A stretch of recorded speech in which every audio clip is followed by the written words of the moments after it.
Hello everybody and welcome to Kart Silverstone and the newest event on the global karting calendar, the 2026 Rotax Racing Club Finals. My name's Henry Baudet and it's a great pleasure to be bringing you this event for the very first time. I'm Piers Pryor. I'll be alongside Henry in the commentary box and also doing pit reporting, getting the live reaction from our drivers before and after all of our races and qualifying sessions this weekend. Now, the ethos of this event is just like any global Rotax organised competition. Level playing field, parity of equipment. You qualify for this race through your national club racing, and then you get to do it on the biggest stage of all. So how is this all going to work here at the inaugural Rotax Racing Club Finals? Well, I'll start with the classes. We have 4 classes in total racing this weekend, 2 juniors and 2 seniors. Juniors are for 18 years and under, and we have 2 weight categories. Junior super lightweight, 60 kilos with race gear. Junior lightweight, 70 kilos with race gear. Then our senior classes, senior lightweight, 78 kilos with race gear, and senior heavyweight, 90 kilos with race gear. Each class has 40 drivers from around the globe racing this weekend who have qualified from their own regions. Total 160 drivers. It's going to be an epic weekend of racing, but now for the format. Each driver competes in 2 practice and 2 qualifying sessions. Their results from time qualifying sets their grid for the heat race. The results of the heat races sets a driver's position for the pre-final, and the pre-final sets the results for the final. The top 20 drivers in each category make the main event, and the winner of those main events become the first 4 inaugural Rotax Racing Club Finals champions.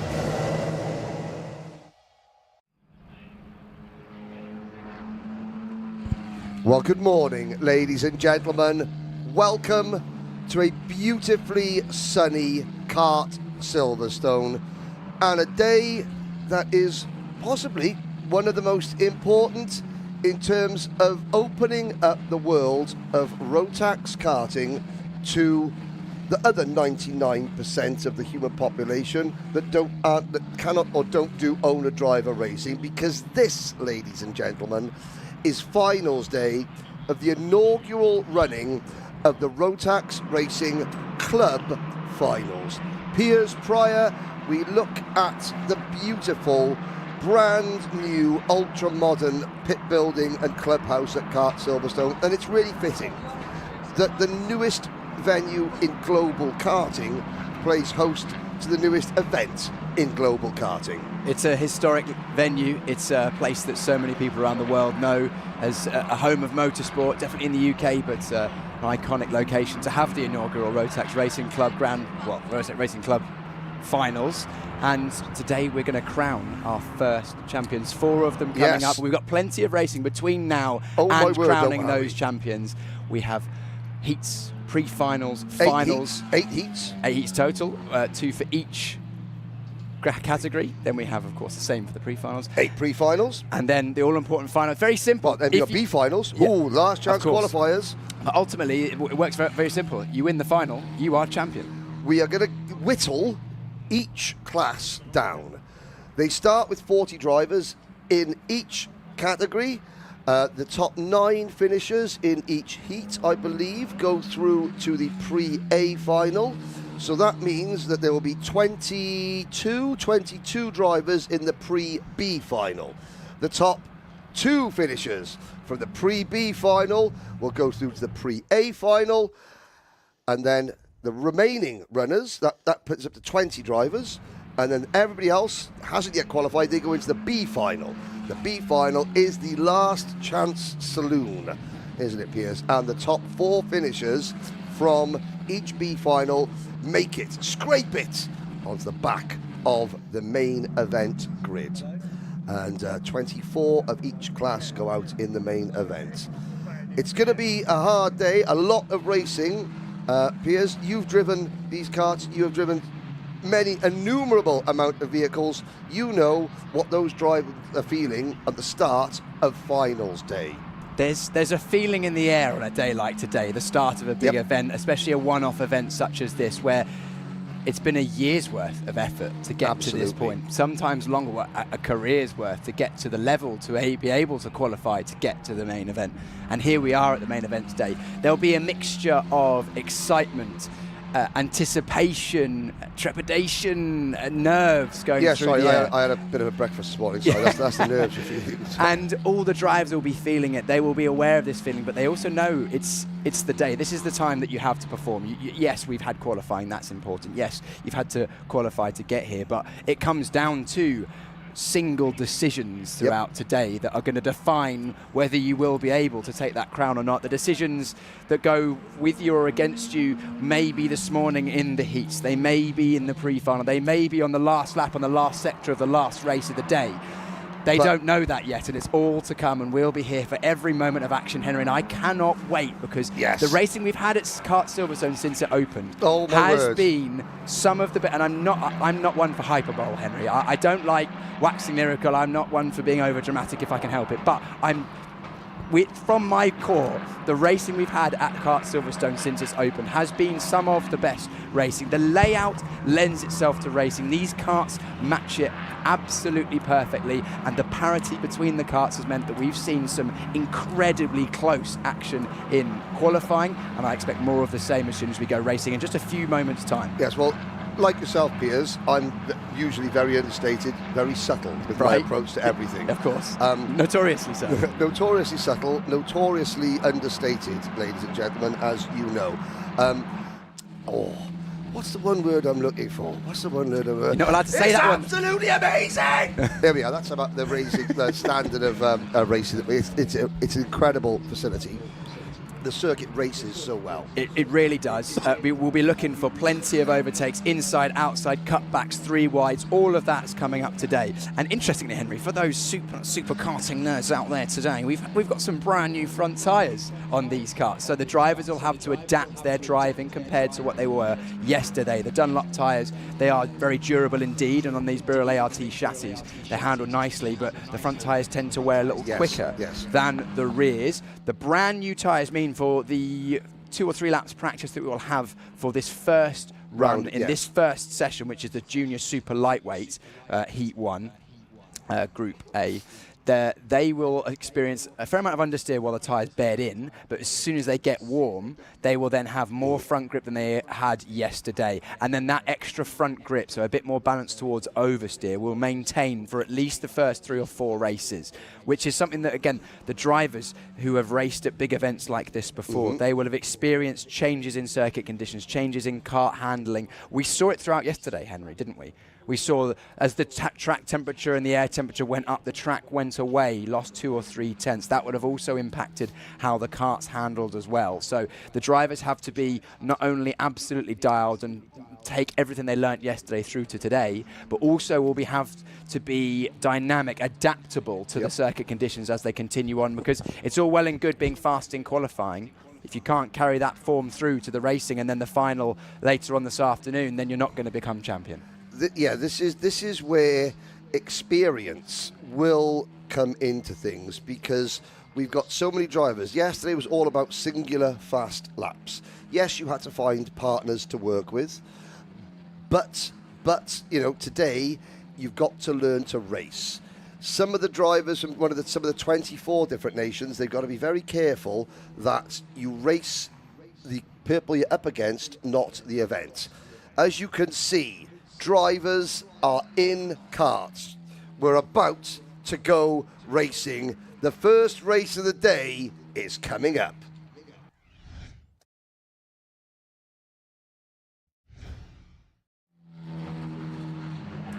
Junior Super Lightweight Heat 1 will kick us off here for the inaugural race of the first ever Rotax Racing Club finals here at Kart Silverstone. And the Junior Super Lightweights, drivers under 18 years old, drivers up to 60 kilograms, including race gear. So this is the drivers who are going to be going for that. It's been very, very close indeed. The man of the qualifying was Logan McCarthy. He was fastest overall. but we will run you through the grid as soon as it comes up on the screen and tell you who's going to be in this heat as they roll out for the first time. And Henry, run us through. Edgar Acevedo and Logan McAllister share row number 1. Edgar from Portugal, then Jack Bromham and Ambwa Dulewa from the United States. Finley Strang and Ty Dewi Sherlock are on row number 3.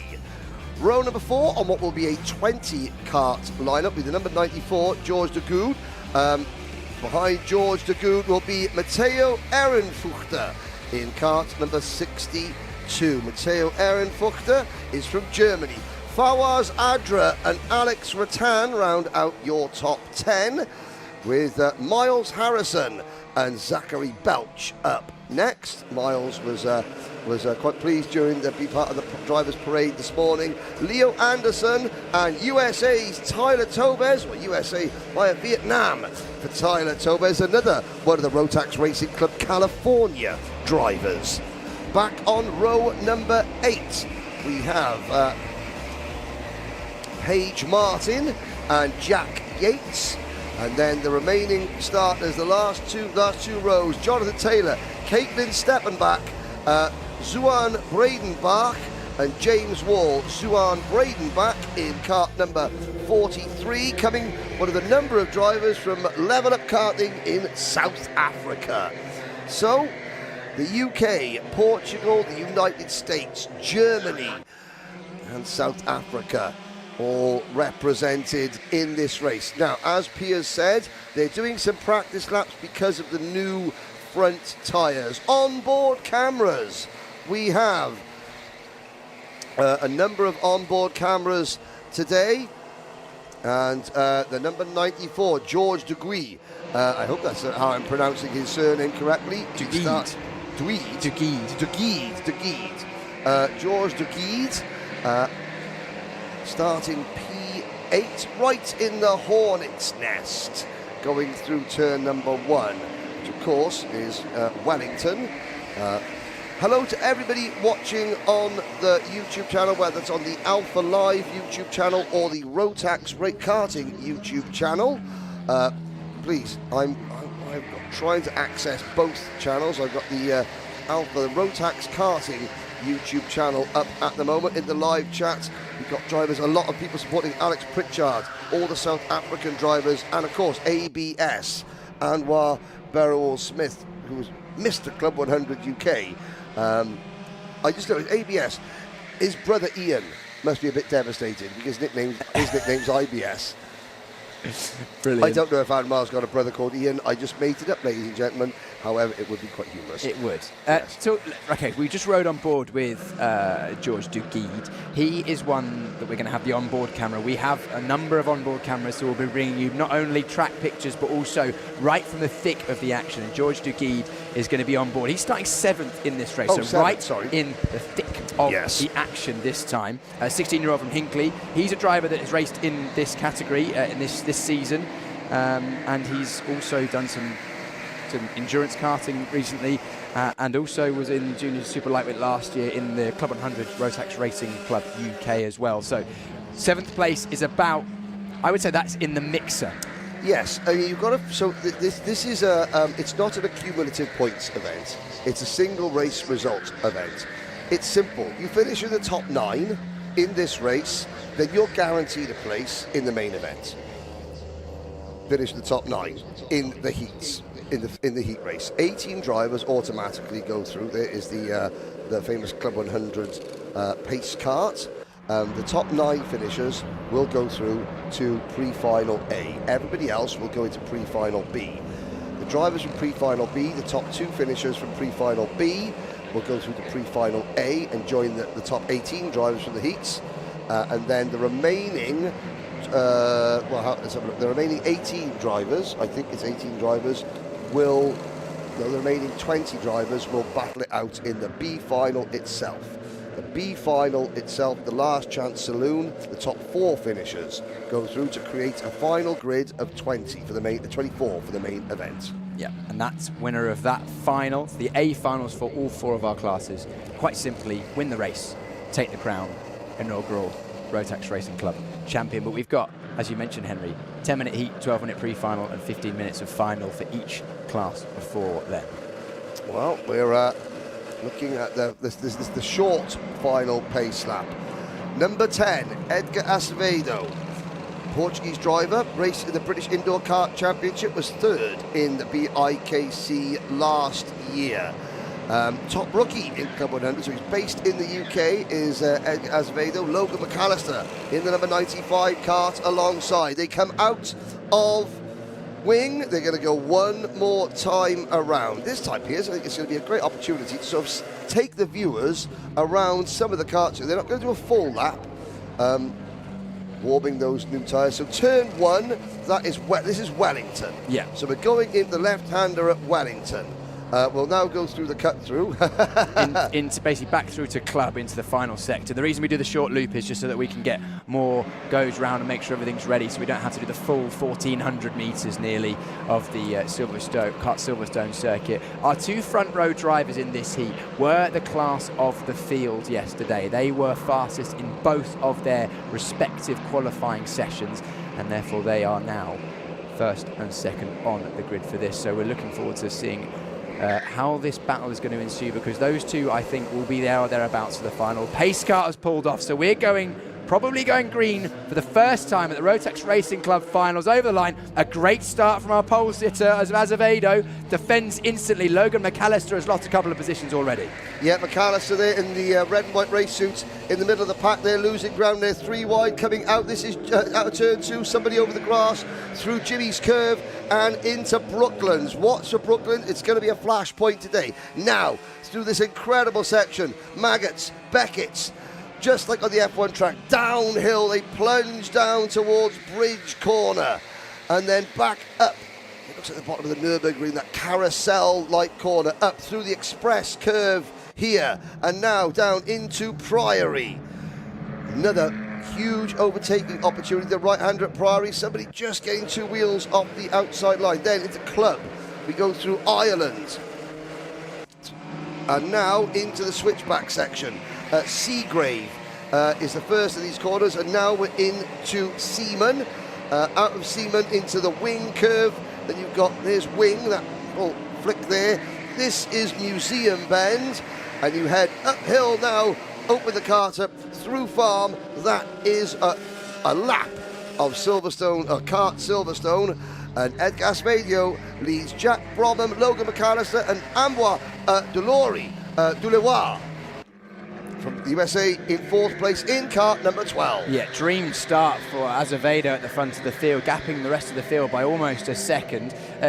In other forms of motorsport, that would mean DRS is disabled and not quite. Oh, it's a big wide moment for Bromham going out of the Maggots and Beckett section. 2 wheels on the dirt. That won't help his chase as Acevedo. Logan McAllister, who sits in 3rd place, he was outside of the front row. Poor start from him meant he dropped back into about 4th or 5th place.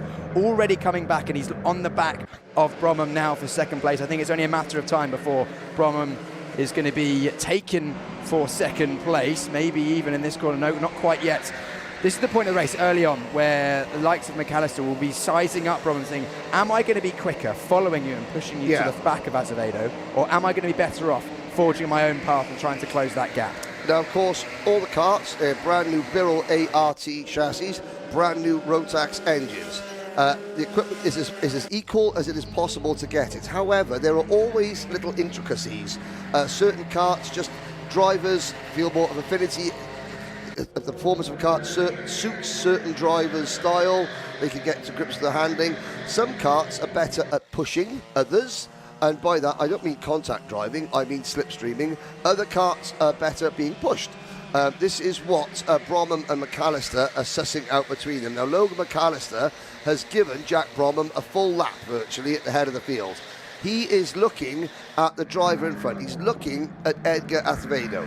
And Logan McAllister has realised, I don't think Bromham's quick enough to drag me up to the race leader. Therefore, I'm going to make the move which he does. But something that we're going to see a lot of today, throughout the day, is the fact that the tow around Silverstone circuit is very strong. Yes. We've heard from drivers anywhere between half a second to 7/10 of a second when you get in within a few kart lengths of the kart in front. As we jump on board with De Guide once again, he started 7th, currently sitting in 6th place, so he's gained 1 position from his grid slot. The inside row tends to do well at starts here at Kart Silverstone due to the long apex left-hander of turn 1. Anti-clockwise, unusually for kart circuits, we go around Kart Silverstone, but that last lap, quicker with the drivers in the first sector of McAllister and Bromman, but that overtake means that Azevedo has extended his gap from 1.3 to nearly 1.6 seconds over the line. Azevedo in a good controlling position at the moment. And that was a classic turn 4 move we just saw there. The number 22, Miles Harrison,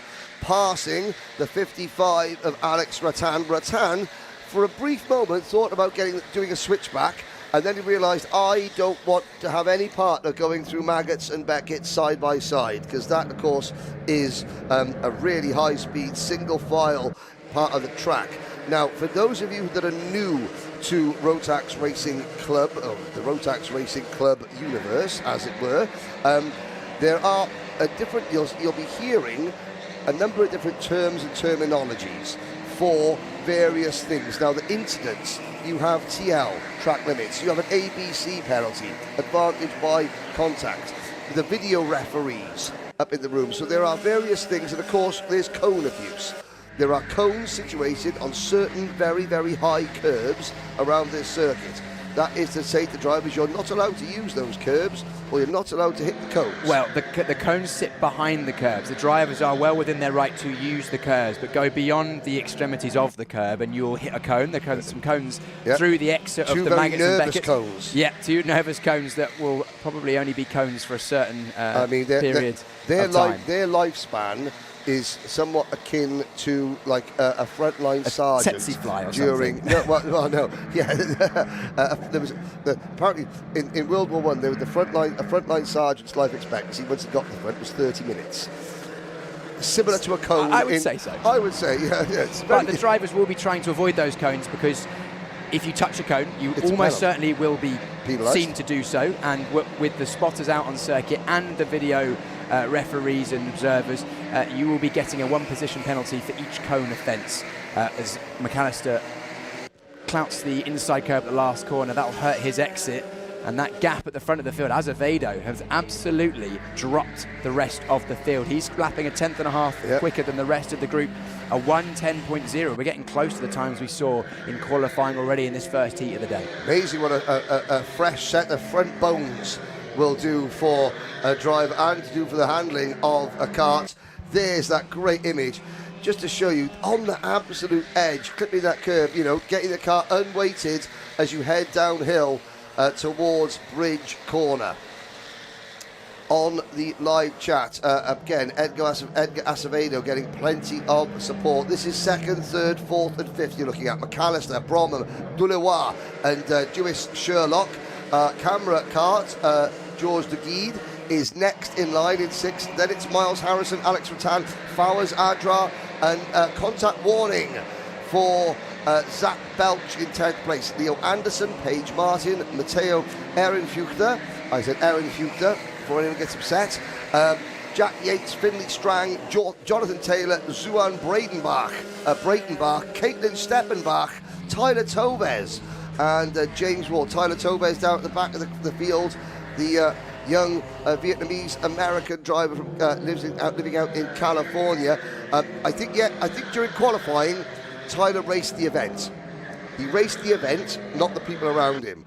The first time he's been to the UK, as it is for so many of these drivers, it can be overawing, if you know what I mean. Absolutely. So he raced the event, not the people. Now he's starting to race the people as he moves up 2 places in 1 lap. Unfortunately, our first penalty of the Rotax Racing Club is McAllister dropping a wheel under braking through the dirt, somehow holding onto the car and 2nd place. But our first penalty in racing conditions was Matteo Ehrenfuchter. He got a penalty a few minutes ago, and then also, as you mentioned, Henry, Fawaz Adra receiving a penalty as well. But McAllister pushing on despite the pressure from behind, that was about as close to making a catastrophic error as you would like to get. Yeah, now I'm looking at the third driver in this line, Ambroise Duleroy, from Aix-en-Provence originally, now based in California, has been there, Washington State, has been there for some time.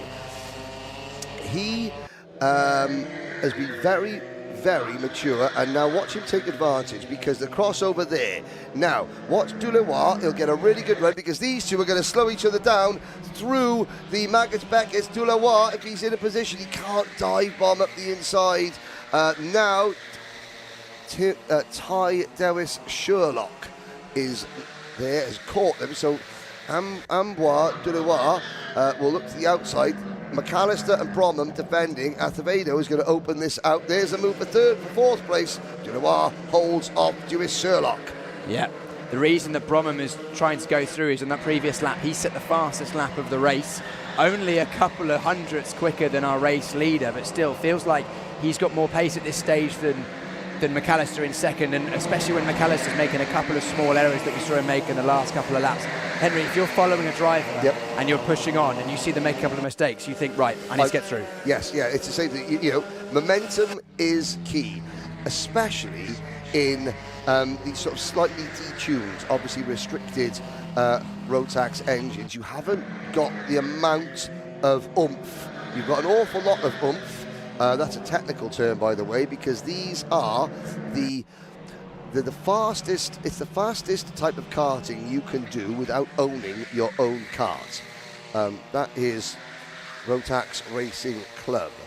Now, the South African teams are telling me that their championship, they used the Honda GX 480 engine in their championship, which isn't an official Rotax Racing Club division just yet.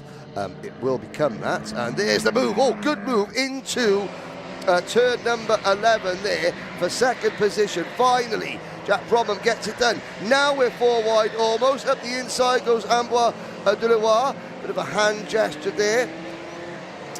I just need to stop doing that. Don't get frustrated. Keep both hands on your wheel. Keep both hands on the wheel. Simple. And here we go. Across the line. Lap checkered flag. Race win. Edgar Acevedo. Who's going to get the run on the line for P2? It's Bromham by 700ths over McAllister. As we look at the rest of the 20 kart field crossing the line. At the back there, we're waiting for the final couple of finishers. Here comes Tyler Toves across the line. Behind Toves, Zuan Breitenbach. Caitlin Steppenbach passes Zuan Breitenbach on the last lap. And James Wall completes the finishers in 20th position. There is a glance. Edgar Acevedo, Jack Bromham, Logan McAllister, Ty Dewis Sherlock, Ambroise Duleroy, George De Guide, Miles Harrison, Alex Matan, Zachary Belch, the top 10, Fawaz Awa, Jack Yates, Leo Anderson, Finley Strang, Matteo Ehrenfuchter, and the rest. Already, the next group of drivers are on the track. They're going to be doing a number of pace laps because the karts they're using haven't been out on the circuit yet. As they're doing that, we'll hand down to Piers Pryor. Thanks very much, Henry. Yes, let's have some reaction from our first race here at the Rotax Racing Club Finals ever. And the first ever winner, mark it, was Edgar Acevedo, the number 10. Let's grab a word with our race winner. Edgar, before you pack down, good start to your race weekend. You've already seen that you've got the pace over one lap. Now you've proven you can do it in a race. Thank you. Yeah, it was a really good race. Just pulled away, and yeah, a perfect race basically. There's an old adage in racing that you can't win the race on the first corner, but I think actually you did. You got an absolutely perfect start. Fighting behind meant that you won by 4.5 seconds in the end. Amazing, yeah. That was a really good race. You know, I really want to carry on into the next few races. Have you found that the new front tyres are changing at all how the car feels? It's more grippier, but in the first lap I had to really scrub the tyres in before the race. So yeah, I was well prepared for the race. Job 1 done today. 2 more jobs to do. Yes, of course, yeah. Can you do it? Of course. Absolutely. Edgar Azevedo, our first ever winner of a race here at the Rotax Racing Club Finals. Let's have a look at the second heat.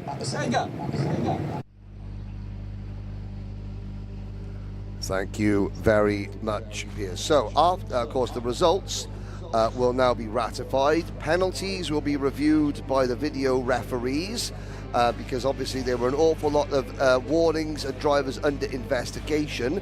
The results haven't been made official yet. Nicky Richardson and Sam Taylor, our video refs, are currently reviewing all the camera footage from around the circuit because it's not just the Alpha Live cameras. There is a whole slew of closed circuit TV track cameras that the video referees use. Our race director out on course, Barnaby Pittingale, he has got a number of spotters. Again, talk about terminology. The spotters on track, well, they're incident spotters. They spot incidents at the various corners, relay the message to race director Barnaby Pittingale, who then transfers them to the video referees. Now here's the starting lineup for Junior Superlights. Heat number 2, Jensen Barnard and William Harvey go from row number 1. Mason, oh, hang on a sec. Yeah, so Ellis Mackenzie. Now, my timing screen and what is seeing on the screen, I'll run with what is on the screen. Mason Turner and Jules Larkin on row number 2. Ellis Mackenzie and Joshua Robinson are on row number 3, so maybe there's been a little bit of change of order. Lewis Tracy and Sam Burnell go from row number 4. Sam Morse and Angela Guglielmi. Angela Guglielmi, one of the drivers from Switzerland. Then Kadeen Mameri from the UAE via France, and Aidan Beaumont, Lewis Munford and Connor Nathan. Kieran Stedman, Jan Lakota, Jan Lakota from Poland. Zach Sharif is next alongside Charlie France. And the back of the field, China and Chinese Taipei, the island of Taiwan, Wei Yi Zhu and Cheng Shuo Ye. One heat down, Henry. That was a nice ease into the day. Yes. A few nice moves. But things are, well, it's hotting up out there already, I must say. Sun's out. Yesterday we were under cloud cover for the first half of the day. Today, sun's out for the finals. We're getting a thumbs up from the pace car, so we're going to go racing for a second time. Excellent. So this is the second group. Again, top 9 finishers automatically through. What we will do, we will get the results when they're confirmed to you, so you could know at home if your driver is already in the main event. But for the second time, karts in the tram lines, the engine notes rise, the Rotax roar underway once again down towards turn number 1. The number 27 car, Jensen Barnard, leads them through safely. And again, as it comes from turn number 2, everyone doing a great job staying off the outside curve. That was Jimmy's. Oh, we're 4 wide. Somebody gets dispatched at Brooklands. And now the race leader, the number 21, Mason Turner, has turned the tables on the pole man and is in the lead, and a change for second place. That's Ellis Mackenzie, who now takes over P2. So Jensen Barnard has dropped back to P3 as we crest the rise at turn number 9, Express Curve into Priory. Yes, exactly. Interesting that we've got the drivers who were on the inside run, but from row 2 and row 3. Mason Turner was 3rd, Ellis Mackenzie was 5th. They are the 2 that are at the front of the field now, as we've got a big move from the 44 there. I think it was at the 44.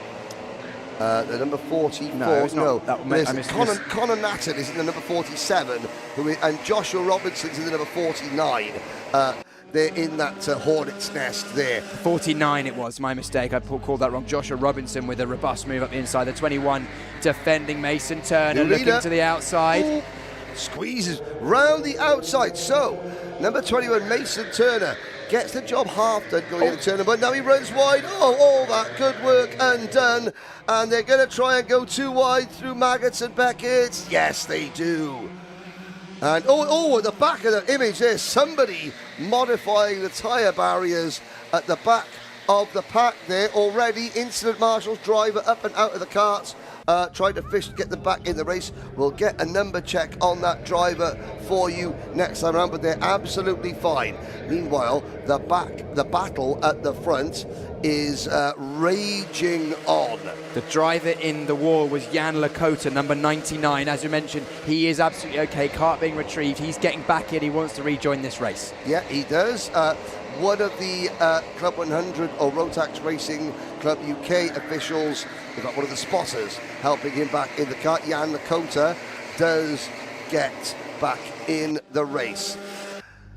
Well, if Edgar Acevedo got the job done at turn number 1 and in heat number 1, I think we've got a new leader now, Ellis Mackenzie. We've already had 3 lead change in this race, so this race is going to be very, very different. Yeah, looks like it. We had 5 for the lead. It's now pretty much nose to tail, 2nd through 7th, 8th, 9th. I mean, look at the gaps on the left-hand side of your screen in the tower. Yes. Now less than a second between all the drivers down to 13th place. So very much on. If you've not had the qualifying session that you were hoping for yesterday, or qualifying sessions, should I say, then there is opportunity for you to move forward as we jump on board. This is the 85, our onboard camera in this one. I haven't checked my Chen Shuo-Ye. Chen Shuo-Ye from the Taipei Kart Racing Club, Taipei Rotax Racing Club, in kart number 85. Chote, 13 years old. So these are the super lights. They're not the youngest drivers, they're the lightest drivers. That's the fairest way, because obviously you've got to carry lead ballast, you've got to carry, sometimes heavier seat inserts. So we keep the drivers split not by age, but by weight. In the Rotax Racing Club UK, we have the senior categories for 18 years and under, the junior categories for 18 years and over for the senior categories, 18 years and under for the juniors, and then in the UK Rotax Racing Club, they have the cadet category as well, which maybe we will see at some point in the future, but for now, junior super lightweight 60 kilos, junior lightweight 70 kilos, and these are the lightest of our drivers. So we have weight categories for every shape and size of a young racing driver. Kadeen Mameri, we just saw making a move there in kart number 29. Kadeen is from the Rotax Racing Club UAE, based at the Al Ain Raceway. Guy Sheffield, who is not only the Rotax engine distributor for the UAE, he's also the championship promoter of the Rotax Max Challenge in the UAE, and also our Rotax Racing Club UAE. And that driver, number 67, Louis Munford, had a huge issue with the last lap. Well, this is something that I think is worth pointing out. This is something that sets apart the Rotax Racing Club from a lot of racing. We've mentioned it before. All these drivers are here. They want to race tooth and nail to become champion, but it is a club and a community. Yes. You saw the 67 Oh, there. hang on. Carry Sorry. on. Yeah, I just saw the 67 with 3 wide of the Brooklands. Yes. In the front is Louis Munford. He made a move.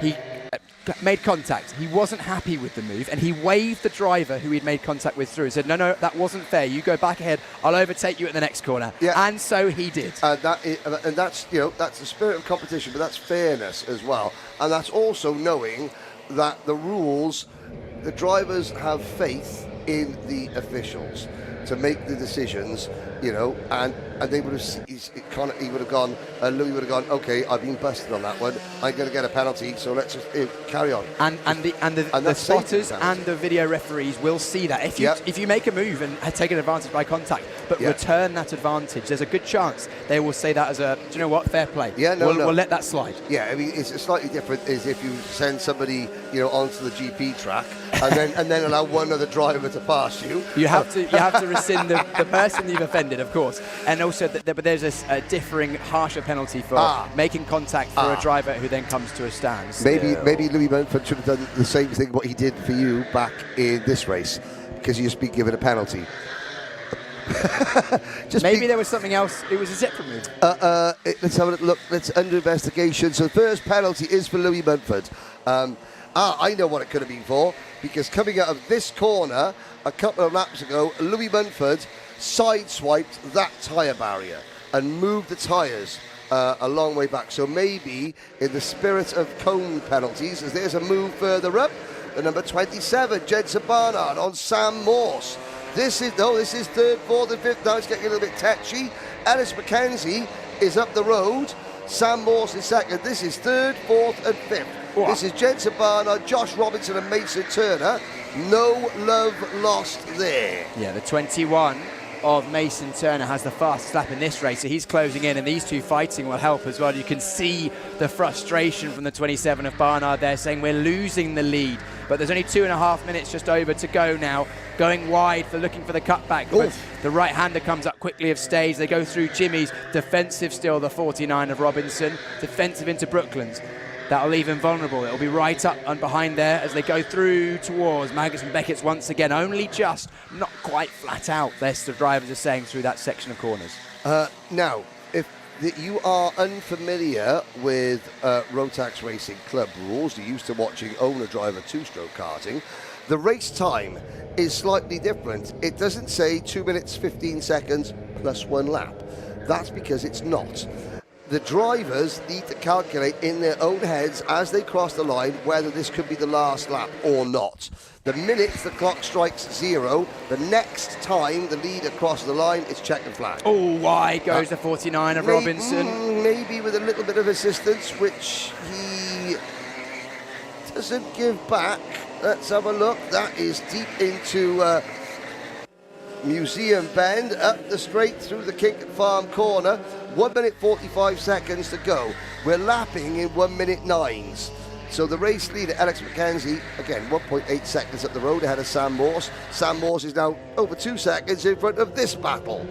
And this battle is now being joined by Kadeem Mohamed Mameri, behind Turner, Barnard and Robinson. And if they're not careful, then Lewis Tracy in 7th place isn't a million miles away either. Yeah, fastest lap at the front of the field for Ellis McKenzie. He's absolutely romping away with this one. He's under no pressure whatsoever, building that gap now. 1.8 seconds it was over the line to Morse, Sam Morse, but this battle for third continues on. It's a 4-car battle for third now. It is indeed, as they come through Ireland now. There is the second sort of complex at turns 12 and 13. Tower now into Seagrave, named after Henry Seagrave, former land speed record holder in the UK. This is Seaman, named after Richard Seaman, famous pre-war Grand Prix driver for the legendary Mercedes Silver Arrows team back in the late 1930s. Now we sweep through the final quarter. Farm Curve, of course. This is part of the track that used to be Silverstone Farm. Absolutely, there's a move there. That's Turner up the inside. Barnard up the inside of Turner, the 27 going through there, but then instantly returning the favour, says Turner. He goes up the inside of Brooklands, and that's something that we will see a lot of today. Here at Silverstone, one corner very much leads into the next, and because it's so wide, so flowing, so fast, and the straights are so long, that if you get a poor exit and don't absolutely nail your overtake, you're going to be vulnerable to get repassed at the next opportunity. I have to say, now, I've driven one of these Birrell ART karts in Rotax Racing Club spec. Number one, they're very, very good. They are the closest thing that I've ever driven, and I've been asked to drive a lot of things in my 45 years. It's the closest thing that I can find to driving a race kart, an actual race kart. There is no sensory in terms of the physicality, the performance, the speed, the handling, but also that nervousness, that two-stroke nervousness as the last lap is gone. And there we go. So the clock struck 0 just as Ellis McKenzie was coming to the line, and therefore the checker flag is out straight away. That I will hope I will not get caught out. The track is absolutely insane, to answer Simon Crook on the live chat. I was saying, I go to lots of circuits that I've not driven on, and, you know, I enjoy them, I enjoy watching them, but very rarely do I get the urge to, I want to go and drive that track. Well, Silverstone is a track that I am desperate to drive. It looks so much fun.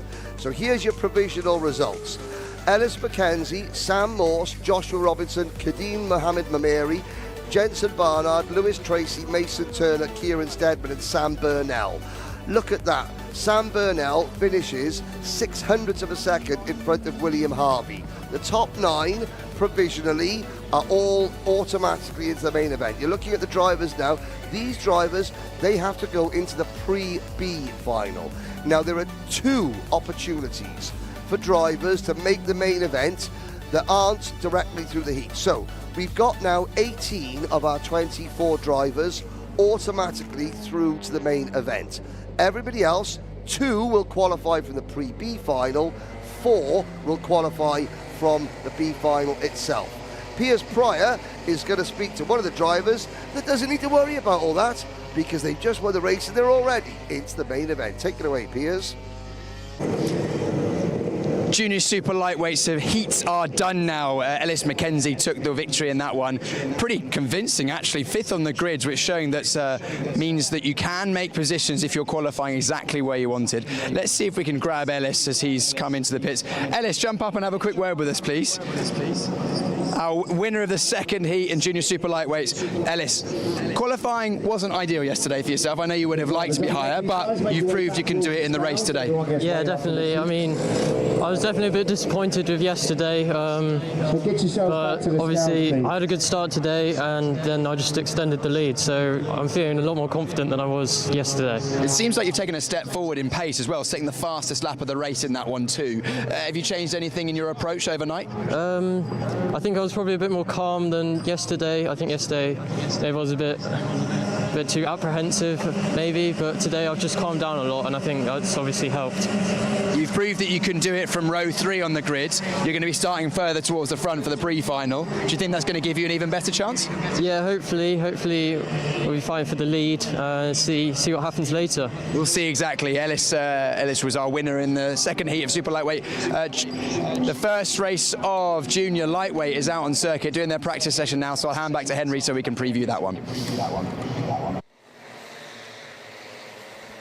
Thank you very much, Piers. Now, this is the start of the junior lights.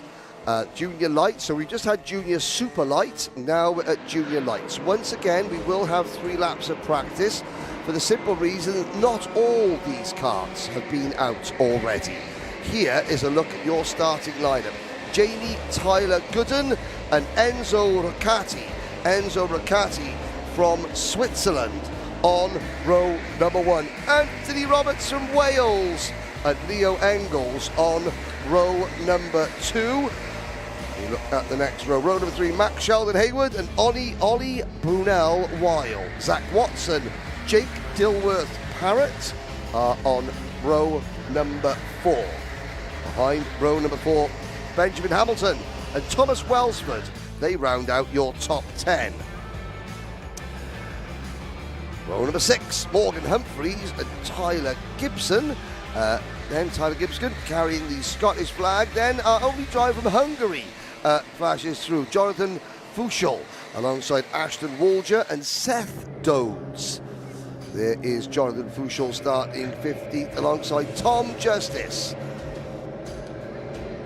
Abdullah Al Ali from the United Arab Emirates and Yuting Tsai. Yuting Tsai is from Chinese Taipei. Finn Eons and Lila Kaufman are next. 20 drivers. Some of these, so Jamie Tylee Gooden, number 19, started at, so many of these drivers from the UK started at Team Sport Karting, UK's biggest conglomerate of indoor karting venues. He's made it to the indoor finals twice. Has been racing, outdoor racing at Rye House and Daytona. Then discovered Club 100 in 2023. Secured the championship title in the Elite Karting Series and the Daytona Championship as well.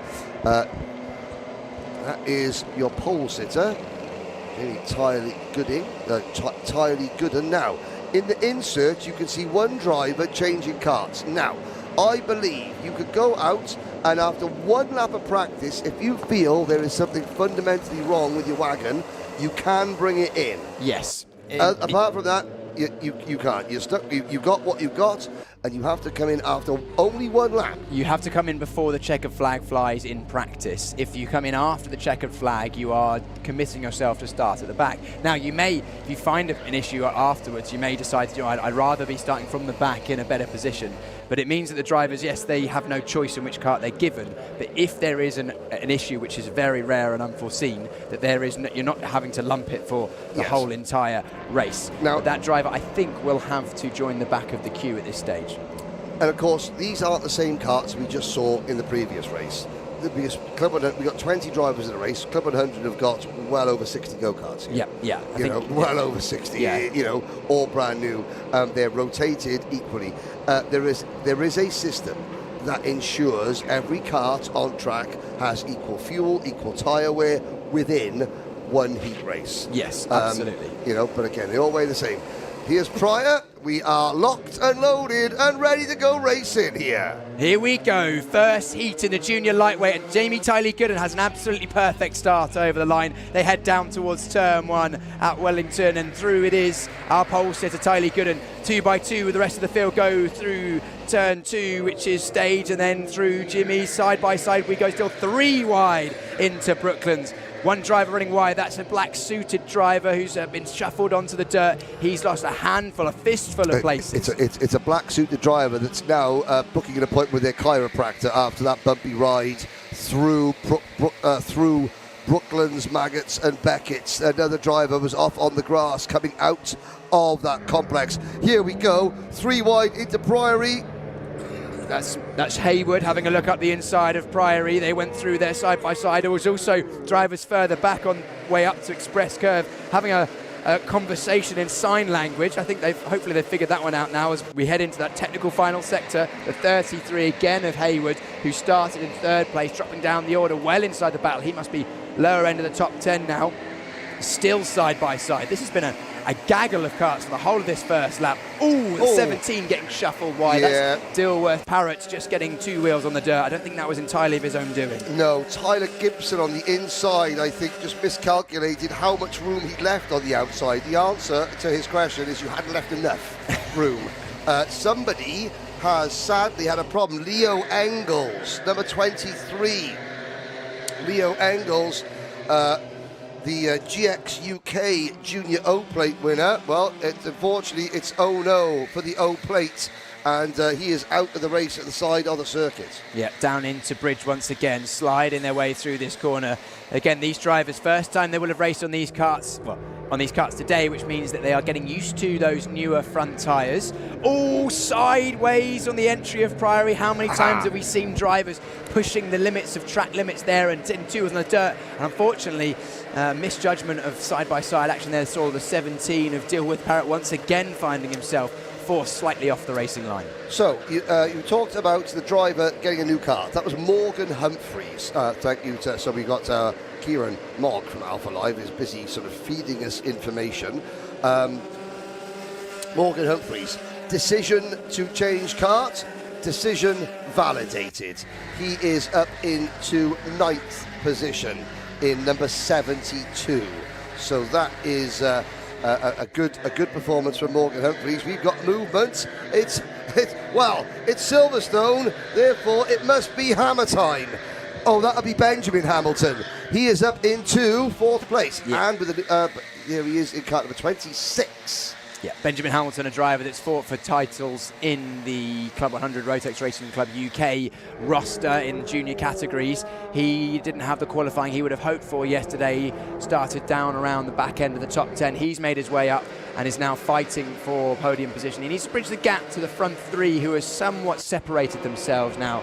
Tylee Gooden, to be honest, much as we expected based on his pace yesterday, has got 8 tenths to the driver in second. Then Roberts and Ricciardi, 2nd and 3rd. Pretty close together on circuit. They'll probably be working together. We're looking at the 25 now of Roberts. He is our driver in second. Yeah, he's got the Bradley Shepherd racing race suit on, the Welshman. And the Welshman has got the Swiss Enzo Rocchetti bearing down on him in number 24 kart. Now, the Rotax Racing Club Italy they don't use Birrell ARTs. They use the TB karts, same Rotax engine. There's not as many of the Italians, I think, have made it over, those that got tickets. But the ones that not everybody was able to travel to this who earned their ticket, and this is an event where you earn your ticket. However, the Italians are Italy, Switzerland, they're from the same championship. Ricati, very, very impressive. It just shows the level of talent in the various national clubs around the globe. Well, and that's part of the reason the Rotax Racing Club finals exist, so that these drivers can show off their talent, show off their skill on a world stage. They do it nationally, week in, week out, month in, month out, but then to have one point of the year where you can be the Rotax Racing Club drivers from your nation and race against all the other nations and prove who is best and which nation deserves to take the title as well. And this is a part of the event, that the Rotax Racing Club, that will only grow as this format continues to move on. And the 26, Benjamin Hamilton, using all the road and a bit too much more, allows Ollie Brunel Weil to just sneak through as we head on to the lap, about halfway through the race now. I like that, a little thumbs up from Brunel Weil. Why was that? We couldn't see it from that camera angle, but that's because Brunel Weil probably felt a little bit of a nudge from behind as Hamilton just rested in the nose cone of his kart onto the rear bumper of Ollie's machine, to a little bit of slipstreaming and bump drafting down the main straight. And also, I think it was because Hamilton realised he'd made a mistake and had a poor run, he chose to slot in. Yes. And this is the tactical nature of today's racing. These drivers at the front, even in the juniors, they are under 18, but they're extremely experienced to have got to this stage. They know racing, they understand how to get the most out of a race and a race weekend, and oftentimes you have to take one step back to go 2 steps forward. If he'd have fought that hammer and nail down towards turn 1, they both would have lost ground and time to our leader. They both would have backed themselves up into the back rest of the pack. They know it's only the first heat. They've still got a pre-final and a final to go. Second and third, no, not the result they want. They want to win. However, they're building a race weekend. They're building a champion winning drive day, and that means that maybe they've said, you know what, no point exactly fighting tooth and nail at this stage, still half of this heat to go. If we work together now, we'll be in a better position as a collective later on. Exactly. You know, this is what helps. I will do what helps me now. If that involves, helping you, then as long as it helps me, I will. We could have a battle for the lead, because the Welsh and Swiss alliance of Roberts and Ricati are closing in on Jamie Tyler Gooden. Have we got time? 3.5 minutes remaining. There we go. We crest the rise into Priory. And then now, this is after Priory, we come into Club. This is Club now. Innes Ireland. There's turn 12. Innes Ireland, named after Innes Ireland, through Tower into Seagrave. The gap is shrinking. No doubt it's shrinking. Enzo Ricati, that last time by, a 1:10.100, a good 2.5 tenths faster, no, 3.5 tenths faster than our leader. And it looks visually as if it's come down once again. Those two, second and third, the 25 of Roberts, the 24 of Ricati, they know that they're faster in the toe. We've seen it in qualifying, 3, 4, 5 tenths of a second per lap. Easily the toe can be worth, and when two drivers work together, two can be faster than one, even if the one at the front of the field is the man who was unbeaten in qualifying. Yeah, exactly. Entirely good. And now at the moment, Morgan Humphreys, the driver that took that new kart at the start of the race, he is on the bubble, as it were. 9th position. Last driver will automatically go through to the Superheat A. Pre-final. Pre-final A. I'm getting my Superheat. When we start calling them semi-finals. No, the pre-final A. Now the top 3 are closing in only by a 10th here, a 10th there. 2 minutes 10 seconds to go. We'll check the time as the leader, or will it be leaders collective when they cross the line? It's going to be leaders, because Roberts and Ricati, look at the draft they get now. So as they come out of Museum Bend, what's that, a 4-kart length lead? Watch Roberts and Ricati close in. And Tyler Gooden knows it now. Yep. He knows they're within the toe. You notice he just weaved to the inside there. That wasn't for any reason other than to try and just limit at that toe a little bit. Tyler Gooden will hope that he's got enough pace and can keep the gap big enough that their toe doesn't bring them into play, because if he has to defend, that gives him a potential risk of losing this race lead. Yes, indeed. And what will Tyler Gooden? He hasn't had to defend These two drivers, the 25 and the 24, they've been on offense all race. They have been pushing. Tylee Gooden has now got all... He did have things all his own way. He doesn't have them now. Into Priory, great kart positioning there from all three of them.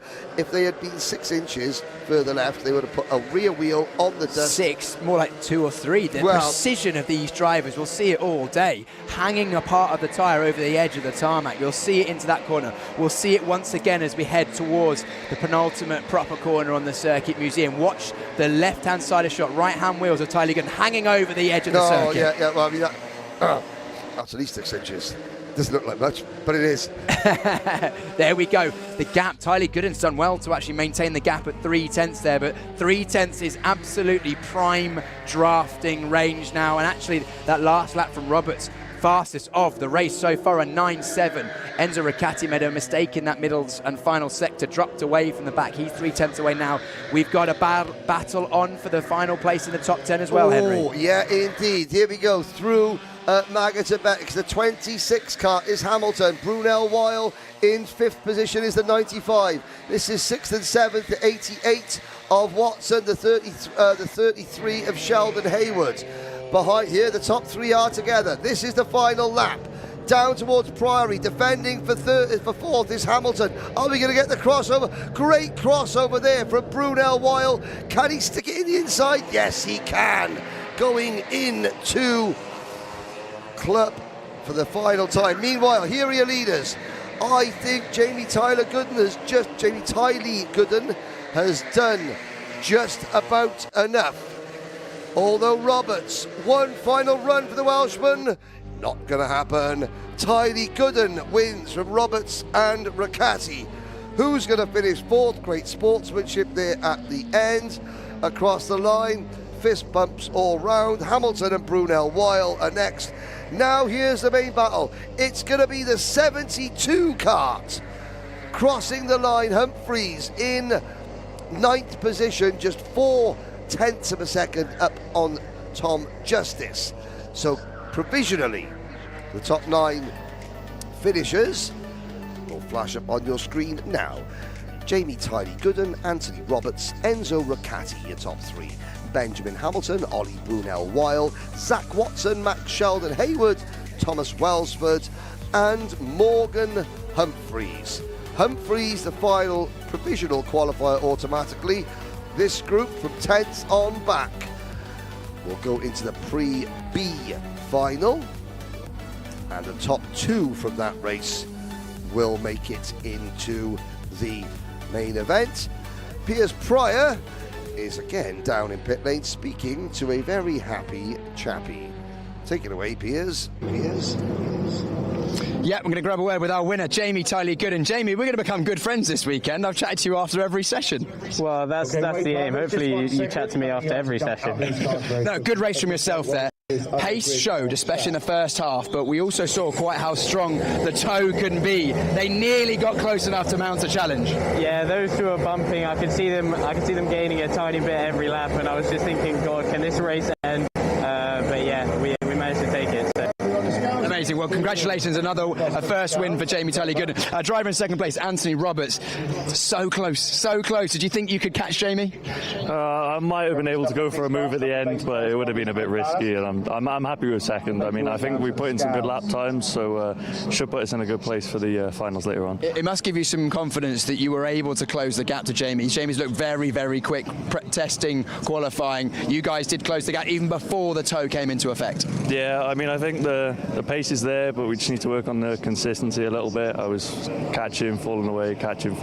So if we can get that dialed in, I think we'll be able to compete for the win in the final. How do you do that consistency? Because obviously finding lap time is one thing, but doing it lap on lap, what will you be concentrating on to try and make that step forward? Just hitting my markers, being as smooth as possible, just not overdriving it really. Well, there we go. First heat in the junior lightweight, second heat in the junior lightweight. They're out on circuit doing their practice laps now. Let's go through the grid with Henry.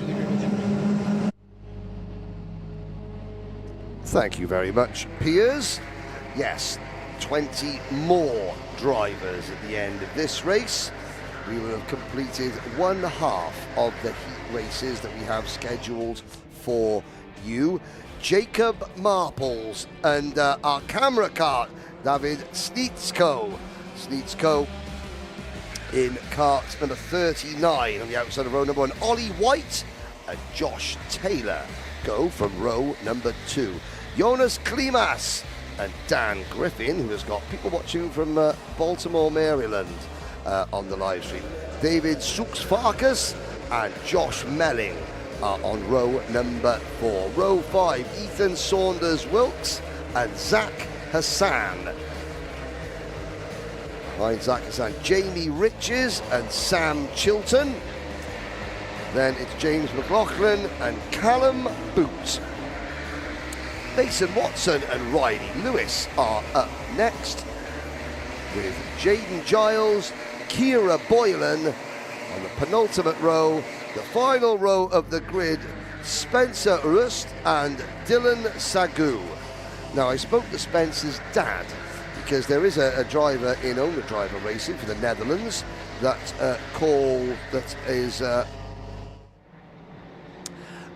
Devian Royst. Now, so you know, Devian says it's Royst, you know, and Spencer's dad said, well, actually, you know, we say it's Rust, so it's Rust. Spencer Rust is the correct pronunciation of that name. Again, hello to everybody watching online on the live chat. Piers Pryor. Just something that flashed through Scott's shot there. You'll see there's a kart going around without a number board on. Yes. This isn't a driver who's lost their number board. This Nope. is an example of the work that goes on behind the scenes from the Rotax Racing Club UK Club 100 team to ensure all the karts are as identical in terms of performance as they can be. If a driver comes in and says there's something not quite right with this kart, As, like we saw as Mr. Humphreys did. Exactly, that may even be Mr. Humphrey's kart from the previous one. They will send one of their test drivers out there who is an experienced driver who has worked with these karts, raced to a high level, and they will know exactly the pace of the drivers on circuit, what pace they should be doing. They will be testing that the handling is okay, that the engine power is comparable, and they will have a lap timer that the drivers don't have access to check that the lap time is within tolerance. Yes. And if it passes, it will get put back in the queue and no one will know which one it was. And if it is outside the tolerance, they will make adjustments to that kart such that it again falls back in within the window, and they won't put it back in the rotation until it is absolutely equal with all the others. Exactly, that's a great insight, Piers. You know, thank you for that. So, what that kart, it was obviously a driver brought it in, said, I'm not happy with it, I don't think it's working properly. Like you said, there is a tolerance. That there is a base very lap, slim tolerance. There's a base lap time that is set by the team at Club 100. Now, 3 wide at the start. Indy 500 was last weekend. Driver number 15, who is that? That would be Ethan Saunders-Wilkes. The lights are up. We go race. You can see in the background the Club 100 tester moves into the pit lane. Round the outside from the start, Jacob Marples somehow retaining over the grass. That's the number 44. Ollie White over the grass. There's 5 wide, 4 wide in the Brooklands. Oh dear, now. Yes, this is the risk. You know, they're trying to go 3 wide through a single file chicane. 2 cones. Thank you. Oh, the cones, they missed the cones. The cones are still there, ladies and gentlemen. This is where the spotters are getting. Jaden Giles already. Penalty in kart number 21.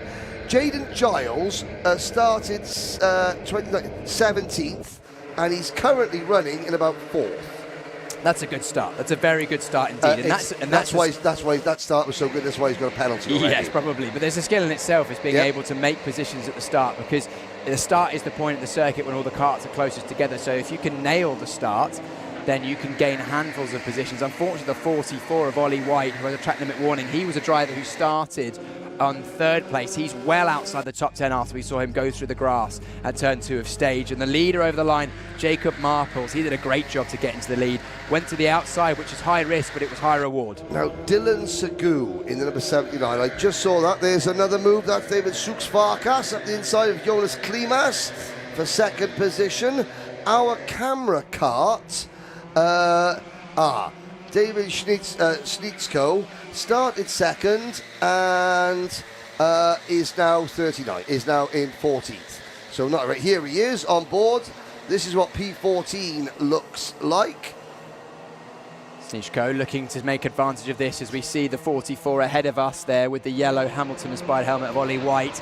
He's looking to regain and do damage limitation in this one after his poor first lap. Side by side we now go through Island Tower. We go into, are we going to see a double move here? There's going to be a double move up the inside, 3 wide. Can he make it stick? Sniczko gets it done. Yes, 2 for the price of 1. Special offer, and he's going for 3 in a row now. Wow. Not quite there, down through. And again, you'll be seeing some of these images for the very first time. This is the first time we've had onboard cameras on a Rotax Racing Club kart here at Silverstone. There's number 10 flashing through your screen. Now, that's Callum Boot in the sort of Italian-coloured race suit. That first lap, Piers, was not as clean as it'd like it to be. I can see the video referees are reviewing a number of footage. Several track limit warnings have already gone out. Yeah. But only 1 penalty has been confirmed. Now, okay, Callum Boot in kart number 10.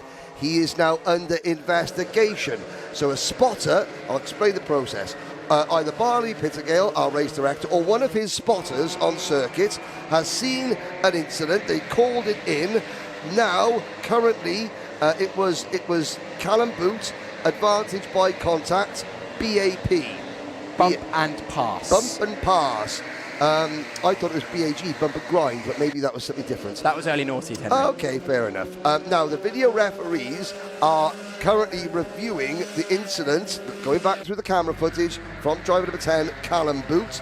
We will then see whether they give penalties or whether it just goes away. There's the procedure. Yeah, Marples, our leader, defensive into Brooklands turn 4, and that poor exit has mean Zux Farkas, who made a move just a lap ago and has romped up to the back of our leader, is going to be looking to make a move, but a good run through Maggots and Beckett's from our leader of Marples. It's basically turning into a 4-way fight as the back of that 4, Dan Griffin, the British driver, he has the fastest lap of the race last time by a 10.3, was about, 6-7 tenths faster than the drivers in front, so he's on the warpath at the moment. Yes. It's a 61 with the green helmet. 4 for the lead it is. And it has been a move. Zux Farkas made the move. Yeah, already. So here we go. We got a 4 for the lead. 61 kart is the driver with the 61 is with all the momentum. As we look, it's the number 20. So it's Marples, Zux Farkas, Klimas, Griffin, and closing in is Jaden Giles. Jaden Giles, so okay, the first lap he did something that was a little bit naughty, got himself a penalty. However, he is quick, he is closing in on the lead group, and he is bringing the number 99 of James McLaughlin with him. We could have a 6-kart battle of the lead here before long, Piers. It looks like we're going to have a 7-kart battle of the lead. Whoa, Zux Farkas, once again, he took the lead away from camera shot at the end of the last lap, then gave it back, and it shows that if you don't make the move cleanly, you go forward 1, back 2, is now the 91 of Klimas has taken the lead, and Klimas goes defensive. This is all helping Marples. 21's getting involved. That's Giles. Yeah, Giles up at the 3rd position. Now, I didn't see what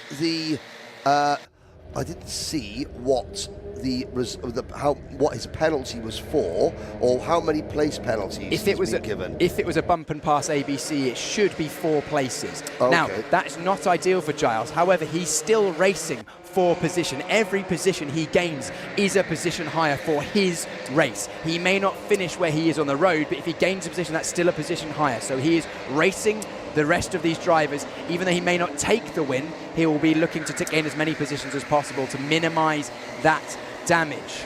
Now, I'm going to say, let's have a look. Jaden Giles, he was under investigation. Cone.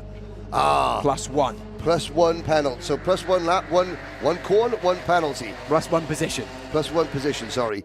Side by side we go through stage. Sorry to cut over you there, Henry. That's the 14 of Zux Farkas, and the big gainer in that, I think, was Griffin in the green. Yeah, he goes up, and then once again we're seeing the cutback at Brooklands being strong. There was a bit of contact in the middle of Maggots and Beckett's. This is all allowing Marples and now Klimas to run away with this in first and second, and also looks like Sam Chilton at the back there closing in as well. yeah, Zux Farkas has Oh, got through three this. wide. Yeah, 3 wide, bumping and barging on their way through express curve side by side. We still go through Priory on towards Club. That's wider than you want to be, and you can see the momentum he lost there. Yeah. As soon as the wheels went off the back of the curb, no drive, no forward traction. Yeah, and just unsettles the back of the cart, as maybe even you give a confidence lift as a driver. So Giles up to third. So I mean that's still P4 with a one place penalty. I mean Up 14 from his grid slot. Giles. Poor old Callum Boot. He's got more investigations going on than Manchester City at the moment. He's got a track limits investigation, he's got a bump and pass, he's got an advantage by contact. I haven't seen penalty yet being applied to him. So, investigation is one thing, guilt is another. There we go. We run our way through track limit warning for Klimas. That means that if he runs wide once again, he could be looking at potentially a penalty addition, so he'll have to keep it squeaky clean for the remainder of the race. But a bit of a gap that he's got now, and you can see hand signals there. That's the 21 of Giles saying, let's go forward. I love this. Salvador Newman and friends. Salvador. Sorry, There's Henry. the move. Sorry, Giles no, wide, crack on. side by side with Zux Farkas. So this second place, third place battle is still going on. Whoa, going the other side of the curve. Yeah, Zux Farkas, there's 3 cones there. I went the other side. Well, Salvador Newman and his friends are currently trying to revise. For what A-level are we doing? I'm trying to see, is it physics or something like that? Not much going on. Not much. Oh, no, Zux Farkas well wide at the last corner at Museum. That's when physics doesn't work. Too wide, shakes his head. I don't think Salvador and his mates are going to be doing much revision today. Guys, you might as well just pack it up. Or book your revision time. I'll tell you when. Be at about 5:20 this evening, because that's when the final. What a run! That's a generational run coming out of Brooklands for our camera cart. Sneaks Co will try the crossover. Cones going flying side by side. We head once again into Bridge Corner. You can see the driver on right-hand side of shot. Zux Farkas getting a track limit warning for running wide that last time by. You could see the toe there. Yeah. Look at it go. Yeah, boys, put the revision away. Back home watching this. Just get the books back out at 5 o'clock. You'll never. The only thing you're going to learn between now and 5:20 is the art of the go-kart, the Rotax Club go-kart. So unless you're doing that for your A-levels, just kick back, watch this, listen to us, get involved in the live chat, and have a good day. Because Monday morning's Monday morning. Here we go. Run out of Museum. Last lap. Through 30 farm. seconds to go. Through farm, the long straight, nearly a couple of 100 metres from the exit of Museum down towards Wellington at turn 1. We saw the 99 and the 22 do battle that last lap as well. That's the 22 of Riches, and McLaughlin, who's had a good run in these last few laps. There's been a lot of chopping and changing for these places inside the top 10 recently. Heading, you can see drivers looking over their shoulder, sussing out whether they need to defend or not as they head through Maggots and Beckett's once again over the crest, mind the curbs. Well, now, of course, let's look back. The number 15 carts, so we're looking at 4th, 5th, 6th and 7th. Just behind them is another huge group. Oh, on the grass.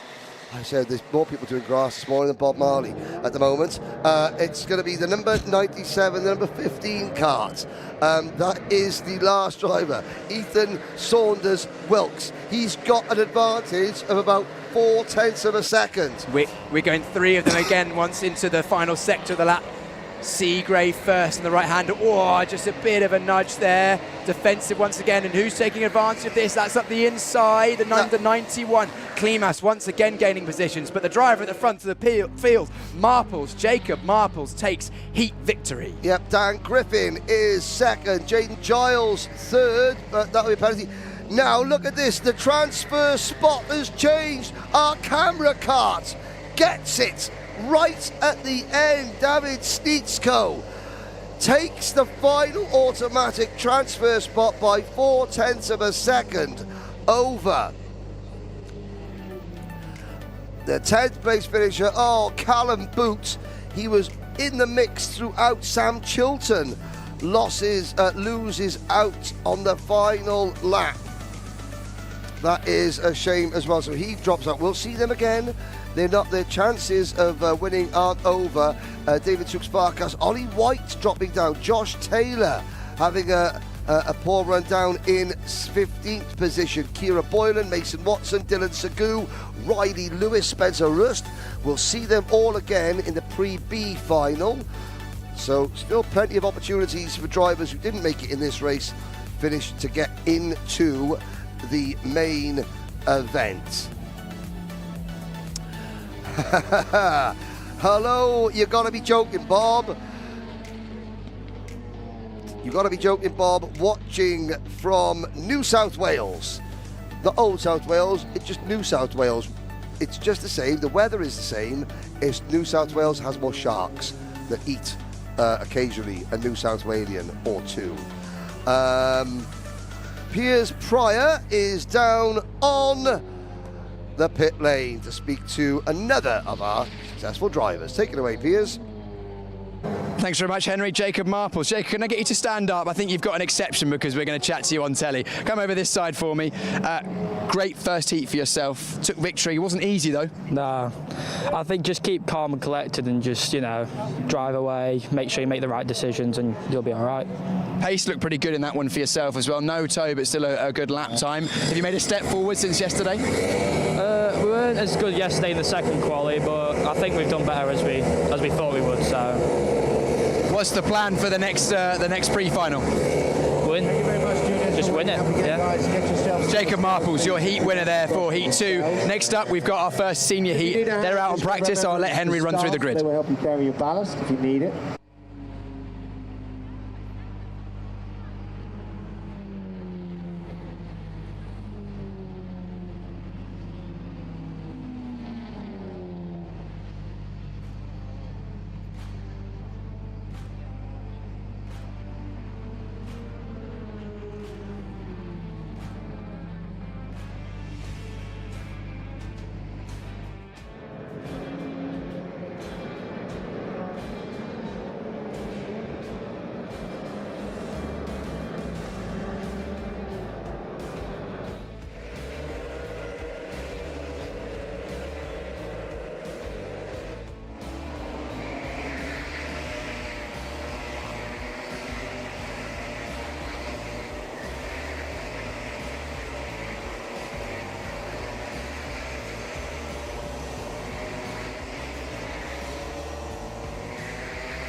Here we are, our first lightweight heat. Let's run you through the grid. Robert Crawford goes from pole alongside Rory O'Regan, front row for our first senior lightweight heat. 78 kilos for the senior lightweights. Max Chapman alongside Ben Sanders for row 2, third and fourth. They're all British front two rows. Row number 3 coming up in just a moment's time will be Jeremy Gaucher alongside Dante Dillon. Dante Dillon, a very strong driver in the Rotax Racing Club UK, alongside Fraser Brunson will be Jake Chapman, an all-British row 4 as well. Row 5, Kevin and Andrian Maharo alongside Josh de Cruyff. That's your row 5. Row 6, Alfie Slater and Mauro Palmero. Row 7, Danik Messier and Chen Yu An. Row 8, coming up after that, Giovanni Perez D'Amico, the American driver, alongside Paxson Chan. Row number 9 will have Callum Martin and Bond 2. And then the final row of this grid for our first senior lightweight grid is Katarzyna Tomicek and Yu Jui Su. Yes, Yu Ji, a team from Chinese Taipei in the island of Taiwan, have already become, they are into the spirit of this event like no other team. They were having their photos taken with the British team, Titan Motorsport. Owen Genman was in there. John Weiger had to say, come on, get off the track. We need to have the officials photo because the drivers from Chinese Taipei They're soaking up every single moment of this event, and so they should. And you know what? I mispronounced the name of our driver from Chinese Taipei. It's Unrei Xu. Unrei Xu. And also, interestingly enough, a driver that's only done 2 years of rental karting. He's an engineer, and he engineers semiconductors. Oh, really? When he's not in the Rotax Racing Club smashing around Kart Silverstone. He's a very, very clever 29-year-old man. Yeah, and it was, these drivers, a lot of them, you'll see they're in their work. The seniors, Monday morning, well, not Monday morning, they'll take Monday off because they're still going to be flying back. But Tuesday morning, they're back in the office, or at the factory, or on site somewhere. Whatever they do, with these are enthusiast drivers, as we mentioned. Oh yes, but that's going to trigger a few people. But no, they are. It's true. I have never seen a bunch of more enthusiastic drivers. You're absolutely right. The amount of time suddenly during the drivers' briefing, there was a race briefing this morning. Stefan Gruber, the head of Rotax, was here, and they're just cheering and shouting and clapping for everything. Everyone is so enthusiastic. They're so happy to be here, which is incredible. Everyone is savouring the moment. Yes, of course, they want to win. We're going to find out who wins Senior Lights. Heat number 1, we're off and running for the outside of the front row. Rory O'Regan, our camera car, tries to squeeze wide. Is he going to do a Slim Shady? Not quite. Not quite. We've seen so many times here at Kart Silverstone, the outside line is difficult. Oh, a big lunge up the inside. That's Jeremy Gaucher going from row 4. Oh, a driver going upwards to the middle of Brooklands in frustration there. That was an Apex karting race. Yep. That's a Canadian driver. Robert Crawford getting a break at the front of the field. It was Rory O'Regan who looked like he was going to be able to hold on to second from second on the grid, the first driver that would have done that today, but the run-through stage wasn't good enough. He drops down to third place, chased now by Sanders. The beneficiary of that was Max Chapman from inside of row 2. He is now in second place. Now, a question on the live chat from our Australian friend. You got to be joking, Bob. Asking, is there setup change on the kart? No. The karts are all set up exactly the same. You're not allowed, you don't change anything. The only thing you can change, I think, is the seat position if you're short. No, pedal position only. Pedal position only. So you can't even change where your weight is in the kart. The pedals articulate forward and backwards. There are 3 settings, close, middle and far away, for however long your legs and ankles are. We're going to call them, far away, middle and Piers Prior. Do you know what? You're quite right, Henry. I did always have them on the shortest setting. But I also have the wide seat. As does this man, the number 29, Dante Dillon, is not a tall man, but an absolute very, very fast kart racer. He's come second 3 times in the Rotax Racing Club UK Club 100 senior lightweights categories. Rory O'Regan, a driver that's fought at the front of that championship as well, takes second place from Chapman, another driver who's raced in those senior lightweights in the UK. And they chase down Robert Crawford. Yes. Crawford had a good qualifying yesterday, obviously, on pole position. He's going to be looking to continue on through. That was a great run through. Yeah, I was going to say, that's a great run. Now, there we go. This is through Ireland now. Out of Ireland into, and there's the move for the race lead on board with Rory O'Regan. That is how you get it done. I know there's a lot of you revising for A-levels back home. Well, that was textbook. Yeah, go back and revise that one, because that was absolutely clinical. Watch Rory O'Regan's hands, though. If we can stay on board for a bit longer, he's one of the smoothest drivers I have ever seen. I believe he was, or maybe still is, the lap record holder here at Silverstone in the other brand manufacturer's hire karts, 4-stroke karts. And watch how smooth he is on the steering. Absolutely well in control. The kart's dancing around, but his hands are pretty much stationary through every single corner. That is because he is at one with man and machine. Yep. He has a couple of little nibbles through the middle part of the chicane there, but other than that, this is great. For young drivers, look at driver hand positions of the quick guys, the very top guys, because they hardly look like they're turning the wheel. Well, you mentioned hand positions there, Henry. Interesting. Rory O'Regan, very high on the wheel. Yeah, and also similar to Dante Dillon, it seems to have come into fashion in the last couple of years in the higher karting space, a high hand position. Some drivers find they can maintain better control, but we will see drivers taking the lead and winning races with hand positions that differ purely Yes. driver preference. Exactly. The hand position doesn't matter greatly, but the way the hands operate on the steering wheel is the crucial thing. And you'll see, look, Roy O'Regan has dropped the rest of the field at the moment. That last lap, was it the fastest lap of the race? No. Slater down in 7th took the fastest lap, but Roy O'Regan only a 10th or so away without a toe. So very, very good couple of laps. That is textbook. If you want to win races, you make a move for the lead, you make it clinically, and then you bolt. You do a perfect mistake-free lap. 3 wide, the number 70 up the inside, 6 minutes to go. Great move. Who was that? Oh, was it the number 76 of Alfie Slater, possibly?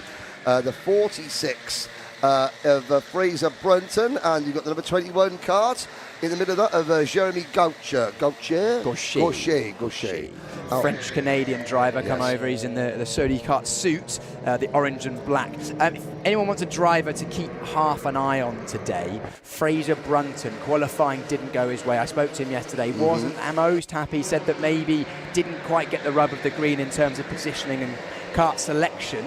But he's a driver that has won in the junior lightweights, the senior lightweights in the UK, the Rotax Racing Club UK. He's one of the front-running drivers in the British Universities Karting Championships. He's a driver that knows how to grind a race out and get the win when maybe things aren't all going your way. But we've now got 3 drivers for the lead, and Dante Dillon animated at the wheel in the 29. Yeah, Dante Dillon. I saw something flashed up on my Facebook feed. It was a video from Team Sport in High Wycombe, and Dante Dillon was the driver that was guiding them around. So in the world of rental kart racing, there are celebrity drivers or drivers that have got a huge sort of global reach and reputation through their social media. And Dante Dillon is one of them. Short on stature, long on talent. Yeah, absolutely. Dante Dillon. Yeah, exactly. He is 3 times British indoor karting champion, as well as being second place, as I mentioned, 2023, 24 and 25 in the senior lightweight category of Rotax Racing Club UK. And a dive to the inside, a move for the lead, robust, but gets it done. Second place he took earlier on this lap. Now the lead. Dante Dillon's got the bit between his teeth at Chapman. Does he look at Chapman round the outside? First Slim Shady of the day, round the outside, Great move, and it was the lead to make it even more special. That was a gold disc round the outside, platinum almost. This is the reason why I love Silverstone kart. Yes. Silverstone so much in its infancy still. The circuit lends itself to chop and change racing. It brings drivers together. It rewards good driving. It rewards racecraft. And also, you can be inventive. It's wide enough that there's not just one line. Max, not many people will have even attempted to go around the outside there, but he made it work. And now Dillon with a regulation move up the inside of Museum. And Rory O'Regan, our camera cart, following him through. And look who's there. Sanders is going to be getting involved in this. Crawford's right there as well. Sanders lurking in the back. Fraser Brunton, there he is, 4th place. You said black race suit, orange lapels. I still don't like. Okay, rental kart drivers, or enthusiast drivers, whatever we're referring to as, they spend a lot of time, too much time, hand gestures, gesticulating. They're upset, trying to say, "I'm not happy with that," and I want to try and show the race director or the client that I'm not happy. Well, that's at qualifying events. Don't worry about it. We have you covered. There are so many spotters around the circuit. You don't need to necessarily start waving your hands around, to show that you're upset, because there, in the orange, one of the observers and one of the spotters on the start line, you're seeing dotted around the circuit, and this is a great battle. 2 minutes 47 to go. Dante Dillon and Max Chapman. Through Maggots and Beckett, pushing Chapman pushing Dante Dillon away. That is helping Max Chapman. He said, "I will work with you, Dante, because it helps me to work with you right now." Fraser Brunton in 3rd, O'Regan back to 4th. Then it's Crawford. A lap ago, Crawford had just taken the lead with an absolute worldie of an outside move, and now he's back in 5th. Yeah, interesting to see there. The slight mistake, slightly wide exit from Chapman, and you saw Dillon just gain a kart length or 2 on the exit of the Museum. That's how fine the margins are. But then the toe brings Chapman right back into it, and look who's on the scene. The white helmet, Fraser Brunton, 46. He's managed to get past Rory O'Regan. We saw that on board. Now Fraser's closed the gap. Clearly more happy with things today.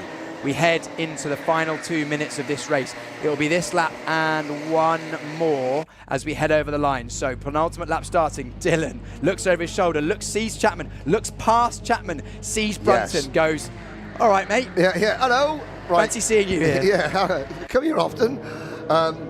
Now, why was Dante Dillon looking beyond Chapman? That's not because he's dismissing Chapman. He wants to know, have I got room? If one guy if the number 44, if Chapman makes a move, can I get him straight back?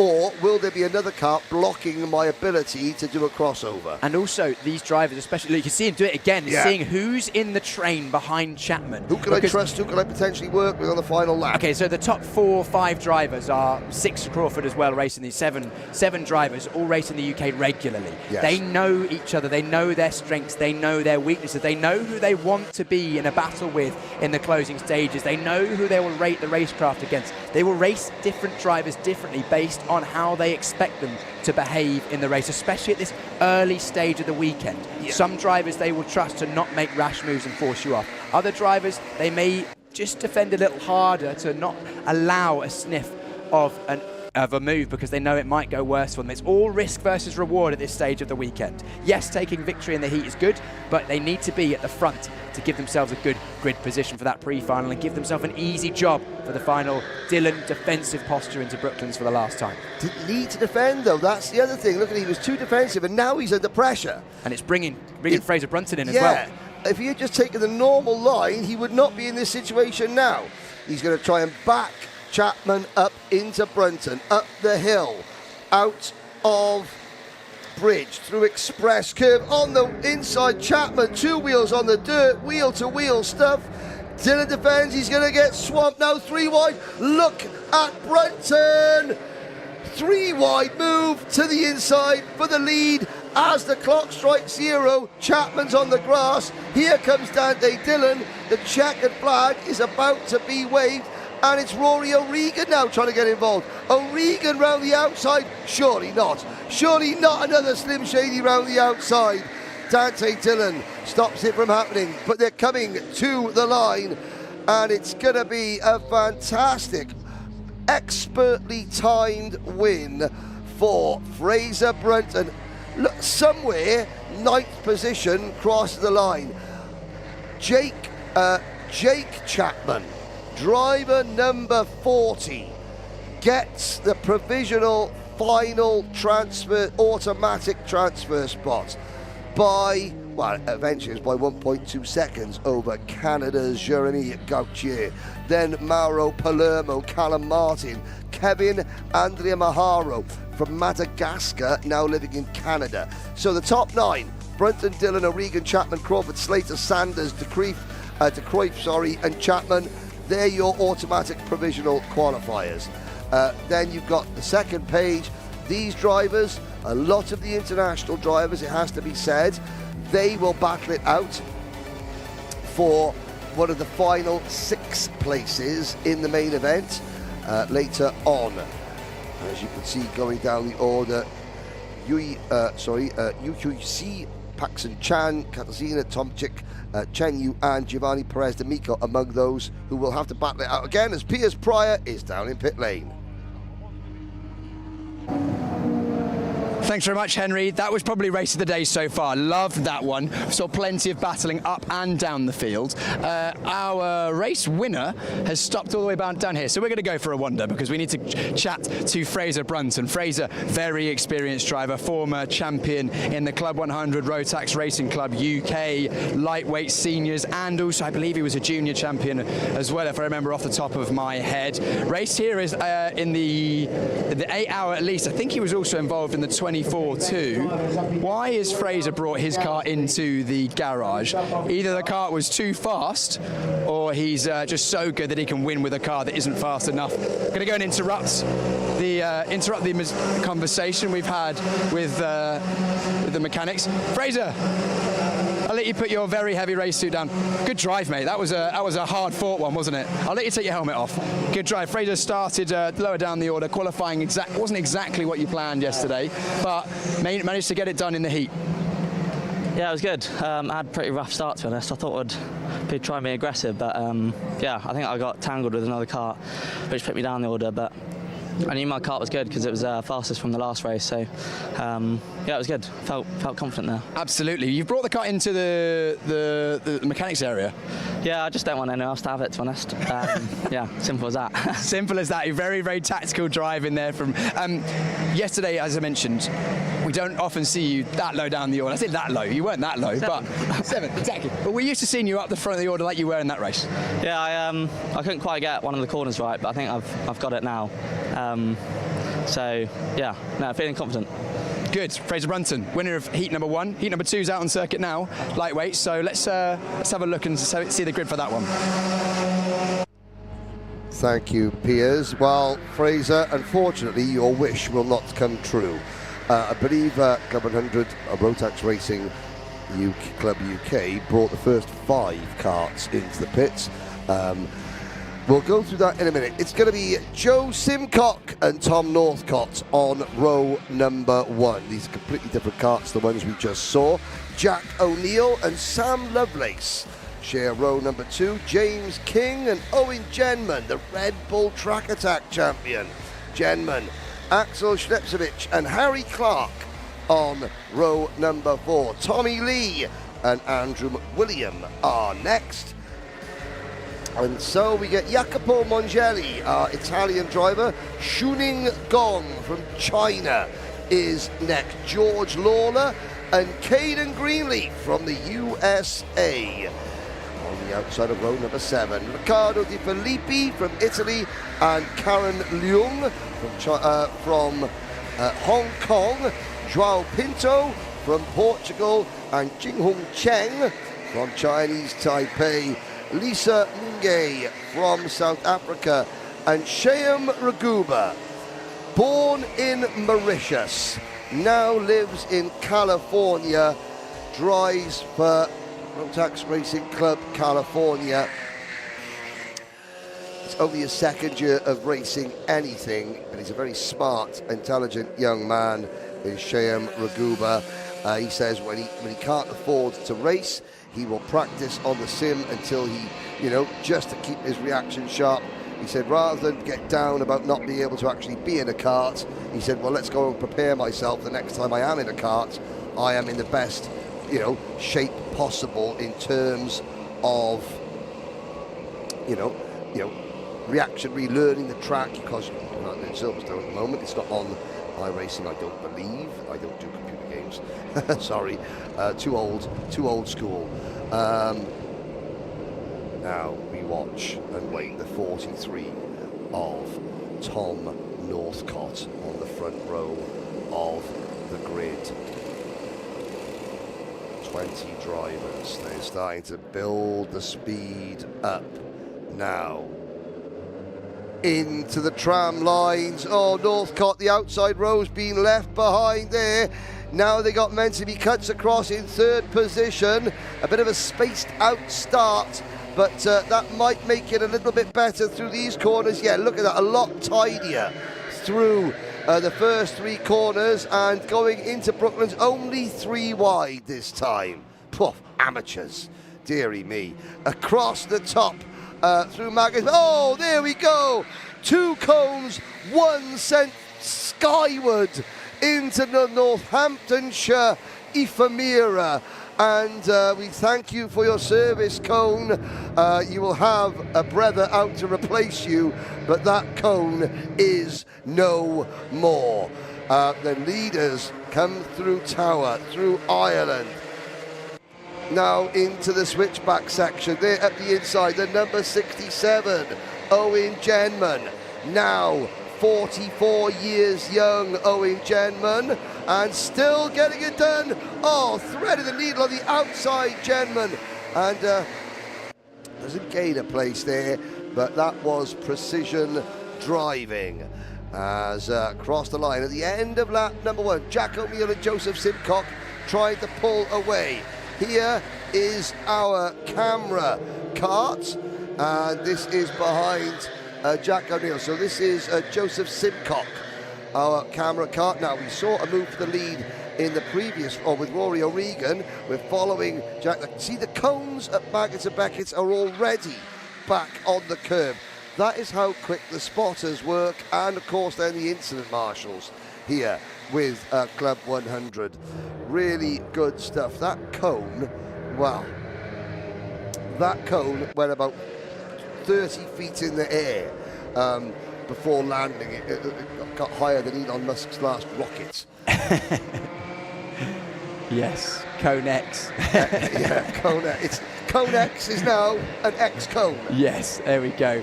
It's good to see the onboard of Jack O'Neill there. He's it's slight differing lines for that final sector from some of the drivers I've seen.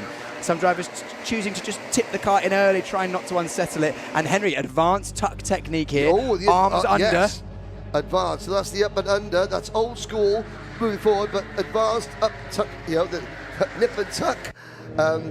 Again, it's a driver preference. Obviously, in sort of in Rotax Racing Club events, the type of karts you use, you don't do that in an owner-driver kart simply because the steering is so sensitive. Holding it from the upside down, you have you know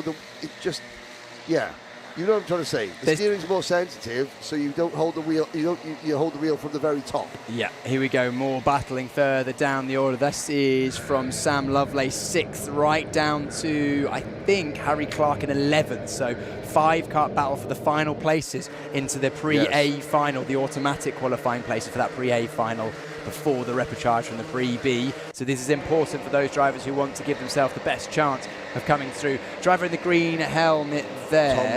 Tom Northcott, a driver to watch. Just being passed, is he? No, he hangs on. Excellent, respectful racing there from driver number 71, James King. He left Tom enough room, and he got the move done eventually, but that was really respectful racing, I've got to say, from James King. And that's something we don't see, we don't see drivers forcing other drivers off the circuit, no. Which is great, because we want to see drivers go side by side and be able to race, just as we're seeing here as King has a look up the inside, the 13 of Jacob Mongelli. Hang on, what was that? Sorry, there's a cutback there. That was, Cutback of dreams? The cutback of dreams for driver number 20. And that is George Lawler. If I get through without calling him Jerry the King Lawler, you failed. Yeah, I failed. So that's George Lawler. Yeah. George Lawler, great move. He saw what was unfolding in front of him and just took advantage on the exit of Brooklands. Brooklands is a really interesting corner, slightly downhill, such a wide entry, nips up and tightens at the apex, so you can carry. It sucks you in. It really feels like you can carry a lot of speed in there, but you have to get the exit right, because there's off camber at the exit means that you carry a bit too much speed to the apex, and it just washes wide as we're looking at the 42 there. Axel Sliepcevic, 7th place on the road at the moment. Looks over his shoulder with the lean back technique of drag reduction system.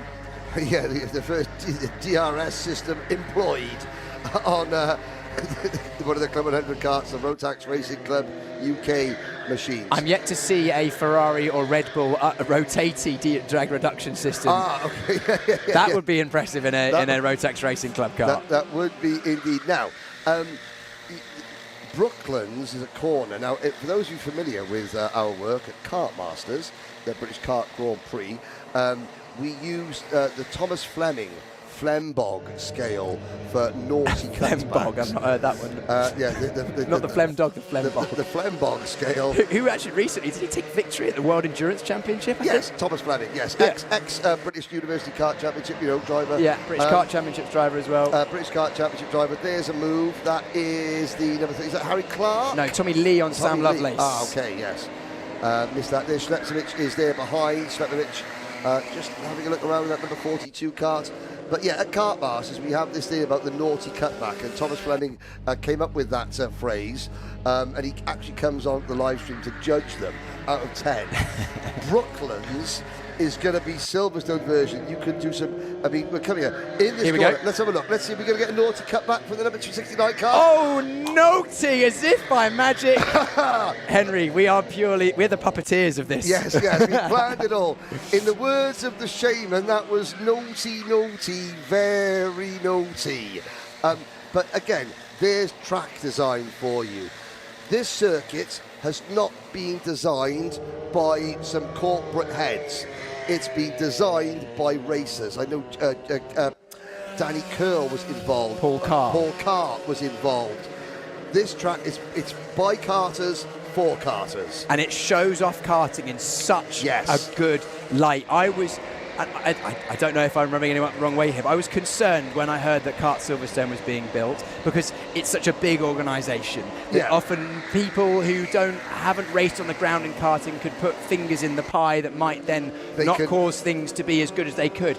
The circuit delivers, and it's delivering again when Owen Genman gets the toe down the long straight into the anti-clockwise left-hander of Wellington, gets the move done. He learnt from the lap before.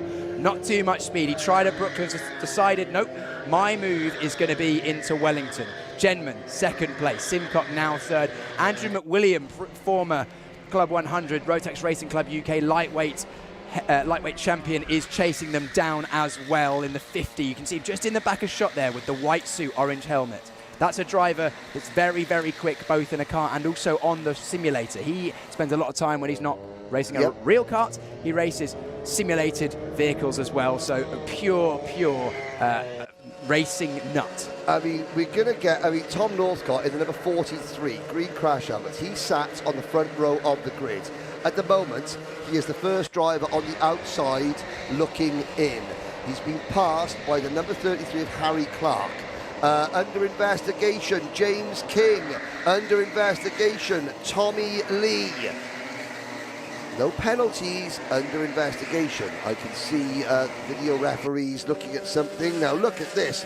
This is Lovelace, McWilliam, Lee. This is Lovelace, Lee, Lawler, Slepčević. There goes Lovelace to the inside at turn number 1.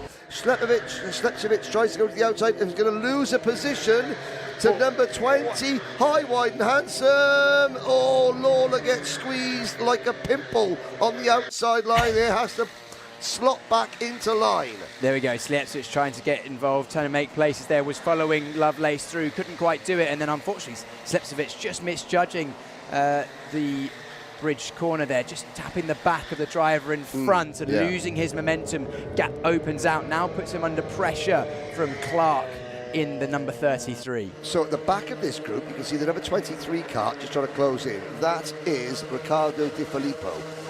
You've got James King in 11th. Now look at Slepčević now trying for a different line through. Nope, not quite. But of course, this is some of these drivers will automatically go through to the main event. Others won't. At the moment, it's the number 33. There he is, the white helmet. As Slepčević has another little go, and now there goes the 33. Oh, the number 32 is losing out. Tommy Lee, he's going to drop all the way back to 10th. Lee in the number 32 is now the first driver on the outside looking in. So you've got 5th, 6th, 7th, 8th, 9th actually.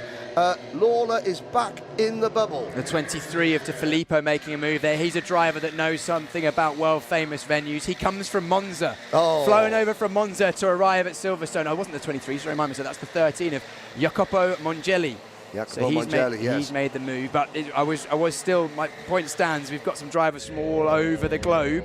One from Monza, and now we go side by side contact in the braking zone. They both make it through. That's the 33 of Clark and the 20 there that you're looking at of Lawler. He was up higher in the order earlier on this race, having to stem the flow now, momentum going against him, and now look, 71, James King getting involved. James King had dropped to 12th, so the back of this group is 13th place. So 13th, 12th, 11th.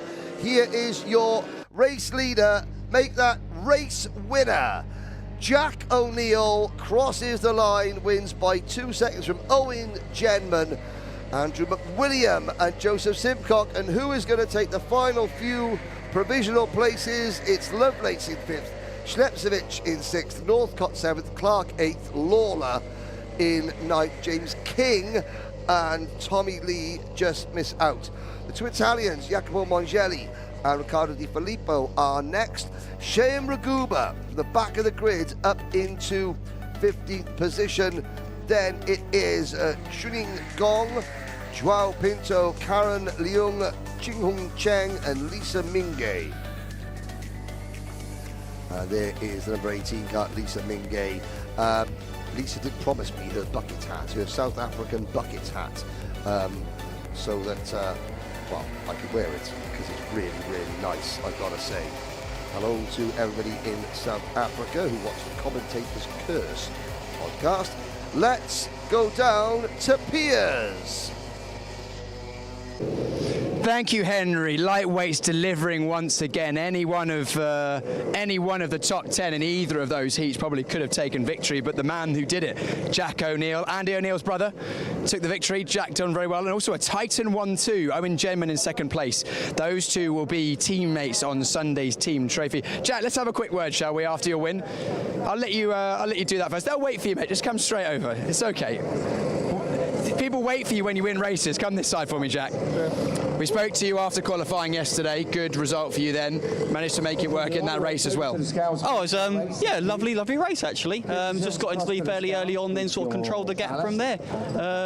Yeah, I now owe my wife a necklace now because I said before, if I win the heat, and I owe you a necklace, so it's a good luck sort of thing to sort of, you know, have a character and so I think, damn. I've heard Argus is good for those. Is that what it is? Oh yeah, she said Tiffany apparently. I don't know who that is. No, Argus is definitely better. Is it? Okay. And also, not bad to see your teammate Owen. Owen jump in as well. Jack's got a joke for you. Has he told you the joke? No, go on, tell me the joke.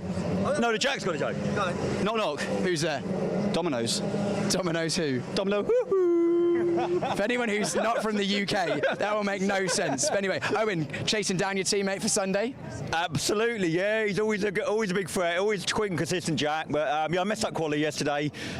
Knew I had a good pace there, but I just need to, yes, I just didn't put it together. Too much traffic, but yeah, managed to get a clean one in that one.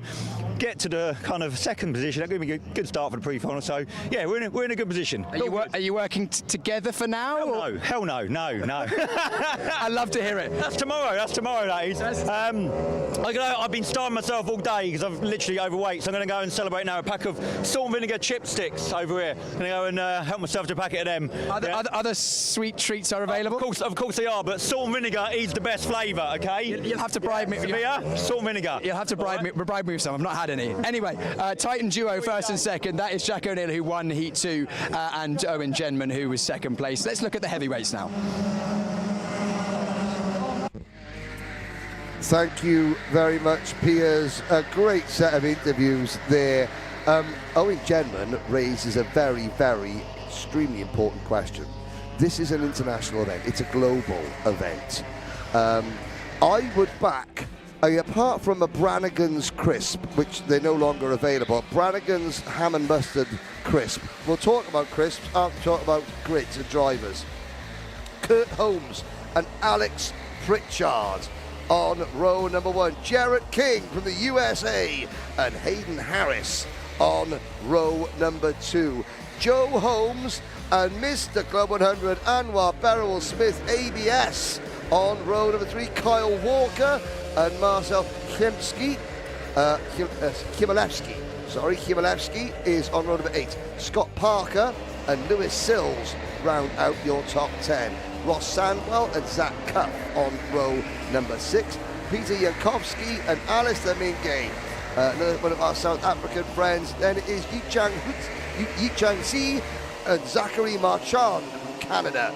Tim Hill and Cho Sheng Wei. Cho Sheng Wei is the team manager of the Chinese Rotax owner-driver and Rotax club events. Ray Liu and Damian Smith are rounding out the field. Now, Owen Jenman brings up a very important thing, and I need your help on this on the YouTube channel. Get ready. I'm covering the Alpha Live YouTube channel at the moment. A salt and vinegar crisp, Brannigan's honey ham and mustard. They don't make them anymore, so that takes them out of the equation. A salt and vinegar crisp. I think that might be one of Britain's greatest offerings to the modern world. Yes, I would highly recommend the Co-op posh ones. Really? They are my absolute favourite. I'm a racing driver. I like Tyrrell's crisps. I think they're better. I've tried them. I'm a salt and vinegar crisp connoisseur, Henry. Really? Are they okay? They are. They are 10 out of 10. I mean, it's just, so. And it has Britain given anything else to the culinary world better than a salt and vinegar crisp in the YouTube live chats? It's questions we need to answer. Jarrett King is your man with the camera cart.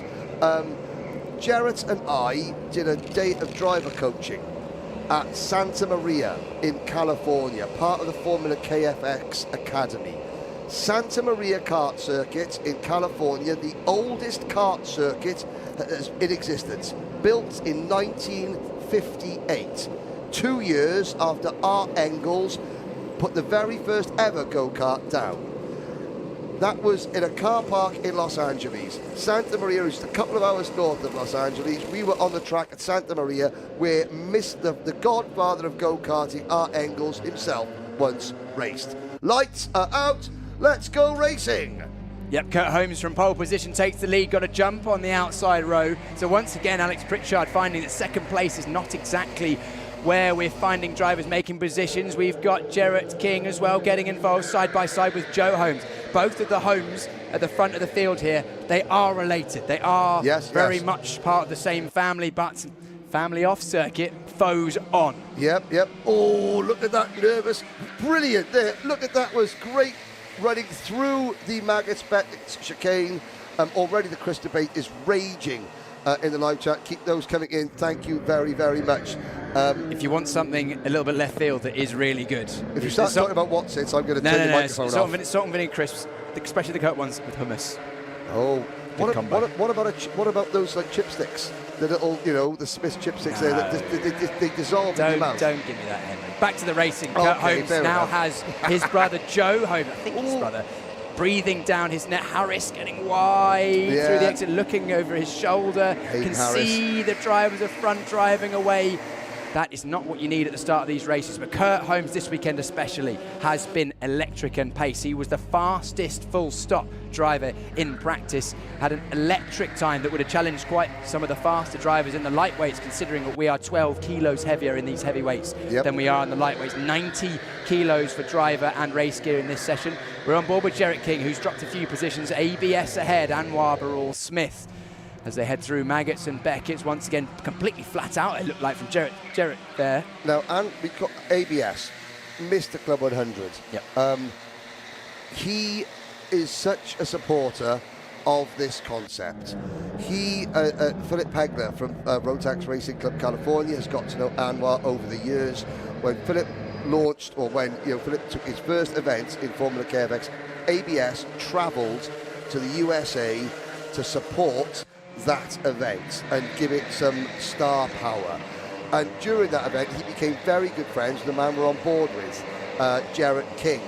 And that's not hard to do because Jarrett is an inherently popular, funny, friendly, outgoing personality. As we found out in his post-pole interview yesterday. Although, if you run wide, that was an example of Jarrett King running wide over the curb at the exit of the last corner, and you can see the gap open up to ABS ahead. And there is Jarrett King now getting past, or does he? Not quite. Oh, he's making Kyle Walker work for it, and he gets it. Now that puts Jarrett back to 6th. And yeah, I think Jarrett and I, we spent a lot of time together recently, and Jarrett's going to race with Peter Jankowski in the endurance event, I believe, and he's struck up a friendship. He met Anwar Barul Smith earlier this week. They've been hanging out together, and again, this is part of what the global community is all about. You're part of the said of the drivers briefing. These drivers, they're now part of the biggest club in the world. We're about to see a move. Joe Holmes on Kurt Holmes into Seagrave. He goes up the inside. Good move in the good thing about Seagrave is it's harder to cut back on the exit than any other corner. And also Kurt Holmes now seeing some attention from Alex Pritchard, although Pritchard couldn't get the run. And then Anwar Barul Smith very much in that. It's definitely a 4-way fight for the lead. Now look at all the tucking going on. Also interesting, Jarrett King and Kyle Walker very much working together. They can see the battling ahead. They know that this is an opportunity for them to gain ground. Yes, indeed. Talked a lot about the South African contingent this week there. Again, huge, really colourful, very outgoing. Everyone is jumping up and down, cheering at every opportunity. Alistair Minge is 17th. Well, they've got Kyle Lawrence now watching. What's up, Buttercup? Kyle Lawrence, our colleague for the Rotax Grand Finals, who Well, if he was quick enough in a kart, he'd be here, but obviously. Great to see you. I gotta say, Kyle, your countrymen and countrywomen are doing South African karting proud here. I have to say, very colourful, very, it's just pure love, all love. That is love. Love that move from Pritchard on Kurt Holmes. ABS tucking in behind. Kyle Walker, the top 5 separated by, a second. Here we go, half distance. Here we go, over the line once again. You mentioned it, Henry, half distance to go. 6 more laps or 5 more laps, I reckon, including this one to go, if my maths is correct in my brain, which commentators' maths is never that good. I'll trust your maths over my maths, because you've got a bigger brain than I have. You said I've got a big head. No, I'm saying you're more intelligent than me. No. Kurt Holmes at the inside. Bridge corner once again being the location. Down the inside. Pritchard following back in the slipstream. Kurt Holmes deciding that he has to be the man to chase down Joe at the front of the field. Joe qualified 5th. He was slightly disappointed with that, but we spoke to him after qualifying. Yep, he did. He said, doesn't matter. Still a lot of racing to go. I just need to be in the mix in the final. Right place, right time. He said, if I got the kart to win the heat, I'll do it. At the moment, he thinks he's got the kart. He does. At the moment, it's driver number 12, Marcel Chmielewski. Chmielewski, yes, we had this. Who is on the bubble, the transfer spot, just 3/10 ahead of Zach Cuff, Scott Parker, Peter Jankowski, then the International Collective. I'm going to trigger a few people. Obviously, the British drivers, they're used to racing in the Club 100 Rotax Racing UK system on these karts. And even though Silverstone's a brand new circuit, a lot of them race the British University Kart Championship and a round of Club 100. So the British drivers have got, they are at an advantage this year. That advantage over the years, as this event progresses, will dissipate, because the drivers from the national Rotax clubs around the world will automatically improve as more people join the club. The racing gets better. So you're looking at the drivers from Canada and Chinese Taipei and the USA and Italy and Portugal move the race leads. They're the underdogs. Yeah. The overseas drivers are the underdogs here, make no question. As talented as they are, it's just circumstance, situation, the fact that this is the first. And you're seeing that, play out. Holmes, Pritchard, ABS, Walker, Jarrett King is flying the flag for the rest of the world at the moment in 6th position, because the remaining runners, Chmielewski, he's from Poland, but he races in the UK. At the moment, Jarrett King, here's something, timestamp this one. Jarrett King is upholding the honour of the rest of the world. Words I never thought I'd say, but I just have, and it's factually correct. Yeah. Holmes versus Pritchard at the moment at the front of the field. They will be your top 3 if things are calm for the rest of this race. But knowing the heavyweights in Rotax Racing Club, it will only remain calm for a short period of time before. It's the calm before the storm, I reckon, because we're going to have a little scrap for the end of the race, because it looks like that Walker and Burrell Smith are also catching this, and as soon as it becomes a 5-way battle for the lead, it will then kick off. Joe Holmes takes the lead from Kurt Holmes. Kurt Holmes looks to take it back, can't get it done. Pritchard goes wide and loses time. That's bringing the 30 and the 43. Walker, Burrell Smith, it's now 5 for the lead. 2 laps remaining. I gotta say that it's ABS in the sort of Jamaican Cool Runnings bobsled team race suit. I think it's so cool. Here we go, 90 seconds remaining. This will be the penultimate lap. We'll watch the gap. 5 at the lead. Look at Jarrett King at the moment. He is ploughing a lone furrow in 6th position. I wonder how lucky Burrell Smith's egg is today. Oh, he's got a lucky egg, has he? Well, it's another Cool Runnings reference, isn't it? Oh, of course. Oh, I can't believe I missed my that lucky one. egg. My lucky egg, Saka. How's your egg? Well, how about I draw a line down that egg? Anyway, well, let's have a look. Is he a lucky egg, or is his egg about to get scrambled? Half a lap to go. ABS in 4th position now. No, a lap and a half to go, because we're going to get past the start-finish line before Anything you can do, I can do better, says Holmes to Holmes. Kurt takes the lead now. Now, these are the top 6. At the moment, Lewis Sills is on the bubble. He has got ahead of, I'm trying to see who he's got. Chmielewski is up to 8th, Sandwell 7th. Here we go. Now this is the last lap. Look how much closer Jarrett King is getting as Kurt Holmes begins the defence through Jimmy's up towards Brooklyn. Smart drive from Kurt Holmes. He had a brief look, opens the corner out, and that corner, Brooklands, could just have given Kurt the win because he didn't defend. He is now not under pressure. Yeah, we saw that on board in the bottom right-hand side. Picture in picture, Jarrett King has the front row seat to this battle for the lead. There goes Walker trying to get past as well, can't get it done. Kurt Holmes breaking away, is it going to be enough? Jarrett King now taking the move up the inside, takes 2 positions. He's now in 4th, picture in picture, right-hand side once again. Oh, he runs wide, Jarrett King. He runs right now. Here we go. Battle for the lead. I spoke too soon. Kurt Holmes didn't quite do enough up there at Brooklands. He is going to have to defend. He does defend into Seagrave. Now through Seaman. Joe Holmes there. Sets him up. Will we get the crossover? He tries. Is there momentum? He's having a look. No. And ABS sits behind, waits, saving his lucky egg for the next race. We saw in 4th place. Who's that coming out? That's Pritchard coming out of the final corner in P4, and he still qualifies. Jarrett King moves up to 4, so Pritchard and Kyle Walker drop back there at the end.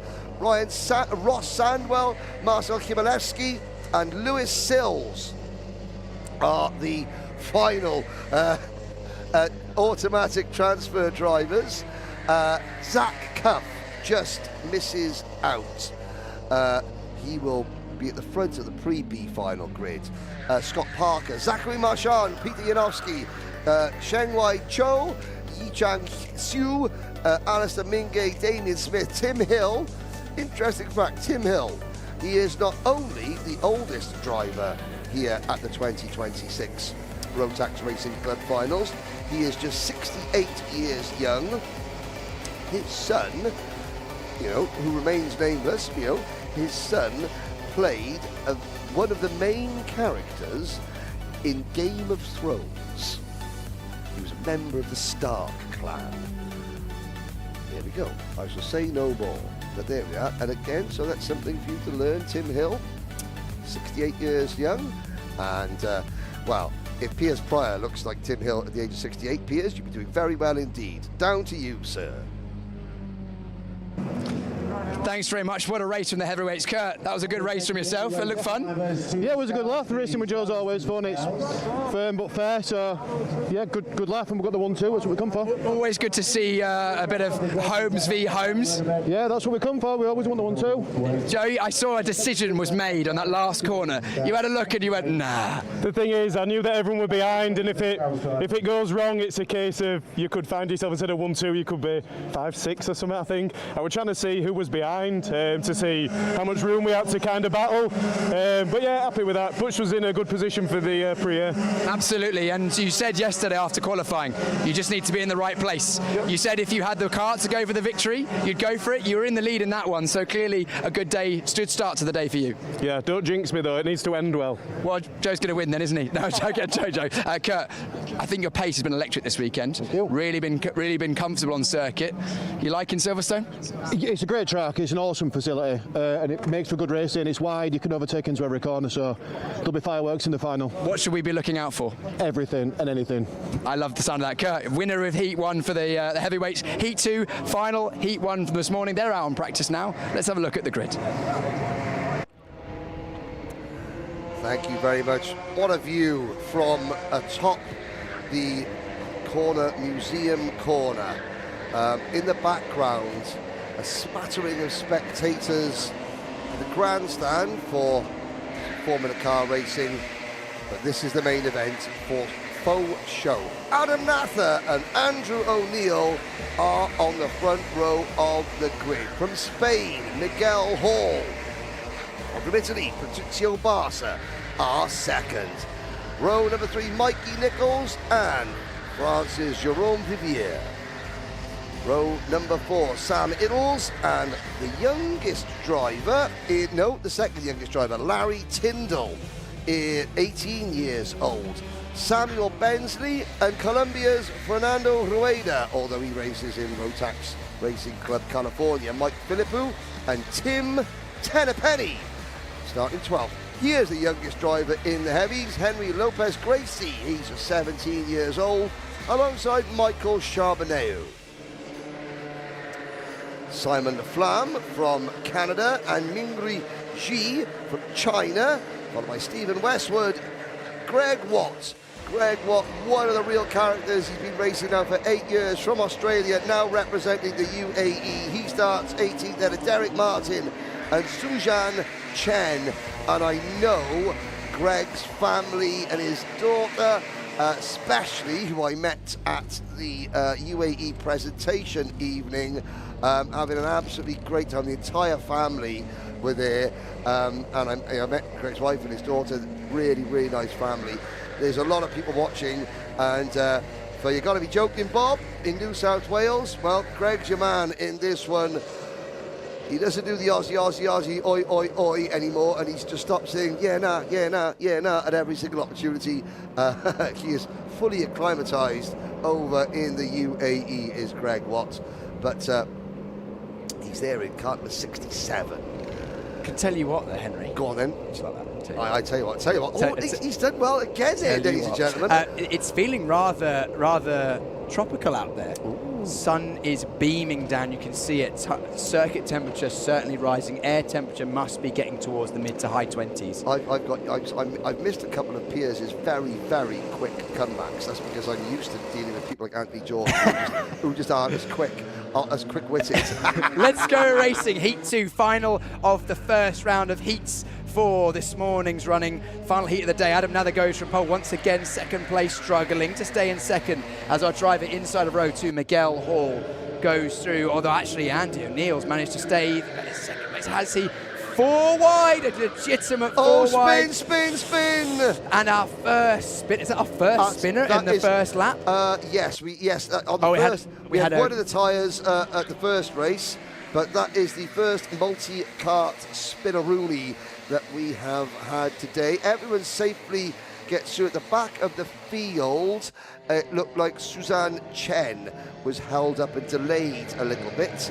All of this helping Adam Nather, who's got about a 5 kart length gap ahead of Andy O'Neill. Andy O'Neill's done well very much to stay in second place. Not many drivers have managed to do that at the starts here, what with a long turn one. We jump on board with our third place driver, Miguel Hall, under the Spanish flag. We saw Miguel, didn't we, at dinner last night? Yes, he was. It was great. He's from the UK. Oh, well, Miguel's mum is Spanish. And of course, I said hello. Miguel's mum mistook me for a waiter in the hotel. You're just such a mild-mannered man, Henry. Exactly. Very, very inobtrusive and quiet. A lot of people say I'm too quiet sometimes. There's a few people online who saying they wish I would be quiet. What a move! That's also a pretty naughty cutback from Miguel on Sam. I think it was Sam Iddles throwing it up the inside of Brooklands corner at turn 4. And now we've got 3-kart battle for third place. Yeah, indeed. So this would be Iddles, Nichols and Hall, I believe, as we head up through Express Curve into Priory. Andy O'Neill's closed the gap at the front of the field, so it's 2 for the lead. We've got to move now into... that is into Tower. Ireland. No, it's not Ireland. It was Club Ireland, then Club, Tower. Sorry, Club Ireland Tower. Yeah, that section of corners that go one into the next. Club Island Tower. That is the sort of the complex that Piers and I are still. If only there was some sort of anagram that we could remember that complex of corners. That would be very helpful if there was letters in an order that would help us remember that. Club Island and Tower. Let's have a look. Anyway, back to the racing. Here's number 37. Nichols, Iddles and Hall.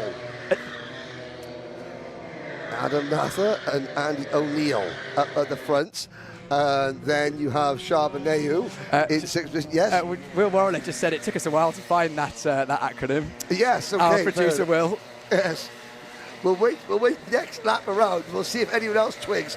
Bensley, Barker and Philippou are the last transfer drivers. A long, long way to go at the moment. Looking back now, Larry Tyndall was one of the drivers that got turned around. He's down to 4th place. Greg Watt up to 16th. Yeah, everyone called Greg Mr. Nice. Howard Marks was also known as Mr. Nice. Howard Marks, but he imported and exported different things than our Mr. Nice. Karting's Mr. Nice, Greg Watt. Here's a race for the lead. Now, you could be nice, Adam Nather and Andrew O'Neill, but not on track. You've got to be nasty on track if you want to guys, win. Finish last. Even though Greg is 16th out of 20. So he's not last? No. But there we go. You're right there. Nather and O'Neill happy at the moment, 1-2. They know they've got a gap. You can see Nather, even though he was wide open on the inside there, he's not worried about Andy O'Neill going through at this stage, because either Andy will think I'm quicker and go through, and then Nather can hitch a tow hook on his rear bumper, or O'Neill will sit there and think, you know what, we'll sit here, bide our time for the gap, and then maybe I might go for a move later in the race if I'm still in the tow. But it looks like it's 2 for the lead for now.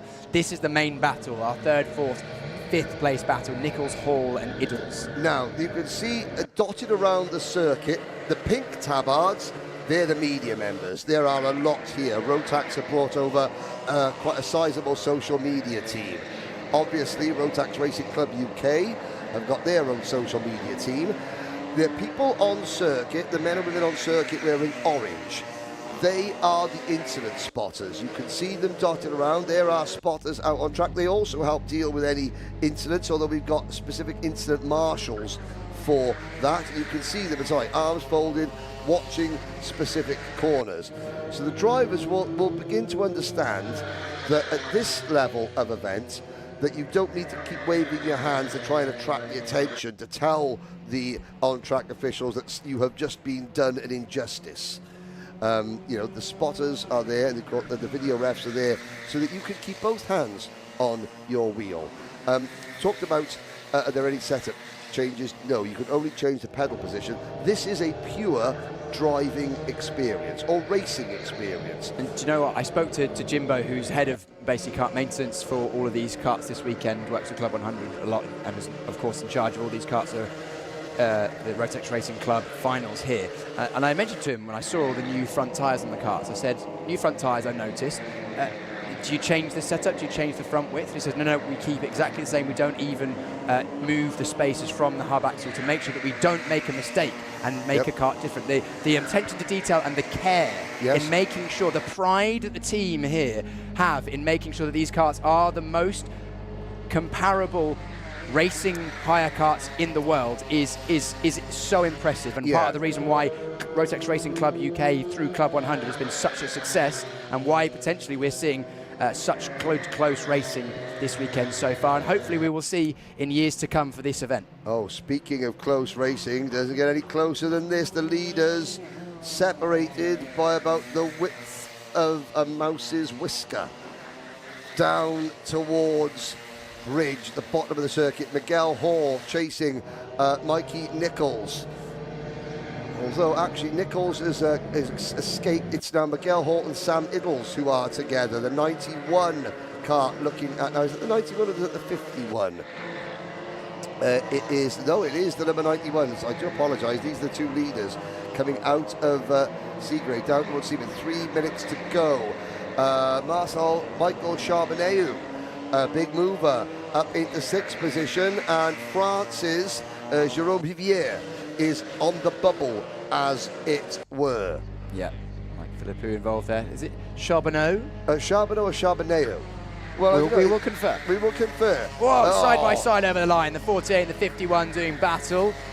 These are for those that's important 4th place. positions. That's Miguel Hall, Sam Iddles. They've been battling pretty much all race, haven't they? Yeah, but look, that great battling. Now they are 4th and 5th. They've just got 6th and 7th now closing in. Patricio Barca, and then Charbonneau. Oh, move for the lead, Henry. Sorry to interrupt. No, that's fine. And Andy O'Neill has decided now is the moment with 2 minutes to go, so 2 laps plus the remainder of this one to go.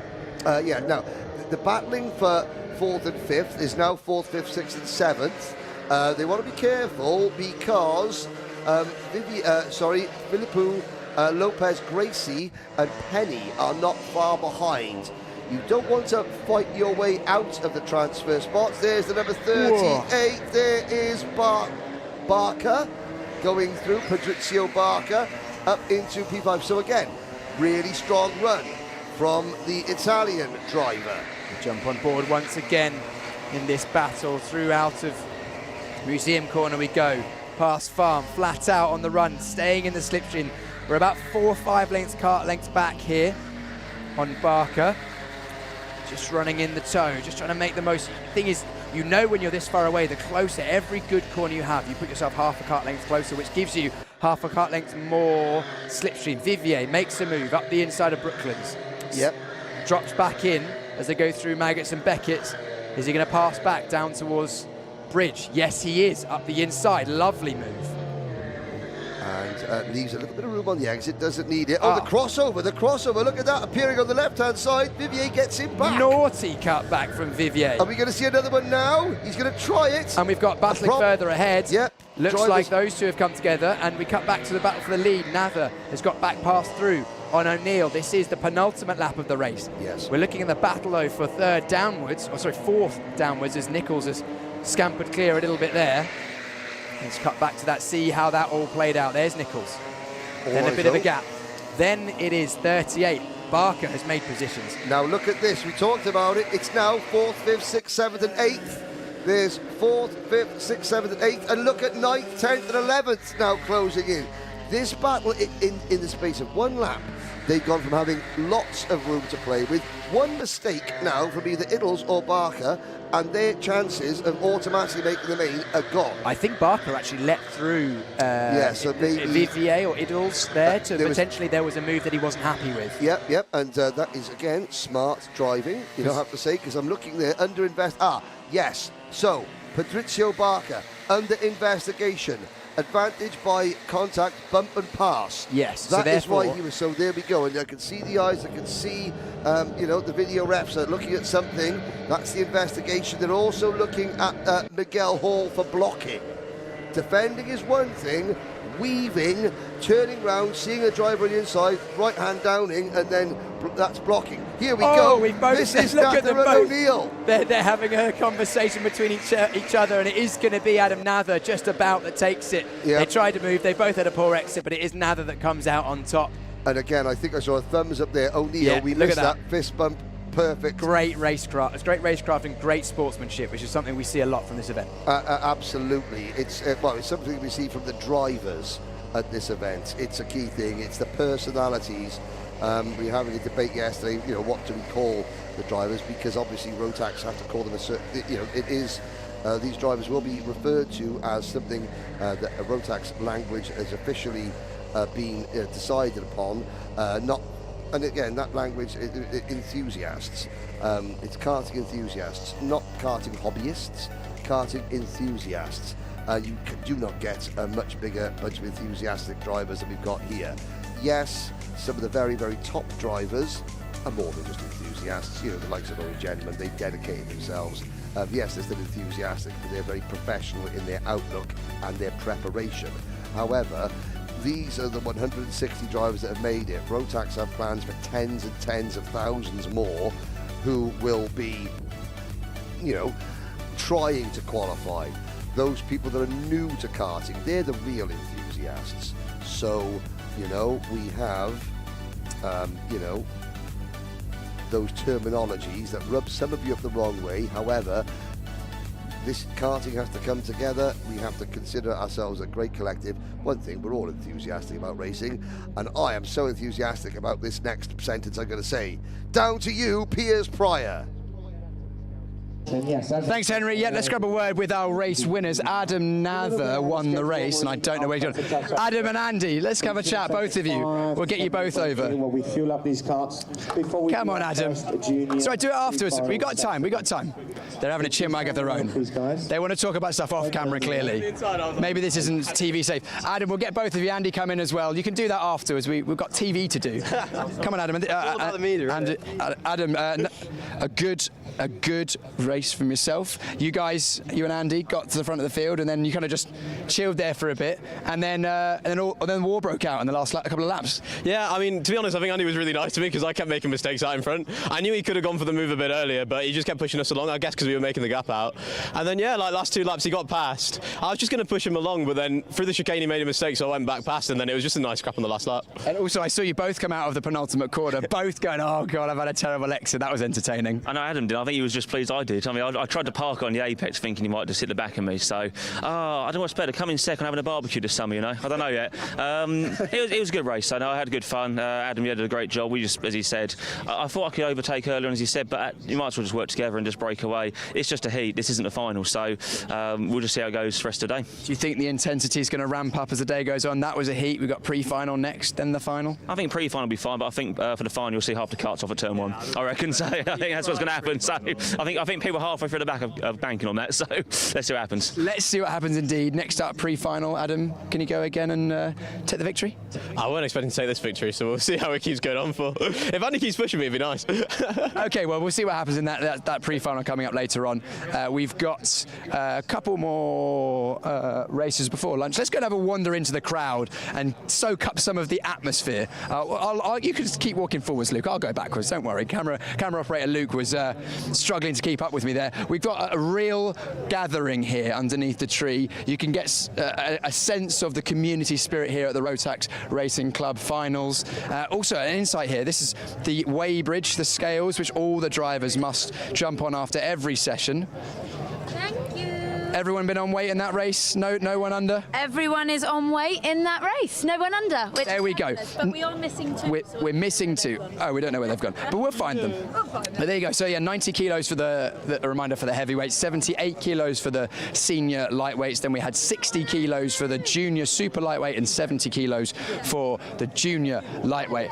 Let's wander in and grab a word with some of our drivers. Are you guys in the next race? Yeah, we are. Who are you? I'm Aiden Beaumont. And you are? John Breitenbach. And how are you enjoying the racing so far? It's really fun, actually. It's like, yeah, super cool. I really like the karts. You like the karts? Yeah, it's fun. And how has the racing been on circuit? You've had your first heat. How did it go? It didn't go so well.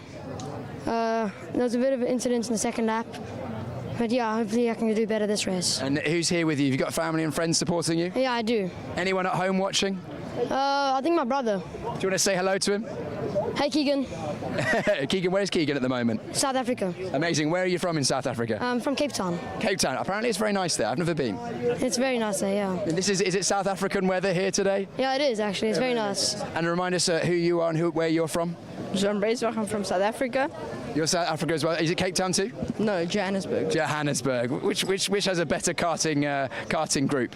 Johannesburg, definitely.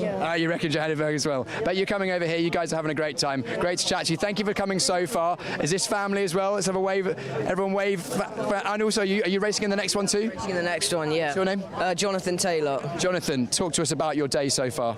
It's not gone great. There wasn't much grip on the front. The tyres overheated quite quickly, but other than that, it went well. I gained a few positions, so we'll see how many I can gain in the pre-B final. Yeah, you said that the race didn't go quite as planned as you would like, but how are you enjoying the Rotax Racing Club finals for your first time? I think it's great. They've organised it really well. Massive shout out to John and the team. It's gone really well, and you as well, especially. Well done. I've not done anything. I'm just standing and talk to people. Well, still, it takes commitment to run around and talk to everyone. So well done, and everyone to the team. Yeah. You've got a job as a racing driver as well. You're perfect on the PR there. Great to hear. Let's wander in and chat to this group of drivers over here. Hello, how are you guys doing? Hello, good. Who are we with? William Brooks. Are you racing? No. Okay, you're just taking photos? Yeah. How are the photos going? I just got here. Oh. Enjoying yourself? Yeah, I'm loving it. You got sun cream? Have you got sun cream on? Yeah, on my legs and arms. I would hope so. And who are you guys? You must be racing drivers. Yeah, Connor Nathan. Connor, how has the day gone for yourself?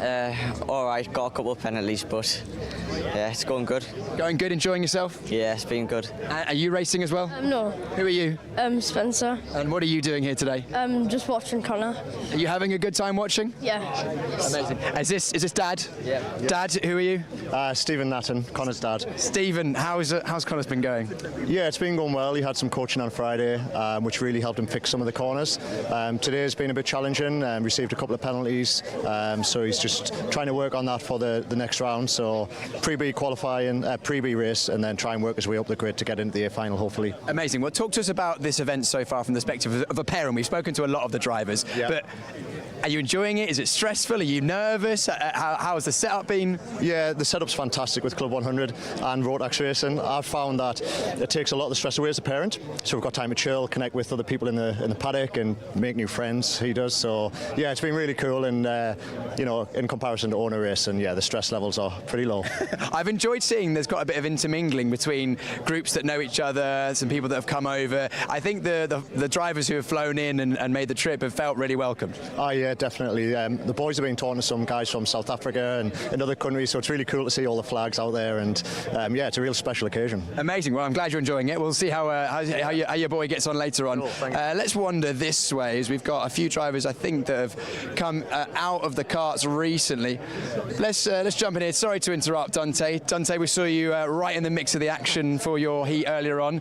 Summarise it from yourself. Yeah, it was an entertaining race. It nearly all went to pot at turn number 3 or 4. Yeah, Fraser and I just came to pretty much a stop because it was like 3 or 4 wide and top 5 went away. I thought, okay, just gotta get on with it.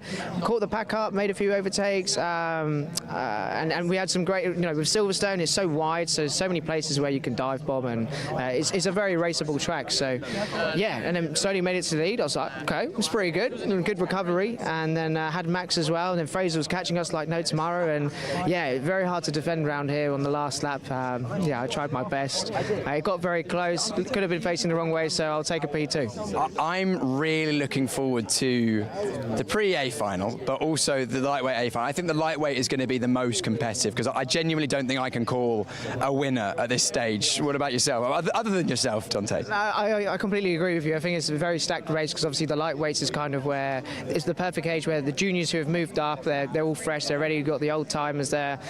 It's a very competitive grid. Sorry, you're all right. Just getting stung by a bee there.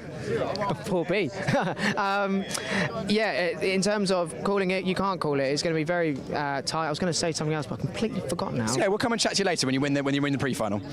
Dante Dillon, everyone, and then Greg Watts, a driver that's made his way over from the UAE. Greg, great to have you. Thank you for joining us. How are you finding the event so far? Yeah, it's a fantastic event. Really good fun. A lot of great drivers, great track, and the karts are sensational. Really cool. I'm glad you're enjoying it. You've got a genuine smile on your face. Yeah, genuine. Well, you know that you're one of the keenest karters around. I heard a rumour that you came to do some testing here, then you went and drove at another circuit as well, so you've gotten plenty of laps in. Down to Daytona on Wednesday night just for a bit of practice.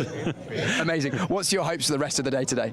Just enjoy it. Yeah, just get in, get amongst it, and have some fun. Yeah. If there's anyone watching this now thinking, oh, I might want to get involved, what would you say to them? Start out in 4 strokes and just work your way up, and this is a perfect stepping stone into the higher levels of karting. It's just fantastic. And once you get used to the race style and you move up into this sort of 2-stroke entry-level stuff, it's a fantastic way to do it. Greg, thank you so much for taking the time to chat to us. Keep your enthusiasm going. It's infectious. Let's wander into the grid. Actually, do you know what? Seeing as the next grid is forming, which will be the second, well, it's going to be some pre-finals, isn't it, before we head to the lunch break. So I'll hand back to Henry to preview those. Thank you so much, Piers. Yeah, the enthusiasm, the smiles coming out. It hasn't been all smiles, though, because when the drivers get onto the circuit, as we saw this morning, there was plenty of gritty, determined racing. Let's have a look back at some of the action from this morning, where we've had 8 heat races so far. Here are the highlights. On-board camera work from early in the day. Drivers battling Brooklands corner there. We're going to see plenty of activity at Brooklands That's the Maggots and Beckett's complex. You could see the 3 wide action in and out of the corner. That is as close as you want to get to the tyres for one of our junior light drivers. Now we move into some of the senior classes. Good 3 wide racing up and down the field. There is an example of the 3 wide action. Drivers learning the style of racing. Greg Watt says there is a different style to two-stroke racing on these two-stroke karts, but the rental versions of them. And yep, a great crossover there. We saw Dante Dillon speaking earlier. Maybe that's what he forgot to say. I forgot to say that that move was Leng Leng. There's the number 67. Now there are some of the more experienced drivers. That was the naughtiest of all cutbacks, but excellent camera work there, and excellent driver awareness of where the position of the finish line camera is. That'll be a highlight. Of course, so close all the way through. Everybody, like I said, was smiling. Everybody was delighted. There's a bit of grass tracking. That was Jarrett King from the USA going grass tracking.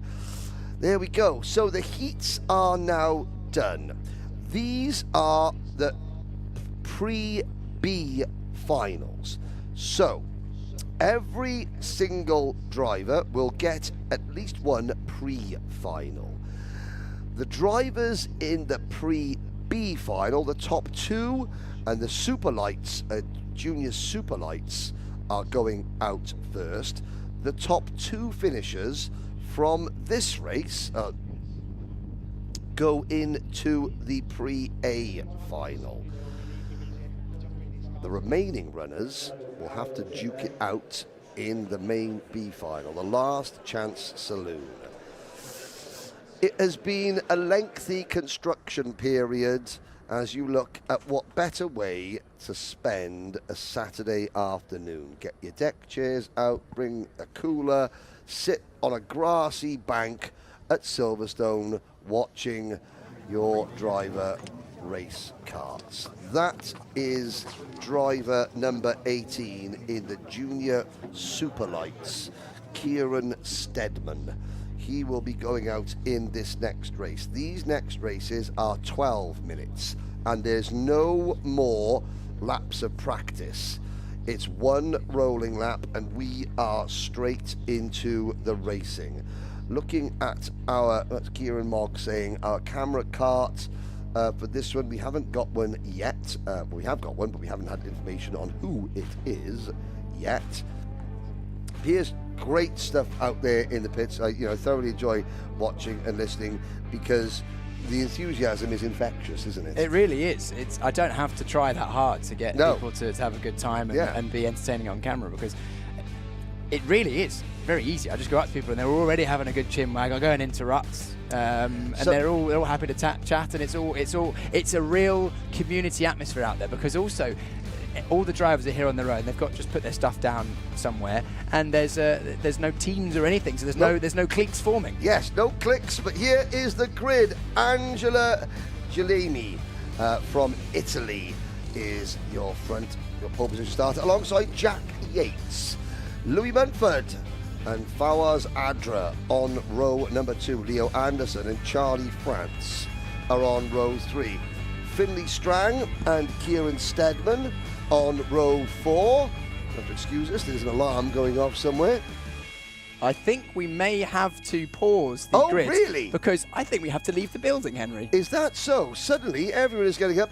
Well, ladies and gentlemen, talk amongst yourselves. I tell you what, the action's getting so hot up in here, we're going to leave you to it. Bear with us, there's the grid. We'll be back when we're allowed back in the building. This is a first for me.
Welcome to Kart Silverstone, the inaugural host of the Rotax Racing Club Finals, and an incredible circuit. A new addition to the Silverstone circuit, a world-famous venue that's hosted British Grand Prix since the start of Formula One, and now we go racing here in karting for the Rotax Racing Club Finals. An amazing circuit, the drivers who have driven here love it, a unique challenge. Let's look at the circuit in a bit more detail.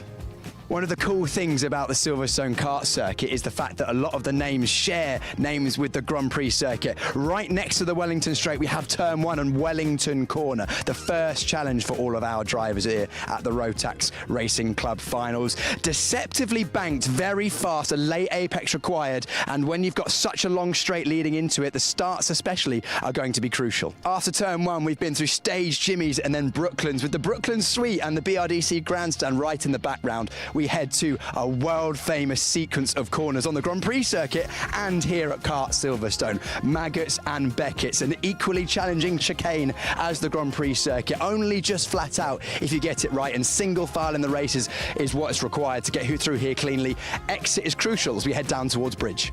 We've headed through the fast and flowing first sector, and we're now at Bridge Corner, and we're trying to give you a sense of quite how banked and downhill this corner is here. Very steeply banked through the middle, flattens out at the exit. A late apex is required to get a good lap time around here. However, in the racing, because of that late apex, the inside line is very much on. You can brake very late into here. So I expect to see a lot of moves here during the races, but the exit, even if you do a move, is then crucial. You can get cut back because we've got a long uphill run to the middle sector. The drivers will have been flat out all the way up the hill through Express Curve, and now we're here at Priory, a very tight hairpin turn, off camber, uphill at the apex. Tricky to get right. If you brake too late, easy to run wide on the curb on the exit. Another overtaking opportunity in the races we've had here before. The cutback has been strong here, and from this point onwards, very tight and twisty. Let's move on and look at the last sector. We're into the final part of the lap now. Two hairpins back to back, Seaman and Seagrave, both good overtaking opportunities. Slow corners, but the subtle camber here at Silverstone can catch the drivers out easily. We head into the final corner now. The final challenge on the lap here, Museum Corner, probably the most difficult but most crucial corner on the circuit. Off camber on the entry, you have to get the apex just right. The curb on the exit kills your speed, and that long run, a couple of 100 meters down towards Turn 1, means that this is critical for lap time and also could be the decisive moment in the races. That's just a taster of what Kart Silverstone has in store on our drivers here at the Rotax Racing Club Finals. Nearly 8, 9, 10 overtaking opportunities per lap means that we've got some excellent racing ahead of us. I'm really looking forward to seeing how it all plays out. Well, that's the circuit in a bit more detail, the circuit that all the drivers have been tackling, and the driver that's going to have the best view from pole position in our super lightweight pre-B final is Angela Guglielmi. Angela, you've come over from Switzerland. Thank you very much for racing with us. You're going to be going from pole position. How do you feel ahead of your pre-B final? I'm happy because it's the first time I do the championship and the first time I drive beer, so I'm really happy. Are you enjoying yourself so far at the Rotax Racing Club event? Yeah. What have you enjoyed most so far? It's to drive a lot. I love driving.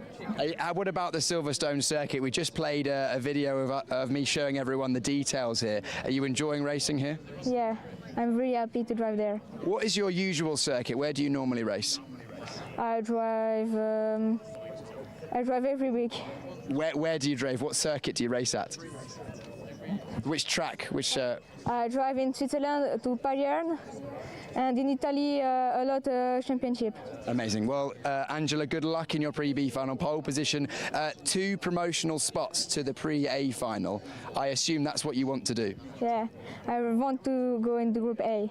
Well, there you go. Angela Guglielmi is going to be going from pole position. Congratulations. We'll let you go and cool off. Because we have this fire alarm in the building at the moment, we're going to be wandering around for a bit, but do bear with us because the racing will be back very, very shortly. As far as we're aware, it's just an alarm for now. I'm going to wander into the crowd once again because our grid of pre-B finalists in the super lightweight category are all been told that they can leave the karts, they can go in to get some shade because it is very hot here today. Temperatures, I'm feeling probably mid-20s. Circuit temperature will be nudging 40 degrees by now. Sun's been out all morning. These Dunlop tyres, you can see, they're absolutely slick. They are working very, very hard indeed at the moment. So the drivers will have to, well, we heard just a few moments ago ahead of this grid some of the drivers have been pushing too hard and finding that the tyres are actually going off a little bit, overheating, and they have to make sure that they manage that. Let's have a chat to a couple of our drivers here. I assume you are getting prepared for this race. Remind us who you are. Number 16, Paige Martin. Paige, talk to us about your day so far. Not been a bad start. I'm starting 10th in my pre-B final. Hopefully by the end of the day I'm wanting to make it into the A final. If not, I'm aiming for a top 5 in the B. Yeah, okay, so the pre-A final is your goal. You've got an opportunity to try and get into the pre-A, then of course the B final later on you can still upgrade as well because there's 4 promotional spots in that one. I assume that must be the plan. Yeah, I got 6 chances to go for, 2 sessions, 6 chances, and I think I can do it. If not, still a really constructive weekend for me. What else is on your mind? How are you going to attack these races to try and give yourself the best chance? I think it's just avoid all the chaos, because you tend to find lap 1, everyone tries to complete the race straight away, and I think the smartest thing to do is just stay out the chaos and stay on the grey bit. Yeah, absolutely. Good, wise words indeed. We'll see how you get on with that. Thank you very much. Let's wander over. We've got Callum Boots. Callum, you're looking very ready considering a race isn't for a little while. Yeah, it's quite a while, yeah. Yeah. Got a bit too early here, but it's all right. You're ready to go. You look like you're raring to go. It's cooler outside, so better out being on track. Yeah, lovely day for racing, right? Yeah, lovely. Talk to us about it so far. You've been really quick in practice and the qualifying was pretty good as well. Yeah, I had good practices, got up into like top 10, but then first quali we were all right, got to second and then just had kart trouble. Couldn't get the pace that I needed, so I ended up in 15th for first heat, got up to 10th and then penalties put me down back to 15th, so starting P10 for final, pre-B, so. 10th for pre-B, you can go from there, I'm sure? Yeah, easy done. Easy done, lovely to hear it. And let's grab one of our drivers. Remind us who you are, who you race normally with? Hi, I'm Finley Strang and I normally race with Blueberry Motorsport and own a kart, and I'm racing here in Club 100 today. Amazing. Well, Finley, we saw you getting well involved in the action earlier on. Unfortunately, a couple of trips through the grass, wasn't there? Yeah, there was. I got pushed off, which was unlucky, because I started 5th and I was thinking, oh, this could be great. I could be in the top 10 for the A final here. But yeah, it just didn't go the way I planned. Starting P7 in this pre-B final, I assume the goal is forwards and promotion? Yeah, definitely. My goal is to either win or get just top 2. I need to get into the A final to make some progress. Absolutely. Well, I spoke to you ahead of the event at the welcome party and you said it's a big event, you're feeling a little bit nervous. Now that the event's underway, have the nerves subsided? Yeah, I'm just feeling determined to get into the A final now. I've got nothing to lose. Absolutely nothing to lose and everything to gain. Good luck, Finley. There we go. That's Finley Strang going in the super lightweight pre-B final. Who are you? Jonathan Taylor again. Oh, we spoke to you a moment ago. Jonathan, it's not the Jonathan show. You were very, very good, but we're going to move on to other people. Yeah. Good luck in your race. Thank you. No worries. Spoke to Jonathan Taylor. Let's have a word with a driver that's been right at the front in the juniors. Talk to us, remind us those who don't know who you are and how you've done today. I'm Logan McAllister and I finished 3rd in my heat. So yeah. Feeling confident today, Logan? Yeah, I mean, I struggled a bit in the heat. I dropped a wheel going into the corner named after yourself. Yes. Yes, of course, my corner. No, it's definitely not named after me. But yeah, you guys are all absolutely pushing to the limit. You have to be at the front. We see every lap you guys are hanging wheels over the edge of the grass, and it seems like that's sort of the start of a bit of a backward momentum in that portion of the race. Yeah, it's tricky because you have to find the right balance, like whether to over push and yeah. It's like me and Edgar and Jack are very, very similar on pace, so it's definitely going to be tricky with the pre-final and the final, so yeah. Do you think the sun beating down today, baking the track? We've heard from a couple of drivers saying that they think the tyres are going away a little bit. Have you found that? Yeah, definitely. I think the track's definitely a bit different compared to yesterday, and I think we're a bit slower, yeah. How do you adapt and overcome that change in track conditions? I know, it was tricky in the 3-lap warm-up to find like the rhythm, but it didn't take too long to adapt, so yeah. But we'll see how you get on in the race later on. Thanks very much. And also, why don't we go over with these two drivers? Who are you guys? I'm Abdullah Ali. And? Jack Yates. How has the day gone for you? So it started off well. I mean, yesterday I qualified pretty slow, but I gained like P13 from P19 to P13 in Heat 1. But towards the end, I got pushed off by another driver, and I fell back all the way to P19. So. Not an ideal end to your heat. Yeah. But you're one of our drivers that's flown over. You've come from abroad to race here this weekend. Tell us about that journey where you normally race, how it came about to come here. So I'm from UAE, from Dubai. So I got the ticket from Al Ain. So I've been racing in the night. So the heat is not that like a problem for me. We joked yesterday because I said, "Oh, is this nice weather?" And you were like, "No, it's cold."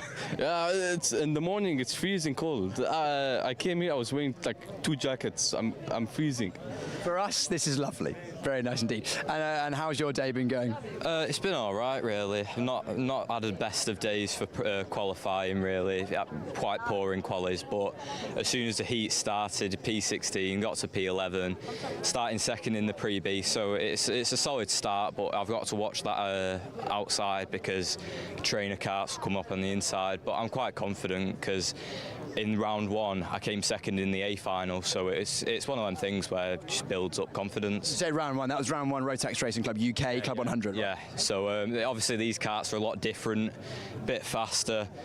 It's all different, the timings and things like that. So it's just an experience to enjoy, really, because it's not a chance that you get all the time. And also, you've spoken about the experience on circuit, but also I saw you guys were both chatting together.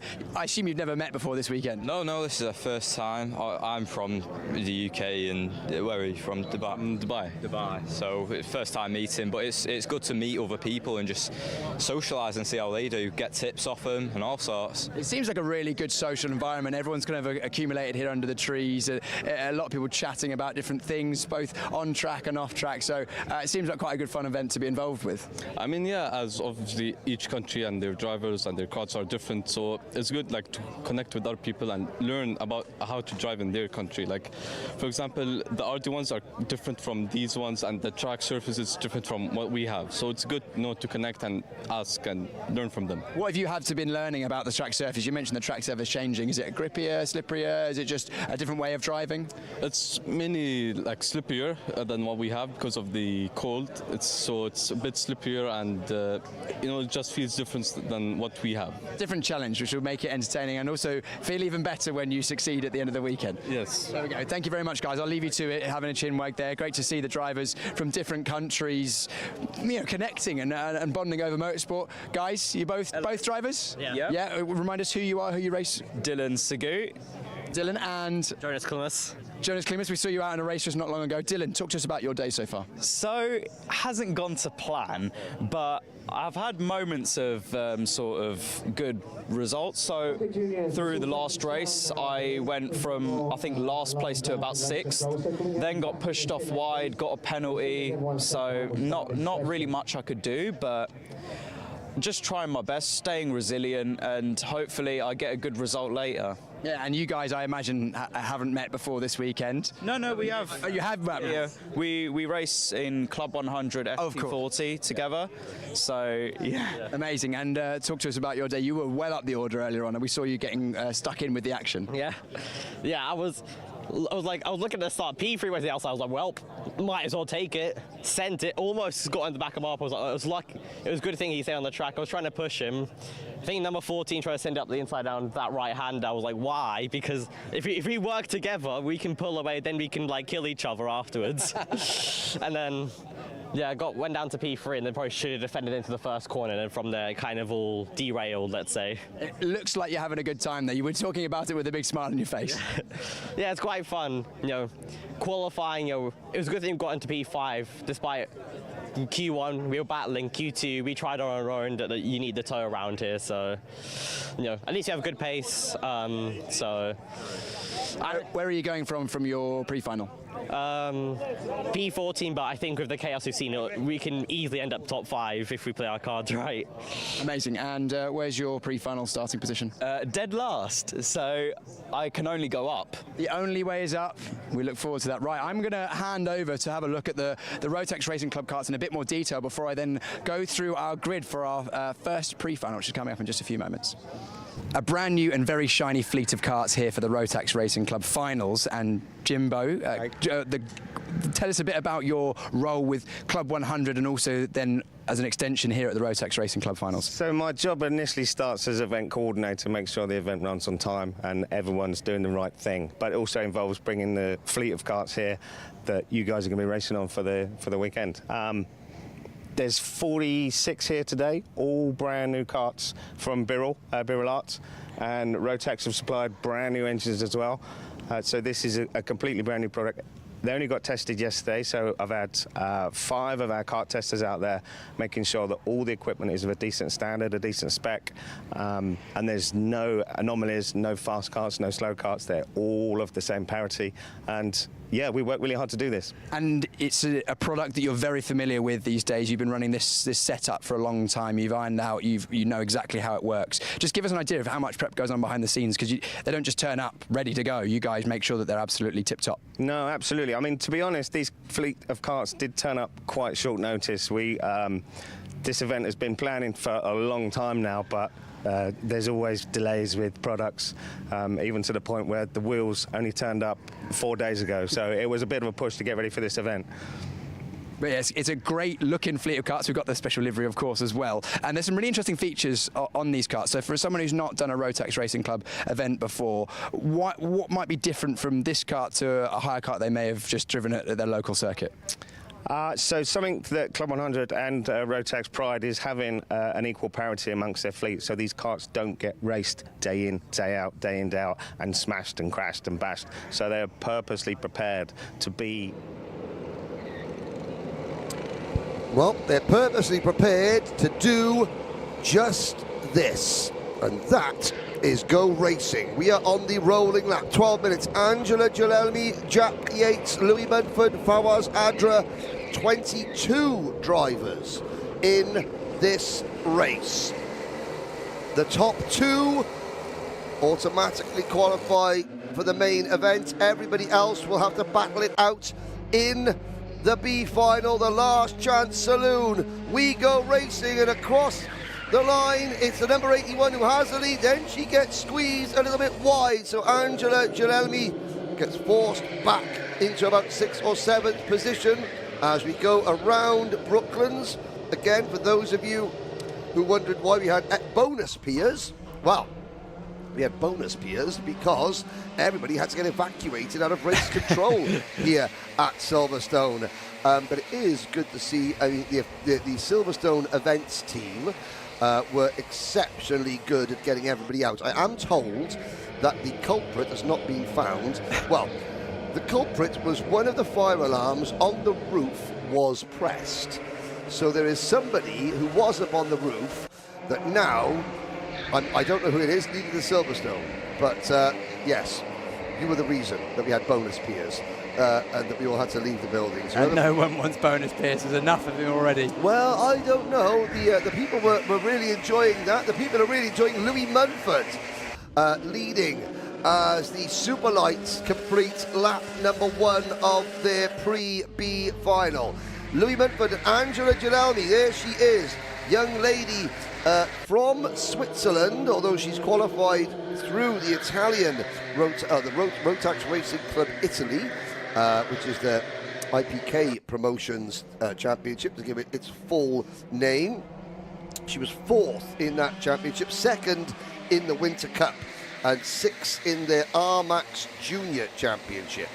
So she is a very experienced racer. She is in the final transfer spot at the moment, with Finley Strang right behind her. Yeah. Finley Strang was one of the drivers that I spoke to just a moment ago, and he was really quick in practice and qualifying, but then just shuffled wide, wrong place, wrong time a couple of times in practice. We saw him go through the grass a couple of times, and once your momentum is backwards in a field as competitive as this, so hard to regain the momentum as side by side into Seagrave. We go once again. Interesting that we've got a battle for 3 for the lead when only 2 get promoted to the next pre-final, which is pre-final A. And look, Finley Strang just having a look and deciding, you know what, we're in a good position. I'm not going to make a move until I can do it well. That is a smart, I was about to say, this is where these 3 drivers need to use their heads, and Finley Strang sort of stuck a nose out the inside of Angela Jalelmi, but then went back into line because, 2 go through. At the moment, you've got a lead group of 3, maybe 4, because here comes number 62 of Matteo Ehrenfuchter. Brilliant racing driver name. But it could become a lead group of 8 or 9 or 10. Or 10. I think it's going to become a lead group of 9 very shortly. And the driver that's just at the fastest lap of the race is the driver in 9th place, and that is Jack Yates. Warning for William Harvey under investigation. Wei Yizhu. Guglielmi for the lead, a bit of contact at the apex, and a wag of the finger from Munford says no, no, no. Finley Strang takes advantage. Involved also is Aaron Fuchter. Here's Guglielmi trying to go around the outside. That was just a miscommunication, a miscalculation on the braking zone. Exactly that. There was no malice involved there. You saw it took Guglielmi by surprise as much as everyone else. Guglielmi's dropped well down the order, back ended the top 10. She'll have to fight her way back through for the remainder of this race. Yes, indeed. I'm looking at this. So Caitlin Steppenbeck is 17th at the moment. Paige Martin is 10th.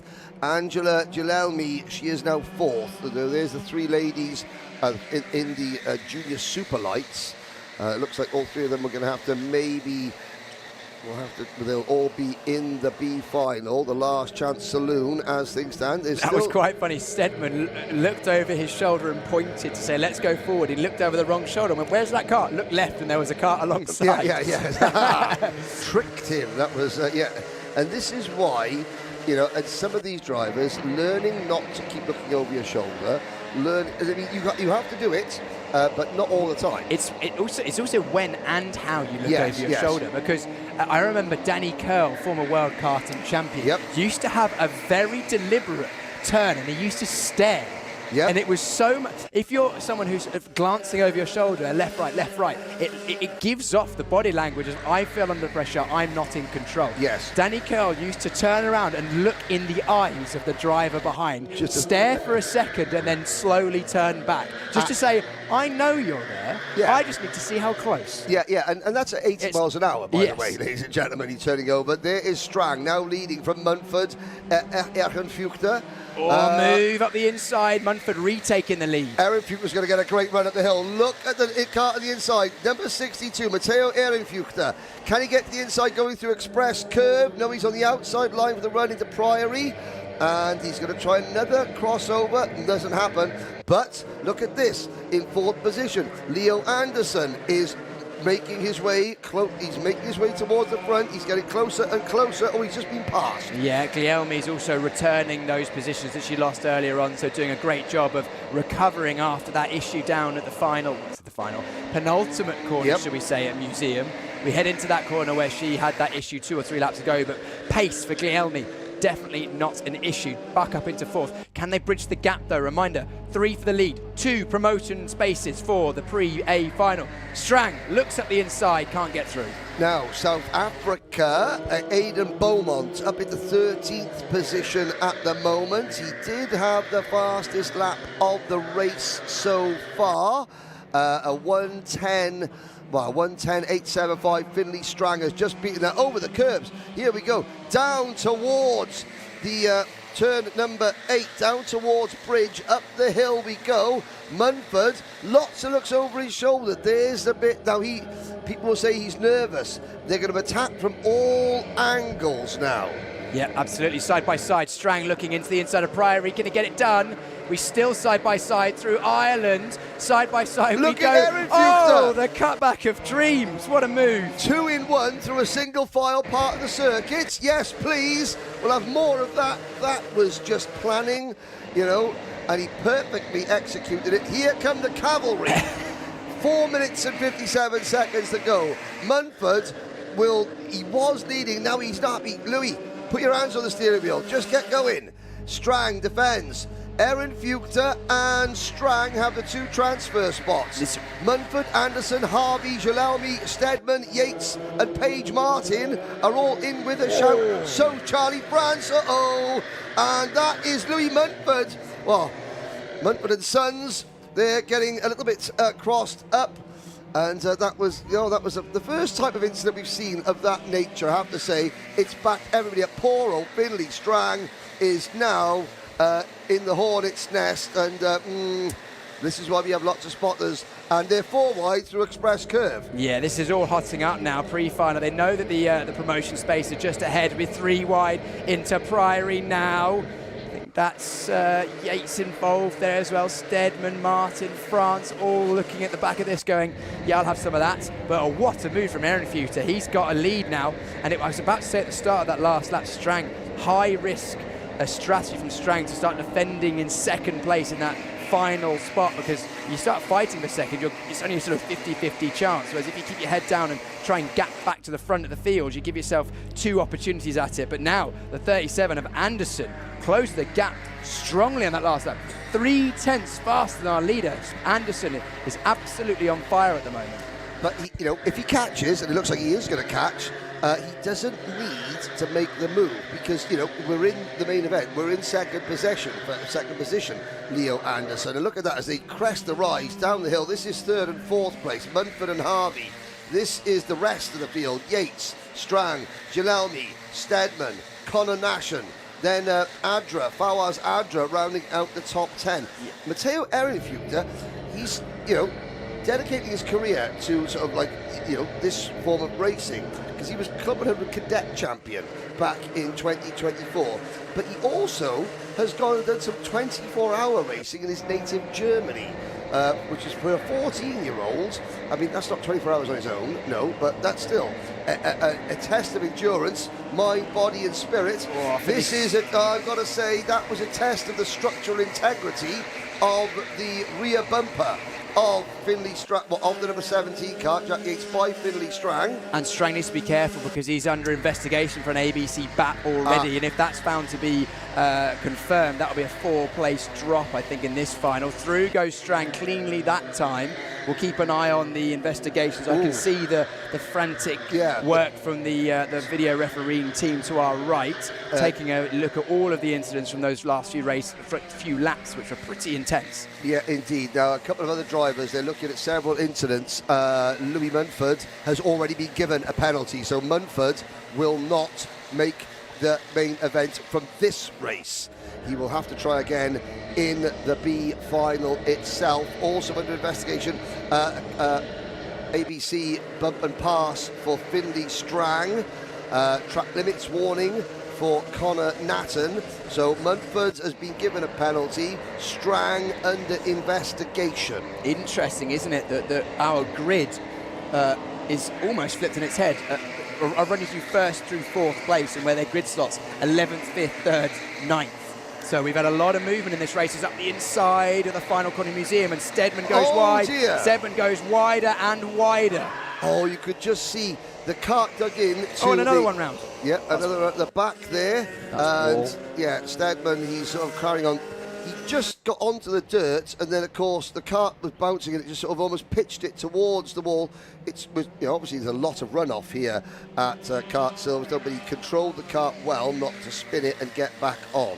Yeah, interesting, isn't it, Henry? As we get closer and closer to crunch time and everything gets more intense, the racing just gets turned up a notch. We had a pretty calm set of heats by all, especially in the junior super lightweights, but this has been pretty much action from start to finish. FDW. Forcing driver wide. Forcing driver wide. That's not FDR, Franklin Delano Roosevelt's like cousin or something like that. No. Forcing driver wide. Yeah. I'm getting used to that. The ABC, I get that, and then the DEF is when the driver's not listening, you've got to shout it at him, yeah? Is that Something right? like that, Something Henry. like that, yeah. There we go. Well, Anderson has listened to Piers because he has backed off a little bit. He is all on his own in second position. Munford, Harvey and Strang, well, they're fighting over what would be the leading positions on the grid for the last chance saloon, the B final later on.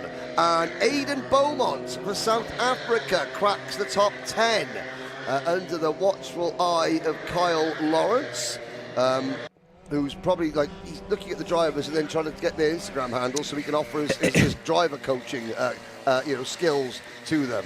Forcing driver wide, if that penalty does get applied, for position deduction in this race, so a guaranteed non-promotion into the Pre-A final.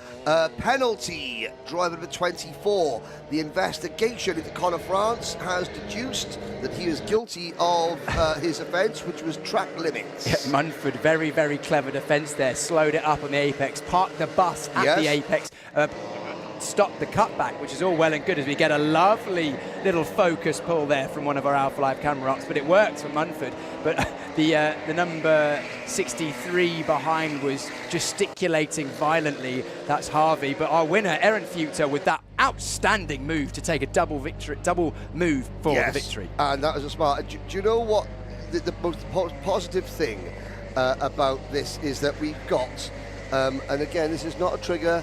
Don't get upset when I say this, but I say you have owner-driver races, two-stroke races in the Rotax Max Challenge family of drivers who are watching this, and they're saying, "Oh, I want to be out there. Oh, I want to be out there so bad."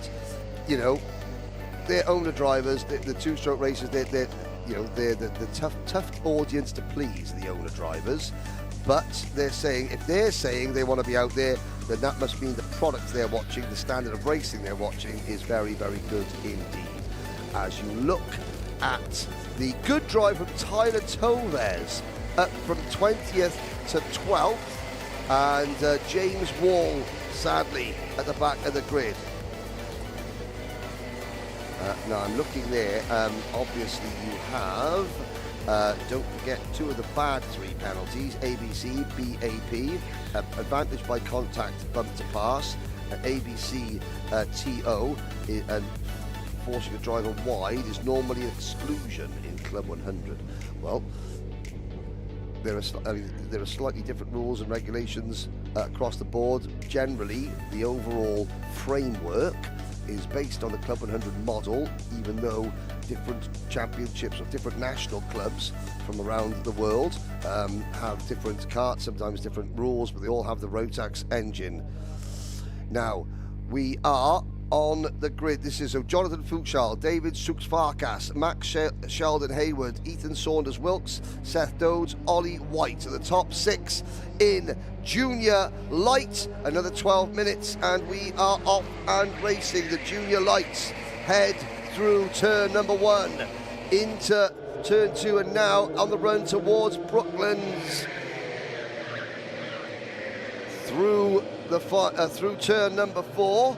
Of course, congratulations to our 2 qualifiers from Super Light, who are going to be the 2 qualifiers from Junior Light as we head up out the bridge towards Express Curve and then into Priory. It's the number 36, Jonathan Fuchsal, Hungary's Jonathan Fuchsal, who is the race leader at the minute as we go through Tower and Club and Island and into Tower and now into Seagraves. The cutback section, the switchback through Seaman, downhill even more. On the outside, number 77, Finn Ions, the Daytona Thursday Night League champion. As we watched out from the slipstream, the number 14 kart, David Suks-Farkas, trying to make a move, can't do it. They're through turns 1, 2 and 3. Now on the break for Brooklands, move for the race lead, on board. This is David Suks-Farkas, camera kart through. Yellow flag was a yellow light flashing there, and you saw just a quick hand gesture. Now they passed that incident. We can start racing again up the hill. Suks-Farkas, Sheldon Hayward directly in front with the red crash helmet. Then it is Fuchsal, or is that? Oh my goodness, he's going for 2 for the price of 1. Not work out. In fact, Max Sheldon Hayward has taken the lead, and that was a mistake there from Suks-Farkas. He went in too deep going into Priory. Briefly took second, had a look at the lead, now finds himself back to third, now finds himself back to 4th. Seth Dodds. Oh, and Suks-Farkas, our camera kart, gets it too wide. He gets back into racing, into the race, and sadly he's right down. He'll be last. Will David Suks-Farkas. Spencer Rust is in 21st. Dylan Sagu, Yuting Tsai, Mason Watson, Jake Dilworth Parrott, Abdullah Al-Ali, they're all down towards the back of the field.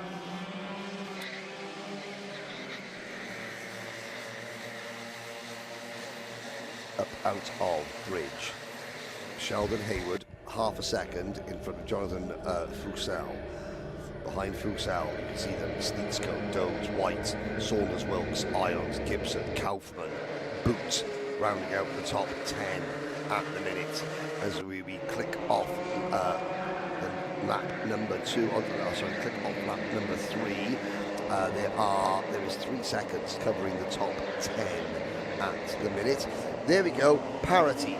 Dylan Sagu, 20th on the road, just on the fastest lap of the race. Wow, there you go. And also you've got, we were just looking at the number 44 of Ollie White there. He was a driver that was fastest in the first part of qualifying. Yeah. So it shows how tight it is at the front of the, well, in the whole field here of the junior lightweights. In the pre-B final at the moment, you've already mentioned, Henry, 2 promotion spaces of which they're all fighting over. As up the inside, lovely move for the lead.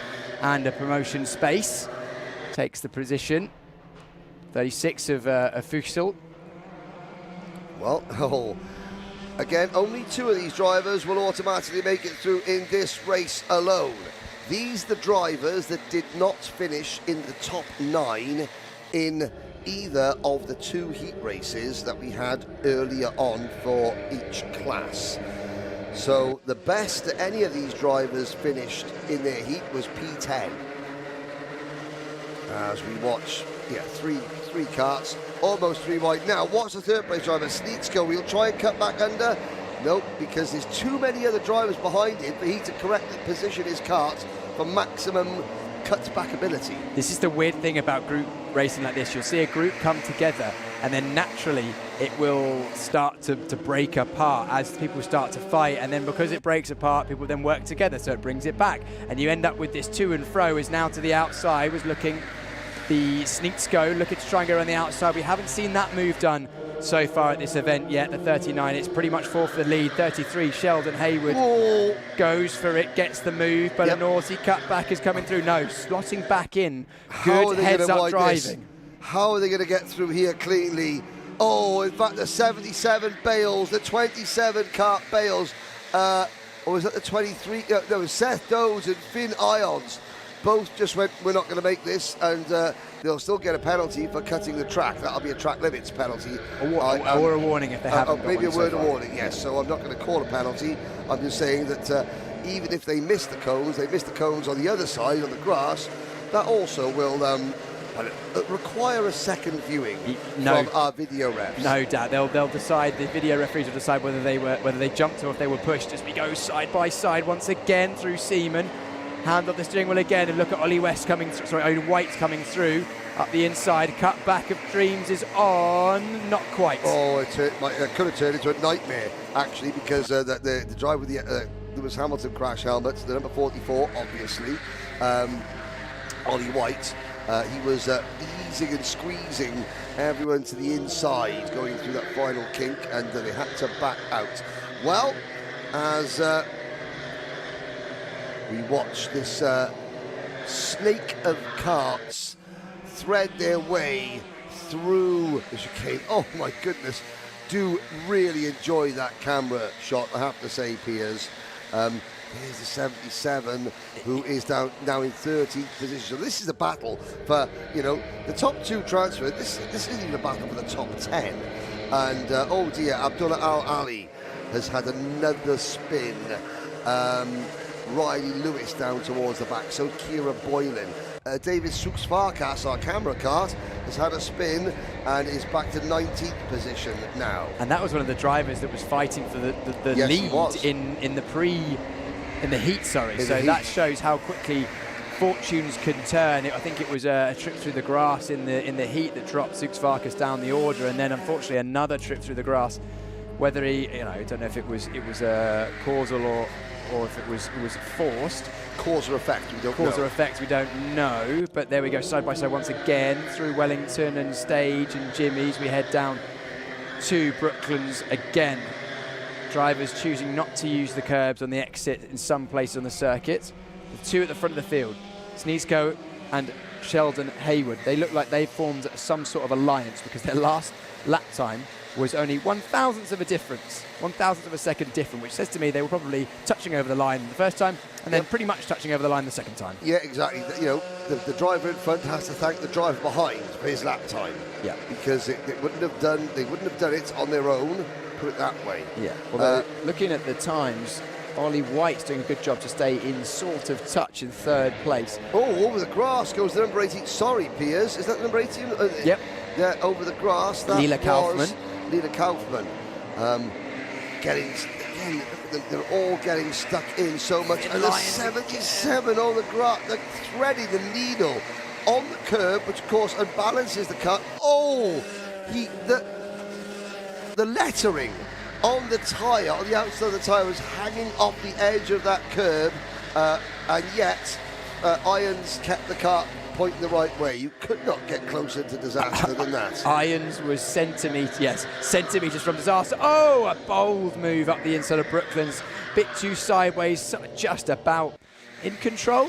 Regained control. We've got a yellow flag, so I think there's another issue, potentially from another driver on the exit of Brooklands that we can't see. Yeah, driver off at Brooklands, further down the order. In the in the grass, up and out of their car. There he is. Now, oh, careful, sir. Number 11. You don't want to be pushing the empty go-kart onto the circuit. Gibson, unfortunately, having to regain a quirk. I say quirk.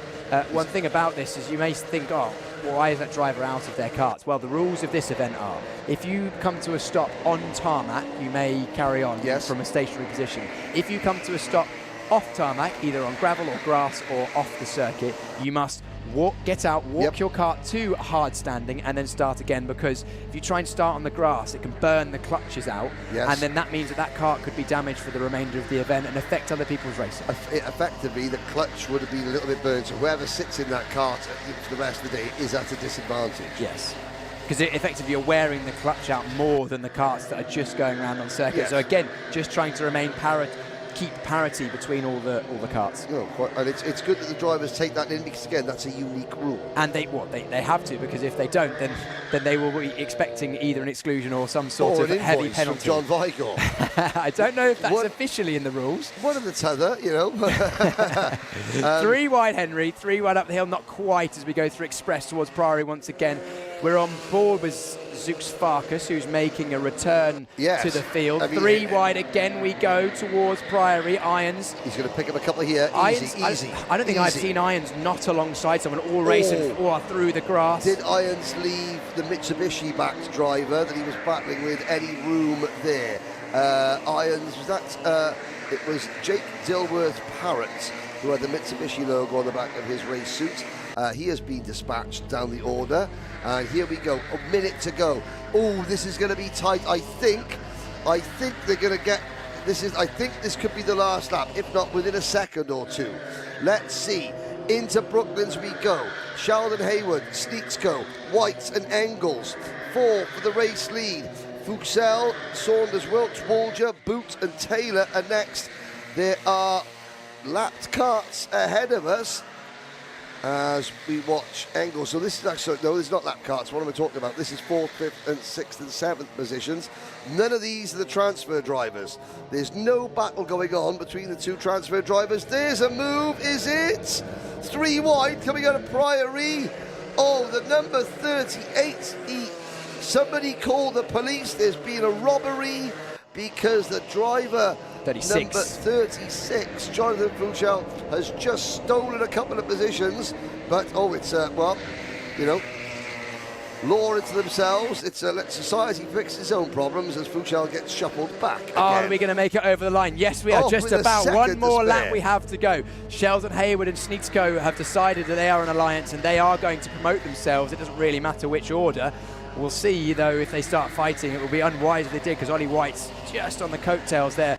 We've got plenty more battling here. This is still the battle that we've been with for quite a lot of the race. Fuchsell and Dodds are currently still doing battle as we go through Maggots and Beckett's again, and still is involved in this is the number 36. The clock has struck 0, by the way, so the checkered flag will be out this time around. Sheldon Hayward and Sneaksco, the 2 transfer drivers, separated by 1/10 of a second, but I think Piers is right. I don't think you're going to get a battle between Sheldon Hayward and Sneaksco. In fact, you shouldn't get a battle. If they know what they're doing, they won't battle. Simple as that. It can only be a bad thing if they do battle. Well, we say that as we cut to them defending into the final sector. They've got a 1.8 second lead over Ollie White. That could disappear very quickly, although I think they've left it too late for anyone to catch them now. They cross the line. Max Sheldon Haywood takes the victory. Thumbs up from David Sneetsko. Did you see that? But fist bump? No, oh, okay. Okay, you diss me. You left a man hanging. How can you leave a man hanging? Live on telly. Oh, dearie me. We'll run down the order very, very quickly. We are in catch-up mode pretty much now. After the fire alarm went off, we have got 2 more pre-B finals. But provisionally, Max Sheldon Haywood and David Sneetsko are your first 2 qualifiers who didn't make it in automatically. Then we've got Ollie White and Leo Engels, Ashton Woolger and Seth Dodds. Top 6, 7th, Fuchsor, 8th, Boot, 9th, Saunders Wilkes, and 10th was, in the end, Josh Taylor. Then we had Dylan Segou, Mason Watson, David Zuxfarkas, who was our camera cart, who fell foul of some ill fortune, Lila Kaufman, Finn Irons, Yuting Tsai, Jake Dilworth Parrott, Spencer Roost, Kira Boylan, Riley Lewis, Abdullah Al-Ali, and Tyler Gibson was your 22nd driver on the road. As Henry said, provisionally, that means promotees Sheldon Haywood and Sneetsko. Looks like they are the 2. Can't see any investigations for either of those because they spent the race basically pushing each other around. The first of the drivers that didn't quite make the promotion was Ollie White, the driver that was fast in qualifying. Didn't quite make the promotion. You can see the emotion there from the drivers, how much it means to them, all the work that's gone in behind the scenes to get them here, and all the racing. Haven't made promotion, but it doesn't matter. That it doesn't mean that is over. That doesn't mean they can't make the main event. They can be one of the promotees in the B final later on. John Weigel then helping some of the drivers with the shared weighted seats. Part of the infrastructure that is put in for the Rotax Racing Club finals. Drivers can share weight. They can turn up at the event and borrow the weights either on the posts or in the seats and get on weight. So, looks like we're about to go out again for our next final.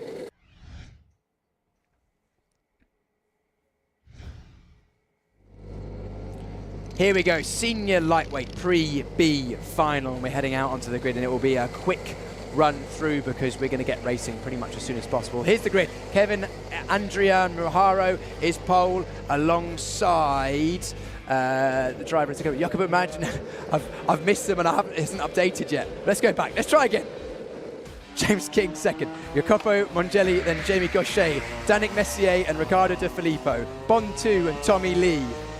9th and 10th is Chen Yao An and Caden Greenleaf. 11th place, so row number 6 will be Mauro Palmero and Shyam Raguba.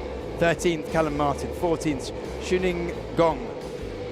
15th, Yao Pinto. 16th, Giovanni Perez D'Amico. Look out for him to come through the field. Katarzyna Tomicek and Karen Leung are 17th and 18th respectively, and then Park Sin Chan and Ching Hung Cheng round out your 20. Oh, no, not quite. Then you've got Yun Yu Su, and then a final driver on the grid, Lisa Minge.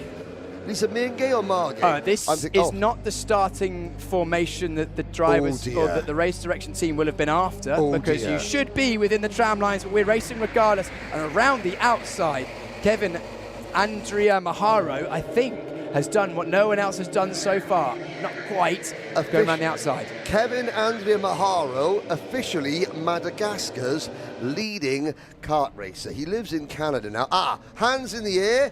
That was a false start. It was not up to standard, and we will go around again. Now, James King, who was the driver, trying to make it 3 wide at the start, he will. Now, there's no penalties for that, is it? Just a severe finger wagging, or is there a penalty for causing a false start? I don't know if that was a sole cause. It would depend on whether that was the cause. But if you are out of position on the grid, you will be getting a penalty. And I believe if you gain positions, you lose a certain number of positions for each position you gain. I'll come back to you in a second, Henry, when I just double check Okay, because James will argue that he's supposed to be on the front row of the grid. And he wasn't. Yeah. So maybe he was saying I was not allowed into my position. That's what I'm going to say, Your Honour. Andrea Maharo in kart number No, it's number 98. So Senior Lights. braking formation would be a 2-position deduction, but also there's a penalty for stopping, or there's also a penalty if you prevent someone from taking their grid position. So maybe that was why we went for a restart, just to get everyone a chance to get in their rightful grid position. Yes, well, everyone at SH Karting in Quebec, Canada. Watch your man here, Kevin Andrea Maharo. He's got the Madagascar flag. He's got the Canadian flag. Can he carry both of those into the main event? And again, what is going on? What are we trying to do here, drivers? I don't understand, because I don't. Well, James King was on the outside. Did he not get the memo? I think he chose the wrong tram line. I think he was thinking the middle was the tram lines, but no, wide goes a driver at the back of the field. For the second time, maybe Mr. King, we were talking about British advert slogans earlier on. Maybe you should have gone to Specsavers. King's still racing. They are racing. Yeah, we're racing. We've made it through. No false start this time, and I think the race time has been. No, we are still at 10 minutes in the race time, actually. No, the race is 12 minutes now. Oh, of course they are. So yes, we have removed 2 minutes. They have had a 2-minute deduction for a false start. Robust moves going on down towards Priory. I think that was a case of 4 karts into one not going. I don't think anyone was trying to do anything untoward then. It was just a bit of skittles going on, unfortunately. A bit clumsy at the start of this pre-B final. Yes, I think there will be maybe one driver having a couple of places deducted from their finishing position after that move. Now, there is the number 30 trying to go around the outside. Who is driver number 30? That's Katarzyna Tomicek. We're on board with a driver in the kart number 19. 13, lucky number 13. That's Jacopo Mongeli, who's got a great view. Mongeli is 60. Look at Joao Pinto, Shudingong, Katarzyna Tomicek. We're about to have a naughty cutback for our camera karts. That was 2 positions from Brooklands. Excellent. And over the curve, he gets another on the outside. That is the Hong Kong driver in front of him now. And is the driver, that's Paxton Chan, I believe. Penalty, braking formation, James King. 2-position deduction at the end of this one, so no matter where he finishes, unfortunately, James, you will be in the B final. Yes, the last scramble. Now there's another move. There's our camera kart, the number 30, Jacopo Mongeli, making a move there. Defending on the outside. Now around the outside, here comes the number 77, Paxton Chan. Paxton Chan can't get it back behind him. And this is for 16th, 17th and 18th position on back. This is nowhere near any of the transfer spots, but it gives you an idea of just how competitive the racing is here at Rotax Racing Club Finals from top to bottom. Mauro Palmero, the number 90 who we were just looking at, he was the driver that went very wide across the grass through Jimmy's on the first lap and is now lost position. He started 10th, is now fighting for 16th. Yes, indeed. Moving in the other direction, Shayam Raguba from Mauritius is moved up. He is now on the fringes of the top 10, just behind Bond 2. Chen Yuan and Callum Martin. Bond 2. Bond is a former Ginetta Want to Race winner. Raced in Ginettas for a few seasons, returning to where he started his racing career. We've got bit of a piggyback. Yeah, a bit of a piggyback there. That was front bumper to rear wheel. A bit of a rise up, but did he carry on, which is good to see. No further damage. That's the number 10. And it was Bond getting it was Bond getting up over the back of Caden Greenleaf.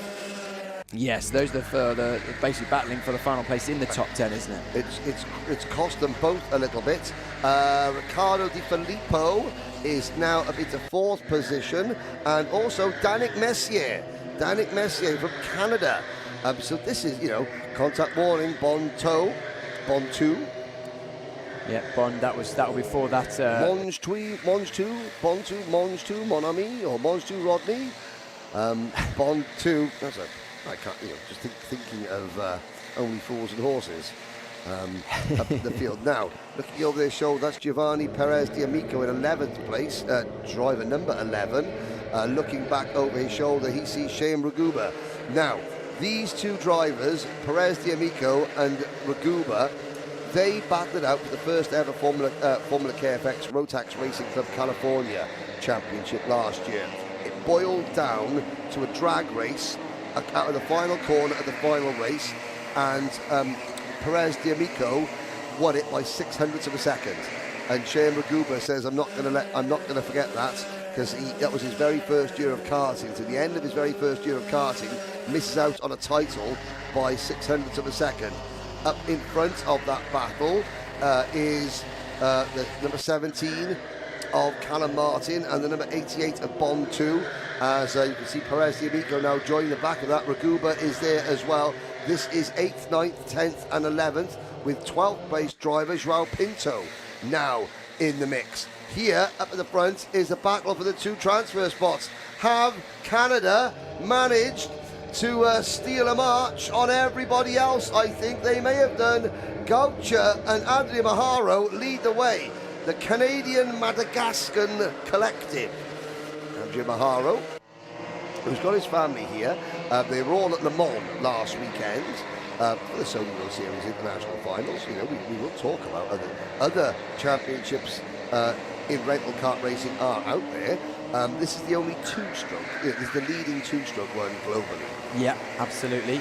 We head down once again. Look at the newfangled New DRS. school, yep.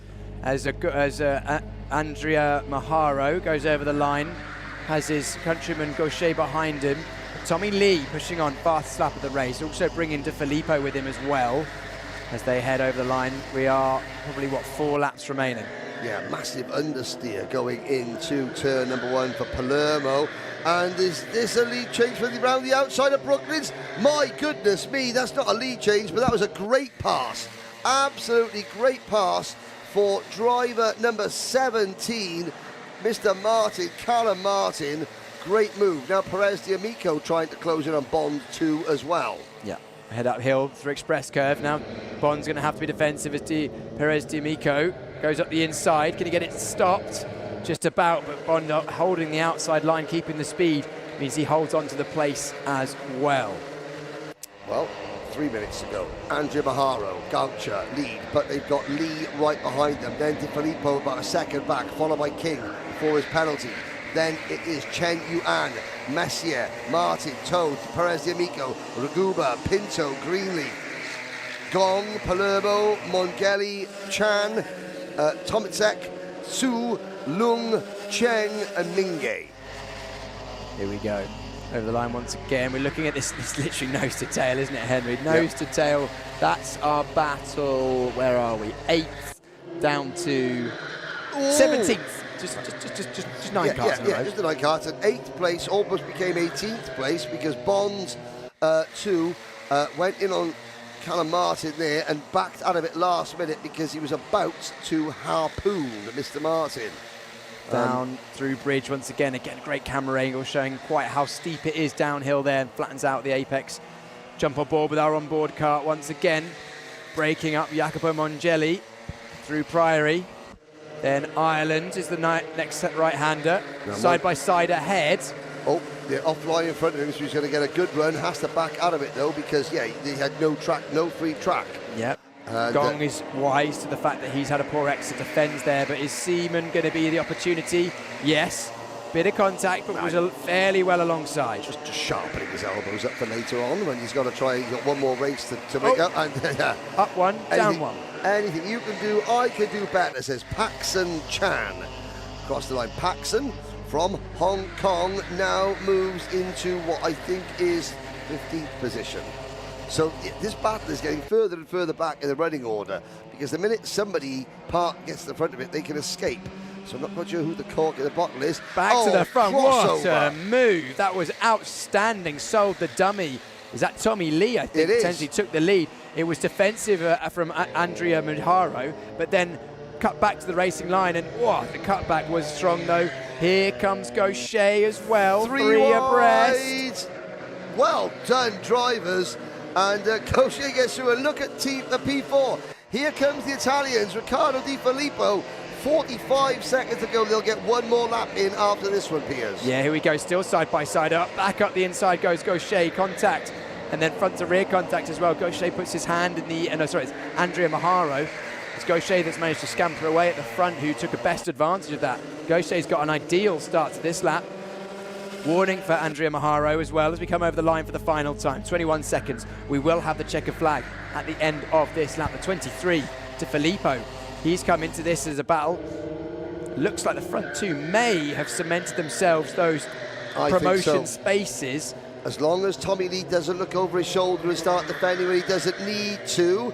Andrea Maharo, who has held one of the top two positions virtually the all race, looks like he's going to miss out right at the end. Oh, the 87. Yuan makes a big move as we got a spinner. That was Paxson, I think, may have spun at Brooklands. Yeah, Paxson Chan. Packed out of what was 16th position. Our camera can't mind you. That is getting a little bit a tiny whiff. Are we four wide? We are 4 wide. And through goes the number 23. I think that is to make that happen. Is that Riccardo Di Filippo? Yes, it is. Riccardo Di Filippo getting force wide. So this is now 4th, 5th, 6th, and 7th. And James King's already got one penalty. What a move. Around the outside, the 63 took advantage of that. Messier went around the outside of Yuan at the Seaman corner. But a win in the Pre-B final. Senior lightweight goes to Jeremy Gaucher. Yep, Jeremy Gaucher. Canada, Tommy Lee is second.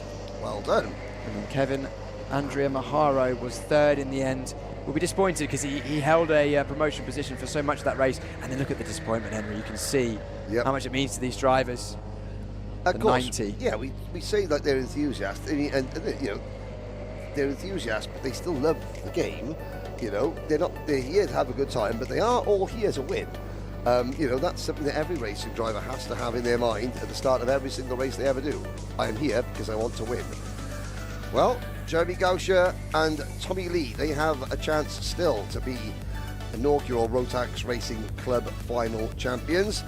From Andrea Maharo on down, those are the drivers: Messier, King, Yuan, Di Filippo, Tu, Perez, D'Amico, and Martin. They are the first drivers, and this is the second group. All these drivers now get one more chance in the last chance qualifier. It is going to be one heck of a race. The B final coming up later on.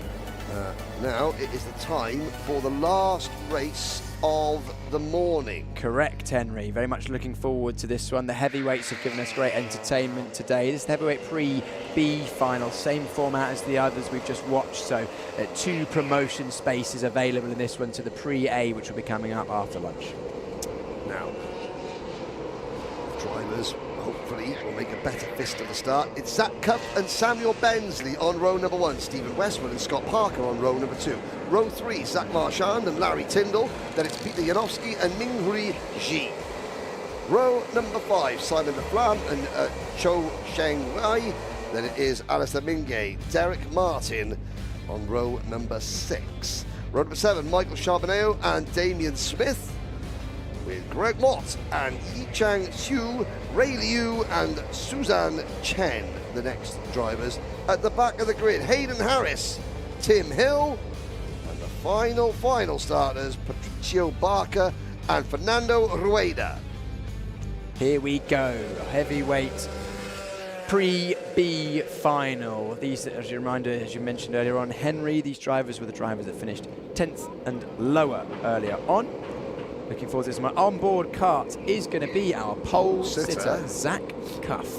So Zach, just off his cuff, right there, just off the cuff, the camera is. It very much is just off the cuff. But no, great to have the onboard cameras giving you live pictures from inside the kart, showing you what it's like to be a driver here at the Rotax Racing Club finals. Thumbs up from the pace kart means we're going green this time by, assuming that everyone behaves themselves.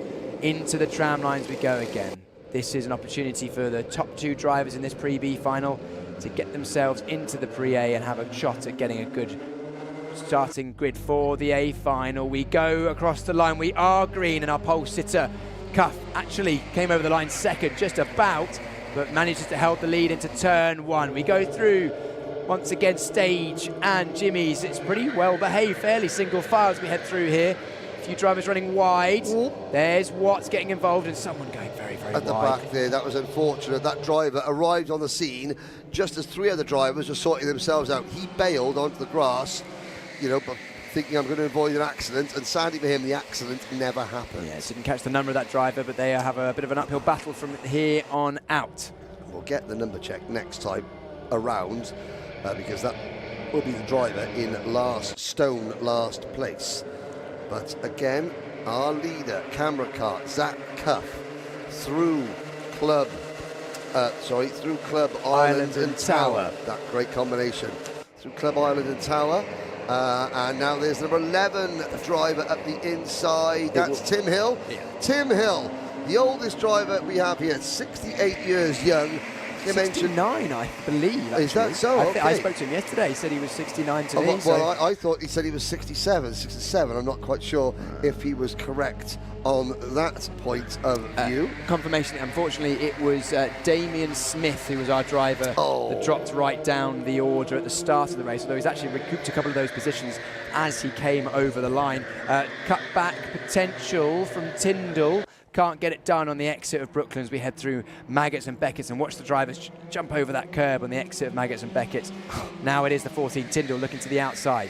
Who got close enough to the cone to literally unsettle the actual, the reflective plastic? The sheath. The reflective sheath has been sucked off the cone by the karts at Maggots and Beckett's, yet the cone still stands unmoved. For now. For now. But, you know, to literally...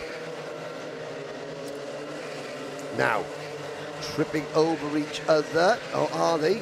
This lead group is getting bigger and bigger. 2, 4, 6, 8. They're down to who's that in? It's 8 karts deep now. Cuff, Bensley, Tyndall, Jankowski, Westwood, Parker, G and LaFlamme.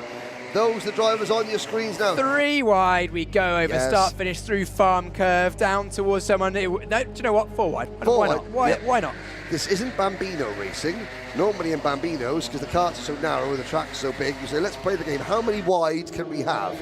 Well, the Rotax Racing Club drivers went, hold my beer. Well, I assume that 6 and 7-year-olds in Bambinos weren't holding a beer, but no, but these guys were, and they're now not. Oh, that driver with the Ukrainian flag on the back of his race. Oh, and there's another driver being forced very wide, coming out of the Maggots and Beckett's complex. And do you know what, Henry? Yes. Maybe that's a point to touch on it a little bit. We have a heavyweight class, 90 kilos with race gear, which means you can enjoy your beers. Yes. Separately from the circuit, of course, not while you're at the circuit racing. Absolutely not. But you can enjoy your beers, and then have a weight category that allows you to enjoy your life and not have to be a beanpole if you're a taller person. And there's a minimum so the minimum driver weight is 90 kilograms with race gear, which effectively means that you get to about 85 kilos. The race gear costs, weighs 3-4 kilos maybe. 3-4 kilos.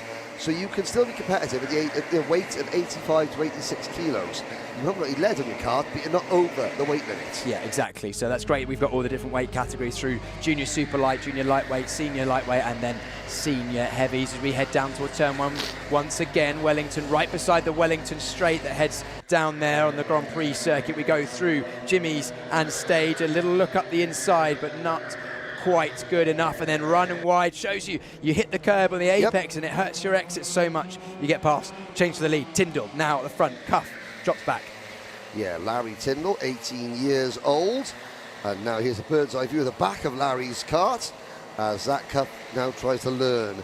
Now tries to figure out where he was beaten before, where his rival Tyndall has more pace, but also where he is more better. Great grammar, Henry.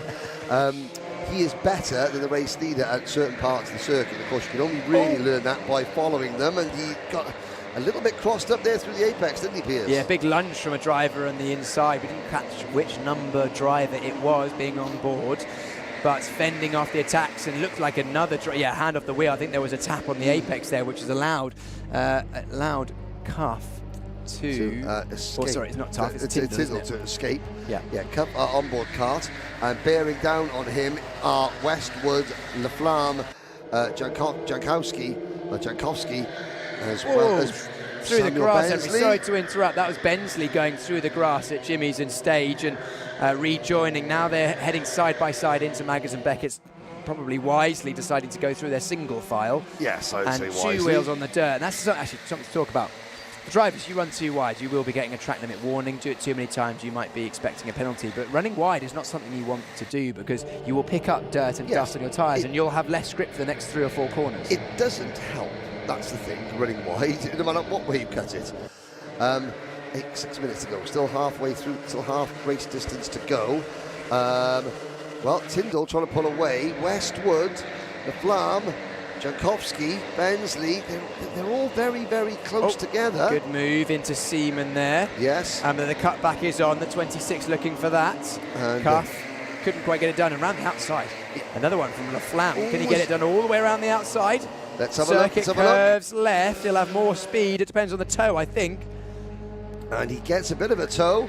He swings out wide to make sure he doesn't get his exit speed compromised too badly. He doesn't make the move stick, and in fact, it coming back into play. Who was that? Who's that? In Number 10. Number 10. Scott Parker. Scott Parker with the grey race suit, the blue and yellow colours of Ukraine on the back of his suit. As we head down towards Bridge Corner for lap number 6. Hayden Harris making a move at Bridge Corner, going up the inside, but then once again getting cut back by Barker, who's made positions in this race. Barker up 14 positions. Both of those drivers decide their way through the field. Patrizio Barker started in 21st, finds himself now in 7th place, so excellent drive, getting ever so close to the promotion places from the back of the grid. Not quite enough at this stage as we cut back to this battle here. Higher end of the top 10. We head through Seaman once again.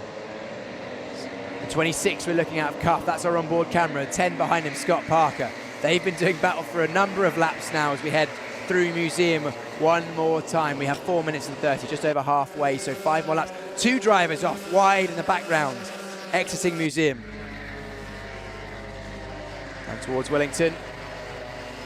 This battle continues on. Scott Parker, LaFlamme, Bensley. Barker's going to be getting involved in this as well. He's the driver that started 21st. The man on the move. Maggots and Beckett's, not quite flat out. Tyres will be past their best now as well. We had new front tyres this morning. A little feint to the outside and then a jink to the inside. Looked for the dive bomb last second as Parker backing everyone up at this stage. These are not for the promotion places. Barker looking at the inside, and up at the inside of him was LaFlamme as well. So 2 for 1. No, that's Barker. Barker's come out ahead. The 26 looking up the inside. That is Zach Cuff. Managed to make it through. So much chopping and changing on this lap. They're making their way into the final sector once again. Now the 10 of Parker looking to gain back those positions he lost earlier on this lap. All over the grass, bouncing up and down. Dirt on the tyres for the number 28. The 38, sorry, of Barker. The 88, Bensley, being hung out to dry, and he's going to be on the grass as well once again. Henry, so much changing. Sorry, Patrizio, yes. Barker, 21st, finds himself now 3rd place, up 18. Only 1 more place to get a promotion to the Pre-A. I only went for a wee.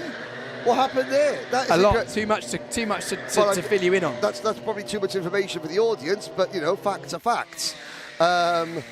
Now, Barker, cuffed down to 4th, LaFlamme 5th, Parker in 6th, Bensley 7th, Rueda up into 9th position. All changed. Look at some of the drivers that had issues earlier on. Contact warning, Sam Bensley, contact warning, Peter Jankowski. No penalty. Oh, a mechanical flag for Suzanne Chen.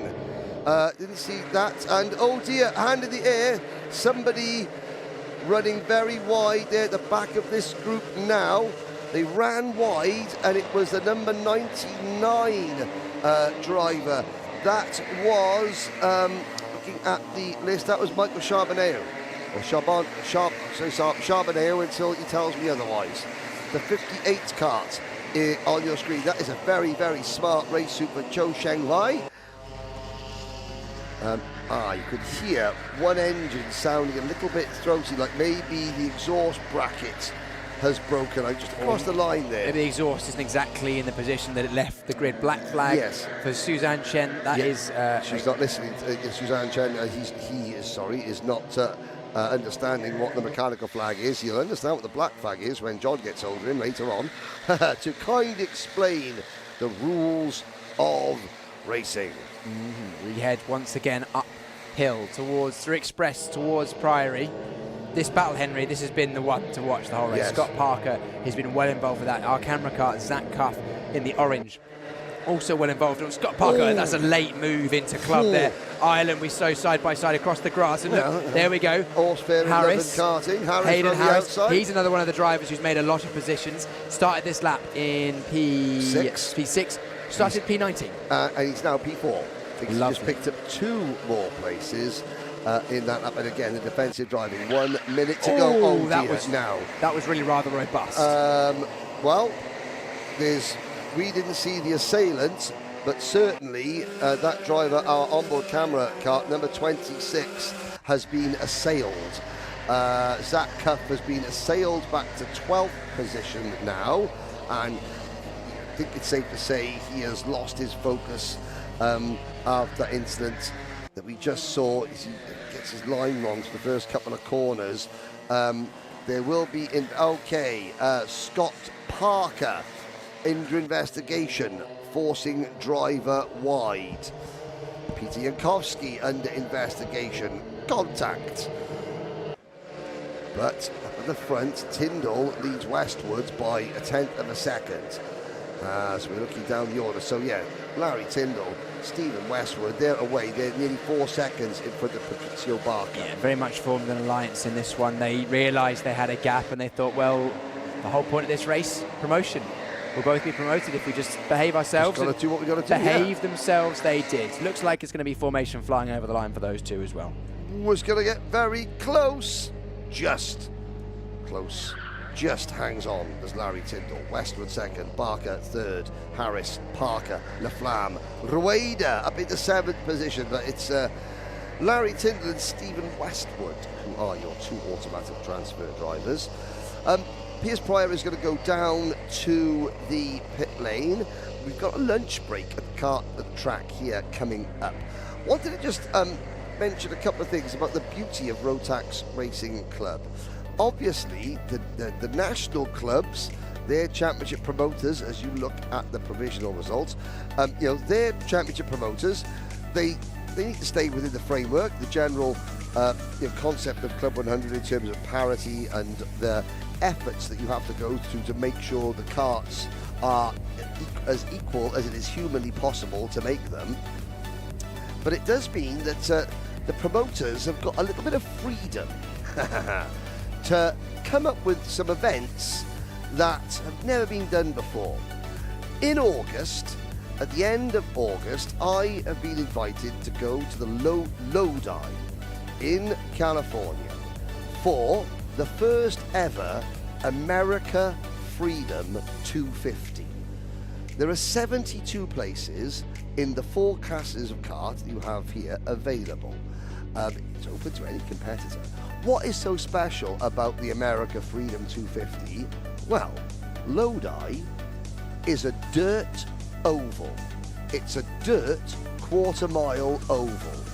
And Phil Pegler and the team at Formula KFX have taken the karts, same Birrell chassis, Rotax engines, have taken the chassis out to Lodi and tested them, and the karts are absolutely fine. In fact, the karts love the dirt. So on Saturday night, under the lights at the end of August at the Lodi Cyclodrome in California, Rotax Racing Club karts and their drivers will compete on a dirt oval. It's a point scoring round for Formula KFX, and that is the beauty of Rotax Racing Club, because you can quite literally think outside the box and give your drivers even more memories and experiences they can take with them. Anyone fancy coming to California with me at the end of August for some Saturday night dirt oval racing? I know one person wants to. It's Piers Pryor, and he's down in the pits. Thank you very much, Henry. Yeah, we're down here in the pits with our winner of Pre-B final, Larry Tyndall. Larry, talk to us about that one. He didn't really, not a huge amount going on in that one. No, I'm loving it. I made all the moves first lap, which is nice because in the heat I got taken out on the first lap, so I got dropped down to last. So that felt amazing. Obviously, I saw him catching me at the back end and I was very scared, but he didn't go for it, so that was nice. But yeah, just nice to recover after that one because I lost a bit of my confidence, and then during that I was just flying. Promotion. Yeah, it feels really good after that. But yeah, obviously, I hope I don't have the camera cart though, because that one is apparently cursed. Every time somebody gets it, they get taken out. But yeah, it's nice to be in the pre-A. I wasn't even hoping for a win, to be fair. I was hoping just to finish in the top 6, so then I have a chance to get moved up, but I'll take that any day, but yeah. Absolutely, and you mentioned to me just off camera before we started, you said, I'm absolutely knackered after that one. Yeah, it's so warm today, but yeah. You're an athlete though, so it's fine. Not in the slightest. Larry, congratulations. Your promotion and winner of Pre-B final for the heavyweight senior. We've got a queue of drivers queuing up to get weighed. A reminder that all of the drivers get weighed after every single race today. So 90 kilograms with race gear for our heavyweights. You can be over, but you must not be under. If you are under, you will be excluded from that race.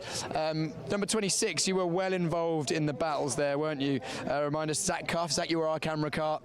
Not the ideal race you were hoping for? No. Should we leave it at that? Yeah. Zach, go well in the B final later on. Zach finished in 12th place in the end there.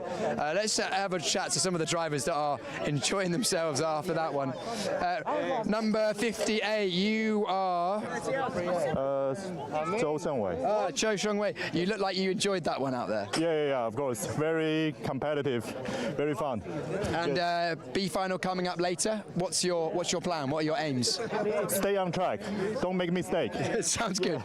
Yeah. You've got a smile on your face as well. Yeah, for sure. Very. This event is very enjoyable.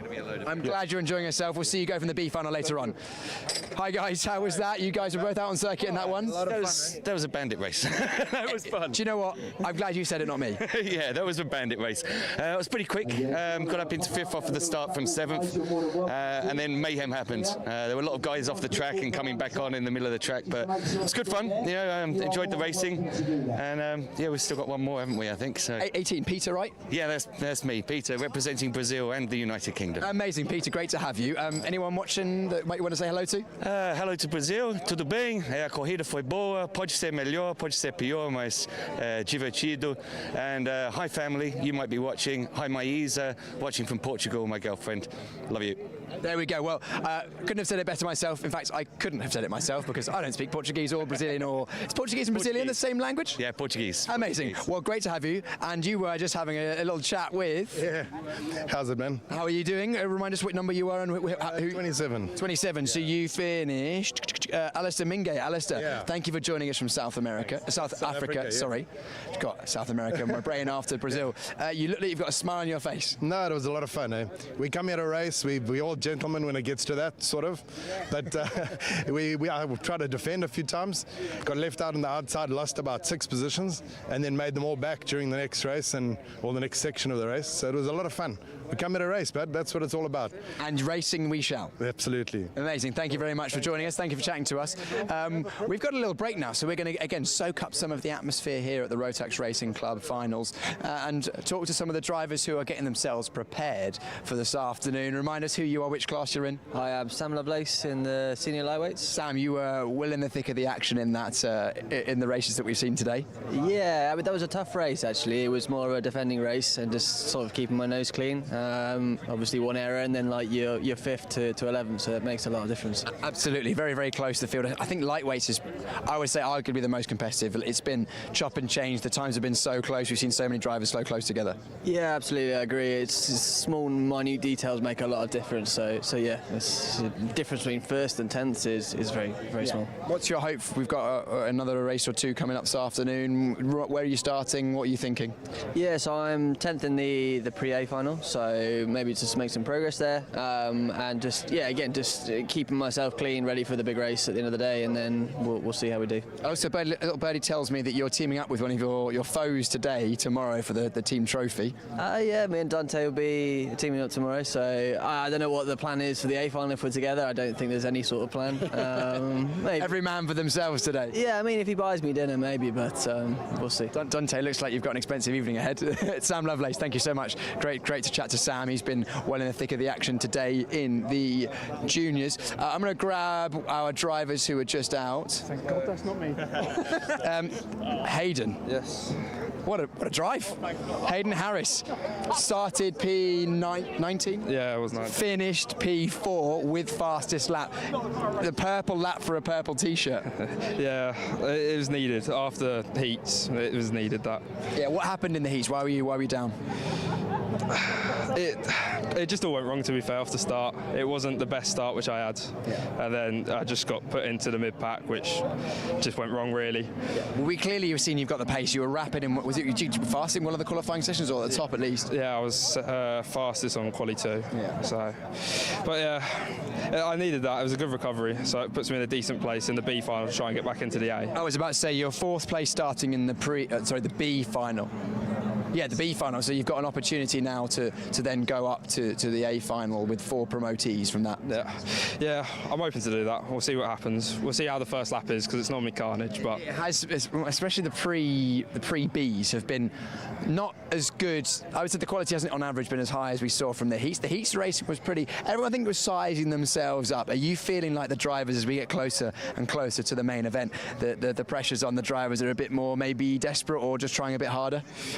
Yeah, I was, especially in the B final, because you want to advance, you want to get as high as possible. So I feel the driving standards won't be up to normal, up to par really. But I think if I can get into the A final, the driving standards will be fine. It'll be sketchy, I guess. Let's put it one way. But also, you've got a good opportunity because you've now had experience driving through the field, plus how many positions? Plus 15 positions in that race. If you get through to the A final, just do the same thing again, right? Oh, 100%. Easy as that? Oh, easy. Well, maybe simple as that, not as easy as that. Simple and easy. Hayden Harris, you had it here first. Hayden, thank you so much. Great to chat to you. Hayden's looking forward to a good result. Do you know what? Let's go and join the Silverstone camp over here under the tree. We've got lots of teams, drivers, friends, family, guys. We just chatted to you, didn't we? A winner of our pre-B final. You guys both racing? I'm not. Who are you here to support? I'm here to support him. Who are you? I'm Bryn. Bryn, supporting Stephen Westwood. How's he doing so far? Looked to be doing all right. Yeah, he did well in that pre-B final. So I think he's through to the A final now. Is that right? Yeah, that's exactly it. Oh, is it you two were? Yeah, we were sort of pushing each other around for the last few laps, but no, a better day than yesterday afternoon. Yesterday quali was a little bit disappointing. So I think I was 17th in the heat, so a bit of work to do today. But yeah, chipped away at it in the heat. I think I gained 6, put me P3 for the pre-final, and then yeah, we just stayed out of trouble and got through, and yeah, filled a bit of a gap, and yeah, and promotion. Yeah, into the A, which is yeah, I think with the calibre of drivers we've got, I think that's the first objective. So yeah. Well, congratulations. Do you think you can make further progress once you get into the A? I mean, just getting in there is the first thing, isn't it? And then I think it's just trying to do a clean race, stay out of trouble, make the right decisions at the right time, and yeah, try and pick our way forward. And at the very least, you've paid your entry fee and you get some extra track time. Yeah, get an extra race out of it. So yeah, and a nice sunny day for it as well. So couldn't be much better, could it, for Silverstone and UK? Thank you very much. Those are our 2 promotees there from that race. That was Larry Tyndall and Stephen Westwood. And then we've got Camp Silverstone over here. Who are you here supporting? Alfie Slater. What's your name? Michael Slater. Dad? Yep, that's the one. Long-suffering dad. Has it been stressful today? Was yesterday. He's done all right today, though. Yeah, he's done very well. He's got himself in the A? Yeah, he's all right. He's up there, so he's in with it. So get his elbows out now. How is his headspace? Good. Better than yesterday. Better than yesterday. Is that what you manage? No, done it himself. He's all right. Good man. Thank you very much. Great for joining us. I hope you're enjoying your afternoon. And which team have we got here? Richard Lewis, my son Riley. Riley, how's the day been? It's going alright, to be fair, but in the my pre-final just then, I got up to like 13th, starting about 17th, and then I got punted off wide into one of the hairpins, so it is what it is really. It is what it is, but you got another chance, another opportunity. So yeah, see if I can come through the pack maybe. That might be a good fun race. We'll keep an eye out for that. And then we've got Team Italy. Is that correct? Remind us, who are you and which class are you in? I'm in senior lightweight, but... and your name? I'm Jacopo. Jacopo, we saw you were racing hard earlier. There was some overtaking. It wasn't a good race, honestly. On the first lap there was too much chaos and they sent me on the grass. Yeah, we saw that. It's the pre-Bs have not been the best quality. Hopefully the Bs and the As will be better on later on. Can you move forward in your next race? Yeah, I think so. I just need some luck, and I hope that they don't push me on the grass. We hope that too, Jacopo. And who are you racing with? Or what's your name? Which class are you in? Mauro Palermo. I'm in the same class, senior lightweight. And how was your race? Very bad for now. Race one, last, not last in the. And me push me out in the last corner, and for now it's very bad. But now in the final B we try to you can bounce back for the final. Well, good luck with that. Good luck indeed. Good luck indeed. Team Italy, thank you very much for coming and enjoying Silverstone. Hope you guys have a good one. And we've got more drivers chilling out. Who are you? Which class are you racing in? Heavyweights today. And your name is? Tim Penny. Tim Penny, and who's supporting? Emma. Emma. Greenwood. Emma, thank you for your surname. Luckily we won't see it on the entry sheet. Tim, how's it going today? Yeah, not too bad. Managed to sort of scrape into the A final, skin of my teeth. Got caught up in a bit of nonsense in the heat, then dropped down to 17th, and then just managed to get back into the 9th, which is all right. So you've overtaken a lot of karts today. Yeah, it's not been too bad. Pace was good, so that's a positive. It's just it would have been nice to maybe do it a little bit more comfortably. I think the finals are a fair amount longer as well. We've got the A finals 15 minutes, so plenty of time to make your way through. That's it. And I think like you can see here especially is like if people are starting to play around a little bit funny at the start, they're losing so much time, and if you can get through that quickly, then you put yourself in a pretty good place. So hopefully I can be at the better end of that for the Pre-A. You're looking very chilled over here. You've got the setup going, we've got the nuts on the floor. I would, but my hands are full. What do you do when you're not smashing around in a Rotax Racing Club kart? I'm a teacher. Amazing. Is that schools or university? A teacher at primary. Oh, amazing. Well, it's because we like to highlight the fact that, most people here have a job, they're normal people, but you get to go racing at a world-class event. That's it, yeah. It's great fun. I think like seeing how far people have come for this event as well specifically is really, really cool. And sort of getting to mingle with and having a bit of a chat. I mean, obviously you're competing against each other, so it's maybe not quite as friendly during the main part of the day, but especially sort of afterwards and things, it's nice seeing people mingling with each other. Amazing. Well, good luck this afternoon. We'll see how you get on. Of course, we have still the Pre-A finals to come, and then the all-awaited B finals and A finals. The reminder, the format is basically if you win that A final, you are champion of your group. Now, we just had a moment ago, obviously we just missed it, but if you just zoom in, camera operator Luke, on the podium over there, we had a collective photo for all of the female drivers celebrating women in motorsport. We've got a fair few women actually joining us racing this weekend. We've spoken to a number of them already. Great to see that number of women joining us this event, and we'll see many more in the future, I hope, too. I'm going to wander in and grab a word with one of the pivotal men behind this, Will Chu, who is predictably double parked. Will, we're right in the thick of the action now. We've had some pre-B finals, which the quality wasn't quite as high as the heats. However, we've got some really good racing coming up. Yeah, we have the Pre-A finals now, so had a little bit of a lunch break between the Pre-B and the Pre-A. So those drivers who've done well in the heats are now in the Pre-A finals. So we're expecting the very top drivers to be battling out, and probably the racing will be just as good as the heats, as you said. That was good.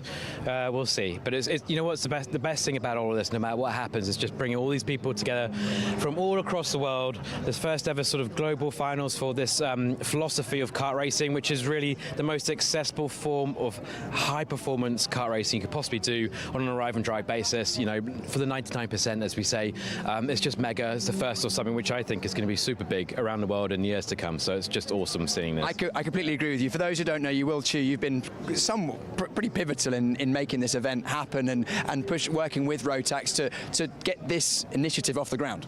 Yeah, you know, the first conversations we had about a sort of global initiative to take the Club 100 philosophy, you know, as I say, high performance arrive and drive, two-stroke karting, which me and you, Pierce, we've enjoyed at universities. You know, we've been so lucky in this country to have Club 100.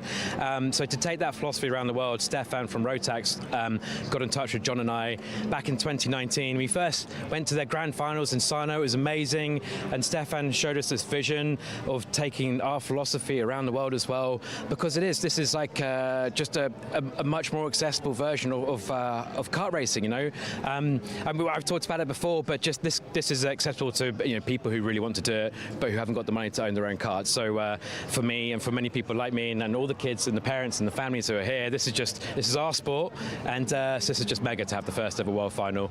Behind the scenes, of course, been managing the entries. We bought all these high performance security CCTV cameras, so we're reviewing every penalty. It's the first time we've done it properly for an event this kind of large. Yeah, we've got this massive stage, and we've got all this branding from Rotax. They've dressed this circuit up looking incredible. And of course, we're at Silverstone, the heart of British motorsport, and the first ever race they had in Formula One. It's just, you can't imagine anything better, really. It's been incredible, and also you're also pretty pivotal in terms of the fact we've got the Alpha Race Hub has been providing all the live timing results and the scheduling. Yeah, my geeky hat on. I run Alpha Race Hub. We call it Alpha Race Hub now. It was known as Alpha Timing.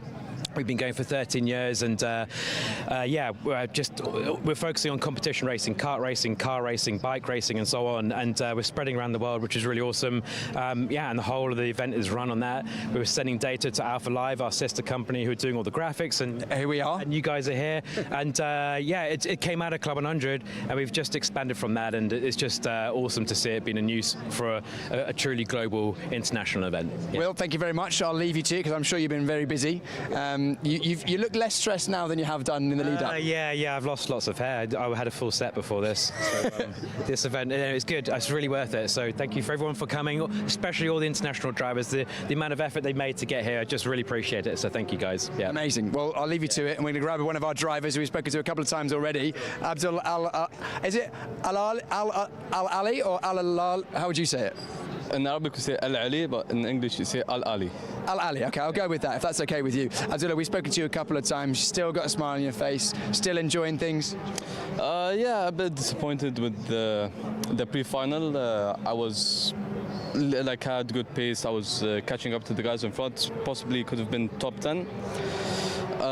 During I think the third lap I got spun out by another driver, so I dropped all the way back and I had to wait for another car to pass, so I just fell all the way back. So I mean, I just still try to be positive, you know. I still have a final, even if it's difficult to make it to the A final. I'm enjoying it. Like, I enjoy the racing, I enjoy the cars, the circuit, and the history of the circuit.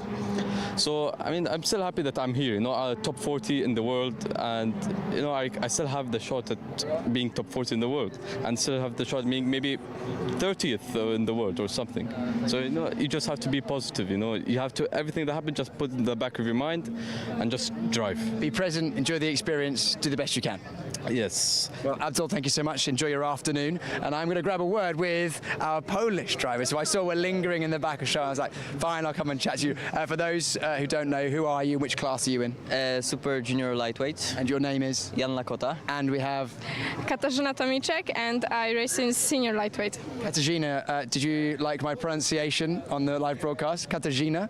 I would have said it completely differently. So how has the event been for you guys so far? Have you enjoyed yourselves? Very much, but I'm still looking forward to get more places on the grid and get more pace. Where are you starting in your next race? I would be starting at 15, but I got penalized and I will be starting at 17. Is this in the Pre-B, Pre-A? Pre-B, because yeah. And Katarzyna, which class? You've already said. Well, where are you starting for your next race? Oh, I don't know yet because I think the results are not official yet. So we'll see, like in a few minutes, the grid. Okay. Well, where do you hope to be? In the top 10, I think that would be awesome because it's a great war in here in the senior category. And you guys have flown over from Poland. What circuit do you normally race at in Poland? There are many circuits in Poland that pronunciations are a bit different, but the most popular are also in Czech Republic. Okay, amazing. So yeah, that's cool tracks. Well, great to have you here. I can see you're enjoying yourself here, and good luck with the racing this afternoon. Thank you very much. We want to greet our Polish... Please do, go. Yeah, in Poland, the whole Rotax Max Challenge Poland and the Polish ASN, and just thanks to our promoter that sponsored our way here. Yeah. A few words in Polish for them? Dziękujemy. Pozdrawiamy, siema wszystkim. No worries, thank you very much. Great to chat with you guys. Have a good afternoon. Great to see, again, drivers from all over the globe coming to enjoy racing here. I think everyone's pretty much heading up and they're filtering and thinning out a little bit as we look ahead to our Pre-A finals. So I think it's about time that we maybe consider hearing from some of the more people that have put on this event. We heard from Will Chu. Why don't we hear from the distribution director at Rotax, Alex, who has been one of the pivotal members of this event and putting it together. I spoke with him yesterday. I'm sat here on the podium right now with Alex, who we'll get onto in a moment. This is the place where all of the drivers want to be at the end of their race weekend, taking the top step. And there's a lot of work that's gone on behind the scenes to get to where we are, to get all the infrastructure like this podium in place. And Alex has been a pivotal role in this. Alex, tell us a bit about your role within Rotax in this event. That's right, Piers. So I'm responsible at Rotax for sales usually, but I'm also heading this event from the Rotax side. We're the engine manufacturer, and we want to make sure that everybody competes with the same equipment on equal terms. So in the end, the talent or the driver wins or makes the difference. Well, absolutely, and this is going to be an incredible event. I know the driving caliber is absolutely world class. You mentioned the facilities and the karts. That's going to be incredible. We'll have chatted to Jimbo and the Club 100 team, who have made sure that everything on that side is absolutely there. This hasn't just popped up out of nowhere. I've touched on it a little bit already. There's been a lot of work behind the scenes. A big event like this doesn't just happen. Tell us a bit about how we've got to this stage for the inaugural Rotax Racing Club finals. Absolutely. So we do have Rotax racing clubs around the world where actually some of the drivers have qualified. We have guys from California coming from Formula KFX. We have guys from Montreal, SH Karting. We do have guys from Italy, TV Kart, RMAX Championship, and we have many others as well. So obviously the drivers already had to work to get here, which is, I think, a great thing. And we have some regional, let's say, bubbles or national bubbles. And we said, why not get the people to race together and compete on an international level? Absolutely, and that is the thing that all these drivers are here to do, is race at the highest level in a very accessible way as well with hire karting. Absolutely. I mean, really, that's kind of the spirit behind the Rotax Racing Club. It's making motorsport accessible, right? Giving everybody the same machinery. You know, there's no way where you can tweak. You know, it's what you get. It's all equal machinery. So, you know, the driver decides, and that's what we want. I'm interested to hear a little bit about why Rotax Racing Club. You know, what's it come from? Of course, Rotax has been synonymous with karting, with motorsport for decades. This is a new initiative. It's something that's come up in the last few years. This is the first event of its kind. What's the goal with it? Right. I mean, I think we see increasing number of enthusiasts for motorsports watching and following international motorsport series, and also trying the kart for the first time. And sooner or later, you know, there will be the question, what's next, right? So usually when you're in leisure karting, you know, what do you do next? To go from national karting to, from leisure karting to a national karting event, it's going to be expensive, it's going to be complicated, and I can tell you, I've been there. It's really not easy to start that. So the Rotax Racing Club for me is the step between, you know, leisure karting and stepping up into the higher classes. You know, making your way and phasing in there and really competing already on a very high level. And the event already, from my perspective, as someone who's turned up this weekend, not been involved in the organisation side of things directly, the level of the event so far I've loved as well, and it's been great to see that this is just the beginning. Talking about this event, what are you most looking forward to?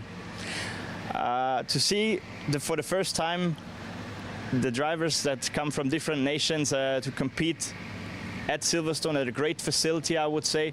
We have a brand new fleet of karts, which our partner and organizer Club 100 have helped us put together. So, you know, those guys know what they're doing. They did many races, so I think the stage is set, and we're looking forward to great racing here. The stage indeed is set, and we're on one of the main stages, of course, part of the infrastructure we have here. I know you can't say too much because this is only the inaugural event, but what does the future potentially have in store? What can we maybe think about for years to come? Well, if we look at the flags over there, we have around 20 different nations at the first event, which is, I think, quite good. And we're definitely looking forward to increase the number of flags or the number of nationalities in the future and expand this program on a global scale. I very much look forward to seeing how this event grows and moves forward. But here we are at the first event. It's going to be an amazing event. By this time you're watching this, there may have also already been some incredible racing, and Kart Silverstone's been a great host. Alex, thank you very much for your time, and we look forward to seeing how this event and the future of this Rotax Racing Club initiative goes. Yes. Thank you.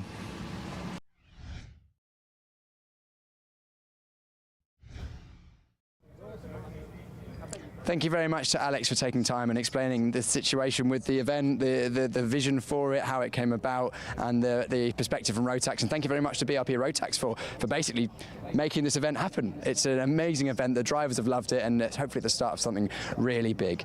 Now, we've had the pre-B finals. Next up, we've got some pre-A finals, starting with the Junior Super Lightweight pre-A final, and our pole sitter is Ellis McKenzie. Ellis, how are you feeling? I'm quite excited, actually. I mean, yeah, I'll see what I can do. Hopefully a good result. You were very strong in the heat earlier on, which we saw. It's given you a great position for the pre-A final. Is this what you expected? Above expectations? Talk to us about how you were thinking about things heading into this weekend. Well, my aim is a top 3 in the final, so obviously this is a good start to that. So yeah, if I can do that, I'll be happy. Is it a different approach for you in terms of, you know, the heat compared to the pre-final, compared to the final? I wouldn't say so. I'm just going to try and finish as high up as I can, to be honest. What about the drivers around you? We know that, you know, Edgar Azevedo has been very fast, Jack Bromham, Sam Morse, Josh Robinson. Is there anyone in particular you're looking at, or? Well, they're all quick, so we'll just see whoever's behind me and then see what happens. Absolutely, and these hot conditions, probably the hottest it's going to have been at any point this weekend so far. Will that affect how you have to approach in terms of the driving? Well, obviously, maybe conserve your energy a bit because you don't want to get too tired, but I don't think it will change too much. But yeah, I'll find out soon. Well, absolutely, we'll find out. So that's Ellis McKenzie, our pole sitter. Second place is going to be Edgar Azevedo. He's not quite here yet. Third place will be Jack Bromham. Sam Morse, so I think have we got Sam Morse? Sam around? Yeah. Sam, talk to me. How are you feeling? You're looking cool, calm and collected at the moment? Yeah, I'm pretty cool, calm. Yeah. Good. I'll help you with the race. P4 are in the starting positions. We've seen the outside can be a bit tricky at the starts. Yeah, I'm a bit worried in case I get like a bit of a nudge, get wide, but hopefully I can hang it around. 12-minute final now for this pre-final, so a bit longer than we had in the heats. That gives you an opportunity to either regain positions that you've lost or even push on forward if you have a good start. What about the drivers around you? Have you got any thoughts, got a plan for the start, got drivers that you want to work with or not? Not really. I'll just try and work with anyone I can and just try and stick with the leaders. What should we be looking out for, people at home? What are the action points on the circuit that you think we're going to be seeing the moves and the critical moments? Mainly turn 3 over there, the 2 hairpins and the downhill corners. That's it, really. Amazing. Right, there you go. Fourth place, Sam Morse going from the outside of row 2. We're going to wander further back. Who's this driver here? Jensen Barnard. Jensen Barnard, you're going from... Well, you're not in this race. Oh, 10th. Oh, there you are. You're just lingering up higher. This is where you want to be in the race. It's definitely where I want to be. I don't think today's gone as well as yesterday. The Super Heat B did not go to plan. Lost a few positions. I don't think the car was as good as other people's, but it's all right. Got a fight to do now. Good news is, different car every time. So therefore, you've got an opportunity now to go again. Yeah, I mean, I'm just going to try and make this one interesting, see what I can do. P10 would preferably be anywhere in the top 5 because that's the best shot for the final, I think. I don't think starting first right now is going to help anyone because you're just getting constantly attacked, but yeah, it's going to be fun. You think being the hunter rather than the hunted might be a good play today? Yeah, because, I mean, when you're first, you've got a whole field of karts hunting you down. When you're mid-pack, yes, you might have other people trying to knock you off or get past you, whatever, but you're the one making pressure on the leader instead of you having the pressure to deal with.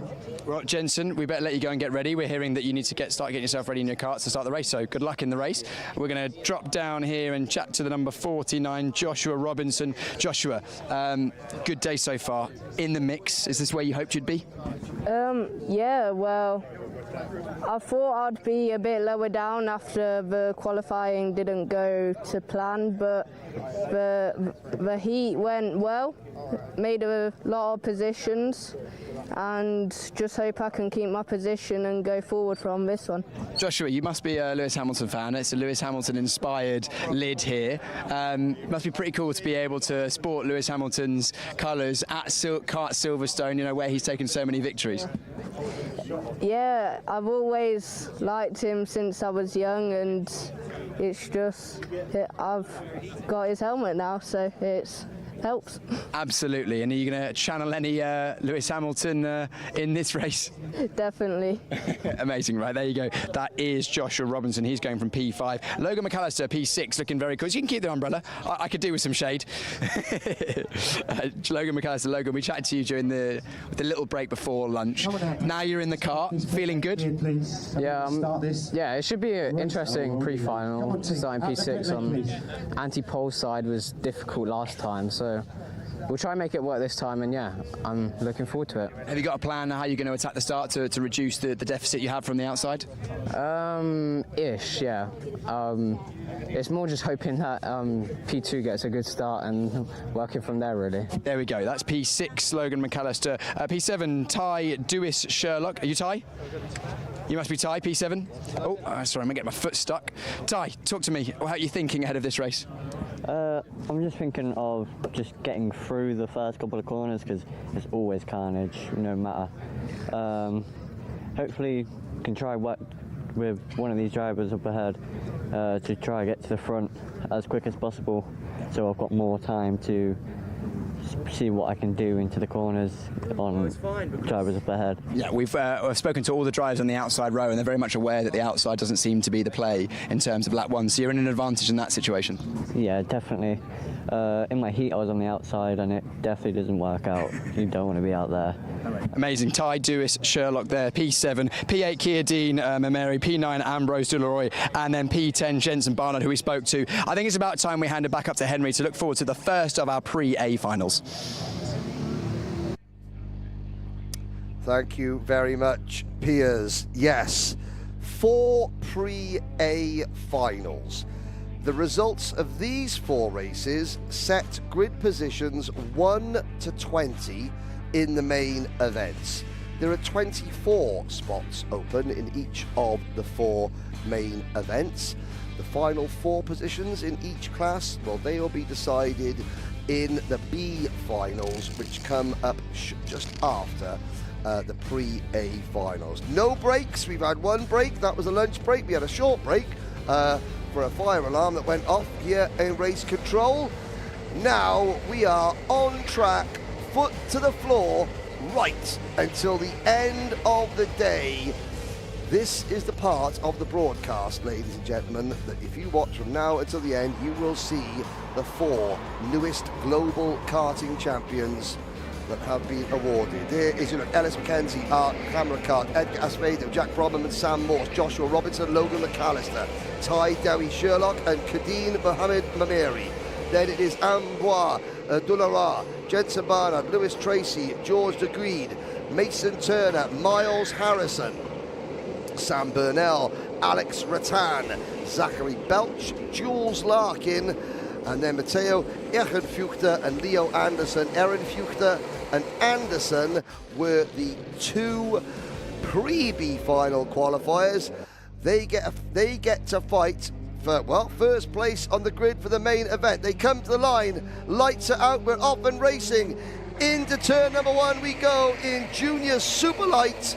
The Pre-A final heads through the first couple of corners, and our driver was right there. He said, Ty Debbie Sherlock said, it's always going to be carnage on the first couple of corners, and carnage it is. Several drivers bouncing over the grass coming out of Brooklands, and somebody bails out. That I think was the number 22, Miles Harrison, who was across the grass down in 16th position. As we come in, there's the first move for the race lead into Priory. Acevedo in the number 10 kart. Bromham in the number 11 rather takes the lead. Here's Mackenzie.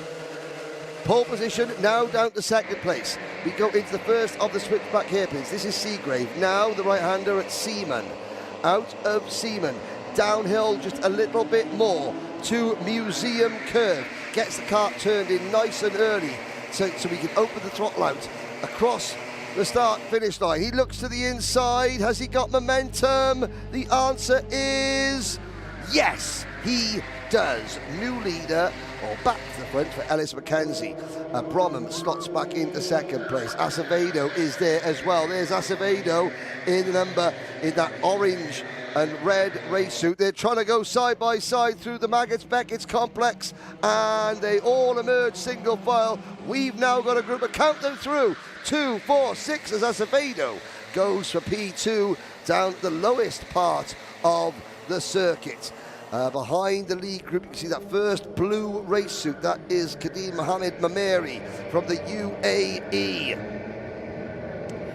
And behind Kadeem, a little bit of wheel banging there between the 10 and the 11, Acevedo and Bromham. Mackenzie, this is Ellis Mackenzie using this opportunity to escape. Three wide to the cut through. My goodness me, we're finding new ways to make passing opportunities in almost every single race. Here comes the 95 of Logan McAllister, that red and white race suit. Patting the back of his crash helmet. That's to say, come on, follow the back, follow me. I have the answer. I've got the key. I've got the secret. That's Urban Cookie Collective. Anyone who wasn't around listening to music in the mid-90s wouldn't get that reference. And there's another move side by side into Brooklands, and that is Alex Rattan now joining the top 10. They're not going to go 3 wide into Maggots and Beckett's. They're not going to go 3 wide through Maggots and Beckett's. No. Somehow, we've lost 2 cones. Somehow, somewhere, 2 cones have... they've made their way up to the big roadworks in the sky where they will sit forevermore because their time working for Rotax Racing Club UK has sadly come to an end. RIP cones. Hashtag RIP. Hashtag cone lives matter too. Alex Rattan, he's going to get a penalty for that, for not hitting the cone, but now drivers, this is where we have to be the best of the best. Around the outside, number 12 has dropped right down the order. Ambois Douleroy in the blue crash helmet. Douleroy started up near the front, and he has dropped down to 19th position now. Has the French-American driver, 18th position, ahead of Rattan. Mackenzie leads Acevedo, then Bromham, Morse, Barnard, McAllister, Mameri, Robinson, Turner and De Guide. Here's the lead battle. Look at Edgar Acevedo. He's able to just move that kart from one side of the circuit to the other under power a lot easier than some others. As he's now just looking back end of Mackenzie's kart, steps out. That's not necessarily conducive to good, quick lappery. You've got to maintain momentum. You've got to be smooth as possible. Certainly under turn-in and acceleration, because these are slightly heavy. The kart is slightly heavier, the steering is slightly heavier than your normal sort of 2-stroke owner-driver kart. It does need a little bit more physical input. You need to have stronger arms in this type of racing, because the karts are heavier, therefore the drivers need to be more physical and fitter with them. Now, looking back down the order, let's have a look, all 20. Now, Matteo Ehrenfeuchter has not come around. Matteo Ehrenfeuchter did not take the start, so one of our qualifiers from the pre-B final not out there, which means we started this race with 19 drivers. Here are the first 6 of them. Nearly 1/3 of the field, and they're so close you could quite frankly flick a bogey over them. That is how close they are. Mackenzie, Acevedo, Bromham, Morse, Barnard, and Logan McAllister with the fastest lap of the race is in 6th position. Then there's a 2-second gap back to make that. Oh, she's still 6th. And I was going to say a 2-second gap back to Kadeen Mohamed Mameri. Scratch that. More like a 1-second gap. There is Mameri in the blue race suit closing in on this group as they cross the line. The 23 of Morse. And up at the front, Acevedo suckers Mackenzie into defending. Acevedo's going to get a great move. Watch for him coming out of Brooklands. He's going to make the move for the lead. No, he doesn't. I've got to say, I thought he would set Mackenzie up for a crossover. And if in Rotax Racing, Club Racing, if you're not attacking, you're being attacked, because Bromham has now joined the scene. So has Barnard. Acevedo, I wonder if he will live to regret not making that move when he had the chance. Yes, there's 5.5 minutes to go, which is a long, long time in karting. But sometimes you got to go when you got to go, because if you don't go when you got to go, this type of thing happens. Bromham and Barnard now having a proper old chew on the rear bumper of Acevedo's kart, and that allows Mackenzie to get away by half a kart length. That's only half a kart length. It could mean a lot. It means that Mackenzie is not driving defensively. There's a battle for 3rd place. Now Barnard up to 3rd. He said to Piers before we went out, he said, oh, today hasn't gone as well as yesterday has. Well, that was only the morning. This is the afternoon. As we look in turn number 1, Acevedo, he's so quick. Even, penalty for Miles Harrison. Acevedo now, he's going to try the crossover coming through Brooklands. And Mackenzie just about holds him off. Does he hold him off?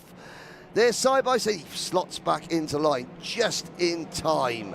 And the number 22, 27 over the curbs. That could be an issue for Jensen Barnard, because he didn't hit the cones, but that was because he was the other side of the cones on the grass, which was suboptimal. Now, Acevedo, he's just got the ability. Now, again, every kart he steps in, and he's in a different, every driver is in a different kart every single race. No matter what Birrell ART kart Edgar Acevedo sits in, he simply goes one way, and that is towards the front. And he's up the inside, just when the leader wasn't expecting it. Mackenzie and Acevedo, fantastic racing. Ultra great respect between the top two. Take a bow, Mackenzie and Acevedo. That is how you race. You give each other exactly 1 kart width room, not an inch more. And they're still side by side. Well, Alpha Live do the Race of the Week feature, and this has just climbed onto the short list. 3 minutes to go. Now the lead battle is counting through 2, 4, 6, 8, 10, 11. There's 14 karts in the same camera shot. And this is after 11 minutes. This is after, how long's the race? 12 minutes. This is after 9 minutes of racing. Doesn't get better than this. Acevedo has the lead. I think Acevedo will now clear off. He has just looked like he's on a different plane to everybody else. They're all tucking into each other, but Acevedo waited, bided his time. Lots of action. There's the number 94. That is George Deguy. The 49 of Robinson there. Looks to the inside. And there's 2 drivers running white. Now, normally in 4-stroke rental car racing, you'd say, well, they're Honda engines, and which are used for industrial lawnmowers. So you make some pithy little remark about grass cutting. You can't do that because Rotax, well, they make kart engines and aeroplanes and Sea-Doos and quads and stuff like that. So we haven't got the same lawnmower joke that we can usually deploy when rental kart racing gets into agricultural. There is the number 20 kart, that is Kadeen Mameri, the 29, sorry. The number 20 kart is, it was the 29, I was getting my eyesight. Oh, should have gone Specsavers, the number 31, that is Ty Dewis Sherlock. He called it, he said it'd be carnage. Unfortunately, he's on the receiving end of said carnage. When I say carnage, it's just hectic racing. If you're not attacking, you've got to defend. It's very, very, very rare that in the racing you get a completely clear lap with which to, you know, to take your normal line, because you've either got to attack somebody or hold somebody off or defend a little bit. As we're crossing the line now, or, well, there we are, 19 karts separated by 10 seconds. In fact, 19 karts separated by 8 seconds as we start lap number 10. Ambroise Deloire at the back of the field. I'm not sure he's too happy. I would, well, it's, oh, and there's a 13 and a 29 ring off. Now it's getting a little bit untidy. But Ambroise Deloire has been very, very quick. Lap times, his best lap of 1:10.7, 7/10 off the race leader. Maybe that kart is going to be siphoned into the hands of one of the Club 100 Rotax Race Club UK test drivers in the next minute, a couple of minutes, for a bit of a test to see if it is within the parameters of fairness that they set for each kart, because it certainly isn't look. Well, Ambroise doesn't look like a happy bunny. And there's someone else who's not a happy bunny, and that would be kart driver number 34, Zach Belch. And Belch running wide. There's number 20. Oh, and that was a chain reaction. Well, at least the driver of the red race who kept it absolutely pinned flat out across the grass. Alex Rattan now comes back in. He has gained a few more places. Alex Rattan, he's back up into 14th or 15th position. This is the back of the pack. The clock has struck 0, ladies and gentlemen. The next time that Edgar Acevedo sees the checkered flag, sees the start-finish line, the checkered flag will be waving, and still the battle goes on further back between the likes of Larkin and Dewis Sherlock. But up at the front, I did call it, I have to say, Acevedo, once he got into the lead, he was just able to stretch it out ever so slightly to stop the chaos that was going on. Edgar's Acevedo. Well, if there's anyone in Junior Super Lights that you have to beat if you want to be a global champion, it is Edgar Acevedo. Once again, just putting on a clinic, overtaking, staying cool, staying calm, not getting overwrought by what was going on. There is Ambroise Deloire at the end. He was steering wheel, a bit of a slap for good measure. Your provisional results: Edgar Acevedo and Jack Bromham will start the main event in Junior Super Lights from the front row of the grid. Logan McAllister, Ellis McKenzie, Sam Morse, Mason Turner, Jensen Barnard, Josh Robinson, Sam Burnell and George DeGee. They're your top 10 finishers. That was Junior Super Light pre-final A. Junior Light pre-final A is on its way out. Dan Griffin will have our onboard camera, and that will please Dan's family members watching in Maryland, the USA. See the one set of drivers now returning to the pit lane, and you can see now the kart that Acevedo was in. Acevedo's kart has been moved to the side, so there's the drivers been in second, third, the 5th, 6th, 7th and 8th now in the front, but they're not, those aren't the karts, the front drivers for the next race, because there were several karts. Like I said, there were nearly 50 karts here at the start. It was 50 karts here, so not all the karts are used all the time. There's a very, very intricate and fair system that Rotax Racing Club UK put into place to ensure that every kart has done the same amount of laps. Jamie Tylee Gooden and Jacob Marples are on row 1. Anthony Roberts and Dan Griffin, row 2. Ricciardi and McLaughlin are on row 3. Then, on row number 4, it will be Hamilton and Giles. Jaden Giles, who started the back of his pre-B final, came through to qualify. Jamie Riches and Ollie Brunel-Weil are next. That's your top 10, followed by Zach Watson and Zach Hassan. Then Thomas Welsford, Jonas Klimas, Morgan Humphreys, Josh Melling, Tom Justice. And we look back there are the 2 drivers that qualified for the pre-B final, Max Sheldon Hayward and David Schnitzko. One more time. Into the tram lines. Lights go out, we're off and racing. Somebody asked the question, is this a points championship or is it first past the post? It's winner takes all in the final. That's the way that we do it at the Rotax Racing Club. Winner takes all. Oh dear, 3 go for a spin into Brooklands. The 64 kart is one of them. That is terrible news for Thomas Welsford. Up at the front, it is the number 26 of Benjamin Hamilton leading this race. It only is, you know, and Benjamin Hamilton started quite far down the order, reaching the top 5. Hamilton leads the back end, stepping out, and whoa, there's defending, and then there's that. You've got to be careful, drivers. Yes, nobody wants to lose a position, but sometimes, just sometimes, you've got to just, you know, accept the fact that you're going to get past. You're going to get past already. Now, into Seaman we go, pointing forward, the number 19 in second position. That was Jamie Tylee Gooden. He was almost like he was telling him, you're a very, very naughty boy. But he wasn't. He was sort of pointing forward repeatedly to say, you know, turn around.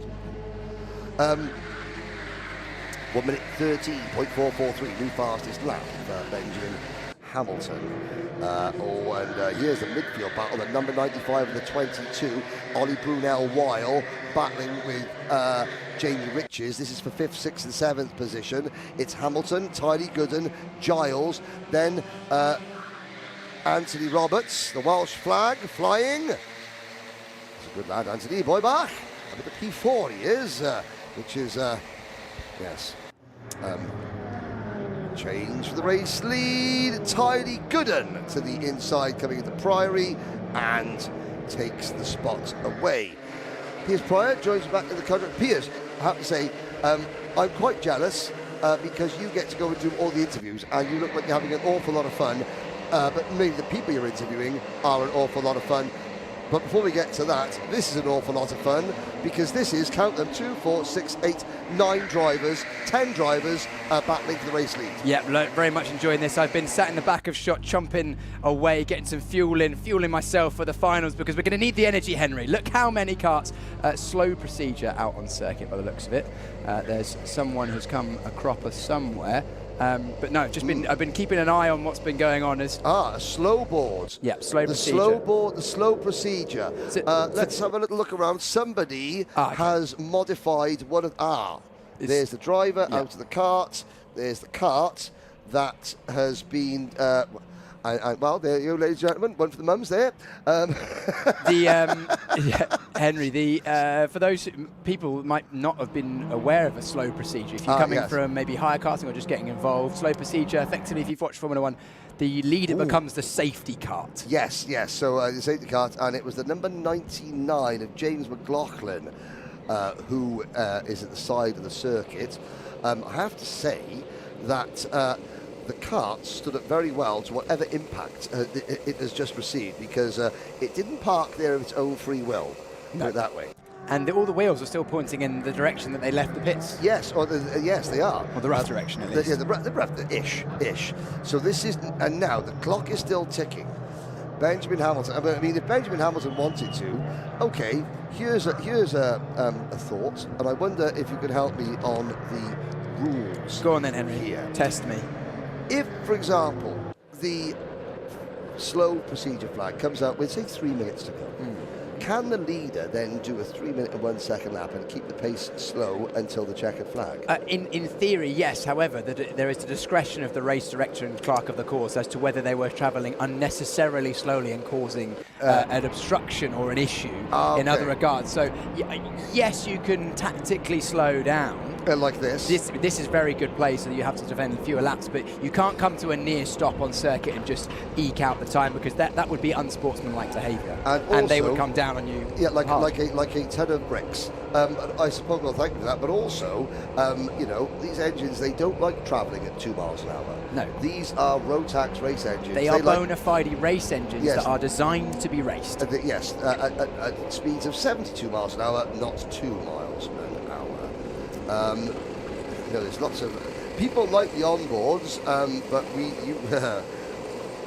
the onboard cameras, we have no decision, no influence over who has what camera. No, we do not. And also, I think there's been rumours that the onboard cameras are slowing the carts down. Well, they weigh less than 200 grams, and they change cart. It's not one cart that has the onboard camera. It is an onboard camera that moves carts every single time. We're racing again, and it's a good start from Benjamin Hamilton. He's taken the lead and got a bit of a gap, as now it's basically a restart, side by side, 3 abreast we go. Someone going wide on the exit of Brooklands and getting airtime. Ironically, the leaders are more spread out now than what they were before the slow board came out. 19 drivers left in this race. McLaughlin is a lap down, still racing, however. It's gone not well. It's gone badly for Welsford, for Ricciardi. Max Sheldon Haywood from the pre-B final is up to 17th. Dan Griffin, our camera cart. Dan Griffin in number 61. Well, he has been a bit like a pinball, has been batted around the place, left, right and centre. Did you see that, Henry? That was a thumbs up from Tyler Gooden, but I don't think it was sincere. The two drivers behind of Roberts and Watson were battling, and I think Tyler Gooden got a little nibble on the rear end, and it hampered his exit, and he was saying, right, yeah, good job, guys, we're losing the leader here. Tyler Gooden's got a bit of a gap now, and he's been the man on form. He's been the fastest over a single lap, over a race this weekend so far. He is going to be hunting down. We've still got 5 minutes left, so that's over half a heat left. Yes. So that's the additional time we've got in these pre-finals coming into play now. Well, you know, I was saying that the previous race looked like it could be race of the week. I mean, they're all... Cone. Yes, we already lost one cone. Number 88, that would be Zach Watson hitting a cone. Yeah, of the way through. Had to take a cut through the chicane, and unfortunately misjudging that slightly. Would have been track limits at the very least, but cone abuse is almost coming in. Oh, very, very late braking there. That, I think, was Anthony Roberts. No, the 20. Sorry, my mistake. 20 of Jacob Marples, the driver that was very successful earlier on. He's fallen down the order, making his way back through, getting the move done this time at Seagrave. Passing Jamie Riches. Yeah, good move there. Nice and cleanly done, and looks like he's got a good feeling in the car at the moment. He's already gapping a little bit. Head down they go. A lot of drivers saying, yeah, let's work together, but all the while it's overtaking one another. That was Tom Justice, who he said that, well, you know, he doesn't like vegetables, apparently. No justice, no peace. Silence. Just silence. Nothing to say, ladies and gentlemen. Okay, Benji Hamilton continuing to lead the race, but not by much. Here comes Jamie Tyler Gooden. And talk about back it in. That was lovely, showing off kart control there, but it's not helped his exit. Tyler Gooden now outside line through the Swift. Whoa, he goes side by side, contacting the brakes. So can Tyler Gooden go all the way around the outside? That would be a move we haven't seen from the front runners this weekend so far. No, forward one, back two. Tyler Gooden third, second now, Giles. Oh, and that was a bit of an elbow out. Giles takes second place, and then the orange and black race suit, that's Ashley Roberts, Anthony Roberts, I do apologise. And then you've got in the red race suit the number 88, Zach Watson, although there will be a cone abuse. Yes, cone abuse penalty. Zach Watson, now this is what we got to be careful of, drivers. Don't get too excited yet. Giles now gets shown to the exit. To be fair, Giles, he could have seen that he was on the 2x2 on the outside there. That was an opportunity for Giles to take stock and go, do you know what? A stitch in time saves 9. Drop back in and get on. Just concede the position early. I mean, and don't lose the time as we're now side by side. What's going on? Well, everything was going on. Another slow procedure. No slow procedure. Did he hit a cone and did the race leader hit a cone and then put his hand up to slow down? Unlikely. Nice try. We're hearing from our ears that a marshal was replacing a cone, so good driving actually from our front group, actually all visibly slowed under the waved yellow. Well done. Very good sportsmanship and good safe driving from the front. Well, front 10 to be honest, because I mean you can see most of the first 10 in the same shot here. Look, here they go. There's the top 5, 6, 7, 8. Yeah, there's 14 drivers all within one shot. 3 groups of 3 forming at the moment now. There's a move. That is Tyler Gooden. No, that is the number 20 kart of Marples to the inside of Roberts. A couple of years ago, Piers, you may recall that somebody fooled me by using AI to describe kart racing. Yeah. And I fell for it, hook, line, and sinker. Hook, line, and Hook, line, and sinker. Somebody has just tried to describe a driver, and I can now spot ChatGPT a mile away. If you are going to talk about your driver, wide. Sorry, Henry. Don't use AI. Yeah, there's the sarcastic thumb again from Tyler Gooden. Not happy with this. Well done, boys. Look at the leader disappearing. Tyler Gooden's got a gap. More cone gone on the outside. Yeah. Gone but not forgotten. Oh, that is as close to a crash as you want to get. Look at this. Look at this pile of carts heading up through Express. There is that's the great collective noun. Just an absolute pile of wagons. That's basically seventh downwards, isn't it? Really, 7th to 17th, probably side by side through Island Tower. See, now I'm all for close racing, but we've got to behave ourselves. The side bumpers on these carts, it is not a protective bubble. Sometimes, you know, at the kart race, they think, it protects us from everything. We can use those wrap-round bumpers. They're not fully wrap-round though on these karts. They think, it's like a halo suit. I can't possibly hurt myself or damage anything because I, use with these side pods, and that's not the case. But this is fantastic. I think this is down to 2 things: the Rotax methodology of equality, and the track design. Yeah, combination of things, and the quality of the drivers. And we got a driver stopped in the background on the entry to Maggots and Beckett's. Didn't catch the number. We'll update you with that at the end of the lap. But now we have nose to tail 5 for the lead defensive Hamilton. Marples behind him. Tyler Gooden. We know how quick he is over a lap, but how is he faring in racecraft? Outside, Tyler Gooden has to go. Is that going to give him an advantage, or is it going to give him a disadvantage? Tyler Gooden still side by side. Island Tower. We're going to count these through. There's 2, 4, there's 6, 8. Look at there's 3/4 of the field in the same camera shot. We've got 3 corners of the race to go.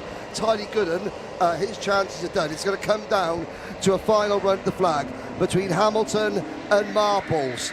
I think it's going to be Benji Hamilton will have done just enough. Marples isn't finished yet. Hamilton gives him the thumbs up. Marples tries the drag race, 700ths of a second.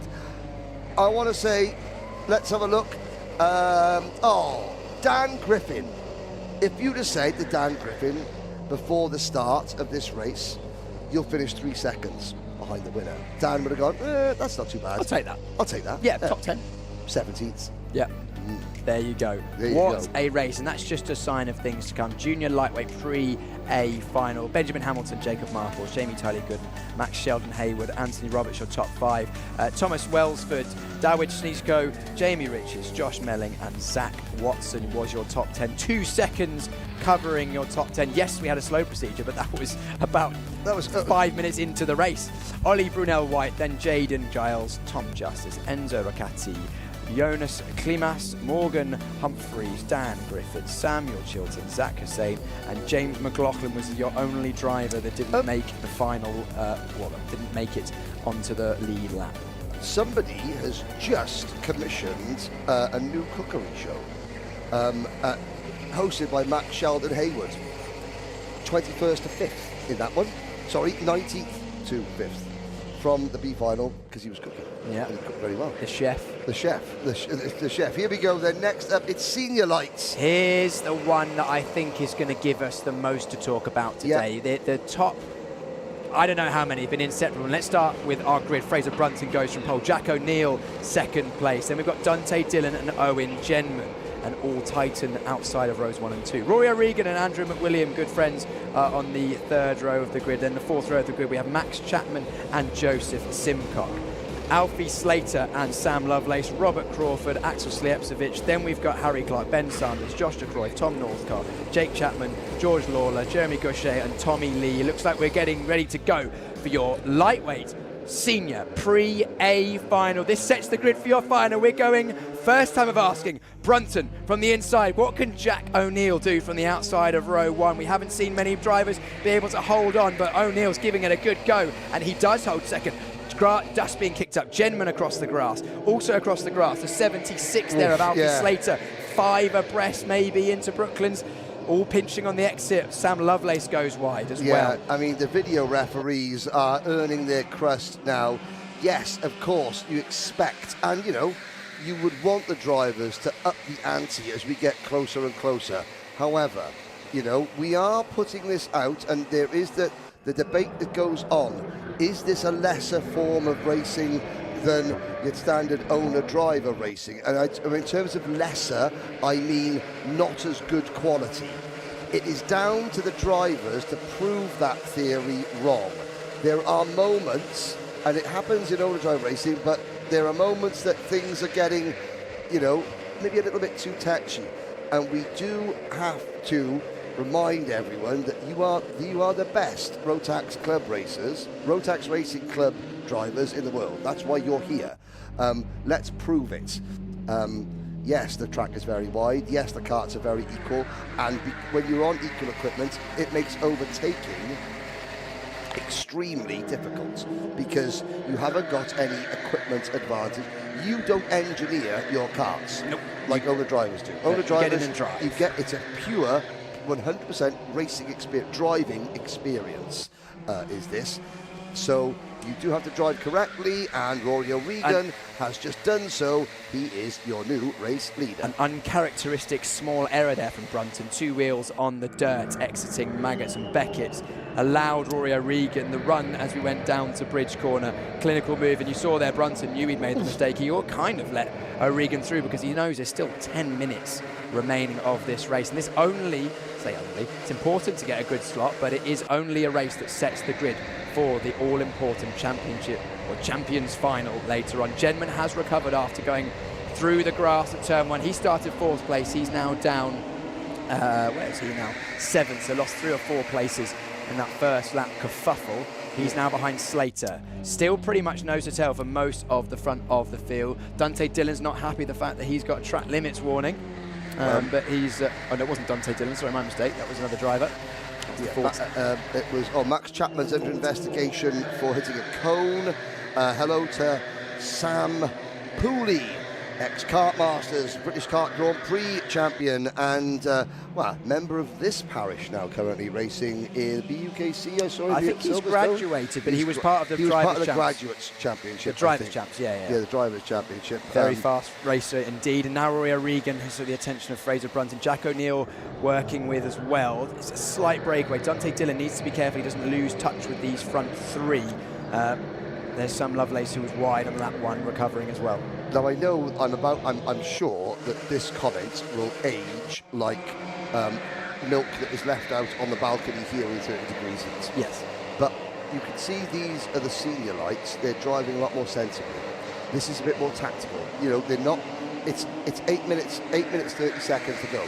Nobody wants to race their way out of a chance for victory.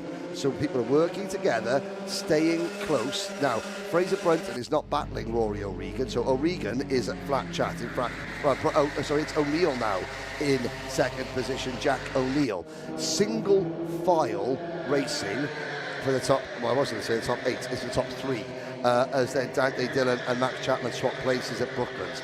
But again, this is better tactically in terms of the racing from the drivers in 6th, 7th, 8th. There's Owen Genman that's a bit of a trademark Genman sort of flick. That is something I've noticed that he does very well, very precise. That's his driving style. Yeah, that flick gets a little bit of gets a dab of oppo on the old girl as he goes through. Yeah, there's that sharp turn in from Genman. He doesn't guide, but again, you know, and he's one of the best there is. You know, so he doesn't guide the steering wheel, he jabs at the steering wheel and has the faith to control the slide and minimise the slide. So that's something I've learned. I'm always looking at different drivers, different driving styles. Obviously, you know, mainly in the world of owner driver racing that I exist in. It's very simple. But Genman, I'm fascinated by that, and you can see his legs. He's jabbing the brakes as well. That's interesting, Piers. He flicks the steering wheel to try and get a bit of yaw angle in the kart, to try and unsettle the rear, because these karts generally understeer as their handling characteristic. So if he can initiate oversteer early in the corner, he feels like it will give him a bit more rotation in the middle of the corner. And clearly it's working for him now, as he's made a move up one position into 5th place past Dante Dillon. Dillon now under pressure from Sanders and from McWilliam and from not Northcott's just off the back. That's Slater as well. Now Ben Sanders in the number 58 kart. I erroneously called him the younger brother of Abby Sanders, the 2023 Sony World Series International Final Women's Champion. He's the older brother, but he's quite chill. He doesn't mind having everyone say, "Oh, your little sister's quicker than you." No, that was just me actually teasing him, but he doesn't mind it. He's okay with it. Little sister is coaching Ben, and little sister is doing a fantastic job keeping big brother in the top 10. Genman on the attack, up the inside, having a look at Brunton. Brunton's lost ground now, and also, who's that in second place? Max Chapman. He's moved his way forward. Where was he on the grid? I think he was 5th or 6th or 7th. Max Chapman, yeah, he was 7th on the grid, moving forward. So grid order is 5, 7, 2, 1. So clearly the inside being the favoured. The only person that's bucking that trend is Jack O'Neill at the moment. And now we've got a 5 kart break grid. Now this is better tactically. You know, these top 5, they have done their job, pulled away. This is now the scramble. This is where desperation's going to kick in. And anyone who's been caught up, there's Dante Dillon, for example, caught up in this chaos. Side by side, that is the number 50 of Andrew McWilliam. Also, and again, Schlepsevich. 3 wide through Club, Island and Tower, on board with Dante Dillon, who just about gets ahead, but now side by side we go into Seagrave. Outside of Seagrave, puts him inside of Seaman, gets the kart done. You can see, actually, interesting throttle technique from Dante there. Did you see 3 little stabs of the throttle there in the middle of the corner? Yes. Just stabbed. Watch again, does he do it here? No, okay, smooth through there, but when he was offline, he stabbed the throttle just to try and get the kart going. And now we head once again past the pit building, a brand new multi-million-pound pit building. We're going to cut back to the battle for the lead. O'Regan, O'Neill, Chapman, Brunton, Genman, 5 for the lead. They've got a breakaway due to that battle that we were just on board with.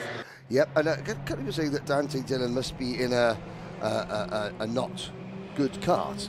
I'm looking at his lap times. His lap times are 0.2 of a second off the race leader's lap time. So positioning and racecraft is more important in a race like this than out-and-out pace, as we now see exactly that. As look at that. Who's at the inside? Roy O'Regan going from 3rd to 1st. Fraser Brunton getting involved there. Jack O'Neill's getting hung out to dry. He's going to go from 2nd all the way down to 5th place if he's not careful, but manages to hold it. So Brunton now 2nd. Look at Roy the gap. O'Regan leading. Okay, they know that it's 3.5 minutes to go. They realise they've got a gap. O'Regan's happy to break this pack of 5 apart. This is a bit of a tactics from O'Regan here. He knows exactly what he's doing. Yes. He's trying to break them up and trying to get the run. Look, this worked. This is exactly what O'Regan wanted. He's trying to force defensive manoeuvres from the drivers behind so that he can scamper away. Exactly, and now the lead group of 5 is already a lead group of 6 because Andrew McWilliam has caught them, and as Rory's tactics now we're going to see, I think perfectly, because if he's defending again, so the 46 of Fraser Brunton now gets side by side. He checks over his shoulder. He sees this. He sees, so this is good. He does defend his line. They get single file, and that tactic hasn't quite worked. Oh, the 44 of Chapman over the curbs, and Regan defends again because it's now going to be a lead group of 12, something like that. and that means that none of the drivers behind Rory O'Regan can attack without running the risk of losing a place themselves. And in a race that finishing position decides starting position automatically for the final, as Brunton goes off, he's now dropped to third. You could have a 13-kart train where no one wants to make a move, because if you get shuffled wide, you get hung out to dry like the laundry. Oh, here we go. Look at this. It literally is nose to tail, first through 10th place now. Brunton, he's the one under pressure. Genman's made it through. O'Neill is now in second. O'Neill's keen to work with O'Regan at the front of the field, as Chapman now getting involved in the tow. There's the thumbs up from the 99 and the 66. Okay, we're going to work together, Piers. Yeah, absolutely. O'Regan and O'Neill have only got 3/10 from the drivers ahead, but that's the cusp of where the tow kind of falls away. Genman's now the chasing pack leader with him. Slijepcevic is just quietly making his way through. He's in the back of McWilliam now, 7th place. Dylan, fastest lap, 8th place. Slater, Chapman are now your top 10, with Sanders right there as well. So it is 11 for the lead. 11 for the lead. And don't forget, we'll keep this not 1 minute 54 plus a lap. It's 1 minute 54 next time by checkered flag. Yes, the spotter is stationed in a perfect position going into Priory there, because business is going to pick up very shortly. They're going to have one more lap at the end of this one, possibly. Let's have a look. 1 minute 11, fastest. Going to be close. Well, the last lap, they're down to the 1 minute 13s. Rory O'Regan has backed them up by 2 seconds, 2 full seconds. I think they're going to start the last lap now. Oh, Axel now. There's defending, and then there's that. Alfie Slater, Axel Schlepovic. Yeah. You can call all you want, they cross the line. This, I think, is going to be the last lap. O'Regan has done a masterful job of just backing the pack up. He's doing what George Russell used to do in karting. Russell used to wait, back everyone up, and then he would wait for the bump to hit them as the person behind. He knew, okay, they're not accelerating, now I go. O'Regan's done that to perfection, as now Genman's the driver in second place. He's got past his Titan teammate for Sunday of Jack O'Neill. Fraser Brunton still right there in third, white helmet, black suit. O'Regan looks over his shoulder still, defensive. The Genman flick into Priory, sorry. Yep. Then it's club corner. Yeah, remember the anagram, remember Yes. We haven't figured one out yet. Yeah. Club, Ireland, and then Tower. Oh, through the grass goes Chapman. He was forced there. McWilliam then fights back. McWilliam goes up 2 positions in one corner down the inside. That was a bold move that's worked for him. O'Regan getting challenged on the outside. Can Genman go all the way around the outside to take pole for the final? No, he can't. Who's going to get second? Who's going to get first? Genman gets run wide. That could cost Genman big time. It has cost Genman big time. 4 wide across the line. Who took it? O'Regan by 0.02 of a second from McWilliam, Brunton. We didn't mention Dante Dillon once in the last half of that race, and he comes home in P4. Chapman, Genman, Sanders, Northcott, Jake Chapman and Jack O'Neill, the top 10. Yeah, and also Henry, Jack O'Neill was basically second or third going on to the last lap. Second going on to the last lap. He still only finished 9/10 off the lead of the race, 10th place. Only 9/10, I take that. That's incredible. They were 4 wide across the line.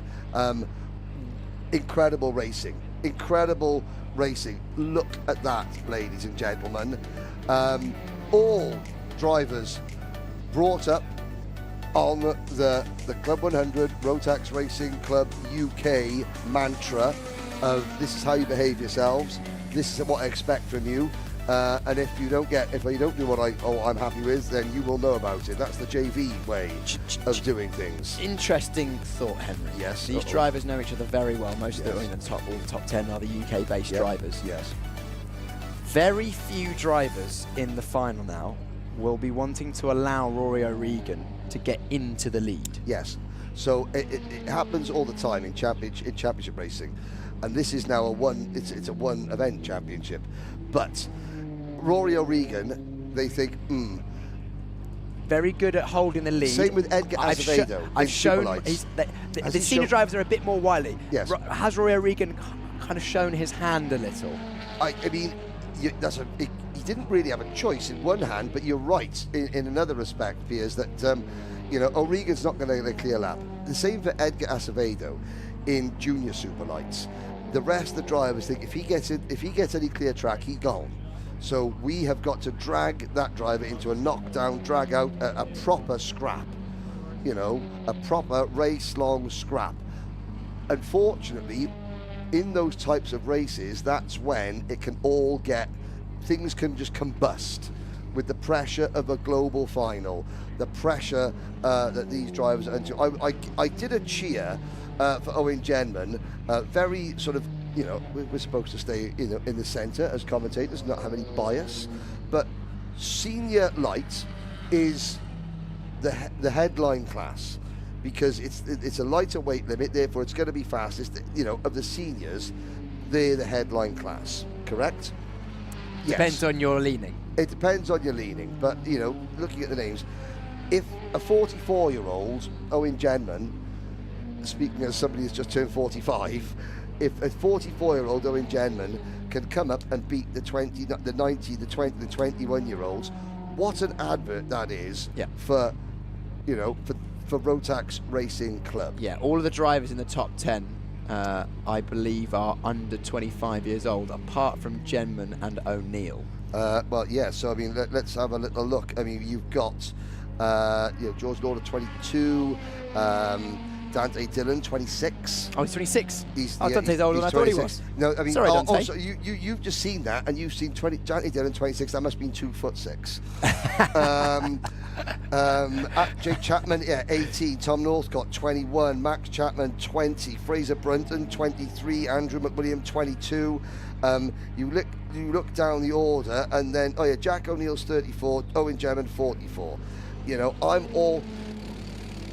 there's a big debate going on. We're having it about senior karting, you know, and senior karting certainly it's something for 15-year-olds before, you know, senior karting should be for seniors, and by that I mean, you know, an adult.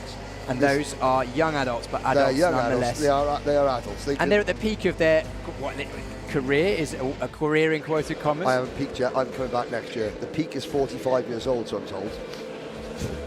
Peak of what? Peak of your racing career.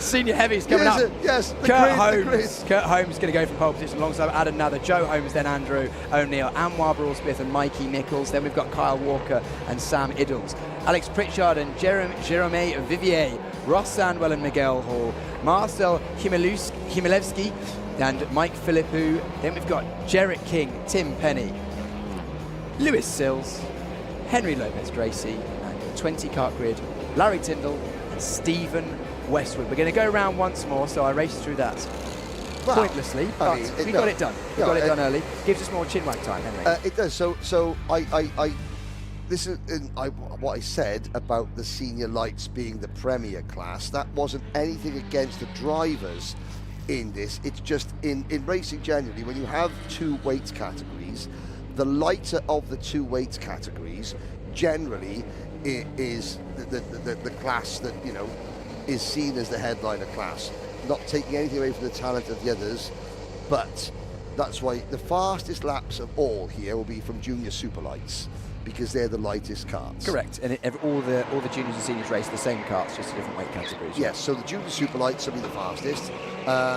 And again, it's not done on age, it's done on lightest. And again, the same thing with seniors. It's not done on age, it's done on weight. So of the two senior classes, senior light will be faster than senior heavy.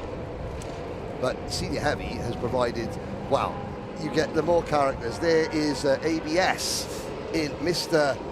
Club 100 in the third row of the grid. Kurt Holmes, Adam Nather, Andrew O'Neill. Adam Nather, was he the driver whose assistant gave us these cinnamon buns back in the UK? No, that was Saj. Ah, okay. If anyone wants to know about that, then just watch Bump Draft from last month. But anyway, we're going racing.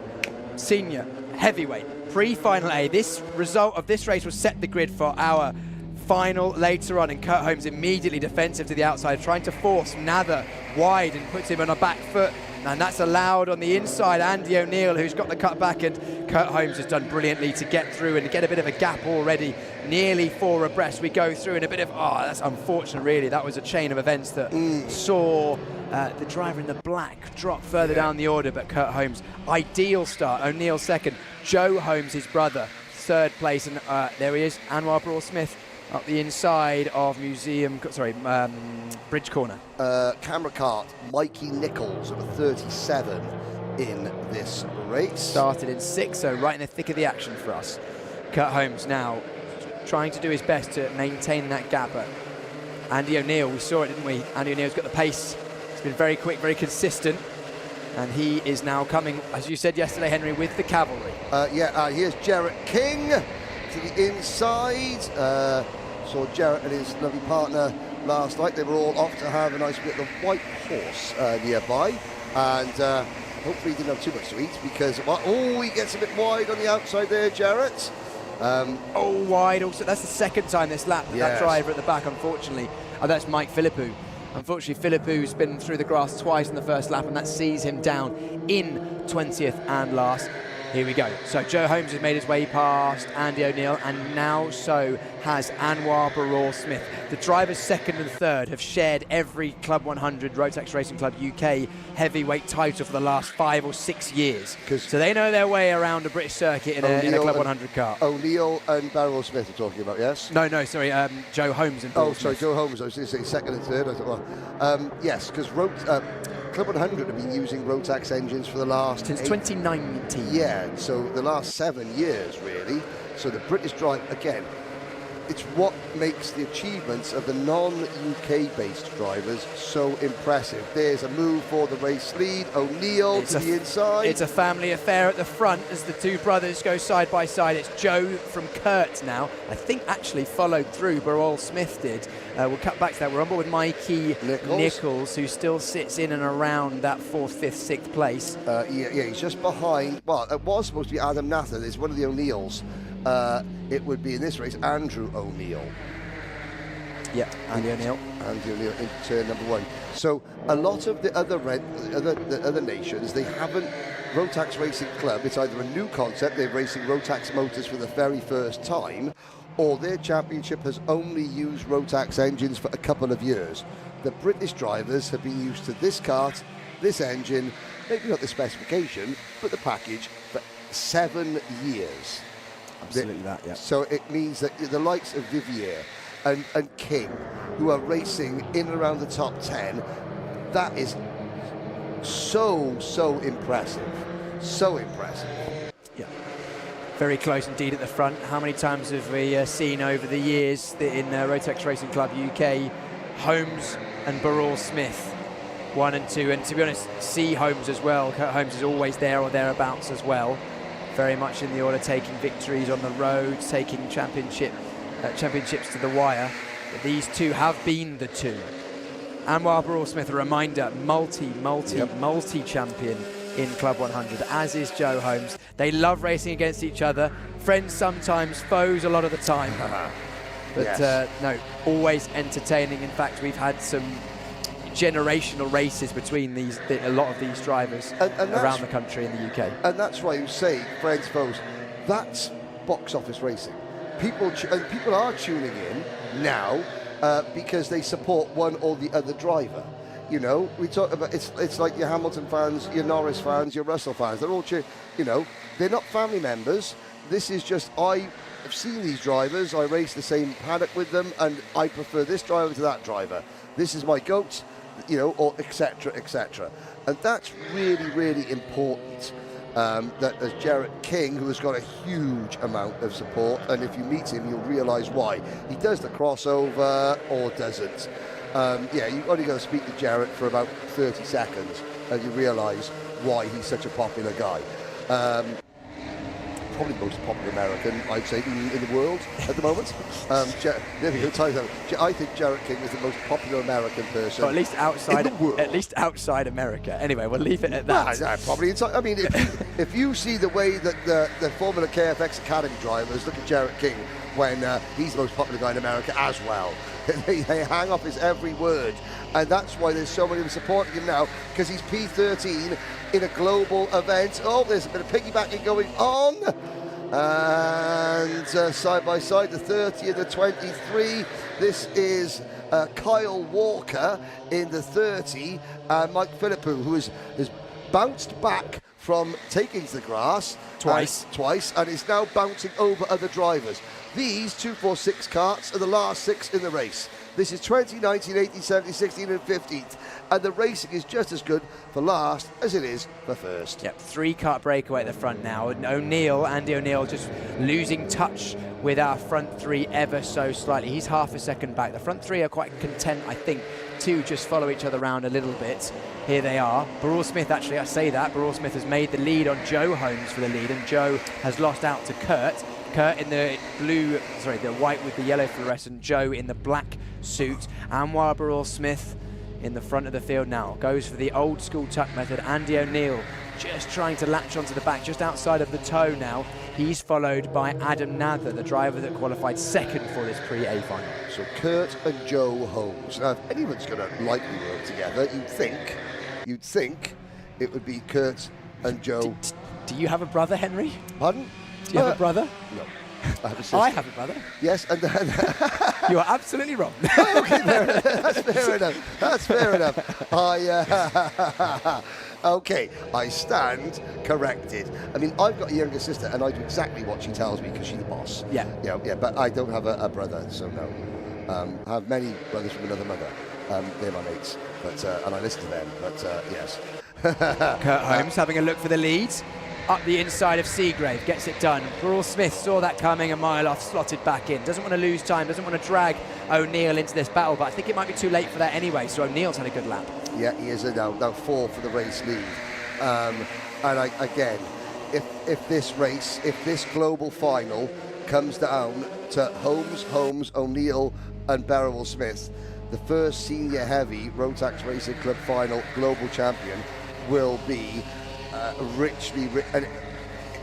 richly deserved, but the driver's body of work, that's a great first champion. Absolutely. Any of these would be a worthy champion indeed. One of the spotters replacing the cone in the nick of time as the drivers in the heavyweight pre-A final guide their way through Maggots and Beck. It's a brilliant camera angle, brilliant combination of corners, left, right, left. Right, left, right over the crest of a hill. Holmes now goes through Express, down up towards Priory, and they go once again. It looks like that's the toe is pretty strong even in the heavyweights as it keeps this group together. I think O'Neill's struggling with a little bit of he's not particularly happy at the moment in this car. He keeps shaking his head as Burrell Smith and Kurt and Joe do battle once again. Yep, ABS back to the front and side by side. Well, Kurt does look across. He did give his brother just enough room. Do you know what? Oh no, Kurt's wide. Kurt's wide. I don't know whether I think he it was an accidental helping hand off the road there, and Joe being very sporting. Maybe I'm wrong. Maybe it's just me and my brother. But is that Joe back? Oh, okay. That's Joe sort of slowing down. Yes. Now, he hasn't given the position back to his brother, and this opens the door. Well, number 1, Anwar Burrell Smith is gone. Up the road now, 3 minutes to go. Sadly, a little bit of brotherly love didn't quite as handed Anwar Burrell Smith the race lead and possibly pole position for the main event. I remember the first time I met ABS, it was at Landau International Raceway. He was driving. Wide goes O'Neill. Wow. He was driving a Billand. He was in big 4-stroke. The big 4-stroke, the BA 250 engine. The one that sounds like your voice. Yes. I thought about to say alluring to all kart mums, but no, is right. And Anwar Burrell Smith was racing then, and I was racing, and so he has been driving. I mean, that was 2004, 2003, I want to say. So ABS has been doing this for a long time. He started racing in 1999. That's right. Yes, we took. Yes. Yes, he started racing in 1999, the same year as me. Yes. There we go. And one of us still has hair. I'll give you a clue, ladies and gentlemen. it ain't me. He's still got speed as well, as is absolutely proving in this one. 1.6 seconds as the gap, helped slightly by the family affair that we saw down at the last proper corner, should we say, at Museum. Joe Holmes, though, doing his absolute best to close in the gap, and this sector so far, Kurt Holmes is the fastest on circuit at the moment. He has the fastest lap and fastest in the first sector. So close and evenly matched are all these drivers. Listen to the first sector from our top 5 drivers. 22.4, 22.4, 22.4, 22.3, 22.5. Which is, yes. Oh, top 5 drivers in the first sector. So literally matching sector times, matching lap times. So competitive and so close, as we come to expect. Holmes has managed to gap a little bit because Joe Holmes has gapped Kurt and Adam because Kurt has decided to go through, and that costs him a little bit of time. Andy O'Neill just hasn't had the pace in this one. Shaking his head says to me he's not quite happy with what he's got underneath him, but again, all these drivers. His best lap, though, is quicker than the best lap of Joe Holmes. It's quicker than the best lap of Adam Nather. Yeah. It's fine margins. Fine margin. And yes, I don't think, there's a move, the number 91, Adam Nather to the inside, and that is another position gained for Nather. And obviously, I'm not naive enough to think that every single kart is equal because I work for Rotax. Right? No, I understand that there are differences between anything that is mass-produced. There will be differences, tiny differences. What I am saying is that these karts are tested, and we've got another. We spoke to the guy from Club 100 who was telling you about they get a target time, and the test drivers go out and test, round the outside almost for O'Neill. He's still not done with it yet. If I was O'Neill, I would drop him behind. That would give him 5th place, and the checker flag flies for Anwar Burrell-Smith. Joe Holmes lets his brother through to get 3rd place for the start of the A final. Sorry, run that by me again. Joe Holmes allows his brother to pass, so his brother is stuck on the outside line. Piers, it ain't you and your brother, it's everyone. It's got a brother. That was, cheers, mate. It may well have been him trying to hand back the advantage that he stole from Kurt earlier in the race by the accidental contact. Or however, it may just be like, nah, mate, I remember when you broke my Optimus Prime Transformer when we were 7 years old, and I've been waiting all this time to get you back, and then he did. So Burrell-Smith, Holmes, Kurt, Holmes, Joe, Nather, Adam, O'Neill, Andrew, Nichols, Mikey, Iddles, Sam, Vivier, Jerome, and Penny, Tim, Kimilevsky, Marcel were your top 10. Alex Pritchard was 11th, Ross Sandwell was 12th, Kyle Walker 13th, Miguel Hall 14th, Lewis Sills was 15th, Jarrett King 16th, 17th, Stephen Westwood, 18th, Henry Lopez Gracie, 19th, Larry Tyndall, and Mike Philippou, who unfortunately left the circuit a couple of times in the first lap, gained positions, and then lost them again. He is 20th, and that was the last driver in that Senior Heavyweight Pre-A final. Senior Heavyweight Pre-A final was our last Pre-A final. Next up, B finals.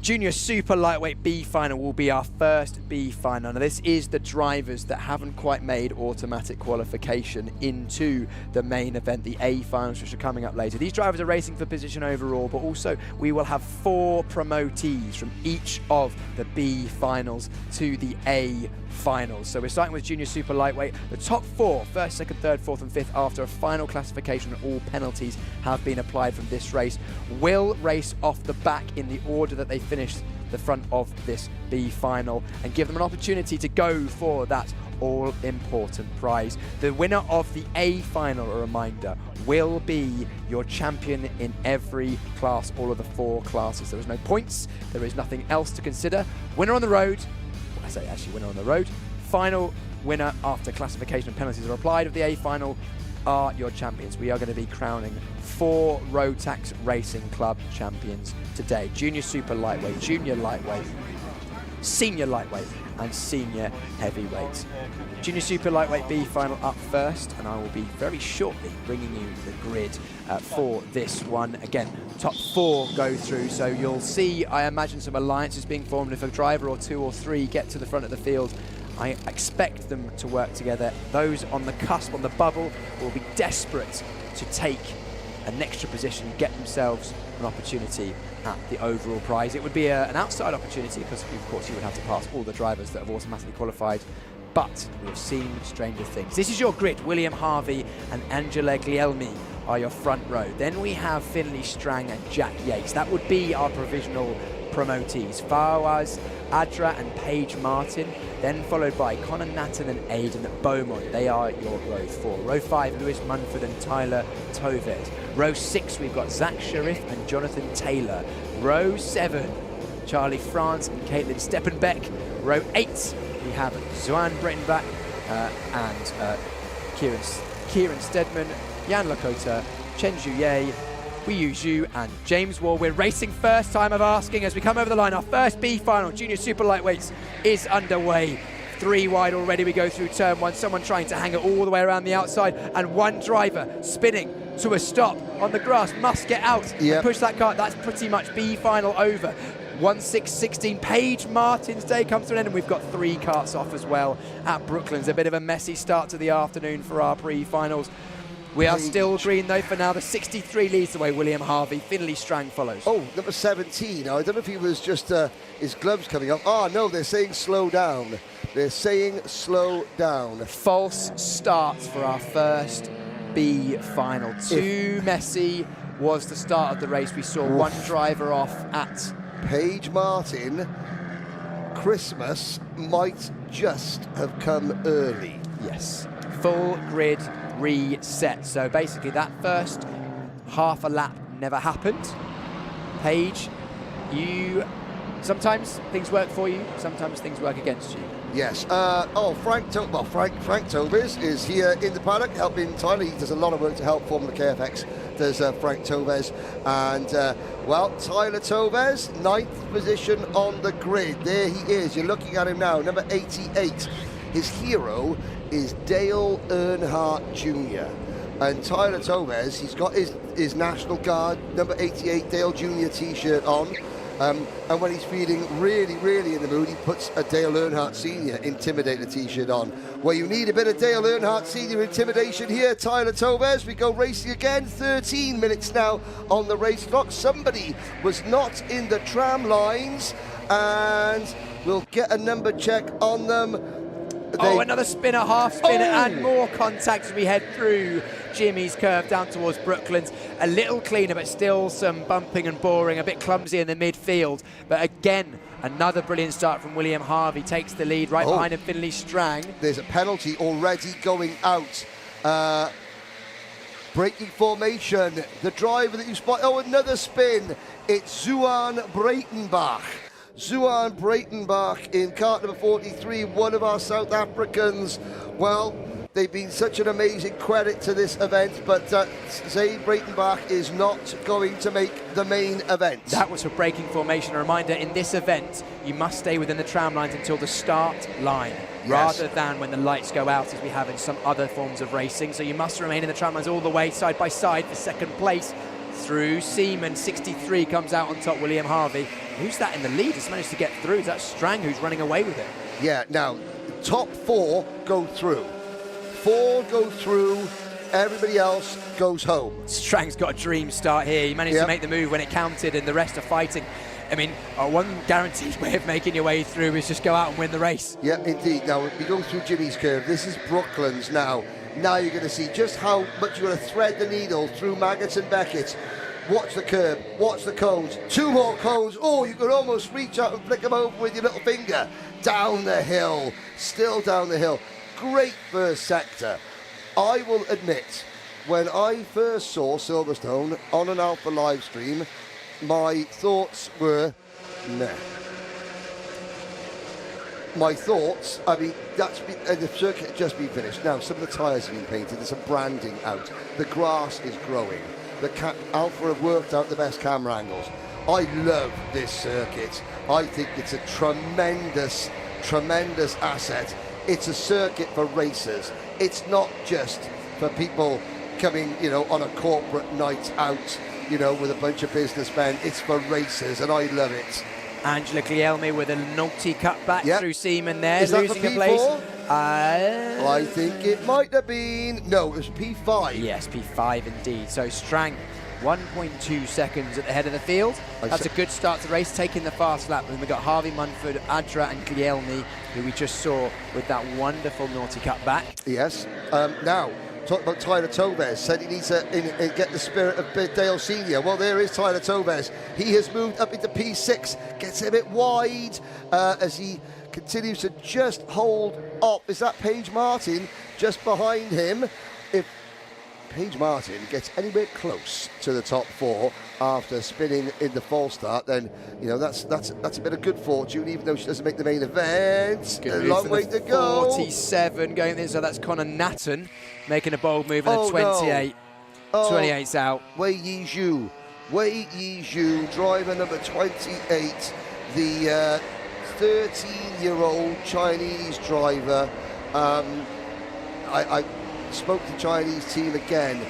They are, you think of Chinese drivers that are very, very shy, respectful, sort of, you know, demure, as it were. I mean, the senior drivers are not. They are getting stuck into the revelry and having fun. They've got China all on their race suits, but they're very proud, but having a whale of a time, it has to be said. Unfortunately, Wei Yizhu, his Rotax Racing Club finals come to an end. Charlie France with a move up the inside of Connor Natton, but then the naughty cutback from Natton means that he keeps hold of that position. We head down towards Bridge once again. The 86 looking for a move. I think that was probably borderline too much too late. Does the 86 give the place back? But there was no advantage gained because he lost a place in all of that. Aidan Beaumont in 15th place currently holds fastest lap of the race. He had the fastest lap in the pre-B final as well, I think, the South African. He obviously is incredibly quick, but this is another sort of thing I was saying about some of the national clubs. They don't have the same sort of style of racing. That it's the first lap that costs a lot of the overseas drivers, because they're just not used to the aggression, the levels of aggression. Or even just 20 carts going into turn 1 every single time. And somehow, if you're not used to 20 carts going into turn 1 at the same time, then more often than not, you're the one that loses out. It's very much, when I was racing, I used to say to myself, you know, it's pass or be passed, eat or be eaten. Yeah. You have to be the aggressor. Yep. Otherwise, if you're passive, you are going to be passed by anyone who isn't. You have to go forward. If you're not going forward, you're going backwards. That's the motto, and that's what that's why the drivers have to push. That's why sometimes we see clumsy starts. Yeah. But at the same time, it's got to be done. You can't be sitting back and watching things happen, because otherwise the race will pass you by. And, well, the race is passing by on us as well. 7.5 minutes to go. The leaders are very strung out. Finley Strang has strung the field out, a 1:11.2. William Harvey is 1 second behind him, then another 1 second gap back to Louis Munford. Angela Guglielmi. Strung has strung out a long lead, but Harvey's trying to get the piece of string on the back of Strung to pull him in. Oh, excellent wordplay there. Yes, how highly strung can Strang stretch out this field? Strange you say that, Henry. Strange, what's that? Strange you say that. Yeah, strange that, yeah. There's Paige Martin in number 16. She's 7th at the moment. Has she got past Tyler Toves, or was that... No, that was Connor Natton going past Paige Martin. Contact warning for Charlie France. Toves is 7th, Yates is 6th, and Adra is 5th. At the moment, Strang, Harvey, Munford and Guglielmi are your transfer drivers. And the gap between Guglielmi and Adra is 1.2 seconds. Yeah, therefore, Adra needs to find something in the locker. He needs to find anything he's got to close that gap down, because I don't believe that we're going to see a huge amount of fighting from the Harvey and Munford. Track limit warning for Harvey, though. He needs to be careful. Another one of those, and he could have a position drop, which could be crucial in terms of the race and his opportunity to fight for the overall title. I was speaking to Tyler Toves, and I was saying, how's it going? He's like, well, I got spun around a few times. I said, did you get spun around or is it just a lack of experience at this level where you were doing your own thing and you put your kart in a position where it could be spun round? Because there is a difference. Do you know what, Henry? I completely agree with you. That's the reason why you see the drivers at the front of the A finals. It seems like they never get pushed wide. They never get shuffled off. They never get. It's almost like people would look at it on face value and say, "Oh, they're lucky. They don't never." No, you make your own luck. You get to a level of experience where you can foresee a situation in which you might lose handfuls of positions, and you drop back. You deliberately lose one, maybe two. Yes, but not 5 or 6. Exactly that, Henry. So there is that, and a lot of these drivers will have learnt that, or will be learning that as we speak, or have yet to learn it. Yes, and it's a process. There's Tolves, the inside. Oh, nice, good move up the inside. But that is the aggression levels that you need. We're alongside. You're not turning in on me. If you try to, then it says hi. No, that was a sorry, not sorry. Sorry, not sorry. That was okay. I'm ahead of you. Now we were. But again, that is, he got to the inside. He was alongside. Paige Martin tries to turn in. No. I'm already here. Yeah. And so Tyler Thomas already, in the space of a day and a half racing, has learnt that. Here is 3rd and 4th place. Jalelmi wants... Jalimi, sorry. Glielmi. Glielmi, sorry. Yeah. I do apologise. We haven't got many Glielmis in South Wales. We've got lots of Llanellis and Llandrindons, but not Glielmis. Got a lot of other things in South Wales as well. Yes, sheep. Sheep and idiots like me. Strang, 1.3 seconds up on Harvey. Then this battle of a 3rd place, Munford and Glielmi. Interesting that Munford decided to go through on Glielmi because they were both in promotion spots for that A final. So clearly he thinks that he has the pace over Glielmi, but it's a risk because if you try and make a pass and then Glielmi tries to pass back, then you're in a battle with 3 drivers, only 2 of which can go through. Yeah, because Fawaz Adra is still 1.6 seconds, is still 1.2 behind. Yates, Nathan, Toves, Martin, Breitenbach are your top 10. Then, what a recovery. Suan Breitenbach has had a penalty. Now, let's have a look. Under investigation, Tyler Toves. Under investigation, Charlie France. Under investigation, Aidan Beaumont. Under investigation, Fawaz Adra. Now, we don't see when the investigations are dropped. And that was a driver running very, very wide. The white back race suit there, the red black crash helmet. That was Stedman in number 18. Now we're looking back. There's Aidan Beaumont, the South African driver, with the turquoise blue and black race suit and race boots. He's going up the hill. Tuck, though, look at the difference. I mean, these are in the same weight category. And Stedman looks about 8 foot taller than Beaumont. So Beaumont, he's about 3 foot, but it is all muscle. Do you know what's interesting though? Something that's unique about karting is you can be tall out of a car and short in the car, and vice versa. Because I'm not a tall man, but it's quite funny. People used to meet me and be like, "Oh, I thought you were taller," because they'd seen photos of me or seen me on circuit. Because I got a long back and short legs. I look tall in the car, but then I get out and I'm not so tall. Move up the inside as we go over start finish. 76 having a move. That's Beaumont looking up the inside of Stedman. Stedman holding fast around the outside, defending that position. This is for 13th and 14th, and also the 2 drivers behind us, Steppenbeck and Sharif, also doing battle. Where is the social media edit with Piers Pryor saying that, and Forrest Gump going, "I am not a tall man." I'm not a tall man. Yeah. Strang, Harvey, they are safe. If either of those 2 drivers, with 90 seconds to go, start battling and cost themselves a place in the main event, then, they should be taken out the back and given a slap, because they are 5 seconds up the road. Safe. In the main event of a global final. One of you's going to start 22nd, and one of you 21st, and one of you's going to start 22nd. It matters not. You're still on row 11. These 2 drivers, you're looking at now Beaumont and Stedman, 14 seconds off the lead, back in 13th and 14th position. It looks increasing. Well, I said it looks increasingly like the top 4 have been decided. And then Fawaz Adra says, "Hold my helmet, here I come." Here we go. This is the final lap of the race now, I think, just about, as we head down Bridge Corner through this turn. That was actually a bad exit from Guglielmi. That's going to mean that they're under pressure from the driver behind of Adra. Adra's thinking that was a mistake. This is, I can smell promotion. I can have, there's a whiff in the air, and the whiff is of an A final. Now, wonder what A final smells like. It's a bit like Castrol R. Smells like victory. With a sprinkling of sparkling liquid to celebrate. Yes. Well, are we going to get one of our young ladies into the main event? That is down to Guglielmi. Strang and Harvey cross the line. 1-2. They've made it. Last chance saloon.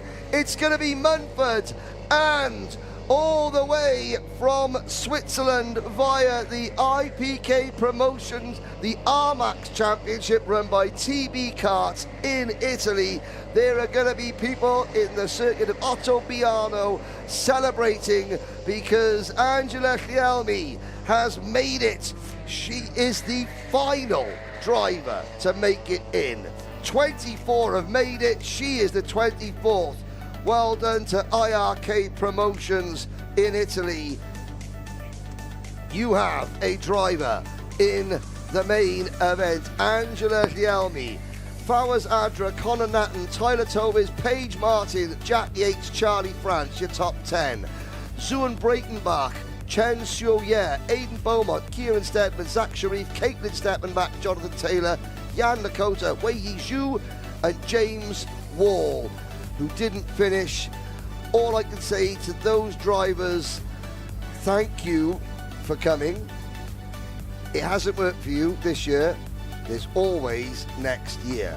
And with this, the first edition of a Global Finals, there is always next year, and next year, and next year, and for many more years after that. Absolutely, and also, especially as juniors, we see so many times, Henry, don't we, drivers who don't achieve what they want to in a big events like this, especially as a junior. You have the opportunity to go away, learn from this, continue to race in your own region, improve your skills, improve your craft, and come back even stronger, and then challenge eventually for victories. That is absolutely within your grasp. If you choose to commit to it, if you choose to hone your craft, if you choose to do everything you can achieve a lot. Absolutely. None of the drivers at the front of the field were born as good as they are at kart racing. Nope. I mean, it's amazing. Some of the drivers I was speaking to, LBJ Stubbs, interview with LBJ, he just come second in the UAE Rotax Max Challenge Mini-Max class, and he is of course, he was last year's Motorsport UK British Microswift restricted champion. And he turned and goes, I was pants when I started racing. And he's 11. They're so self-aware, some of the top drivers. Yeah, I was rubbish when I started karting, but I stuck at it, and now I'm a British champion. It's Rome wasn't built in a day. Let's just say that. You have to remember that if it doesn't work the way you want it, go away, train harder, work harder, practice more, focus more, come back and be better. And that's really, it sounds harsh, but that's what these drivers have to do. It's harsh but encouraging. It's not, your skill level is not set. No. You very much and are it's able not defined by anything either. Your skill level is defined by you. You and the amount of work you put in. The amount of work you put in, your skill level gets higher. Yeah, some drivers, yes, may have a slightly more aptitude towards learning faster. Yes. But your ceiling is basically determined by the work that you do and the experience you have. Indeed. Now, next up will be the Junior Lights, the B final for Junior Lights. I know this is going out. It's great to see the people watching from the stage as well as on the bank. This is going out in the paddock. We are at the end of the finals. Before we do the presentation, we do want all female participants all female drivers will need their own photo taken as well. That's already happened, Henry. They're one step ahead of you. But they're one step ahead of me. I was watching that photograph, and there were some girls that weren't in the photograph. Ah, okay. In which case, maybe we want to go again? With race suits on, so there we go. We go again? I think we go again, yes. Right, so the order for the start of this one is Ollie White, Ashton Woolger, then Seth Does, Jonathan Fusil, Callum Boot, Leo Engels, Josh Taylor, Dylan Sagoon, Mason Watson, David Zux Farkas, Leela Kaufman, Yuting Tsai, Jake Dilworth-Parrott, Riley Lewis, Spencer Roast, Finn Irons, Kieran Boylan and Abdullah Al-Ali. Yeah, we're off and racing, 15 minutes into turn number 1. And everybody's still facing the right way. They say that, wolf over the grass. Oh, several drivers at the back coming to grief, spinning. Penalty already going on the board for driver number 75. Number 75, that would be Ashton Woolger from 3rd place on the grid. I would imagine that so soon would be for braking formation. We've also, unfortunately for Callum Boot, got a mechanical flag, so something on his kart or racewear is not safe, and he will be coming into the pits, and that will unfortunately be the end of his 2026 inaugural Rotax Racing Club hopes. Yeah, I mean, they're still going. I mean, there's 4 drivers down at the back, and just outside the commentary box window, on the balcony, Abdullah Al-Ali's family. They travelled over from Dubai. They weren't here yesterday. Abdullah was here on the other. They're here today, and again, they've got the UAE flag out on display so that Abdullah can see it. Now, Abdullah, I'm not gonna sugarcoat this in any way, shape, or form. Where am I? He's up to 12th now. He started at the back. He's up to 12th. He avoided the chaos at the start. Can the UAE get one of their drivers? Well, Kadeem Mameri's already in. There's 3 drivers for the UAE here. Can they get another one in their final? Abdullah Al-Ali. He's given some great interviews. He has. He's been very keen to be involved, which is great, because that's what we want. Yep. We want drivers to show off their enthusiasm as we go side by side between Engels and Fuchsel up towards Priories. They go up the hill and already fighting in amongst those top 4 guys. I was about to say you're already in, but unfortunately it's 5 for the lead, 4 go through. Yep, indeed. So this is Does, White, Fuchsel, Engels and Zux Farkas. Zux Farkas was one of the fastest drivers in practice and qualifying, was up the front in the heats. Unfortunately, his heat didn't go to plan, and he's down the order now, and he'll be looking to bounce back and try and get in amongst it for the A final, but he still has to qualify. Another driver that we don't want to count out just yet. We've been talking about Chinese Taipei, and it's fair to say that, again, they're coming, and the Chinese drivers, they're not in the front half of the field. Apart from number 55, we've just seen him making a move. There he is. He's behind the 79 at the moment. Dylan Sagoon. That is number 55, Yuting Tsai. Yuting Tsai. He's got a chance. Oh no, Cone, number 14. That is Zux Farkas. The Cone gets stuck under his kart. That delays him. I'm not saying it's ruined his chances, because he's still in the race. Well, he's going to get a penalty, so yeah, that is game over, effectively. Well, he could still, because the cone penalty is only a 1-place deduction, so he would have to finish in 3rd place or higher, which is still doable. It is still doable, but especially having lost that time, it's going to be an uphill struggle, although still 11 minutes and 40 to go, so that's nearly 2 minutes more than the heats we had earlier on, so we're more than a heat's length away from this race, and with the gap still only being a second or so between the first few, still on. There's the number 55, there he is, great shot from Direct Will. Just a fantastic story. Chinese Taipei, you can see they're so proud of travelling together from Chinese Taipei and of course the island of Taiwan. Yeah, karting is a chance. You can stay away from politics. You just come here to race. They focus on the racing, not what goes on. Oh, and there was a drive with a nibble. And I've got to say, Yuting Tsai, he's only 13 years old. Brilliant, brilliant, brilliant. They've listened to the driver's briefing. You just saw then 7 drivers all instantly put their hands in the air together because they've seen the signal. That I mean, John Vigor, he rules. I mean, that's how you communicate with your drivers, with your customers.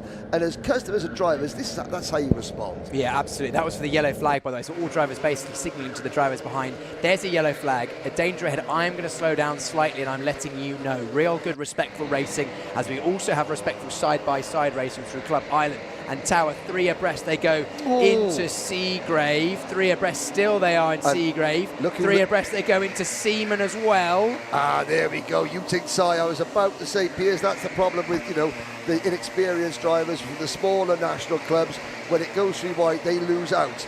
He lost out one corner, and then he dove straight back in to give it back with both barrels going into the next corner. Well done. Interesting that the sun's gone in. You can actually feels cooler already immediately.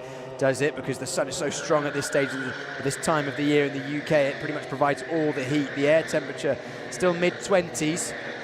Good day in here in the UK to go racing. Ideal weather. Thank you very much to the Rotax Racing Club for organising the weather this weekend. It's been perfect. I mean, yes, it has been absolutely perfect. That's one thing that Silverstone can't control is the weather, but luckily Rotax supported with them.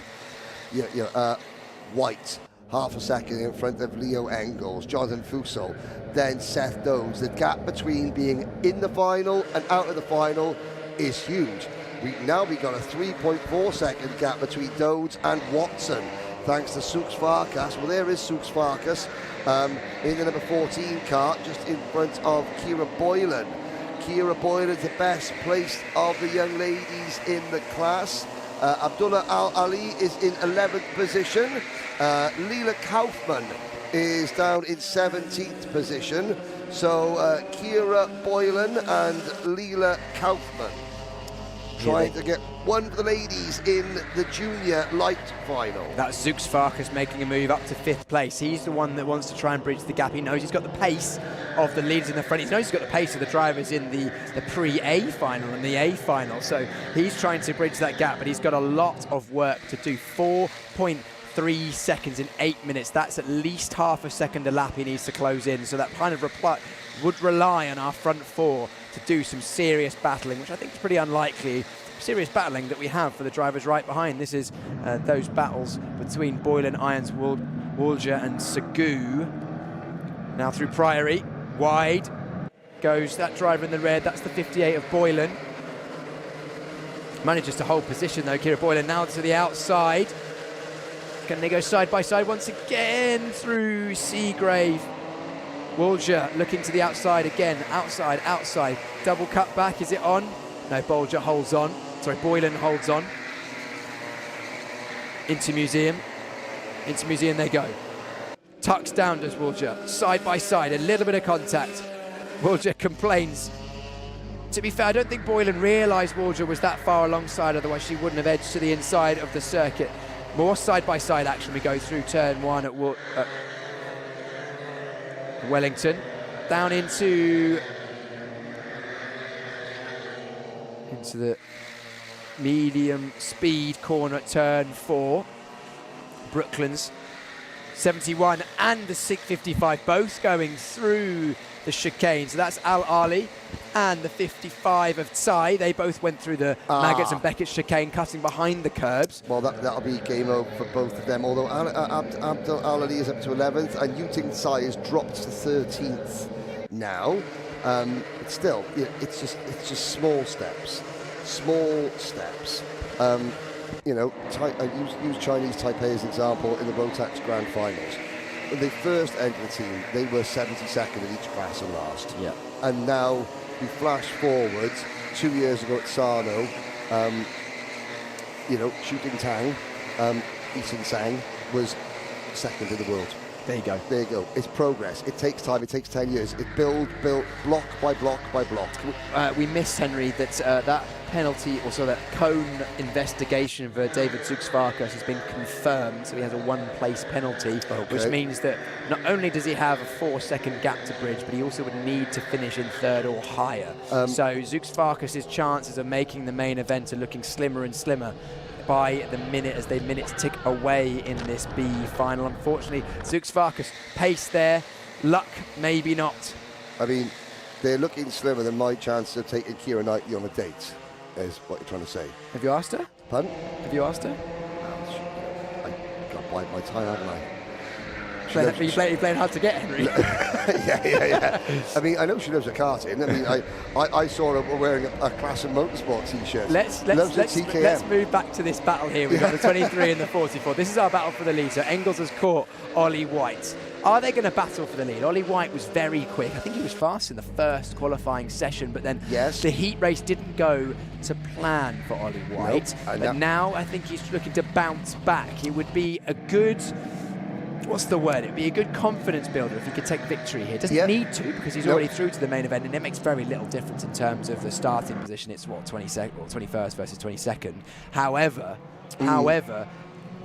doing one over on the driver that you are then going into the next race with, it's just a little... Starting alongside, Just be like, I had you in the last one. Yeah. And of course, he's going to be... And Ollie White's going to be thinking to himself, OK, Leo Engels, he's not going to defend. He's not going to put us... He's not going to suddenly block and defend and put us in a situation where we can both spin off, for example. That would never happen. There's the only devil's advocate that, it would be all those things that you just said, but, you know, will Leo Engels think the same? It's like a horse race. Everyone knows what they're supposed to do in a horse race, apart from the horse. The horse has got to be told, you know. The jockey, the owner. What's the analogy you're trying to make here? Well, that's a great move from Oliver White. You can think all those things, but Leo Engels may not cooperate. Yeah, that's a good point. Okay, I understand your point. There we go. He may not cooperate. Now, Dode and Fuchel, there they are. Third and fourth. There's Shooks Farkas. Ions, Watson, we're looking back, further back in the pack. This will be the last time we see some of these runners. There is Abdullah Al-Ali, still running. He's up to 10th now, ahead of Dylan Sagoo. So this is 10th, 11th, 12th, 13th, 14th and 15th position. Ali, Dylan Sagoo, Dilworth Parrott, the number 16 kart of Josh Taylor, Riley Lewis and Yuting Tsai. These drivers, it's great they get a bit of coverage because, you know, they're not making the main event. But it just goes to show, and this is great for all those watching around the world who have got a Rotax Racing Club starting next year. There are several nations who have got that. You know, this is the level of racing, and this is 10 places away from a qualifying spot for the main event. And just look how incredibly close, aggressive, look how skilled it is. And let's not forget that the majority of the racers here at this event and the majority of people that get involved in Rotax Racing Club generally, they're doing it for fun. They're doing it for the thrill of racing. They're doing it for the thrill of competition, side-by-side battling. And you have that from first in the A of the world event to last in the B. Exactly. Yep. The racing is electric, and that's why we love it, and hopefully it will keep bringing people back, because this is entertaining to watch, as much as I hope it is entertaining to be part of. And I'm sure these drivers will be getting out with a smile on their face. Well, already there are several other prospective circuit, they're circuit owners, prospective sort of promoters of Rotax Racing Club in their nation. And the fact that I've seen several people here tells me, and spoken to them, tells me that yes, there will be several other major nations, major karting nations, who are, you know, just about or getting ready to announce and confirm Rotax Racing Club. You know, insert location here. Insert location here. Our camera carts. Dodes in third place, has fastest lap of the race, and he's closing down and is closing in on our lead too. Now, again, are you trying to say that we're about to put a cat amongst the pigeons? I don't know about a cat, but it could be an interesting finish if they decide, you know what, we've got enough of a gap, because they've got what, to Fuchsel in third place, they've got 2.5 seconds, and they've got another 5 seconds down to Zooks Farkas. All I'm saying, Piers, is that while we're on the sort of the animal analogy, Sam needs to be very careful because he doesn't want to dive in too deep. His chances of making the final will end up being as dead as a dodo. Dodo? No. Silence from Piers. That wasn't bad.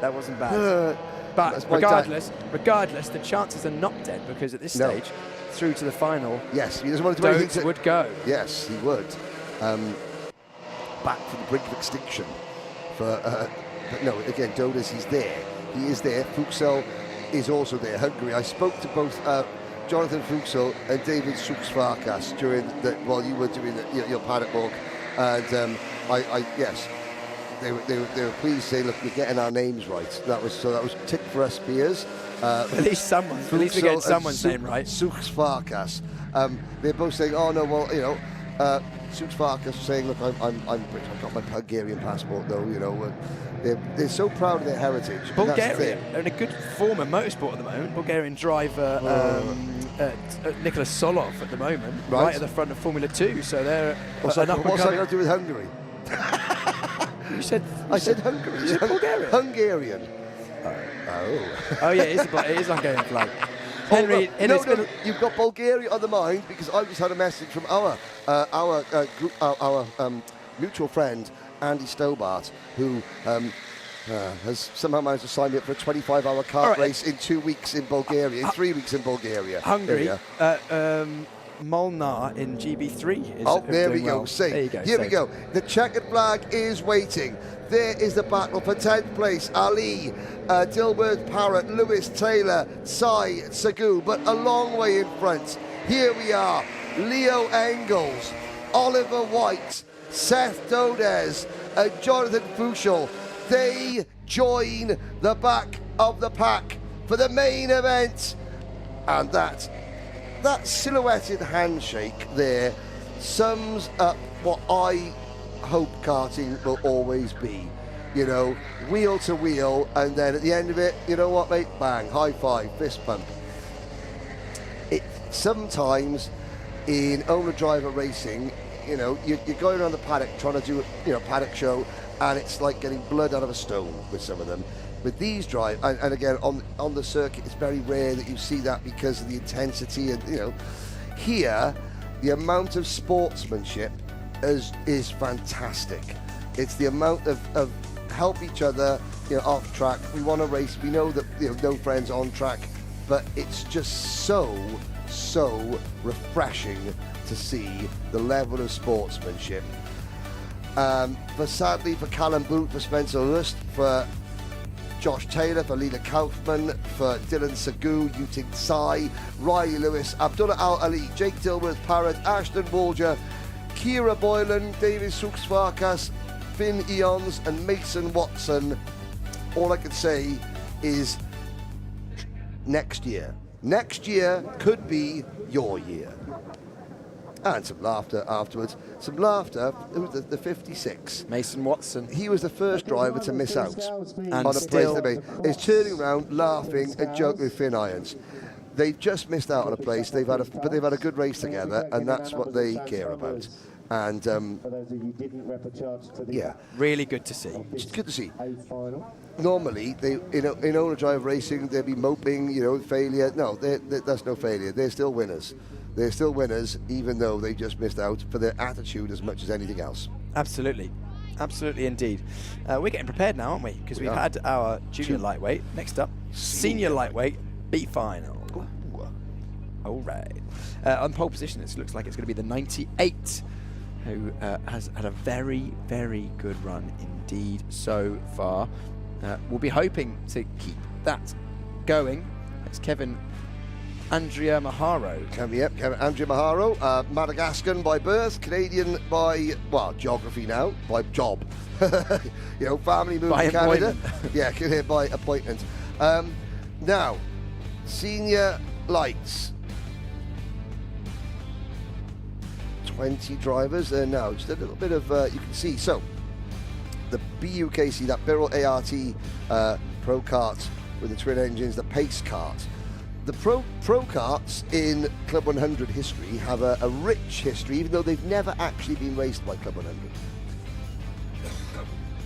They've always been the pace kart, and in the days when Club 100 used TKM engines, clutchless TKM engines, they were the pusher karts. They would drive around with like a crane on the front. They would hook the two, you know, the metal bonds into your rear bumper, lift the rear wheels off the ground, drive you off, and get you going.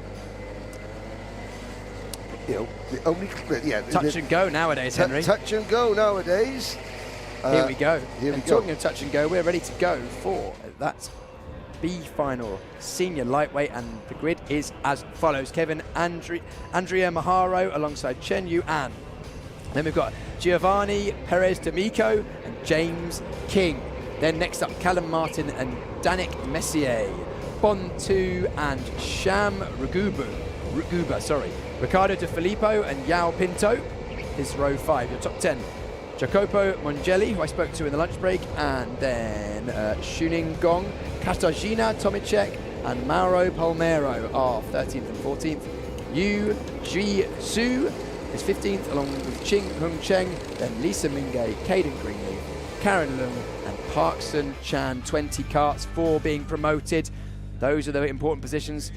We're in the tram lines, everyone looking well behaved. Oh, a little chink there, but we're green once again. This is your senior lightweight B final. Second place to the lead goes, I think it's second place to the lead. I think it may well be indeed Chen Yuan, although he was slightly ahead over the line. We'll see if anything comes of that. 2 drivers cutting through at stage down towards Brooklands for the first time. Oh, just a bit of concertina, bit of 4 into 1 don't go. 4 into 1 does not go indeed, as they head through Maggots and Beckett for the first time, and dreams start for Chen Yuan.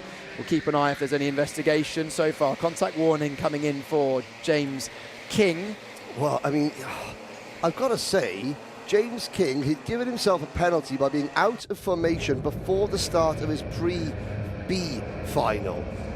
These first laps, you could see King in the white car in about 5th position. If he gets another penalty on the first lap, then, you know, you've got to say, come on, you know, there he is making it. Now, he's such a capable driver, but it's so frustrating. It can be so frustrating when you race yourself out of a chance by a penalty on the first lap of not 1 but 2 races in succession. Yeah. He's just behind Bond 2 there. Shining Gong's got a contact warning as well. No noise about Chen Yuan at the race start, so clearly that was within tolerance. He just had an absolutely brilliant start as we look at Giovanni Perez D'Amico, who sits in 3rd place at the moment. Our on-board kart currently in a promotion position. Giovanni Perez D'Amico takes his racing very seriously. He makes notes, so after every single session he's got a notebook of the circuit which he makes and draws very accurately to tell him or to reflect on his sessions and coach other drivers, and he'll be hoping he can make it through. He's the champion of the Formula KFX. Formula KFX, yep, the Rotax Racing Club California.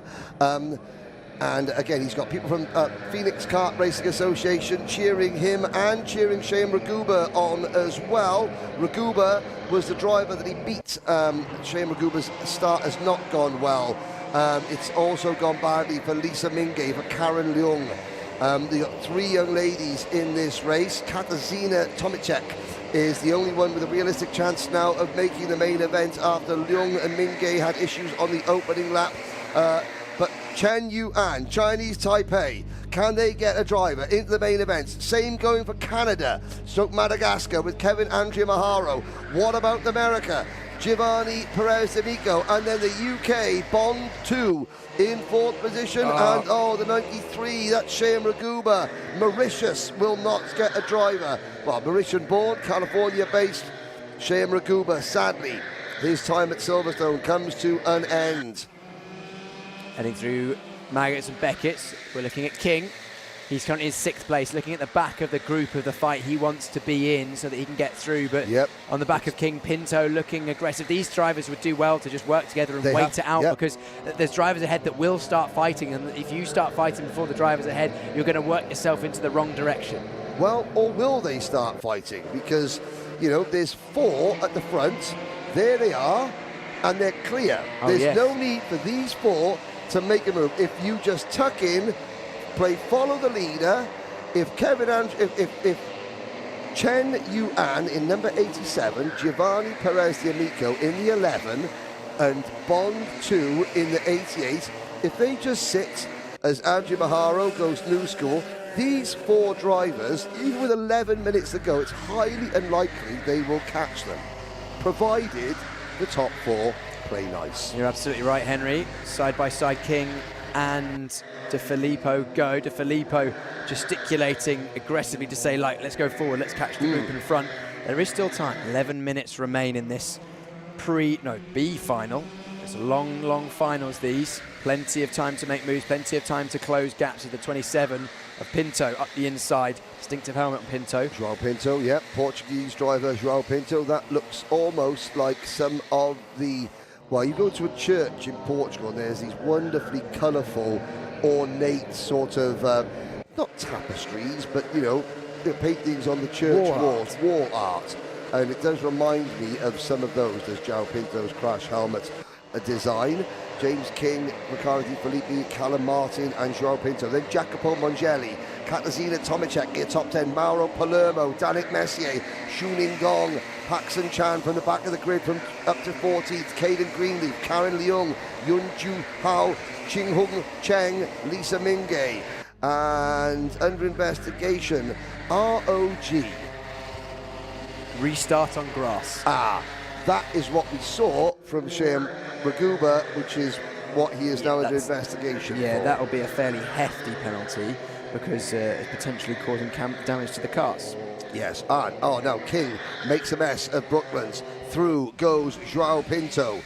This is now 6th, 7th and 8th because in 5th position, Riccardo Di Filippo has made the move and I think has cleared off up the road. There you can just see him flashing out of screen. Riccardo Di Filippo, number 23, is he's closing in on Bond 2.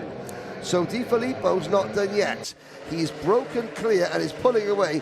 These three drivers are busy racing their way out of the main event. Yeah, they're racing pretty hard. Maybe they've realised that it's out of touch really, but side by side they go through Seagrave. I mean, I've got to say, Piers, no.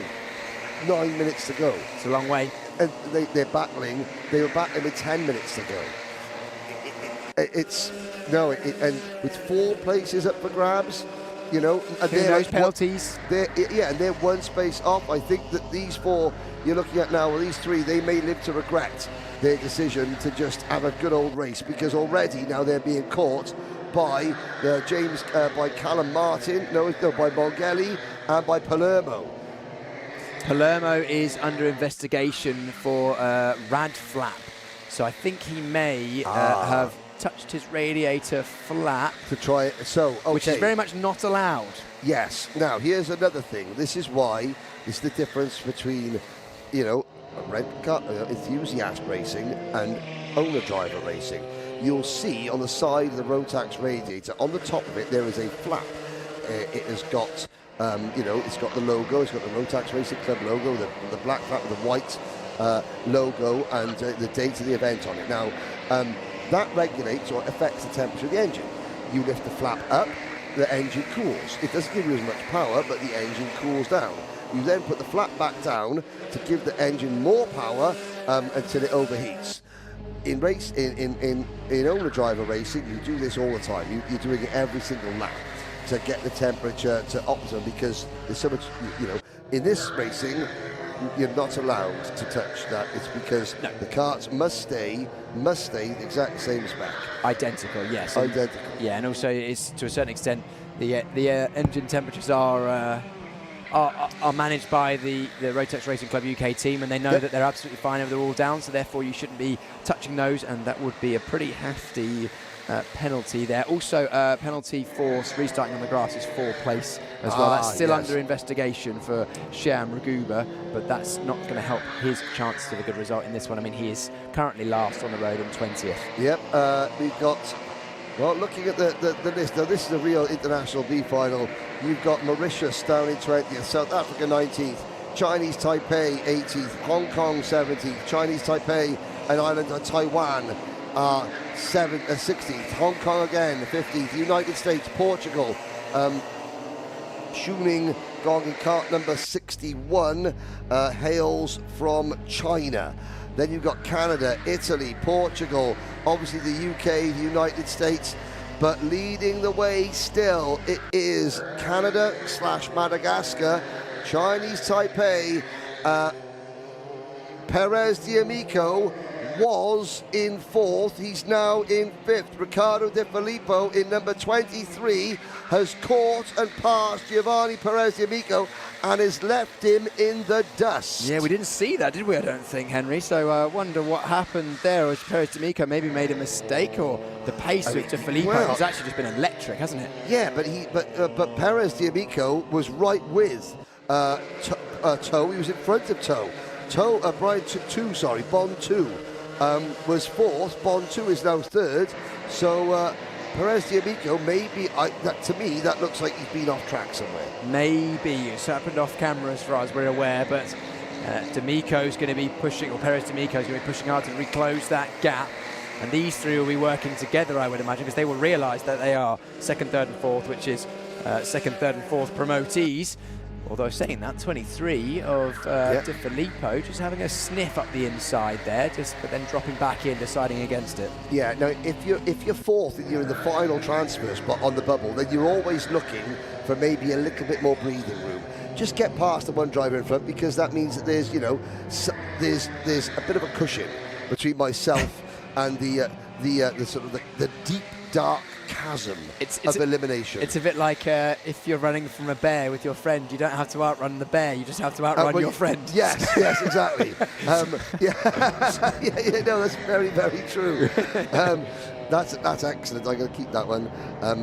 Well, you can use that for a later day. I'll use that one, and I will credit you fully for it. Not that I've ever outrun a bear, I must say. Well, I've outrun a fair few friends. That's for sure. Oh, we got movement. Bond 2 being overtaken by Yuan up the inside of Seagrave, and then defensive into Seaman. So as much as they are safe and they have a buffer, there are still 4 minutes to go. There's still 4 laps at the end of this one. Interesting to see how this develops.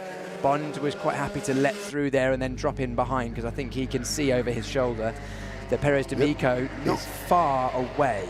He's not far away, but he's not threatening. He's 1.1 seconds at the run. I'm looking at it now. Perez D'Amico, he's just set his best time, which is strange, a 1:12.002. Okay. That lap time is 0.8 of a second slower than Giovanni Di Filippo. No, he's faster than his fastest. Right. The last lap was actually 0.2 faster than the two ahead. You're looking at best. I'm looking at last time, yeah. So Perez, but in terms of outright pace, that kart, yeah, he ran that time in clean air. Okay, now the slipstream is worth maybe 0.6 of a second. Anywhere between half a second and 0.8. Yeah. Okay, well, the Perez D'Amico's best lap time is 0.8 of a second slower than the driver of kart number 23, Riccardo Di Filippo. So, assuming that Di Filippo, he's still just motoring away. He's picking them up and putting them down, boys and girls. I wonder, no, he's not going to catch Andrea Maharo. I've known Kevin Andrea Maharo now for a good 5 years. No, that's what I think. No, 4 years, sorry. 4 years. Slovakia in 2023. Met Kevin Andrea Maharo and his family. Always been proud to carry the Madagascan flag, is proud of his, Canadian, home now. The rest of the Canadian team, a lot of whom have just travelled over from Le Mans, which is where the Saudi World Series International Finals were last weekend, and they're just loving it. They can't believe that in 2 weeks they have come and raced, and a lot of them have qualified to race at Le Mans and Silverstone. Epic. In 2 weeks. There's probably not that many racing drivers that in the space of 2 weekends have raced at Le Mans and Silverstone. No, there probably isn't. And yet, these drivers, some of those Canadians have, which is, and we're going to see, and there's a lot more of them in the endurance who raced in the at Le Mans. Rory O'Regan, who we're going to see later on. He qualified. Now there's getting up on the wheel there. That was Filippo just really sitting forward in the seat. I would suggest to Filippo that maybe he wants to tuck his elbows in, because the idea is to make yourself more slippery and reduce your surface area. Yes. That's something which I've been trying. Reducing your surface area is easier said than done, Piers Bryant. That's all I shall say. Here we are, down into Brooklands once again. A little sniff up the inside from some of our drivers outside the team's position. Side by side, they're going to try and go through Maggots and Beckett's, and successfully done. Yes. Wow, what a move. I don't think I've seen that one today, on the outside of Maggots into the inside of Beckett's. No, very, very good indeed. It's not the quickest way. It slowed them both down, but it was very good. Highlight reel stuff there. Caden Greenleaf that was, and the number 10 taking the move on Callum Martin. Bold, brave, and very, very good indeed. Now still battling. This is a reminder for 13th and 12th place now. Katarzyna Tomicek also getting involved in the pink and blue just behind. Yep. Coming from Poland. And here we go, there he is with the electric blue race suit, bright pink, sort of hot pink. Great combination. A hot pink Ayrton Senna replica. Look at that. You didn't notice that there. That looks almost like the side of the crash helmet is a bit like a Senna replica. And round the outside of the one, around the outside on the entry of the last corner as well. So very good. Good move. There's been some changes for our promotee drivers. Bond 2 and Yuan have swapped positions, I think. So Bond now third, Yuan second. De Filippo is running away, but Andrea Mahara at the front of the field hasn't looked back since he got into the lead at the start of this race. No, exactly. Now he does look back there, sees there is no one behind. The checkered flag will be out. Canada, Madagascar, Italy, the UK and Chinese Taipei in the island of Taiwan are about to put a driver each into the senior heavy final. And that's great, because if it was all just UK drivers, that would not be great for the future of the event. It's good to see there's so much talent. This will inspire SH Karting. Get your booking forms out now, because there's going to be people watching this that think, okay, I could, as Kevin can do it, so can I. De Filippo very happy with that, They're banging all the very steering wheel in happy. celebration. Bond 2 and Yuan over the line for our top four. Perez, D'Amico, unfortunately, just missing out. But great to see. Look at that. That was King and Pinto giving each other high fives over the line there. Still racing right to the last moment. That will be the last we see of all those drivers apart from our top four this weekend. Yep, so to Giovanni Perez D'Amico, Mauro Palermo, Danik Messier, James King, Shuling Gong, Jacopo Mongelli, Joao Pinto, Callum Martin, Katarzyna Tomicek, Paxton Chan, Caden Greenleaf, Sheam Raguba, Karen Leung, Ching Hung Cheng, Yun Juk Si and Lisa Mingay. The road to the 2027 Rotax Racing Club Finals for you drivers starts now. Here's a look at your provisional finishing order. Kevin Andy Miharo, Ricardo De Filippi, Bond 2 and Chen Yuan are our top four, and our promotees to the lightweight A final that will be coming up in an hour's time, give or take. Then we've got Mauro Palermo, Giovanni Perez D'Amico was our first driver that didn't quite make it. Mauro Palermo, Danik Messier, James King, Shuning Gong, Jacopo Mongelli, Yao Pinto, Callum Martin, Katarzyna Tomicek, Paxton Chan, Caden Greenleaf, Sheam Raguba, Karen Leung, Ching Hung Cheng, Lisa Mingay and Yun Ji Shu. They are our 20 drivers, 4 of which make it through. And Henry is the provider of sweet treats. Thank you very much. A sugar rush to get us through, as we are only one B final away before we get to the inaugural main events, the A finals, which will crown our 4 champions, the junior super lightweight, the junior lightweight, the senior lightweight and the senior heavyweight. Rotax Racing Club champions will be crowned very, very shortly, but we have one more B final to do before then, the senior heavyweight B final. That's coming up any second now. Heavyweights have been hotly contested. We've seen brilliant racing up and down the field. Some of these drivers out of position after not maybe qualifying or not having the best heat. Some drivers will be looking to consolidate their positions in this one. This is a last chance, a reminder, last chance for these heavyweight drivers to make their way into the main event, the A final, where we will be crowning our champion. Top 4 getting promoted. Peter Silva Jankowski, half Brazilian, half, from the UK. Lazy kart. Oh, a sloth on the front of his crash helmet. Excellent. There are 2, 4, 6, 8 young ladies racing here across the 4 classes. Only Angelina Hielmi has made the main event, but there is someone to cheer for. Some of you in other Red Kart Championships, there is a class for women only, a women's separate class.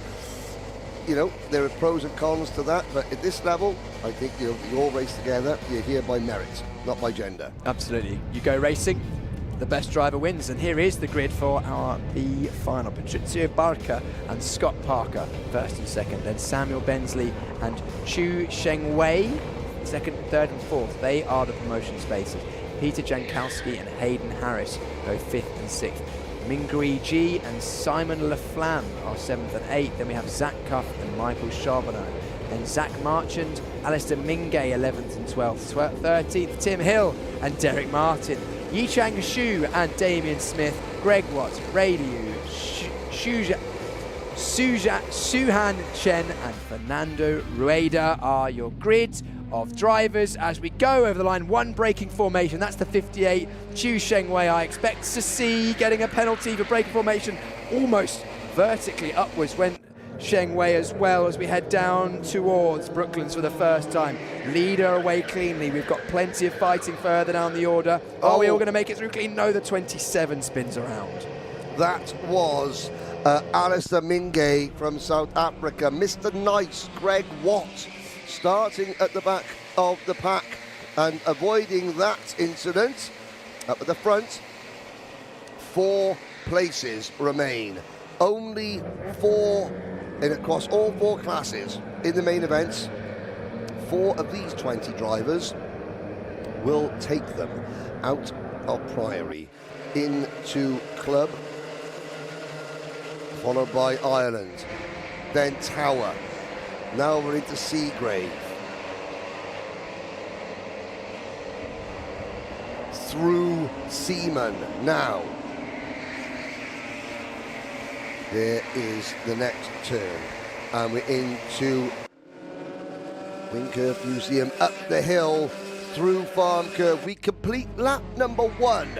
Patricio Barker, Sam Bensley, Peter Jankowski, Scott Parker, your top 4. Mingru Ji from China is 5th, then it is Zach Cup, Hayden Harris, Simon Laflamme from Canada, Chao Shengwei from Chinese Taipei in the island of Taiwan, Michael Charbonneau, Zachary Marchand, Tim Hill, Yichang Xu, Damien Smith, Greg Watt, and the rest. For those who are thinking, I'm a bit too old for this, well, Tim Hill, ladies and gentlemen, 68 years young. And running in a field of 20, 12th. So there we go. That is plenty of opportunities. You can see Tim Hill, his race suit. It's quite an old school race suit, but it's got on the back of it, tributes to his, well, not a tribute, but it's got, his name, but it's all the style of the House of Stark from Game of Thrones, because Tim Hill's son was a pretty major character in Game of Thrones, in the Stark family, for those of you what watch that type of stuff. Apparently, the dragons in it weren't necessarily Welsh, which is incorrect, as all dragons are Welsh. We know this. That's why I boycotted it. Yep.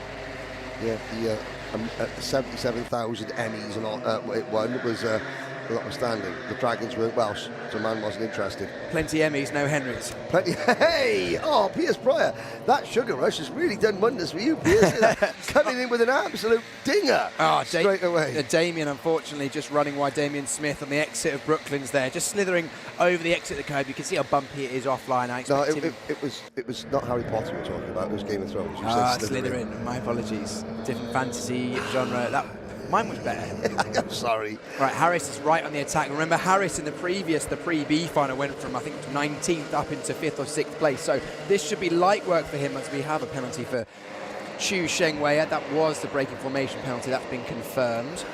Now, Chu Shengwei, now that has been confirmed. He's been given the penalty, and that has put him, has he put him back to 11th place? Is he 11th on the road, or does the penalty put him 11th? No. The penalty gets applied at the end of the race. Okay, so he's not running 11th. Well, he is running 11th. Yeah. And it will go worse from there on in. Yeah, things aren't going to get better unless he moves forward. But Harris, we're looking at right now, right on the back of Zach Cuff. Cuff had the onboard camera car in the previous race. He was right in with the action. But those two need to work together. They've got a 1.2 second gap to close into our top 4, who are pretty, well, it's close between 2nd, 3rd and 4th. Once again, Barker is pulling away at the front of the field, side by side. Good at Bridge racing. Corner. Good racing.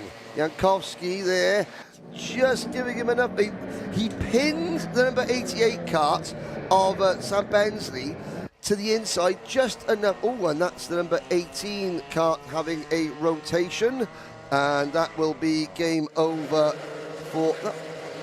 No, that was number 18. Peter Jankowski, surely not. Oh, it was number 19. It didn't look like Jankowski. It's all Derek Martin. Yeah. Unfortunately, Derek has found himself at the back of the field. He won't be finding himself in the A final. There's the 18. So Jankowski fans, don't worry. He's still in second place, still in a promotion position. Yeah. The great bit about that bit of racing is that coming out of the turn at the bottom, coming out of turn number 8 bridge, Jankowski, he was on the outside. The other driver, the number 88, had the move done, but then Jankowski was just able to pin him to the inside ever so much without blocking, just was not able to allow his rival, Sam Bensley, to open the cart out coming through Bridge Corner, and then that meant Jankowski had the inside line for Priory. Move from Harris. Harris through on Cuff there up Bridge Corner. He can see, though, Harris, he can see that this is the group he needs to be involved with if he wants to get in that main event. Second, third, fourth you're looking at right now. Fifth, the first of the non-promotion places, is Harris in the purple suit behind. And he was purple sectors in the previous race as well. He had the fastest lap, so we know he's got the 1 lap pace. Yep. He was fastest in the first part of qualifying for the heavies as well, don't forget. So 1 lap pace, not an issue. Stringing a race together has been the only issue so far. In fact, it's just been heat 1 for Harris. Terrible heat 1. Came through the field in the pre-final, now having to do it again in the B final, and is being just so close to tasting that promotion as we see the 88 now making a move. Bensley on Jankowski, and also following through his Parkers. None of them want to be in 4th place because they're going to be the first in line for Harris and Cuff. Yes, and you want to have a cushion, as much of a cushion as possible. At the moment, there is about 2 kart lengths, although all round the outside going in. Well done, Zach Cuff. Got the move done round the outside going into the Maggots-Beckett's complex. That takes some stones, I tell you what that does. Yep, this absolutely. Is now, and look, it's brought them on 2nd, 3rd, 4th, 5th and 6th. 2 of these 5 will not make the main event as things stand, and 1 mistake, end of sport. Harris on the outside now. Cup, all that good work undone by Cup. He comes back side by side.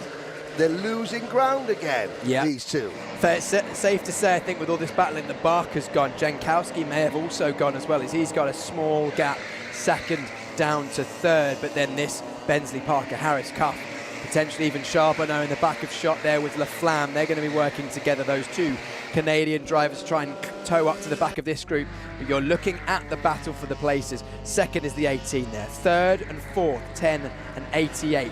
That is Parker, Bensley, currently in your promotion spaces. Cuff in the orange, Harris in the purple. Those 2, 88 makes a move. Bensley doesn't need to make the move. They're just racing their way back into the pack. They should work together here, Henry. Absolutely. You know, there's a phrase, you're racing your way out of the final, gentlemen. Let's use a bit of race smarts here. Especially when the move is unsuccessful and just all you've achieved is losing time.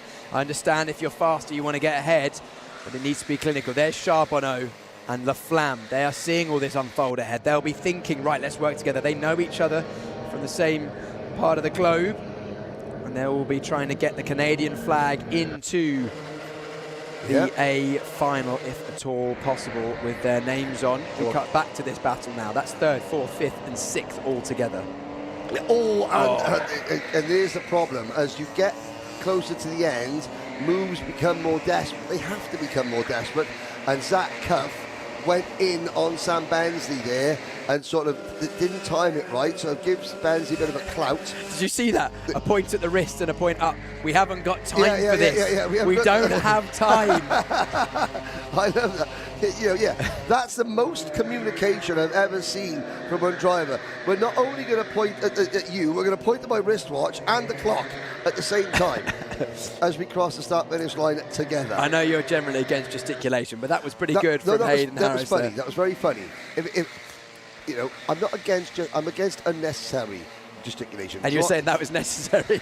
It was humorous, therefore necessary. Okay, brilliant. What I'm saying is that drivers do need to communicate with each other, you know, subtly, not subtly, but, you know, you don't want to... Think about it. The further your hand is away from the steering wheel, the longer it takes to get back to the steering wheel if something goes wrong. And things can go wrong in karting in split seconds. Yeah, everything happens very, very fast indeed. And Henry, we were discussing that just yesterday, weren't we? The fact that we were seeing the race cars going around on the main Grand Prix circuit. The support races, yes, on the Grand Prix circuit. Yes. And actually, the Rotax Racing Club karts, even though by pure speed numbers are slower, everything happens a lot faster. Yes. Everything, the thrill you get from driving a car is so great because everything, the rate of information into your brain is so fast. And I mean, I know this as well. I've raced up to British F3 level.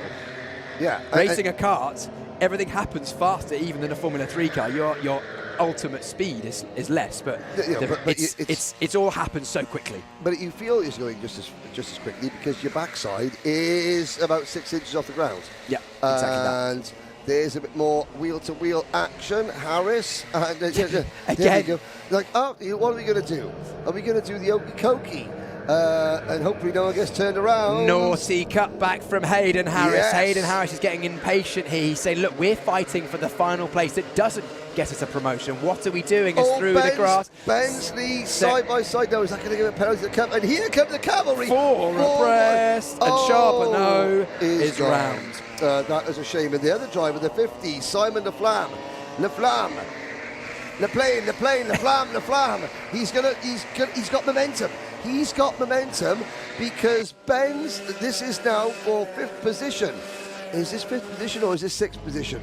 It's been such a long time. The 20 of Harris is 5th. The 6th is Cuff fighting with... Oh, 20 of Harris is 4th. Sorry, yes, updated. So this is 4th, 5th and 6th. 1 position. Laflamme has already passed Cuff. He now passes Harris.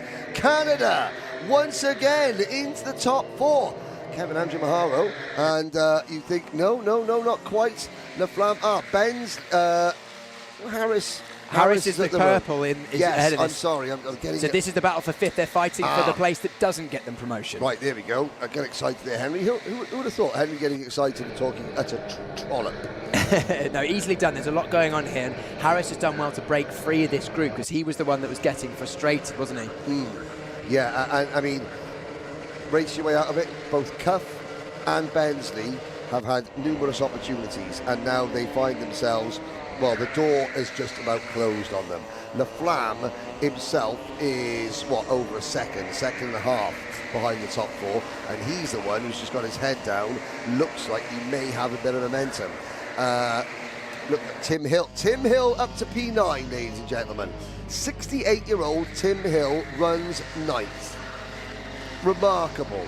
He is in kart 11. There he is, in the darker suit with the darker helmet, in the middle of those 3 that we're looking at, right behind Charbonneau.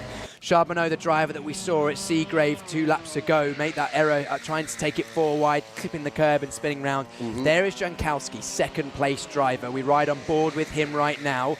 He's got clear track ahead of him because our leader, Patrizio Barca, who we haven't seen since about lap 2, is nearly 6 seconds up the road and has guaranteed himself, all bar a catastrophe, a place in that heavyweight A final.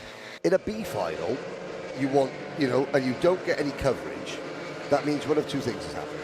You've been very bad and you're at the back, completely out of contention, or you've got into the lead and just cleared off. And all the action is behind you for the transfer spot. So the fact that we haven't mentioned or seen Patrizio Barca is good for him on this occasion. 2nd and 3rd, yes, Jankowski and Scott Parker. There's our leader, Barker. Now, 90 seconds ago, 2 laps to go, Piers. Harris is there, Laflamme is there. The gap has steadily been shrinking. Last time by, Simon Laflamme does his best lap, 1 minute 12.19. Hayden Harris, 1 minute 12.6. That is half a second in a lap. We've got 2 laps to go of this one, and the gap is a second. Brilliant. The maths. That maths. Yes. Here we go. Let's keep an eye on that gap as we head through this sector. We've got a bit of a closing in for 2nd and 3rd. Ultimately, that's incidental because they're both going to be racing together in the A final if they don't take each other out of this one. But this is the gap we're watching, the 50. That's Simon Laflamme. Yes. He's the one that's chasing down the purple. 20, Hayden Harris. There is Laflamme. Keep an eye. This is going to be the one to watch. Laflamme, you can see him leaning in, leaning out, using his body weight to affect the kart, trying to get the absolute most out of this Rotax Racing Club machinery. Through the last corner, through Museum, looks over the shoulder, sees a gap, looks ahead, eyes forward. That's the position he wants, following exactly the wheel tracks of Hayden Harris. Hayden, he can feel the pressure. He knows he's in the last spot. Laflamme took his place here at the event in the very, very last race of the qualifying campaign at SH Karting. So he isn't afraid of leaving it till the last minute. Last gasp, Laflamme. Into bridge, he's closing. Is it going to be enough? Did you see? We saw daylight under the rear end of Laflamme there as he jumps out of the seat, urging his car forwards. We are on here, Henry. We are on. And he does it again, tries to get the rear axle rotating that little bit quicker. Now, we go through Ireland, we go through Tower. The leaders, Jankowski and Parker, battling for second and third. But this is the battle. Laflamme's going to get one shot at him. Laflamme's got to send it to the inside right now. He's got to go. Try the crossover. This is for the big dance. This is for the final place. Parker, Jankowski, Parker are in. Who is going to take the final position? Harris. Harris takes fourth and the final promotion spot. And race. Again, look at the sportsmanship. Laflamme, thumbs up. There was a battle on the last sector of the race, but Harris came through from 19th on the grid to 5th in the pre-B final. He has just about held on and will be in the main event. Don't forget the driver that was fastest in the first heavyweight qualifying session of the weekend. He's got the pace. He's scraped through by the skin of his purple suited teeth. Yes, he has, and well done. You're looking for Zach Cuff, Laflamme, Bensley, Charbonneau, Tim Hill, Yichang Xiu. Thank you for coming. You can now, I know you didn't want to, but you've got no choice. You can now watch the finals from the side. You get grandstand views. All these drivers that you have added so much to this event simply by being here and bringing your pride and your national heart with you. It's going to be next year. We have got 4 races to go. Each one of those races will crown a global champion. Rotax Racing Club finals.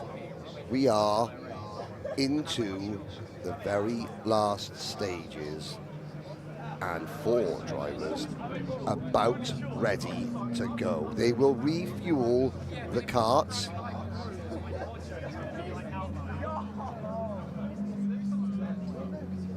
Well, we're gonna watch the karts be refueled, so that for the finals, every kart will weigh the same.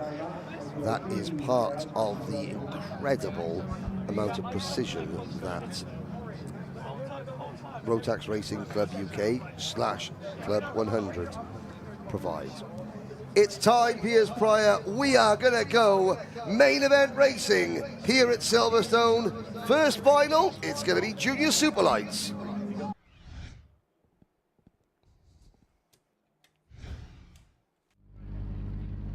Here we go, first final of the day. It's all come down to this. These drivers have qualified from their own nations.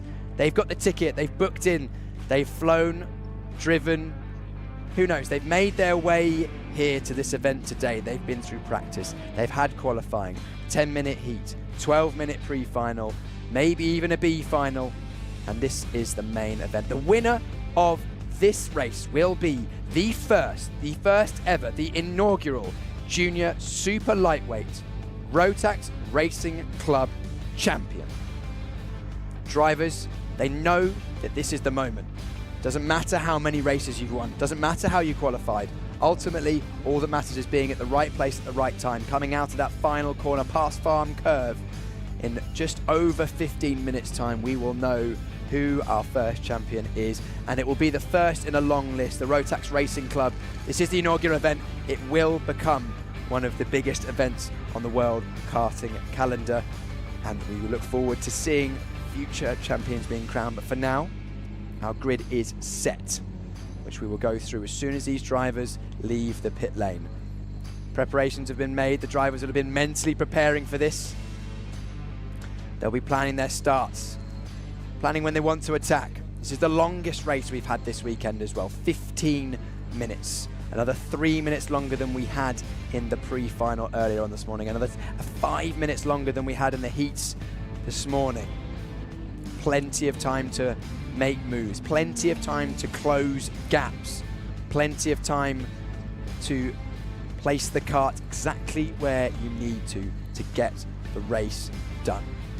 Pole position, Azevedo, the number 10, right behind him, the 11. We've had drivers, Mackenzie in fourth place in a row there. He was on pole for the pre-A final.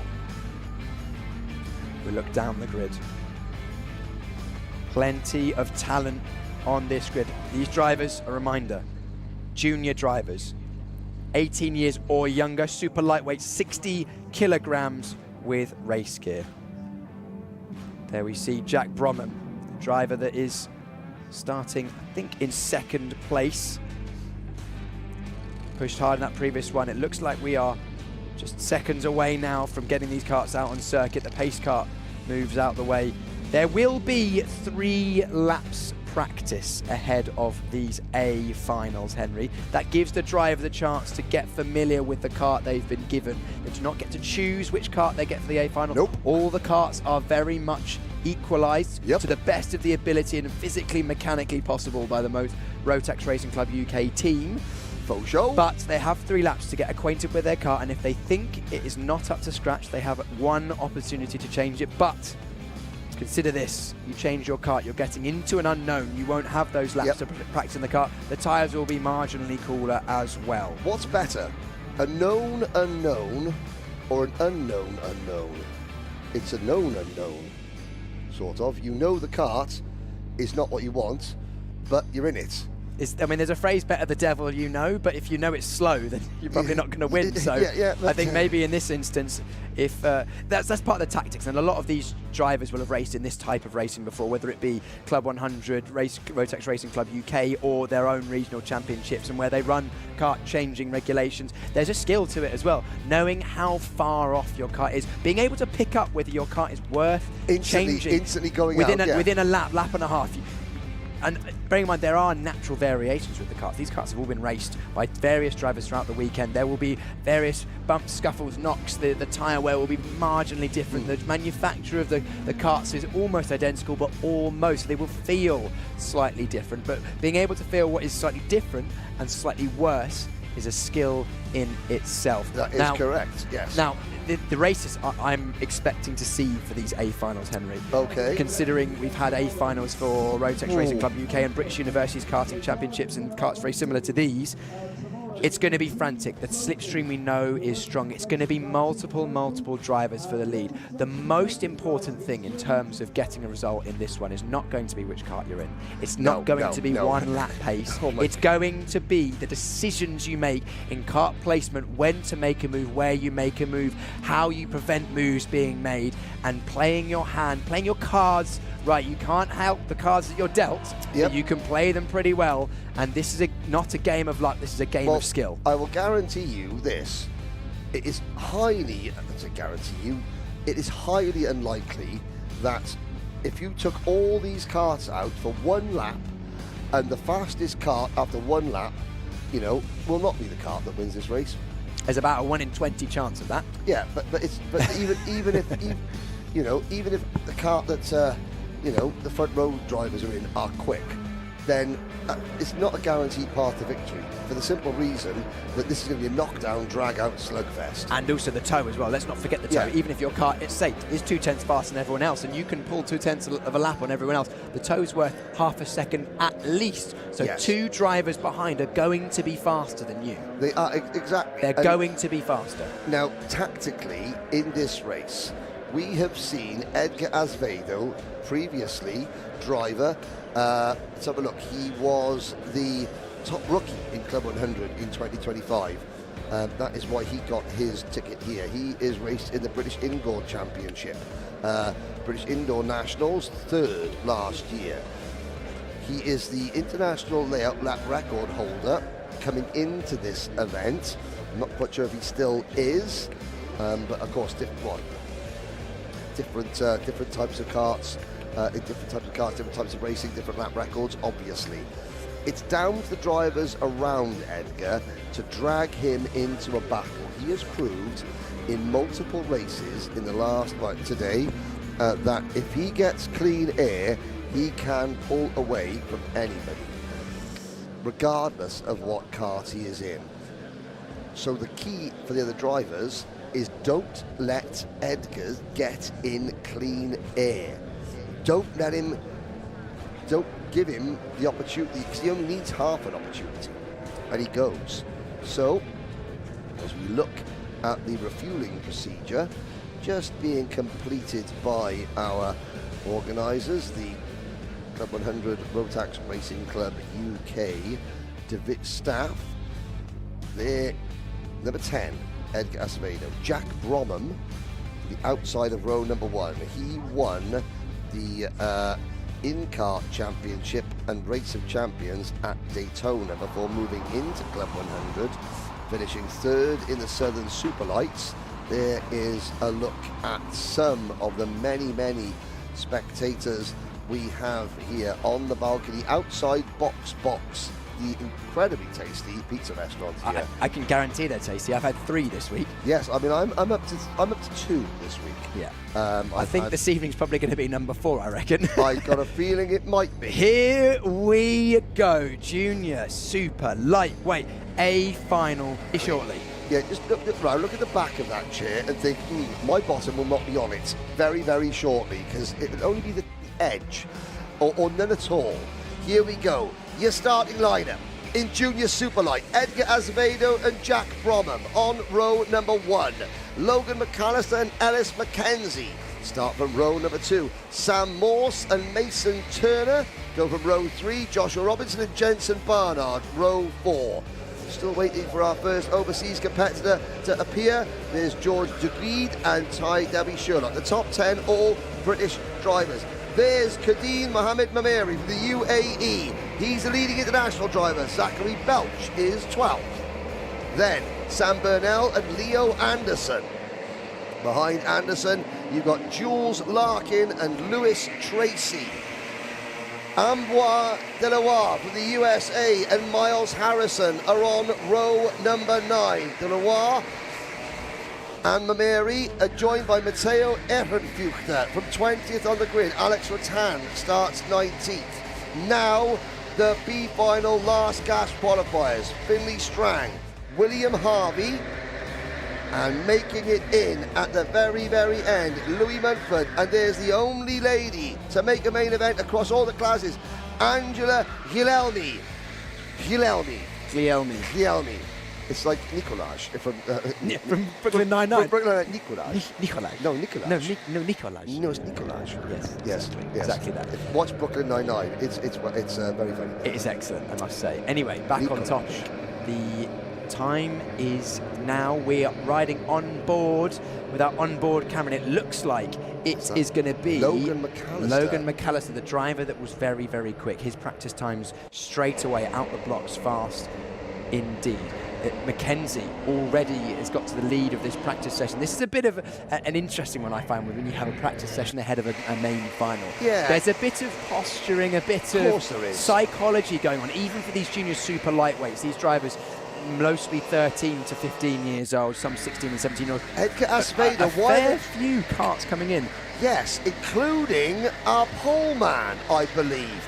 Yes, so Azevedo, Turner, Bromham, Burnell and Strang are all in. Both our front row drivers have just pitted, Piers. Interesting. So they've already assessed their kart and decided, you know what, I don't think I've got the kart. I need to win this race. It's a risk, but a calculated one. Our camera kart. there should be a rule. If you've got a camera cart, then you're not allowed to come in. This is looking really, really interesting. This is the nature of a global final. The carts have all just been refueled, however. They are heavier. That will affect their handling. I wonder how many have gone out there and thought, oh, it's not handling. Now, here we go. And look at this. There is Zach. Is that Zach Hassan going up for the next race? Helping Edgar Acevedo in. And now the new kart won't start. There's your pole man, ladies and gentlemen. And the checkered flag is out, so our pole sitter, Edgar Acevedo, no, it's okay. He will be able to take his position, but he will have no time to warm up those tyres. No, so, okay, here he comes, out of the pit lane. There goes Strang. Strang, yes, our B final winner. He goes off 21st place. And it's a very short lap. Will Edgar Acevedo be allowed to get to the start? Yeah. In fact, both of our front row drivers. They should be allowed. We will be rolling it. We're rolling around because they pitted before the checkered flag. Yes, that rule is you have to pit before the checkered flag. If you pit after, so we will be going as per the grid order unless anyone decides to come into the pits now, which looks like unlikely. But Logan McAllister there in the 95. He is. He was the fastest in practice. No, he wasn't actually. Who was fastest in practice? Jules Larkin was fastest in practice by my calculations. Jules Larkin is going to be starting from... I will get that information up in just a moment's time. The grid, Jules Larkin is due to start 15th. Interesting, Henry. Interesting. Shows quite how competitive it has been. Yeah, Jules Larkin. 15th. Now we look, and up at the front there is, so they're the 10 and the 11. So, like you said, Piers, you know, I was getting a little bit overexcited. I mean, certainly there's still reason to get excited. Now we have two camera carts. We do. We have two very good camera carts. We have the kart number 11, Jack Bromham, outside of the front row. Second place. And who's Logan McAllister. So this is Jack Bromham. This is Jack. Are you sure it's Jack Bromham? Yep. I'm not sure. Yes. Yeah, he's just making his way through to try and get to second place on the grid, as far as I'm aware. Is he second on the grid? No, I think because Jack Bromham got out of his kart, he's making his way through. This is fine. Yes. So Jack Bromham second place on the grid, and Logan McAllister, who in theory should be third on the grid. The number 21 has got a camera on his car. I've seen. It's the blue. Is that Turner? It is swapped. Yeah, they swapped cars because that's the blue race suit. The blue and white race suit. My mistake. Sorry, Henry. No. I mean, I'm quite good. There it is. There's the little, with the two little antennae. So that is the kart that Bromham was in. Interesting. Interesting indeed. For the first time in Rotax Racing Club history, the global final for Junior Superlights is underway. Acevedo leads the field into turn number 1. Drivers running very wide. That looks like it was Lewis Munford potentially. 3 karts off through stage, and we're 5 wide and 1, 2, 3 drivers through the dirt on the exit of Brooklands. But they all managed to get it back online. Now, can they all make it through the Maggotts Beckett chicane? Not quite. At the back, somebody else goes grass tracking. Let's see. Well, oh dear. If Mason Turner beats Jack Bromham on track, that was a kart that Jack Bromham was due to drive. Very interesting indeed. Although Mason Turner's had a shocker of a start. He's down. You can see there's Amboise Duleroy in the blue race suit, blue crash helmet, moving to the inside of, is that Leo Anderson with a very bright coloured race suit. Up at the front, it is Edgar Acevedo, Logan McAllister, Jack Bromham. Now McAllister. McAllister's got to get amongst it early. He's got it. He can't let Acevedo pull away. We've seen this, haven't we, Henry? Acevedo has got electric one-lap pace, consistency to pull away, but this is what we're going to see. We've got 14 minutes left of this race.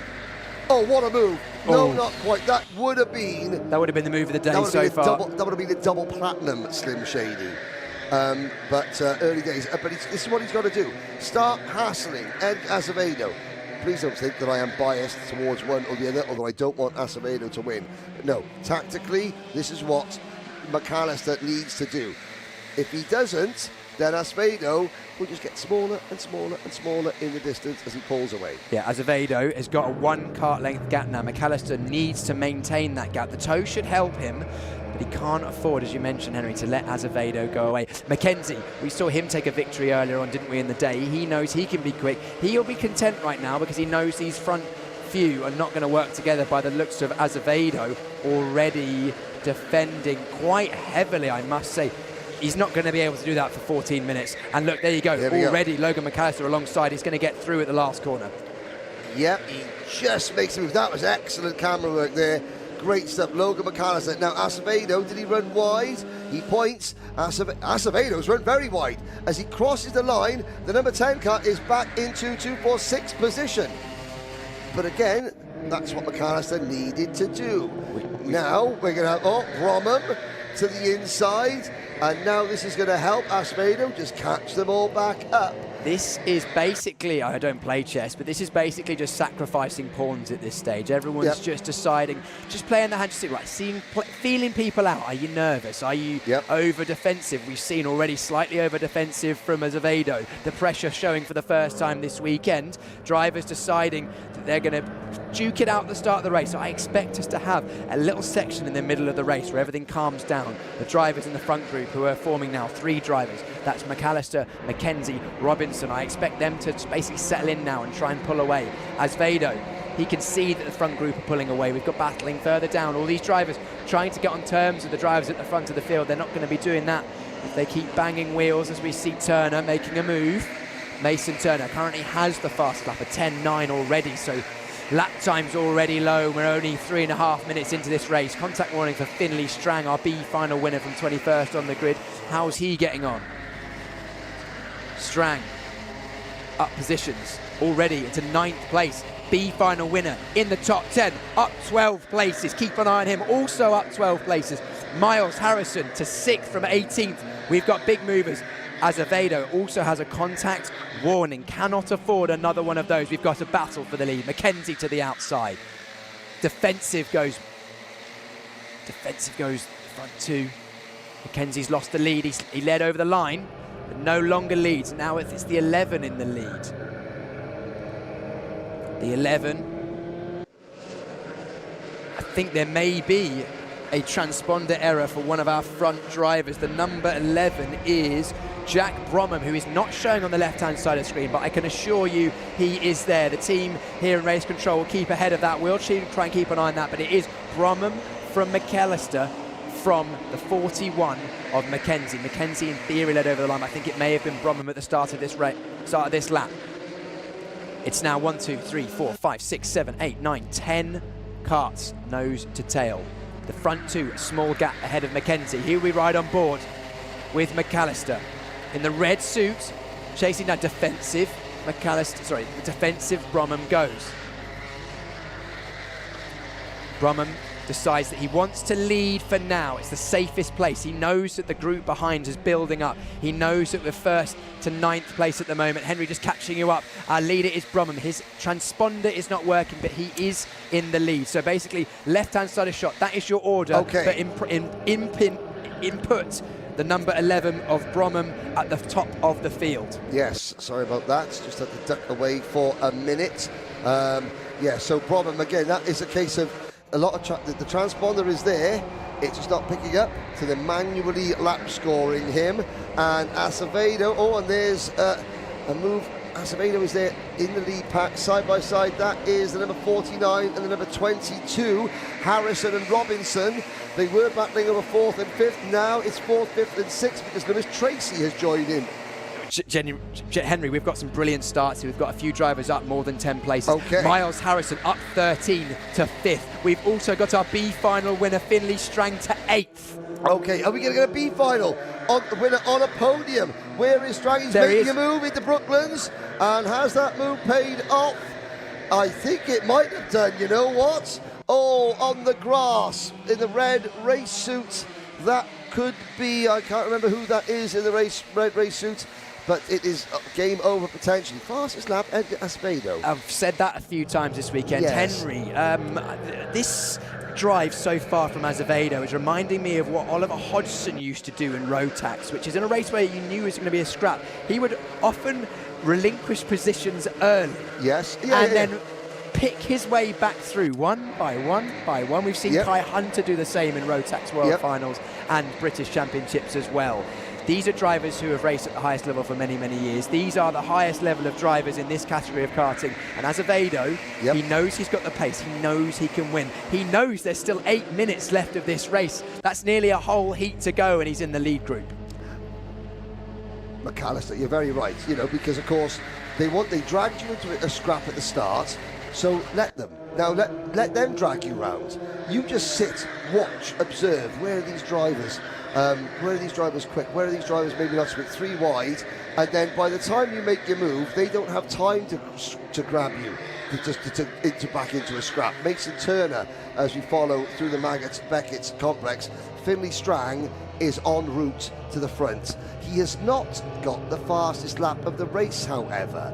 That belongs, in fact, he's not got one of the 5 fastest laps of the race. Yeah, he's done a 10.3, but McAllister's gone quicker, so has Mackenzie, so has Morse, so has Acevedo.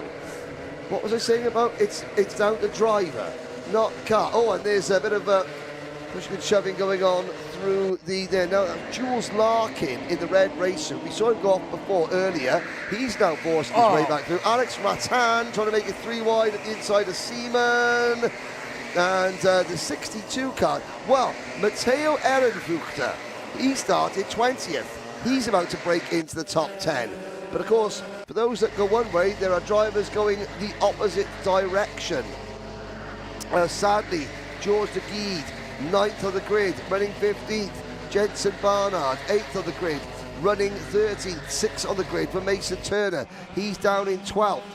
Angelina Gilelmi, 22nd at the moment. She started 24th. Only 23 drivers on the timing screen. That is because the number 11 of Jack Bromham, is not on our timing screen, but he is very much in 3rd place. Acevedo now into P4 with a little. This is going to be telling. These 3 drivers, 1, 2 and 3, with 5.5 minutes to go, a single file. There's a gap back to Acevedo. Acevedo swapped karts at the start of this final.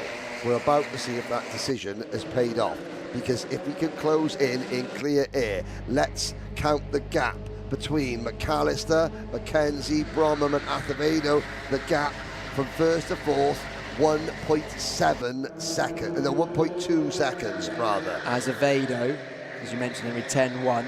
Again, you mentioned it's not the car, it's the drivers. The last laps for the top 3, 10.1, 10.1, 10.1. Very, very evenly matched.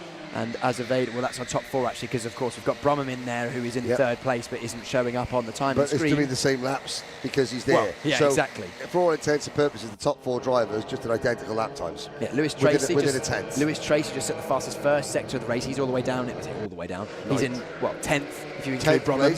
6 seconds off the race lead. Yeah. So pace in depth this field has, but McAllister looking more and more comfortable in the lead of this race, and if anything, in the middle sectors, pulled a kart length or so out, but then Mackenzie just closing that back in. It's interesting, the to and fro, different drivers and different karts finding that they're stronger.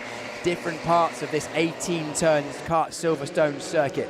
A big look from McAllister, a big head tuck. That says a lot to me. It says, now I'm looking behind, I'm trying to break the gap, but hard to do. Logan McAllister began his career as an owner driver, finished 3rd place at the Super 1 Cadet Honda Series. There's a move from driver number 15, Lewis Tracy. Fastest lap of the race so far. He picks up the position that was the number 49 kart, Joshua Robinson, getting pushed back a position. Now it is a case of, and Turner, Mason Turner, to the inside of Tracy. So Tracy gains a place, loses a place. Yep. So then after, when Logan McAllister decided that the owner-driver racing was no longer feasible, possible for whatever reason, moved into sprint racing, into sort of, rental kart racing, enthusiast racing, as we're calling it, the Rotax calling it, super lightweight champion. in Club 100 in 2023. Last year, he was Super Light North champion, Super Light South vice champion. Pedigree written all over. Well, it's not written all over his race suit because Birrell ART is written all over his race suit. But pedigree is he is full of it. Is Logan McAllister, and let's have a look. Acevedo, know something. Acevedo is not closing on the leaders. Last time around, 110.27 for Acevedo, a 109.9 for Ellis Mackenzie. Mackenzie pushing McAllister away. We're looking at battles further back. This is Jules Larkin in 11th position, the red race suit, ahead of William Harvey. Sorry, 12th position, 13th position. Aaron Fuchter is next. Then Barnard, Belch, De Gried, Mameri, Bernal, Ratan, Dulewa, Munford, Gilelmi and Anderson. Oh, spinner. Unfortunately, that is Guilherme. Angelina Guilherme. You know, this is not a pat on the head. Well done, you're a girl, you made it this far. Please, it's not being disrespectful whatsoever. However, she was the only female, the only woman to make the main event across all 4 classes. And still, she's fought very, very hard. It's going to be a 24th place finish for Guilherme. 1 minute 47 seconds to go. Do you know something? We'll never know whether Edgar Acevedo's karts that he had at the start of this race was better than the one he's in now. He's not.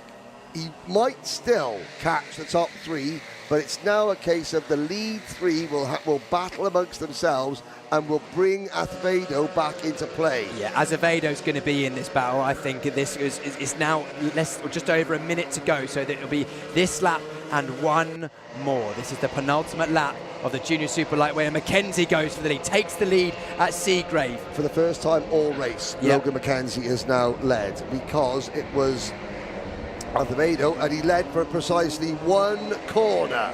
McAllister gets it back.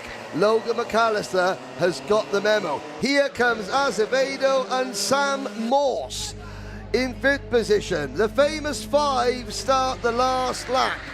Who is going to write their own name in a little bit of Rotax history? Not just Rotax Racing Club history, Rotax history.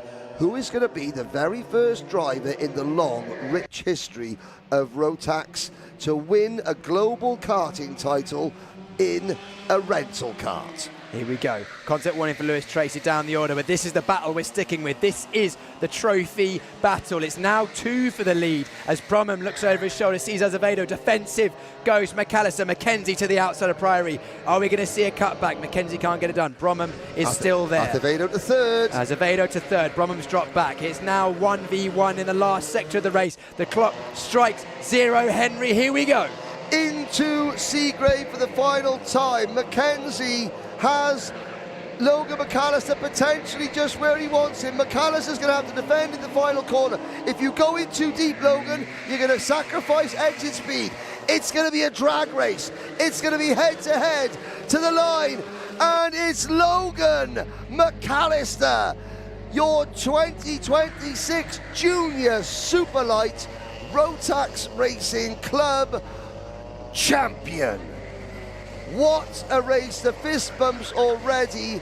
Logan McAllister beats Ellis Mackenzie by 7 thousandths of a second. Edgar Acevedo is, well, Bromham, I think, no, Acevedo was 3rd. We don't know where Bromham finished on the road. I couldn't quite see. And fantastic. Sam Morse, the top 5. Then 6th place, Ty Dewi Sherlock. Finley Strang finishes 7th from the B final. Miles Harrison, Joshua Robinson, Mason Turner and Lewis Tracy are your top 11. Jules Larkin is 12th. Jensen Barnard is next. William Harvey, Matteo Ehrenfuchter, George De Guide, Sam Burnell, Kadeen Mameri, Zachary Belch, Louis Munford. So Kadeen Mameri, the Rotax Racing Club, United Arab Emirates. 17th place, their best result of the 2026 Rotax Racing Club finals. Zachary Belch, Louis Munford, Alex Rattan, Ambroise Duleroy. So at the moment, Rotax Racing Club California have a best finish of 22nd rather, Leo Anderson and Angela Guilhelmi. Well, Rotax Racing Club Italy, also known as IRK promotion, they have a driver finished 24th. Piers Pryor gets the honour of interviewing the first ever global Rotax Racing Club champion. Take it away, Piers. Wow, wow, wow. What a race. And the driver that did it in the end, Logan McAllister. What a drive. What a race. You are the inaugural first ever junior super lightweight champion at the Rotax. In fact, you're the first ever champion at the Rotax Racing Club finals. Must be an amazing feeling. Yeah, I'm really happy. I mean, I drove that race to perfection, I think. Like, I made the critical moves and defended where I needed to be. So yeah, it was really, really fun. Talk us through that critical move. It was you and Mackenzie. He did you into Seaman, and then you got the perfect cutback and then defended on the last lap. Yeah, it was great. Like, I saw him run a bit wide and I thought, I'm going to have him here. So I sent it down the inside and it paid dividends. But it's in the seat of that last lap. You came over the line. You knew it was the last lap. One to go. You had to defend. You had the two drivers behind you. Mackenzie's been quick all weekend. We also had Azevedo was closing down as well. Brumman was right there. Did you know you had it, or was it still a lot to play for? It was still a lot to play for, obviously. Like, last lap, anything could happen. But I've been racing Ellis for the past few years now, and he's kind of predictable. So it's like, I know how he races, so it made it a lot easier, yeah.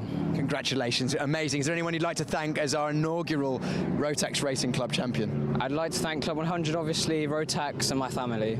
Amazing. Thanks. Logan McAllister, your first ever champion. We'll let you go and celebrate, Logan. Get yourself weighed in. And while we're waiting, I'll see if I can grab a word. Second place, Ellis Mackenzie. Drove such a good weekend, such a good race. Is he still around? I don't know whether he's already gone through and weighed. Ellis Mackenzie, I can't see him around, so I'm sure we'll grab a word with them at some point later on. That is our first final, junior super lightweight. What a way to start our A finals. If that's any way to start, then I'm looking forward to the remaining three. Next up is going to be junior lightweight. Thank you very much, Piers. Junior light is up next.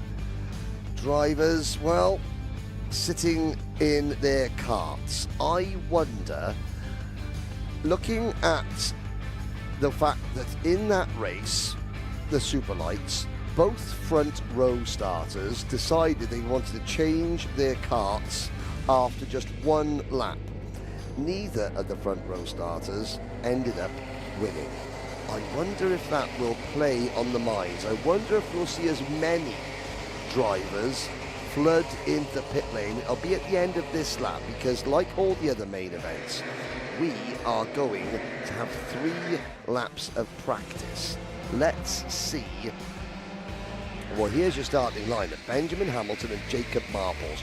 Watch to see if the 26 of the 20 come into the pits. Anthony Roberts from Wales. Then Jamie Tiley Gooden move into row number 2. Row number 3, David Snitsko and Thomas Welford. Once again, all the leading runners here race in the UK. Josh Melling and Jamie Riches are next. We wait for row number 4, Max Sheldon Haywood. From the pre-B final, Ollie Brunel Wild. Then Jaden Giles, Tom Justice. The top 12 in this class are all UK-based drivers. Enzo Raccati for Rotax Racing Club Italy. On the inside of row number 7, Jonas Klimas. On the outside of row 7, Morgan Humphreys and Zach Watson are up next. And Dan Griffin, Sam Chilton on row number 8, James McLaughlin and Zach Hassan. Your top 20, Leo Engels, Ollie White, and the final 2 drivers, Seth Dodds and Jonathan Fuchsel.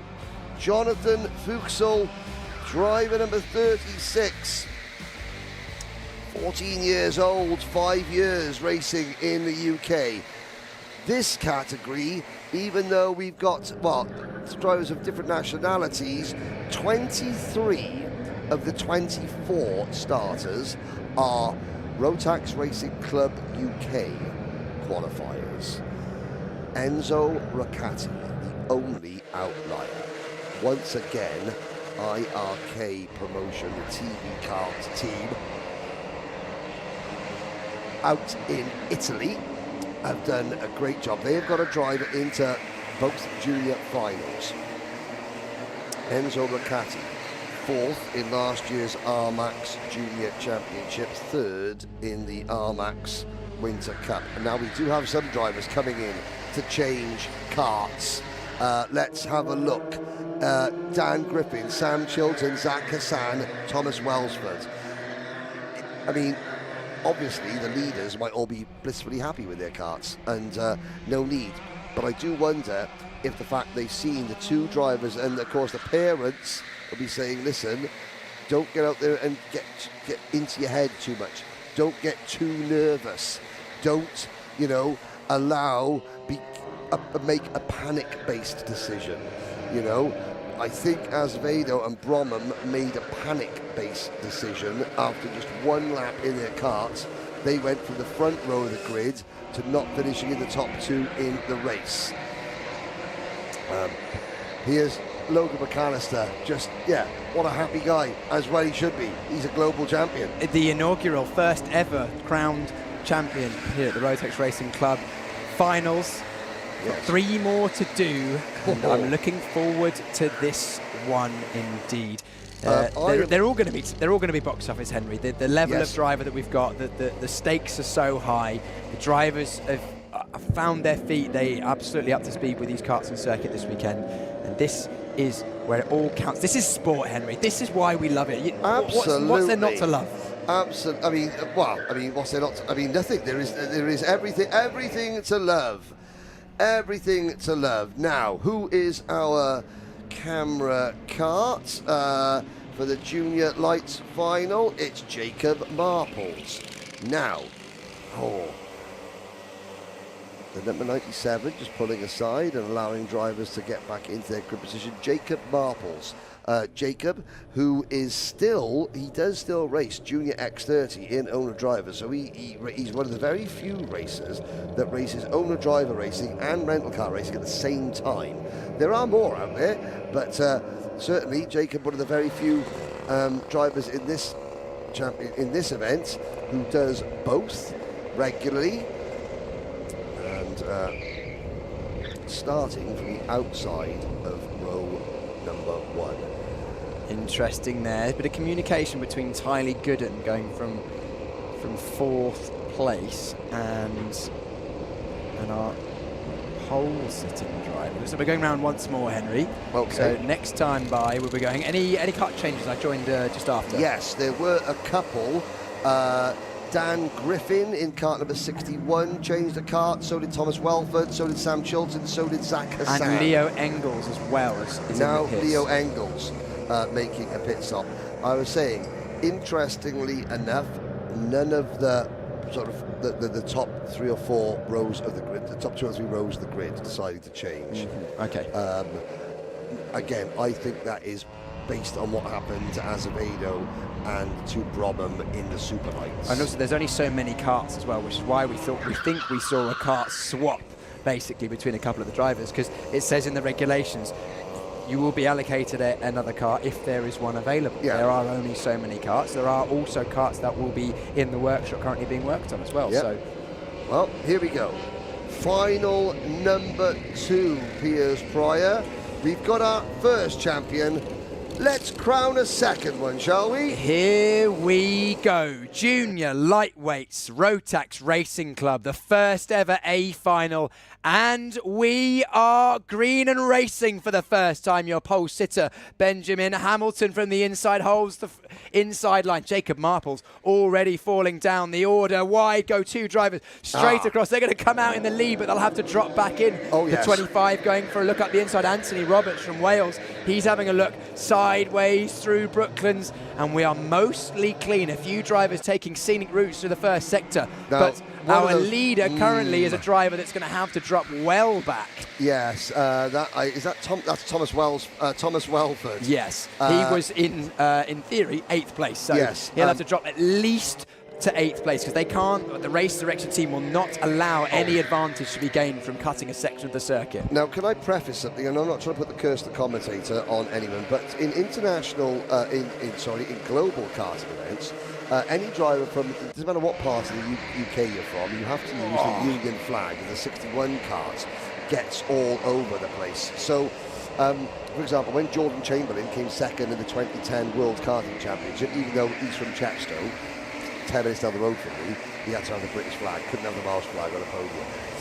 They're allowed, even though this is an official global event. Now Welsford is saying, yep. I don't know, for me that's a bit late. A full lap afterwards is a bit late, and he's only dropped down into a 7th position when he came over the line in 8th.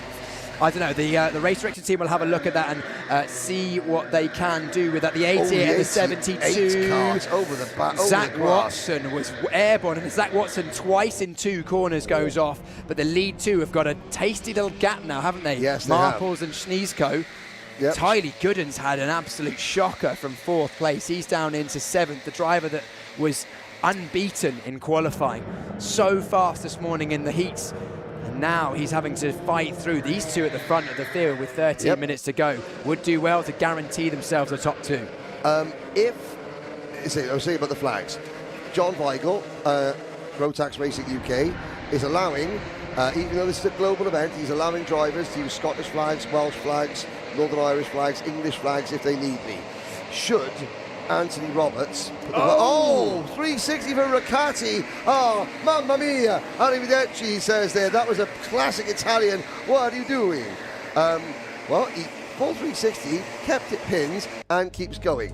If Anthony, there in number 25, if by some minor miracle the Welsh flag ends on top of the podium, I warn the viewers now, I'm going to be even more irritating than usual, because it's very, very, very seldom as a Welsh person that you ever see the Welsh flag on top of a global event. Is your cup of Welsh joy filling up? My cup of Welsh joy will almost be overflowing. Oh, the 23 completely lit through the chicane there. That's Leo Engels. He was one of the drivers of the kart change. That's cost him time, and now he's losing positions hand over fist through Bridge Corner. Yes, and of course now there's lots of gesticulating. They're all saying after you, after me, after you, no, and they're all now they've got their hands in the air, slowing down, and that will bring everybody back to play. So that 1.6 second gap that Jacob Marples and Daniel Schneesko did have, it's now no more. And did you see that we just saw on the onboard camera? That's our leader Marples giving it it a shrug, saying, "Oh, yeah, we worked so hard to get that gap." Yep, well, you did. Now it's 24 for the lead. What is the reason behind said slow? That is brilliant. On the start line gantry, the digiboard, we're going slow because John Weigel at Club 100, and he's got Niccolo from Birrell Art. He's got a big thing. He's going to. This is why Club 100 has become so successful.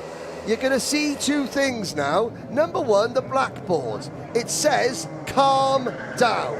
That is the boss of Club 100 getting on the track saying, "No, calm down. This isn't good enough." Basically. Yeah, these are they're my carts. You are not. You are not covering yourselves in glory. You're supposed to be the best of the best in front of a global audience at a global event, and you're not driving like the best of the best. So do you know what I'm going to do? I'm going to take a few minutes off your race. 15 warnings and investigations. Unacceptable. Yeah. So we have investigations for Thomas Welsford for omitting the circuit and gaining a lasting advantage. Same with Jamie Riches. Cone under investigation, Dan Griffin. We've had some warnings for contact and track limits. Zach Watson forcing driver wide under investigation as well. Not good enough. And look how slow Marples is doing it. This is going to be like a heat race now, and it's completely within his rights to do so, and it is completely right for the owner of the organising company to say no. this is my There are investment. standards to uphold. There are standards. Everyone, this is a big deal. This is a big deal. All the drivers are trying their absolute best, but the standards must be maintained, and this hopefully will give the drivers a moment to just, right, we're in the race now, the start has happened, single file, let's go racing, let's have a good end to the junior lightweight category and crown a worthy champion. If Marples and Sneezco will be disappointed, but they can do it all over again. Yeah, and do you know what? If you're sitting down, I'd stand up and give John Boygle a round of applause for doing that. There are so many, and we've got kart masters in August. How many times would I wish that would be able to, you could do this in owner driver racing. When it's all kicking off, you say, no, we're going to keep the race clock ticking, slow down, you can cruise round until you learn how to act like responsible racing drivers. Let's watch Here we Marples. go. This is an opportunity for Marples to be a little bit clever. Yes. He's got everyone is absolutely like a coiled spring. He knows we're going green this time because it was only a calm down. Champing at the bit. Champing at the bit. He can choose when to drop the hammer and when to accelerate away. If he can get a little bit of a jump, then that would be impressive. He hasn't done at all, if I'm honest. He's going, and everyone's following with him. A little bit of a gap from Sneezco to Anthony Roberts, only 1 kart length. But here we go, racing once again, 8 minutes remain. Now this it better be excellent racing from here on in. Because the drivers now know if they start messing about, they're going to spend the rest of their race going round. And we've got 3 drivers running wide there. There's a difference between running wide and then just smashing each other off. Over the curbs, 1 driver misses the chicane, joins the back there. Now let's have a look. Marples, Sneezco, Roberts, Tylee Gooden. That's good news for Tylee Gooden because you were saying, Piers, he'd had a shocker of a start when he's back into P4. Then it's Welsford. Under investigation, one of the many drivers under investigation. Oh, this couple of little incidents further back here. The top 3 are clear, and the sad thing is, it's not the top 3 that are doing that are causing the problems. The 88 once again. That's Zach Watson. That's a couple of times he's been through the grass in this race already. He's fighting hard, being overtaken now through Seaman. Following through is the 44 as well. The 44 is the driver, Ollie White, who came through from the B final. He was fastest in the first part of qualifying. Yeah. Was it practice? I can't remember. He was right up there. He's fighting his way through. Tylee Gooden to the outside. He can see that there's an opportunity for a cutback. He's going to get some momentum here, Piers. He's going to get some great momentum. But has got track position. Here we go. Can he get the crossover? Can he get a cutback? This is... Side by side, we're going to go through Maggots and Beckett's. Yes, he does. Tylee Gooden with a lovely cutback through Brooklands. That puts him in 3rd, 25 through the grass. Anthony Roberts, he comes back on and down in 5th position. So, 2 wide through Maggots and Beckett's. Somebody had to bail. Roberts decided, I'm on the outside here. This ain't going to work well for me. He loses 2 places. Now loses 3. A reminder, this is hammer time at Silverstone. Is this junior lightweight, so no families and kids at home to stop them lifting.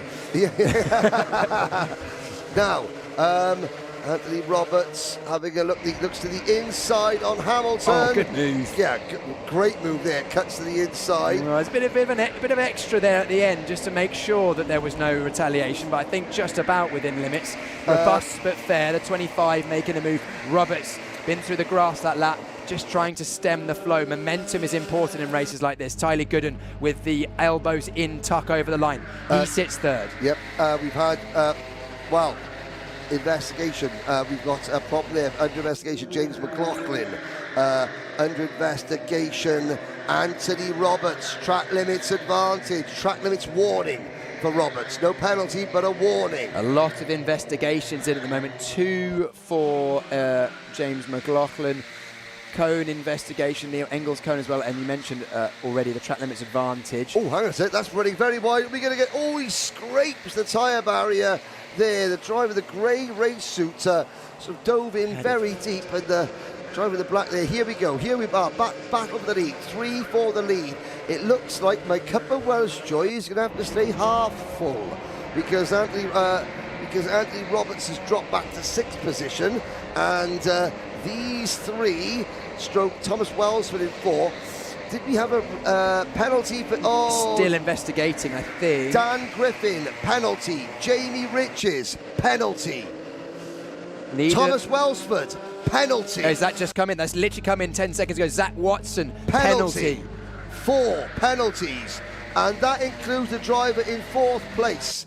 I would imagine for not slowing down enough when he cut the track. Yeah. But the 3 leaders staying out of trouble. Tylee Gooden's got a great run. He's not, is he? He's done it once. Can he do it again?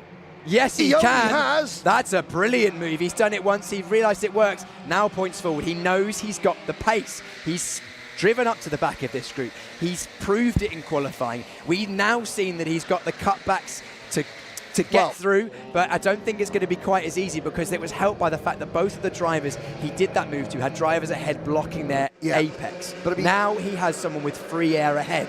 Yes, I mean, I've never seen that. 2 Slim Shadies in consecutive laps around the same naughty corner. cutbacks. Not Slim Shadies. Well, it was a naughty cutback, but then he has to go around the outside, going into Maggots and Beckett's. Well, you're right there. No, maybe you'll give it a naughty cutback because I can't quite... Here we go. Hang on a second. Tylee Gooden says, hold my non-alcoholic beverage, so I'm still a child. Oh, no, not quite. And Welsford has just been given the news he's got a penalty and now interjects himself into 2nd place. What was the penalty for Thomas Welsford? It was because he was only under investigation for omitting the circuit, so that must have been that first lap incident. Welsford doesn't care though, he wants to win on the road. Aggressively up the inside, can we have a triple? No way, Tylee Gooden. No, had to settle for a double cutback that time. Yeah.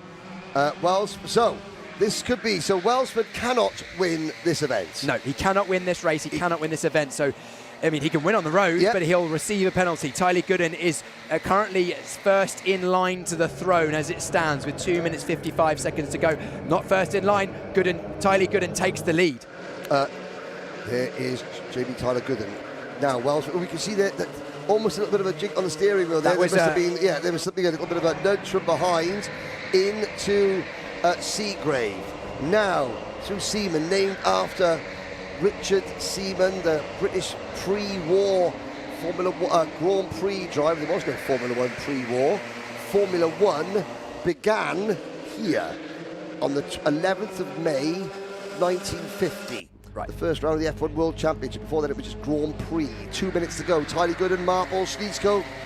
The drivers 2nd, 3rd, 4th need to see this and think my chance of a race win is if we stay with Tylee Gooden. Yep. He's been almost unarguably the fastest driver this weekend so far. If he's starting to get a gap, any sort of sniff of a gap will be, I don't know, the fuel to the flames of Tylee Gooden, but it looks like Marples is the match with the toe for now, and that is the only chance that Tylee Gooden, or that's the only chance that the rest of them have of taking this away from Tylee Gooden. When they cross the line at the next time, it'll be 2 laps to go. Well, I think it might be the start of the last lap even, Piers. It will be. It will be. So, Tylee Gooden, Marple, Schlitzko, discount Welsford.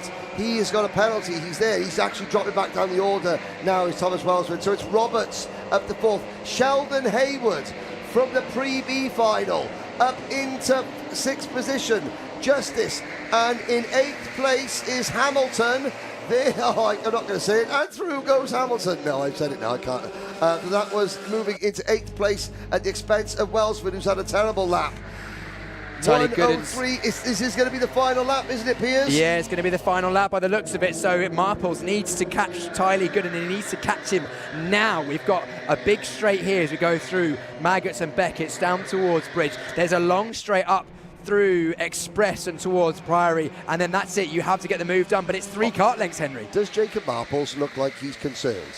Look at his body language. He's not panicking. Here we go. He just is driving. Tylee Gooden knows he's there. The toe is working in his favour. He's within touching distance. Gooden doesn't feel the need to defend. That was smart from Tylee Gooden. That would have been potentially the decisive decision in this race. Still a kart length between them. It's going to come into Seagrave. Seagrave's going to be it, Piers. It's not going to be this one. It's not close enough. Tylee Gooden doesn't feel the need to defend. That's bold but brilliant from Tylee Gooden. Wide he is through the exit. Defensive. Now he defends. Now we get the crossover. Oh, he parked it on the apex. Marples, oh, he's happy. Here we go. Marples is going to get the run. It's going to be another drag race. It looks like it's going to be Jamie Tylee Gooden by half a kart length as they cross the line. He wins in junior light from Jacob Marples, Daniel Sneezko, and Anthony Roberts just misses out for Wales, P4. Max Sheldon Hayward in 5th. Now the celebrations begin for the 17-year-old who began his racing in indoor karting in team sport. He's reached the British Indoor Kart Championship finals twice, then moved to Daytona outside. He's been with Rotax Racing Club UK / Club 100 since 2023. And he races senior racing with Club 100 in both North and South Sprint Series. Still classified as a junior in Rotax Racing Club because you're a junior till you're 18 in this global event. Jamie Tyler Gooden by 700s over Jacob Marshalls, David Sneezko, Anthony Roberts, Max Sheldon Hayward, Benjamin Hamilton, Thomas Welsford, who will receive a penalty afterwards. Tom Justice, Jamie Riches, and James McLaughlin, your top 10. Dan Griffin, Sam Chilton, Zach Hassan, Leo Engels, Ollie White and Ollie Brunel-Weil, well, they finish 15th and 16th. Seth Does, Enzo Ricciati, the only non-British-based driver in the main event, finishes 18th as we look down the order. What a fantastic final lap. Jamie Tyler Gooden chose not to defend when he didn't need to. That, I think, was the key to victory. Well, was it the key to victory? Let's find out, because Piers Pryor is down with him. Another box office race to crown our junior lightweight champion, and Jamie Tyler Gooden, the number 19, with the bright shiny lid, was the driver that took victory. An epic race, dropped down the order, came back through, and you can see the emotion pouring through. An amazing drive, and to be the inaugural junior lightweight champion, incredible drive. Jamie, I can see, I do want to give you a moment. No, it's all right. Come on in, come on Jamie, come this side for me. Do you want to take your helmet off? I'll give you a second to take your helmet and gloves off so we can see the emotion. Jamie's race didn't start ideal. Outside row made it more difficult, dropped down the order, but then fought back through, made the moves when it needed to, and eventually took victory. What a drive, what a race, what a weekend. Yeah, I'm absolutely shocked. I'm just over the moon about, I dropped down to like at least 9th or 10th on the start, and I managed to get back up. It's amazing. Amazing indeed. You had the outside line at the start. We knew that was going to be difficult. The start didn't go your way. At that point, let's say lap 2, when you were down the order, what were you thinking? I was thinking, well, I'm kind of out of this. There's quite a few karts far down the road, but then the full course yellow came out and it gave me the chance to catch back up, and yeah, I just started trying to pick off people from there, but I didn't want to get overtaken from behind, so it's really tough, but I'm really pleased. Talk us through that decisive move for the lead. Well, I mean, all three of them went to the inside, and I knew I could get an amazing run if I could just get it to the outside, and I managed to pull it off nice, and yeah. Absolutely incredible. And how does it feel to be the inaugural junior lightweight Rotax Racing Club champion? You will always be the first. I'm so happy. I can see it. I can see anyone you'd like to thank. Of course, you've worked a long time racing, trying to get the best out of yourself for many years, but it's not a solo thing. You're still a junior. You've got a lot of support. I just want to thank my mum and dad. They've taken me to every single round, countless hours, every single weekend, and all my friends that supported me along the way. Jamie Tyler Gooden, your Rotax Racing Club inaugural junior lightweight champion. Jamie, incredible weekend, great driving. You showed the pace, and that finally you showed the racecraft as well. Congratulations. Thank you. Amazing. There we go. That means juniors done. Seniors up next, starting with senior lightweight.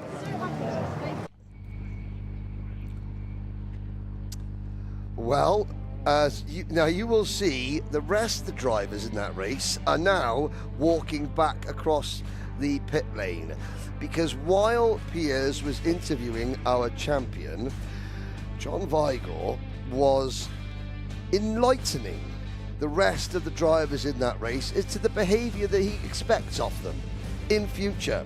And when I say enlightening, I mean he was giving them an absolute rollicking. But in true John Vigor style, they all thanked him for it at the end. They were like, yep, we understand, yep.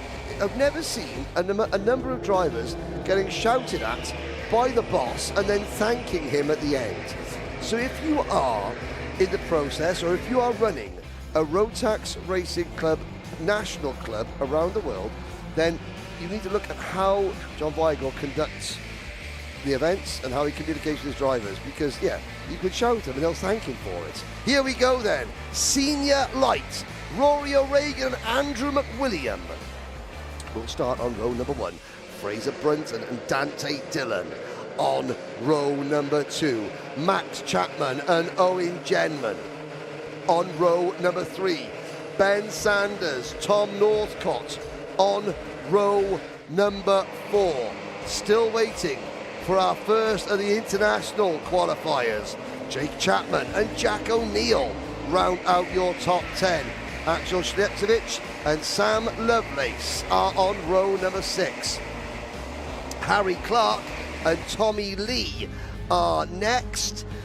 Where are the first of our international qualifiers? Well, Joseph Simcock and Alfie Slater on row number 8. Robert Crawford, George Lawler on row number 9.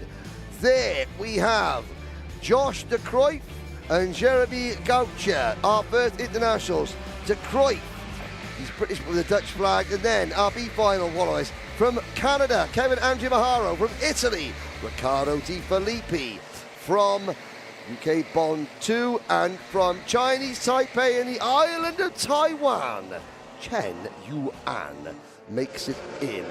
Jeremy Gauthier in number 21 from Canada. So, Gauthier, one of the instructors at SH Karting in Quebec, has made it.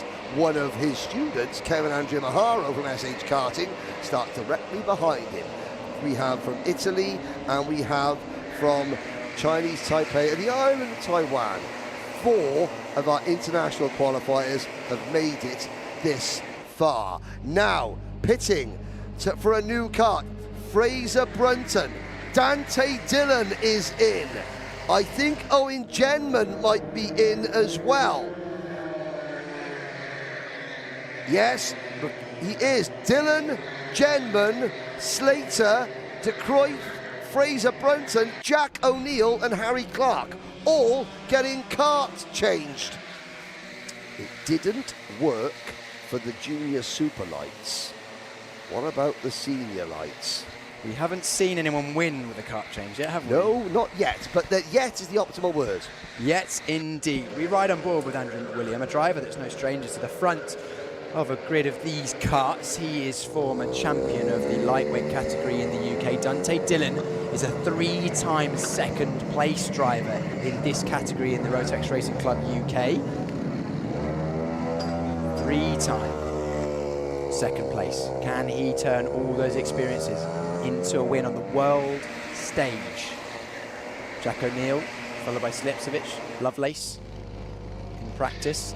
Again, we mentioned these drivers at this stage, when they've got their 3-lap practice, they can change their karts. If they don't change the karts, it's an opportunity for them to see how the drivers around them are feeling. The drivers will try and stake their claim, get in the heads of the other drivers, either by trying to assert dominance early or potentially even sandbag a little bit, because sometimes being the underdog means that you'll have less of a target on your back and people won't try and work against you. Many of these top drivers, in fact, every driver inside the top 9 race against each other fairly regularly, all from the United Kingdom. Our first driver with a foreign flag, Robert Crawford, the Slovakian flag, but he races primarily in the UK. We go down to 14th place. Jeremy Gaucher is our highest placed driver. From Canada, can we see a Canadian? Can we see a non-native to UK take a top 10? This one has been so hard to call. We've seen so many drivers be strong at different points this weekend. Roy O'Regan showed his hand, didn't he? Our pole sitter in the pre-final. Got out front early, defended hard. Andrew McWilliam clearly feeling pretty relaxed, waving at the pace kart. He's going to go from outside of the first row, second place. Those two drivers know each other very well. They've raced against each other a lot. They've raced with each other, I believe, as well as a team. Fraser Brunton inside of row 2 in the white helmet also. Most of these drivers, Henry, they know each other very well, either having from raced against one another a lot or together as a team. But it looks like we may well... No, not going to go this time, I don't think. We're going to go around one more, because Owen Genman is one of the drivers that's changed his kart, yes, catching back up. So yeah, round once more, we go. This is all the ingredients to bake an excellent Rotax Racing Club cake. Well, this, if all the ingredients are of the right amount, then we are about to win MasterChef. Trust me on this one. We are, you know, this could be an absolute classic. It's not a classic Red Bull kart race, not a classic Rotax Club race, a classic race. 4 or 5 of these drivers inside the top 15 were part of the British Universities Karting Championship, Drivers' Championships, lightweights, heavyweights and super finals, which were some of the best races I have seen. And then you add in the rest of the top 10, who are regular Club 100 Rotax Racing UK drivers who know these karts and circuits and each other so well. Indeed. So who are our camera karts? Let's have a little look. We've got 2, I believe. Andrew McWilliams and Fraser Brunton. So the drivers do start 3rd and 4th. Now Brunton has changed his kart, so maybe we haven't got 2 camera karts. There's one. McWilliam. There's McWilliam. Outside. Well, we've seen the outside row not really working for drivers, generally falling back a couple of places at least. Here we go. But that doesn't mean McWilliam can't drive his way through. Henry, take us away. Senior lightweights, the superstars of Rotax Racing Club will not take the line because the false start flag is already out. The race clock continues to tick, or does it? It still says 15 minutes on the thing, so we're going to go around again. Yeah, there should be 2 minutes removed off the race time, but that is at the discretion of the race. Yes, and it just has been. There we go. Yeah, there we go. 13 minutes this race now is. Still plenty of time for action, but it looked like the outside row didn't get away very well, and the inside row was like, I don't know, 3 or 4 kart lengths ahead. So for the fairness of the race and for the show, we go down 2 minutes and we go side by side once again to try this again. A reminder, O'Regan won the pre-final, took the stance early, got in the lead, defended hard. McWilliam, Fraser Brunton, Chapman, they fought hard to get in the positions they did. Fraser Brunton, poor qualifying, not great heat, excellent pre-final, puts himself in a good position for this final. Pace kart picks the leaders up once again. I would talk about who's supporting who online, but it looks like there's some of the lesser well-read members of the karting community have joined in, and David Whitehouse, Motorsport Magpie on the Alpha Live chat is a mass deletion of comments. So, you know, unfortunately, well, we can't have, you know, you guys on board with us. It's just the racing. Here we go. Trying to make it a massive community, a massive family, but then again, you know, idiots will type idiotic things. Let's see the race do the talking. That's the racing will about to do the talking. What a race we could have. We should have. I think we will have. O'Regan and Brunton lead them to the line. The start formation looks spot on. The lights are green. We're racing. And already trying to go around the outside is Andrew McWilliam. And again, Thomas Welsford, like in Thomas Welsford did in juniors, one driver was keeping it pinned all the way over the grass from the middle of the pack. And I don't know who that was. It was Dante Dillon that went across, but he's already dropped back through. A pretty messy start, but it looks like we're going to stay green for now. It was our Rory O'Regan. Fraser Brunton's received a contact warning. I think that was side by side with McWilliam through turn number 1. We continue to race down. The 3 have got a small gap. There's also, who's that in there? I think it's Max Chapman. Is that Chapman in the number 40 kart, yes, with that sort of white top to his racing. So top 5 are the top 5 from your grid. So Dante Dillon managed to calculate out where he was at the start and where he was when he came back on. Has he done enough? Well, let's have a little look. Track limit warning. Under investigation. Dante Dillon. Under investigation. Kevin Andrea Maharo. Let's see what those investigations prove. This side-by-side battling. Alfie Slater running wide, and that is Jack O'Neill in front of them. So that is for about 7th and 8th position. Yeah. O'Regan, McWilliam, Brunton, Dillon, Chapman, Sanders, then O'Neill, Lee, Genman, your top 10. Brilliant racing. Once we got past the first few corners, The drivers at the front of the field, they're going to be working together. We know they've got a bit of a gap. Sanders has done well to go up a position. Tommy Lee has had a good start, up 5 places, probably our biggest gainer inside the top few position. Andrea Maharo, who's done pretty well, up 6 from 21st. But poor old Tom Northcott, started 8th down to about 15th, sorry. Rory O'Regan looks like he's got a kart length or 2. Was that just pure pace, or has McWilliam and Brunton been fighting hard this early on? We shall see how this plays out. But the toe, a reminder, very, very strong. 3 extremely long flat-out sections here at Kart Silverstone, meaning that the toe is worth anywhere between half a second and 7/10 in its ideal situation. McWilliam on the chase. O'Regan at the front of the field, pushing on. Look, you know, the battle on the circuit, this train of karts looking like an elongated piece of licorice with black and red as they cross the line into turn number 1. That's the number 22 making a move, Robert Crawford, Sam Lovelace and Kevin Andrew Maharo just in front of him. Oh, amazing, amazing so far. Side by side, we saw a couple of drivers go. Look at the speed they carry. 2 wheels on the exit of Maggots and Beckett's down towards Bridge. Jack O'Neill, he is the chasing pack, leader of the chasing pack. 6th place, fastest lap on that last lap. 3/10 faster than our leader. Chapman behind, and Sanders, I think, will be happy to continue. Dante Dillon, move up the inside of Priory to take 3rd away from Fraser Brunton. Again, this is still with 10 minutes to go. Just posturing. Drivers trying to put themselves in the best position, but ultimately they need to catch Rory O'Regan. Rory O'Regan, he's extending that gap, and once it gets beyond 4/10, the toe is far less strong. And if you're, you know, Rory O'Regan, he's not prone to making errors, and that is going to be the issue, because, you know, very, very experienced driver, even though the circuit is new. Now, the number 50 car, Andrew McWilliam, sorry, he is in 2nd place. Then it's Dillon, Chapman, Brunton, and the top 5, the big gap back to then O'Neill, Chapman, Sanders, Genman and Lee. 3 wide into turn number 1. Tom Northcott is among those drivers, the number 43. And adds to the list of drivers under investigation.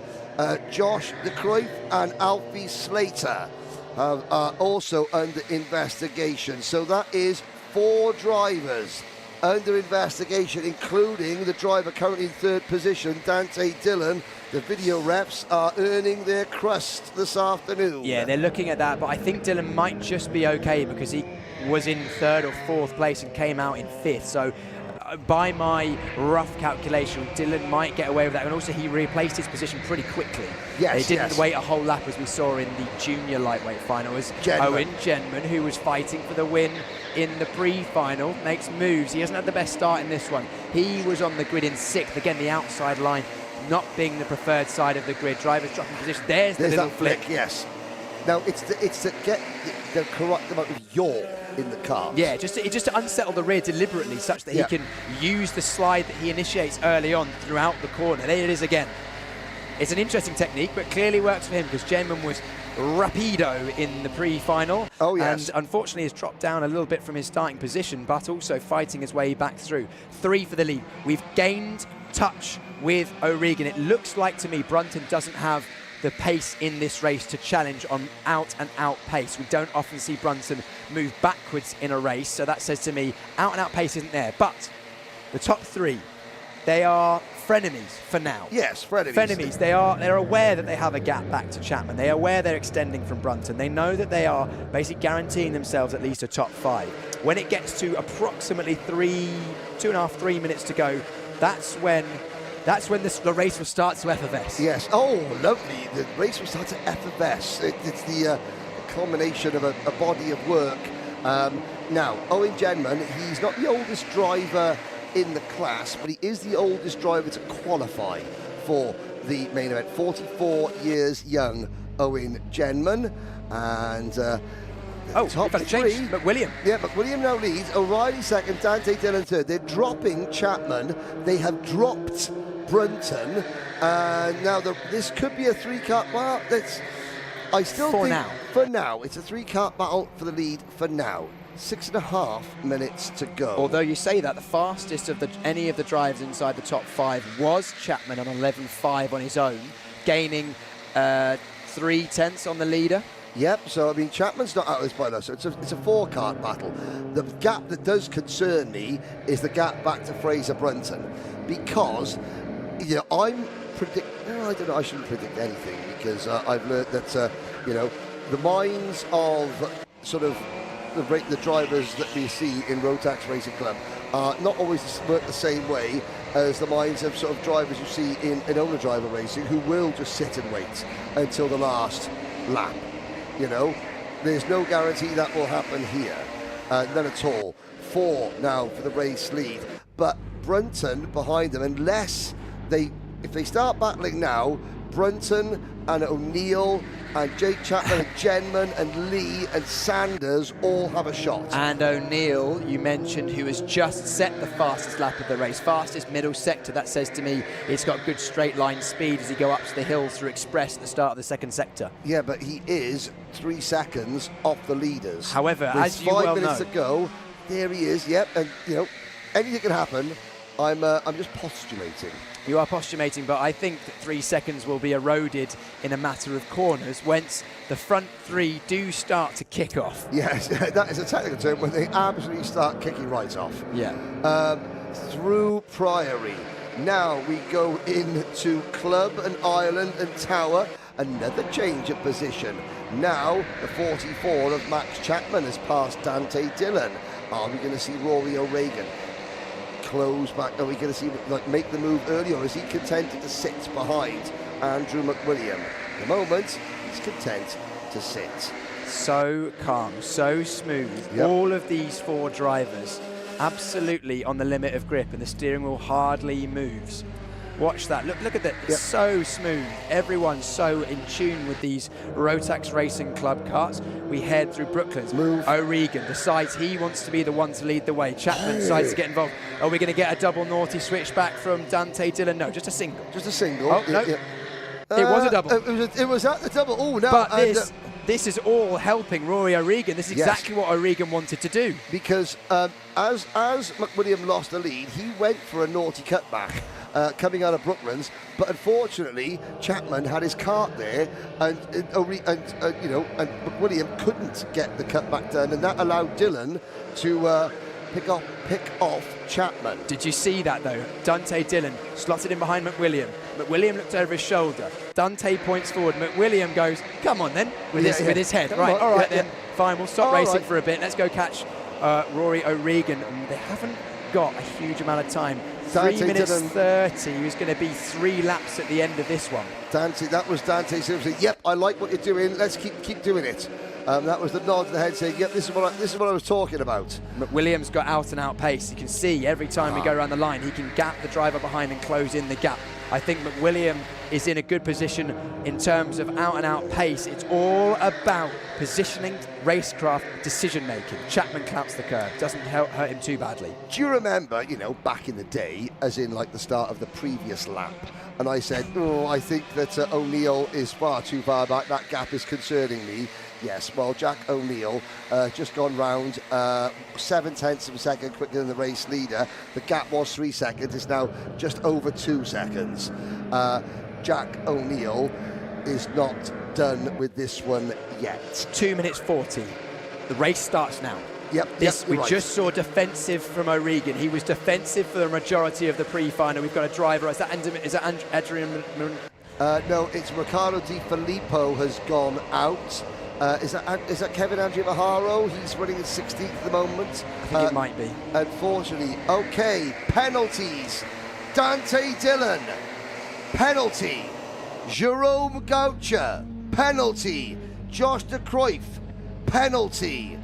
Dante Dillon's penalty is for omitting the circuit. So he didn't take turn 2 and 3 on the first lap, and he cannot win this race, but he's going to try and upset the apple cart and go through on McWilliam. This is the penultimate lap of the race. Max Chapman, double naughty cutback from Chapman. What a move. Now Chapman, he doesn't have a penalty. He can win this race. O'Regan, we know, can win this race. Chapman outside of bridge. Is Dante going to give him space? Just about. O'Regan looks over the shoulder. See side by side. Jack O'Neill now 4th place. Yep. Join the party, Jack O'Neill, and he's bringing his friends Fraser with him as well. I've got to say, that cutback was so naughty from Chapman. It was so naughty. That's a kind of that you've got to bear with that when he did a naughty. Yeah, that is how naughty that one was. Super Nanny would have been all over that one. Oh yes. O'Regan leads. Chapman second. Dillon no longer a factor. And here comes Fraser Brunton. Brunton is on the podium as things stand. And look at the cavalry. Sanders, Lee, Genman. Who else is there? It's the top 10 separated by 2 seconds. This is game on. Here we go. Final lap. Gap is 2 kart lengths. Rory O'Regan has worked so hard to get that. We've got a bit of a bumping and boring. Chapman just side by side with McWilliam, and you can see the frustration from McWilliam. Dante Dillon has just given the win to Rory O'Regan. Dillon makes the move on Chapman, forces Chapman offline. The win is Rory O'Regan's. That was Chapman's chance, and Dillon took it from him. Here we go again. Brunton now making his move. It's Rory O'Regan's, unless Dante Dillon goes for the win on the road, and Rory O'Regan and Dante Dillon come together. These two have got history. They've raced against each other so many times. Please no. Dante with a big lunge up the inside from a long way back. It's a good move. Fair play, Henry. It's a good move. Dante knows he's not. He's standing on the brakes. He's standing on the brakes and defending and blocking. Ooh, dear. O'Regan is about to win this race, or is he? Brunton to the line on the grass. Who wins the race? O'Regan. O'Regan takes it by a hair. Okay. Oh, good. Because the behaviour there, I'll not say anything because people get triggered when I compare rental kart racers and their standard of driving to owner driver racing. That was on the last lap. Rory O'Regan, what a win for Rory O'Regan. Dante Dillon knew he had a penalty and then Rory O'Regan is a deserved winner. Fraser Brunton from nowhere to second. Then Max Chapman is third. Andrew McWilliam finishes fourth. Jake Chapman fifth. Ben Sanders is sixth. Jack O'Neill, Owen Genman, Tommy Lee round out your top 10. O'Regan having to deal on the last lap with the actions of a driver who had been given a penalty that took him out of contention, and then the driver with the penalty still wants to try and influence the outcome of the race in a manner that is not for me personally. If Dante Dillon wants to win on the road, he just made the move and driven away, and not over blocked and defended. In my humble opinion, but there we go. Enough of my humble opinion, because I'm sure that many of you are getting triggered, but there we go. Facts. Piers Pryor with some more facts. Nameless Motorsports, Rory O'Regan is your 2026 Senior Light Champion, and Piers is going to be with him very shortly. Henry, I'm not going to have any voice left after this. We've still got a whole another day of racing for the team trophy tomorrow. Rory, let's grab a word. We can do the bits and pieces afterwards. Take your helmet and gloves off so we can see your face. What a race. Wow, wow, wow. I nearly swore there. That was incredible. Incredible race. You had to deal with a lot in that one, because we'll chat to you in a second. I'll let you get your helmet off. There's no rush. We'll wait for you. You're the inaugural Senior Lightweights champion. I know, it feels great. I mean, I didn't know if I won it because Dante obviously got past me on the last lap. And Fraser was like that going into the final, going to the last. Dante on the first corner went through turn 2, and omitting the circuit penalty for Dante. So he knew he couldn't win, but then it looked like it was pretty touch and go on that last lap. Yeah, the cheeky git tried to back me up into Fraser last turn, unbelievable. But luckily he lost out. So yeah, I mean, yeah. What a race! What a race! Yeah, I'm glad I came over the win. Cheers, thank you. Max, great race as well. Max Chapman giving congratulations. That was pretty intense because in the pre-final, you got to the lead early and you showed that you could hold the lead. Yeah. That one didn't go all your own way. It didn't. No, I mean, at the beginning, I didn't expect to make a gap, but in front of Andrew. But then I think as soon as he got back up, he thought he had to send it on me, otherwise, I might have pulled away. So I mean, I don't know. I think my car was great, luckily. But yeah, that last lap was tough. It's tough. I mean, Dante was really on me. But yeah, we're happy to come over the win. Yeah. What about the what about the fact that the Dante came from a long way back into Seagrave on that last lap? It looked borderline, but good. Yeah, no, it was a shocking move. Awful. Yeah. I mean, not making that in a million years. I think that's probably 2 penalties he's got now. Yeah, at least he didn't win, I did. So yeah, came away with it fine. You kept the victory, and how does it feel? First ever senior lightweight champion in the Rotax Racing Club. I know you've taken many victories before, championships, race wins, but this has got to be somewhere near the top of your CV. Yeah, it's definitely right at the top. Yeah, I mean, I haven't raced in a Club Under race since probably the end of last year, so to come back and win, it feels just unreal. Really good. Yeah. Anyone you'd like to thank? Mum and Dad for being there to support me, and yeah, all the friends and family. Who's watching at home? Probably just Mum and Dad. But yeah, hopefully they see this and they. Yeah, I love you, Mum and Dad. There you go. Congratulations, your son. Thank you. Inaugural Rotax Racing Club global champion. Congratulations, Roy O'Regan. That leaves just one more race to go today. The senior heavies are out on circuit doing their test session. Henry, back to you. I'll be up there in a moment. Hopefully my voice will have recovered by then. Thank you very much, Piers. 3 global champions crowned. One more global champion to crown today.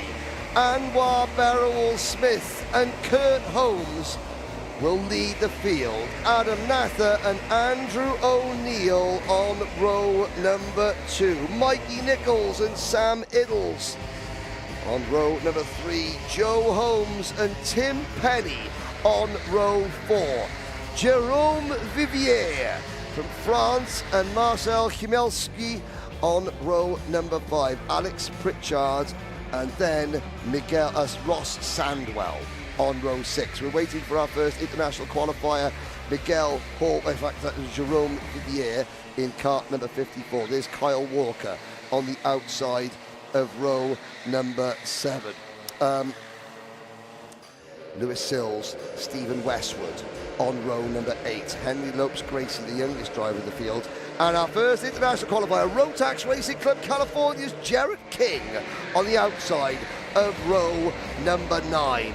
Mike Philippou and Larry Tyndall are on row 10.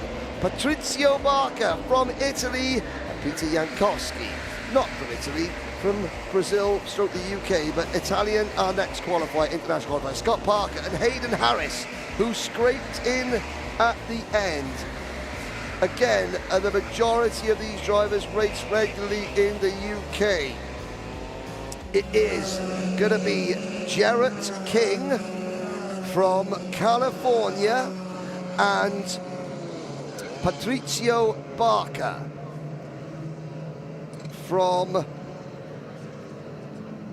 the IRK promotion champion in Italy, who are our 2 international qualifiers for this race. There's a non-financial betting ring going on about who they think is going to win this race. I have to say that I'm getting several messages. Now, Tim Penny, Marcel Chmielski, Lewis Sills, Stephen Westwood, Scott Parker all decide to jump in and change karts. That's interesting. Yeah, when I was in the pit lane, there was 5 or 6 karts. I think there've been a couple of karts since, one of which was Joe Holmes. Oh, right. Joe Holmes has swapped kart. Joe Holmes. And we haven't seen a swapped kart win a race yet. No, we have not yet. But yes, it's so difficult. How much of it is a placebo effect for the drivers? How much of it is a mental thing that, you know what, the kart's not better that you're getting into, but the driver thinks it's not good, so the driver needs to get out of that kart? I think it's all of the above, Henry. Yeah, all of the above. Sometimes you get in and you think, you know what, there's something like it doesn't turn right as well as it turns left because the person before has been through the dirt or it's slightly bent from an incident in the previous race. But a lot of the time, it's a hunch. It's a hunch. Yeah, you've got to get bunches of hunches. That's another line from Brooklyn Nine-Nine. Bunches of hunches. Bunches of hunches. Here we go. Well, cool. No doubt. Okay. Right, so we've got Holmes times 2 in this one. Yes. Is that what? Oh. I mean, if either of them get a penalty or investigate, does that mean it's Holmes under the hammer? Oh, nice. Okay, that's your best one you've done so far. That's okay. I would say yes. Oh, I've laid it's at the end. Not a single person has left Silverstone. They're all glued to this last race of the day. And then, of course, the presentation. It's so refreshing to see that in owner-driver racing, majority, if you're not on the podium, you don't go to the presentation, you just leave the circuit. There are people leaving the circuit as other finals are still taking place, which I don't like. Nobody is leaving. Because everyone here, and this is talk about the enthusiasm. Is that Wolf of Wall Street? No. But everyone is here. Yeah. Everyone is watching. Nobody wants to leave because they want the support. They want to support their countrymen and women. They want to support the drivers they look up to. They want to support their mates, you know, who are in different classes. Either their friends that they've known for years or their friends that they've met this weekend. And if you're in the sort of the Club 100 community, the Rotax Racing Club UK community, you know all these drivers at the front. You're racing with them all the time. Not in the same class, but on the same package. So you know this is going to be good. Senior heavyweight A final. Here we go. Green first time of asking. Anwar Burrell-Smith starts well. We see a couple of drivers chopping to the inside. Kurt Holmes already alongside with Adam Nather. Can he hold it round for second place? Yes, just about. Nather's going to hold it. 2 wheels on the grass. We go into Brooklands for the first time. Pretty much clean. Just a couple of drivers, 1 round, 2 rounds. Most drivers through cleanly. In fact, Hayden Harris, I think, that was one of them at the back there. That side-by-side battling between Kurt Holmes and Adam Nather means that Anwar Burrell-Smith, ABS, has got a jump 3 wide for the lower end of the top 10. Tell you what, good start from... Harris has come back. Yeah. I was going to say, he was off earlier on. Yeah, Hayden Harris, good start from him because he was coming up from the B final. Yeah. He's already halfway up the field. But it must have been somebody else that went off then at turn number 4. Very similar coloured race suit for Hayden Harris that went off. Hayden's on a mission. Anwar Burrell-Smith is how many seconds up the road already? At least a second and a half. But Joe Holmes from 7th on the grid already made a move. He's in 3rd place now, and chasing someone's down about his to brother. lose a number plate as well, Piers. Right, that oh no, let's see. It is number 50. It was number 51. It's now number 15. Is it the 51 or the 61? It was. That looked like that. Yeah, Sam Iddles. That's Sam Iddles in the 51 kart. Okay, we'll remember that. Oh, Andrew O'Neill. Andrew O'Neill. Not come across the line. Is that a transponder issue? Where's kart number 24? Right, let's have a look. He's got we've heard that he's gone off. We've had eyes on the fact that he's dropped down the order. Maybe he was the car that spun backwards into the barriers. pits, Henry. He's in the pits. Oh, Andrew O'Neill. Andy O'Neill gutted. He's been in the front of the field all weekend He spun at Brooklands and went backwards into the tyre barriers on lap number 1. He must have been the driver. Well, there were people in the live chat saying about the stop the glaze on Anwar Burrell-Smith. Well, I don't know about glazing. I mean, this is a full basting at the moment that he's putting on the rest of the field. I mean, he's stuffed the turkey, he's chucked it in the oven, he's glazed it, and he's now baking it. There's Jarrett King. I don't want to call this, I'm not calling it because it's not all over just yet.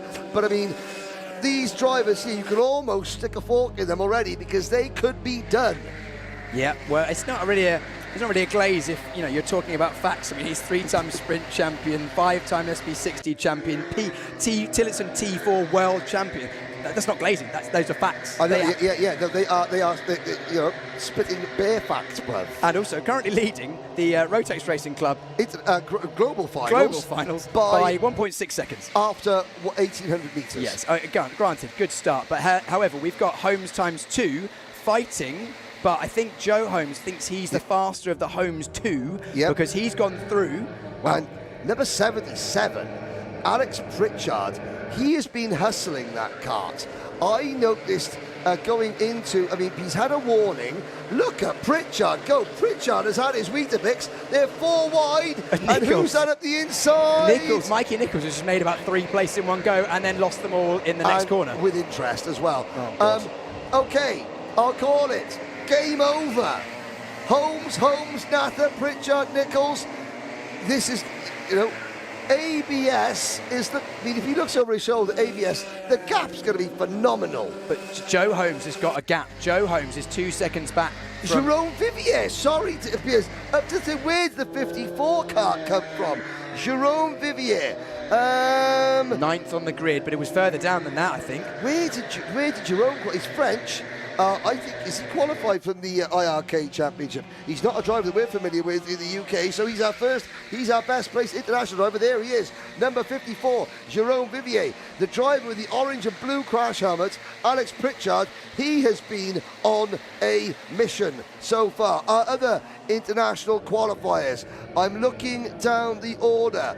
Where is Patricio Barker, the B final winner? He's up to 16th. Jarrett King, bad back and all, is 18th.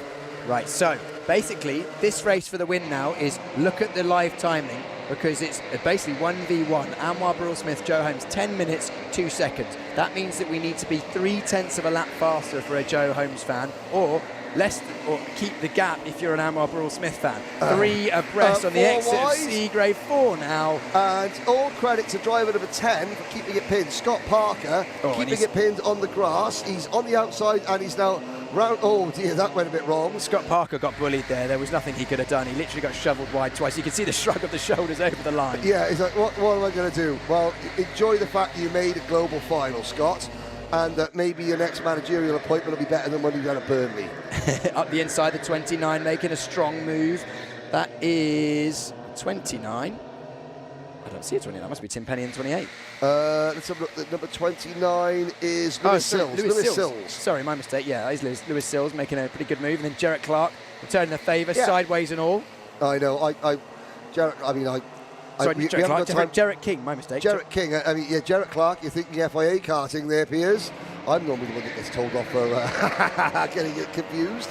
But, Pritchard, number 77, his progress has stalled. You know, he's got the ABS logo on the back of his car, his race suit though. So a protege, maybe? Teammate, I believe, in endurance. Yes, Alex Pritchard, number 77. The 40-year-old Englishman, 5 national titles, Rye House champion. He's got, he says 5 national titles, 250 podiums. I'll check on that. Possibly, what? Maybe not. As we look, the gap, 3.2 seconds. Yeah, we're looking at the battle now. This is Kurt Holmes, who's sitting in 5th place. So this is 3rd, 4th, 5th, 6th, 7th, and 8th. The top of shot there, you just saw the gap between our 2 leaders of Burrell-Smith and Holmes, and it's not looking good for Team Holmes, because Burrell-Smith at last lap 12.4, Holmes 13.0. I don't think Holmes has the pace. He was behind Kurt in the toe earlier on in the race, and he was behind in the toe, and he was trying to chase down, and his hands were facing up, and he was almost tapping the stick with the backs of his hands, which says to me maybe he's like, I don't have what I need to win this race, and he already knew at that stage. Yeah, no, I think you could be very right there.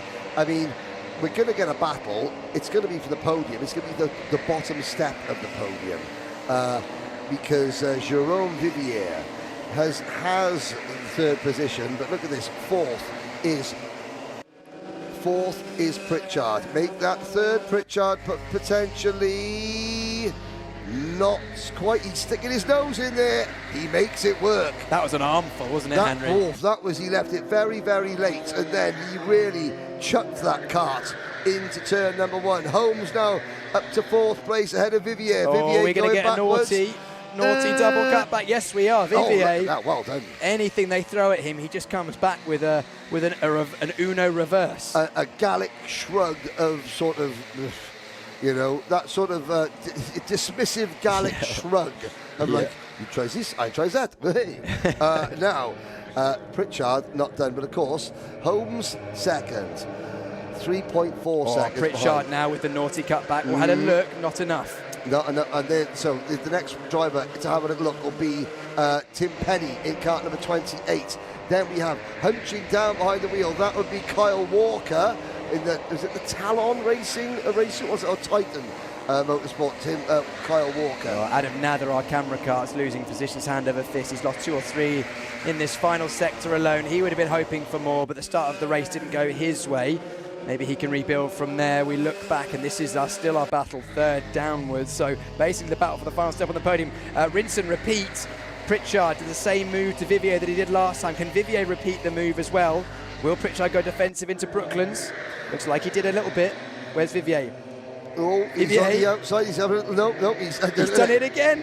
Oh no, not quite. Actually, no. Pritchard's managed to hold on. Pritchard was able to. He was able to pin Vivier to the wrong side of the track. Now, Pritchard, has he got a kart fast enough to pull it? Well, that was a great exit out of bridge. Great exit out of bridge. Now up towards Express Curve and into Priory. Just keeping half an eye on the timing. It looks like the gap between Burrell Smith and Holmes. Growing. Yeah, it's growing. It's about 3-4 tenths a lap in the favour of Burrell Smith. So Burrell Smith just needs to basically bring this one home. But we've still got plenty of podium, or the final step of the podium, to keep an eye on, because this is basically a 5-kart battle at the moment, as we got battling between 2 drivers there. That's the 55 who's defending hard there. That's Ross Sandwell. I've got to say, that is very, very funny. Somebody has mentioned there's people on the track. They think it's all over. And yeah, it possibly. Somebody also said at the start of this final that they predicted ABS winning by 6 seconds. And they were laughed out of the chat room. Jerome Vivier lost a position on the exit of turn 1, regains it at Brooklands, but then looks like Vivier's momentum just about halted. Pritchard, the second time round, his move was effective. And now Vivier's under pressure once again. This time Tim Penny takes the position down at bridge. Yes, the person that said Barrow Smith was going to win this by 6 seconds was laughed out of the chat room. It's looking pretty 6-second-like to me. Just going to say, yes, you know, that person, whoever that was, would you mind sending me the 6 random numbers so I can put them on the lottery tonight? Because the man has seen into the future. Side by side, there is the number 20 kart making the move. Hayden Harris is that on Ross Sandwell or Kyle Walker? Sandwell. It was on Sandwell. They're obviously teammates, I would imagine, in endurance racing. Hayden Harris started last. Yeah, because he came through from the B final. Yeah, and took the very last place in the B final. Well, Hayden is a driver who can definitely make his way through a field, because he came from the back of the heat. Was it the heat or was it the pre-final?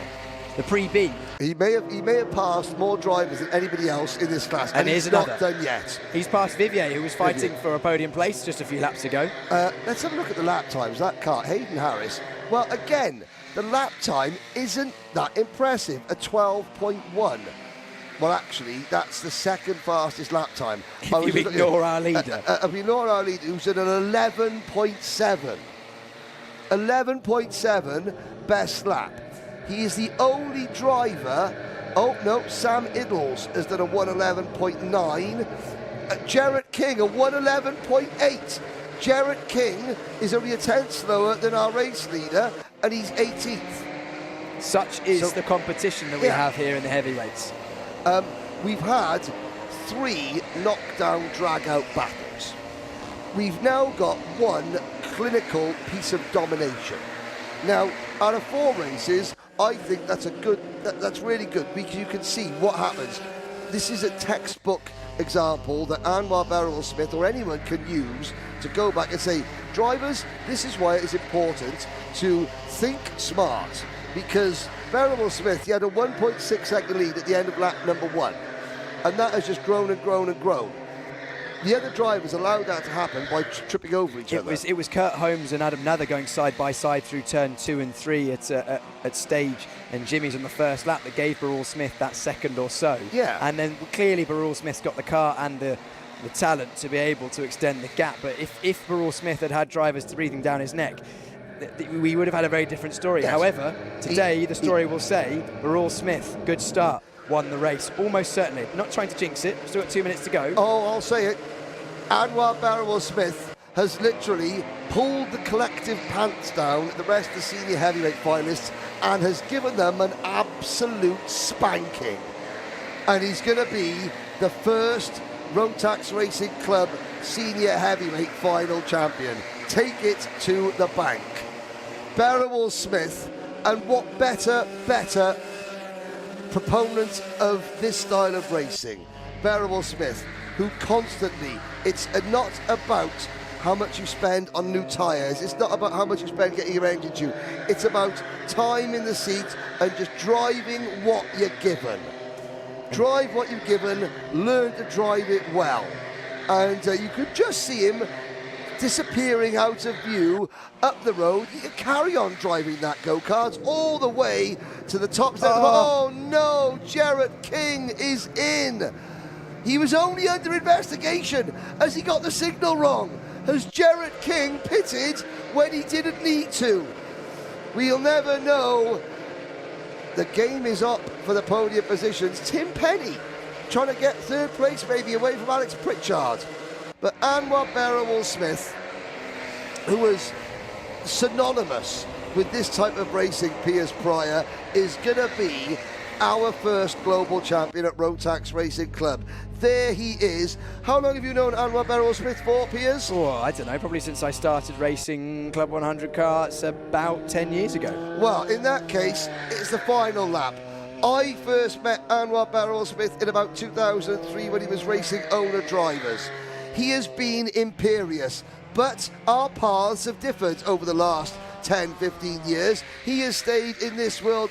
My job has taken me into the owner driver world. Piers, you flip between the two. Please tell us about why we're watching somebody so special as he takes a global title. Well, it's fitting that Beryl Smith and Joe Holmes first and second in this final, because in the UK, under Club 100 Rotax Racing UK, these are the two drivers that have done battle so many times. More recently, Joe Holmes has come out on top. Beryl Smith has won in the past, but this weekend, Beryl Smith, he's put himself in a position to take the victory. Pole position was the ideal starting point, and Beryl Smith rounds the final corner past the museum towards Farm to become the inaugural Rotax Racing Club Senior Heavyweight Champion. What a way to do it, and not a person in sight. Beryl Smith, take a bow. Joe Holmes, so close, but I'm sure he'll be back. And he does it by 6 seconds. And so close for third as well. Pritchard takes it by 0.02 of a second. You know, that race did not have the amount of lead change. It had 0 lead changes. It didn't have that intense battling for first and second at the others. It doesn't make it anything less of a kart race. That was just pure pace. That was two drivers getting away and just putting in lap after lap after lap, pushing. And 12 seconds between first and third, that is a record in this event. On equal karts, talent shines through. Anwar Beryl Smith, ABS, well, he didn't catch a lucky break, you make your own break, and ABS is a worthy Rotax Racing Club Finals champion. So many personalities, Jarrett King, Kurt Holmes, Andrew O'Neill, all failing to finish the main event. Just to get to the main event is important. Just to get here is so impressive. And by here, I mean Silverstone. There is a little bit of early evening cloud coming down, but nothing clouds the fact that ABS P1 champion in senior heavy. And that, ladies and gentlemen, is the end of the racing. But it is not the end of the day, because we have a winner's interview with Piers Pryor, and then, of course, the podium to bring you all live. Piers Pryor, down to you in the pits, my good man. For the final time, we are going to be getting some live reaction. We're going to grab a word with all three of our top three, but Joe Holmes has run off. Why don't I start with our eventual winner, Anwar Burrell-Smith. Just a measly 6.3 second victory from you there, Anwar. An ideal way to end the weekend. That must feel pretty good. Yeah, it feels better than pretty good. It's amazing. Yeah, I think it started off bad the weekend. The qualifying didn't go really well, and I lost kind of hope last night. And then I just came out with a new mindset this morning and just tried to get stuck in, and it's all kind of gone to plan. And yeah, I think I got quite lucky at the start. I think I got a bit of a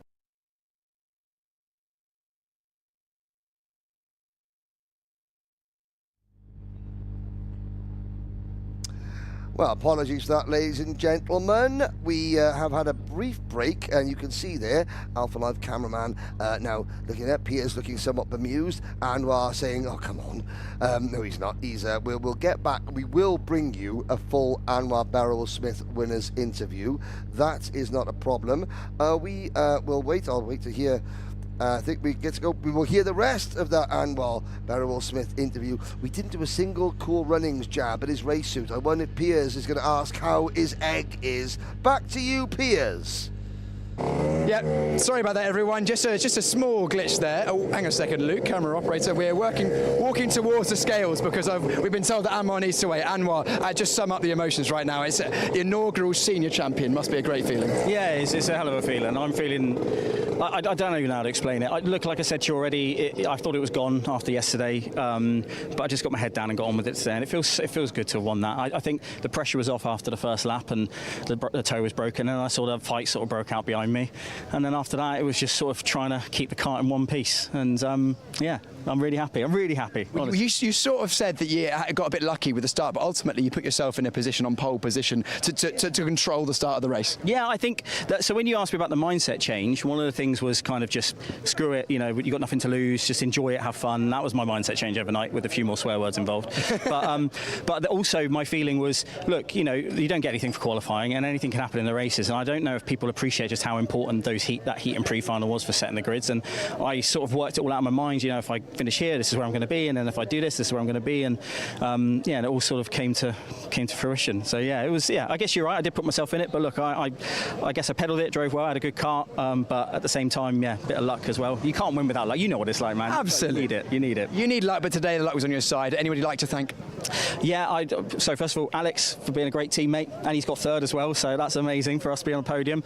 My dad, as always, you know, he's been an amazing support. He always is. He's here every race. My girlfriend, Billy, she's been an amazing support this weekend. And just like Club 100 and Rotax for a great event. It's been really great fun. And Silverstone. I love it here. It's a great track. The track's lent itself to great racing. Anwar, the inaugural senior heavyweight Rotax Racing Club champion. Congratulations. We'll see you on the podium shortly. And before we head over to the podium where we'll do all of our presentations, let's hear from one of the most important and crucial members of people who you can hear over the back of the speaker now. I caught up with John Vigor, head of Rotax Racing Club UK and Club 100. He's basically one of the people that's made this happen, and we spoke a bit more in detail about this event, how it came about, and the vision for the future. And if we can ask you...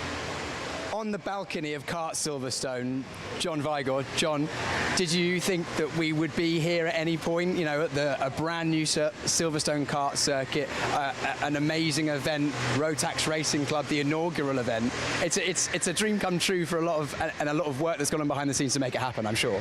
Absolutely, Piers. Yeah, how are you anyway? I'm great. We're more interested to hear about from you guys, because you put a lot, you specifically, but also you collectively have put in a lot of effort to get this off the ground. I mean, look, this started around about 5 years ago, maybe something like that. 4 or 5 years ago. I'm losing count because I'm getting a little bit old, Piers. You know. You wouldn't know. Yeah, but yeah, no. I got a phone call, funnily enough, from Stefan Gruber some years ago, saying, you know, he was really interested in our concept and what we do with Club 100. Obviously, Club 100 have been running now for pushing on 35 years. You know, started in 1993, believe it or not, with a dozen karts at Buckmore Park, and we just ran 6 rounds of sprint racing for adults only. Back then it was on a different engine, but 2019, when we moved to the Rotax engine, it really just changed the whole concept of the club and the business as well. It gave us access to juniors, it gave us access to cadets and stuff like that, and it's just grown phenomenally, and it's been a fantastic roller coaster of a ride. Stefan getting in touch with us, going back to that, and he said, look, I'm really interested. He invited me over to Austria, to their HQ.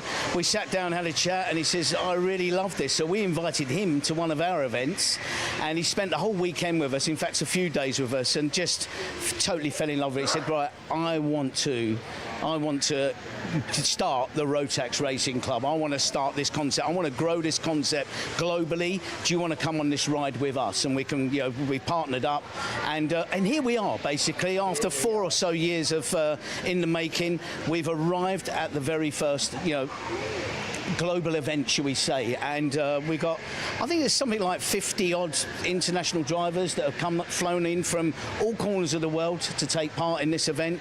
I'm super excited. I can't wait to see it happen.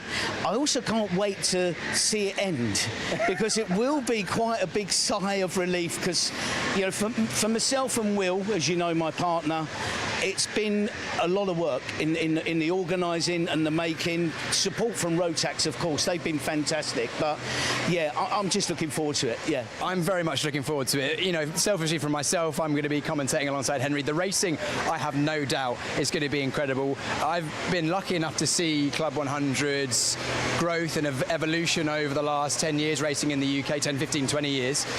And now under the Rotax Racing Club banner with the UK, and then of course all of our visiting drivers, I'm looking forward to being the start of something that could grow as an event, but also grow the sport as a whole. Absolutely, absolutely. But this is the whole idea. I mean, for me, Piers, you could get the violins out if you like, but I would love to leave a legacy of what we've been doing here with Club 100 here in the UK, to see it sprout and grow globally. It's already happening in Canada. It's already happening in the UAE. It's already happening in California. Yeah. Rotax powered karts on an arrive and drive basis, and they're running their own championships. It's happening in China. I mean, I could name more. Italy. It's all happening, and it's starting to grow. And already we're getting the guys at Rotax, and indeed us as well. We're getting so much more interest from more global partners, shall we say, to become part of this Rotax Racing Club. Yeah. And this is year one. We've got 160 drivers competing, of which 50 or so are international drivers. Next year, we want to introduce the cadet. So we're going to have the cadet, we're going to have the junior, we're going to have the senior, and hopefully we're going to have more countries involved as well. So yeah, it's just, I'm looking forward to it. Fair to say this is just the beginning, but I can see your enthusiasm. I'm equally as enthusiastic for the event, but a bit of context for those maybe not understand. You have run Club 100, you're helping things on the ground, but Rotax Racing Club is going to be a global situation. Absolutely, yeah. I mean, some of the partners that are part of the Rotax Racing Club already, we've helped them, no end. We've shared our secrets. We're there to support them, whatever. We've actually flown over to some of the countries and gone through, the technical side of things, the operational side of things, and everything. Obviously, Will with the Alpha timing as well, and which a good few of them have inherited. So, it is a copy and paste. So some people say, oh, is it a franchise? No, it's not a franchise. It's a club.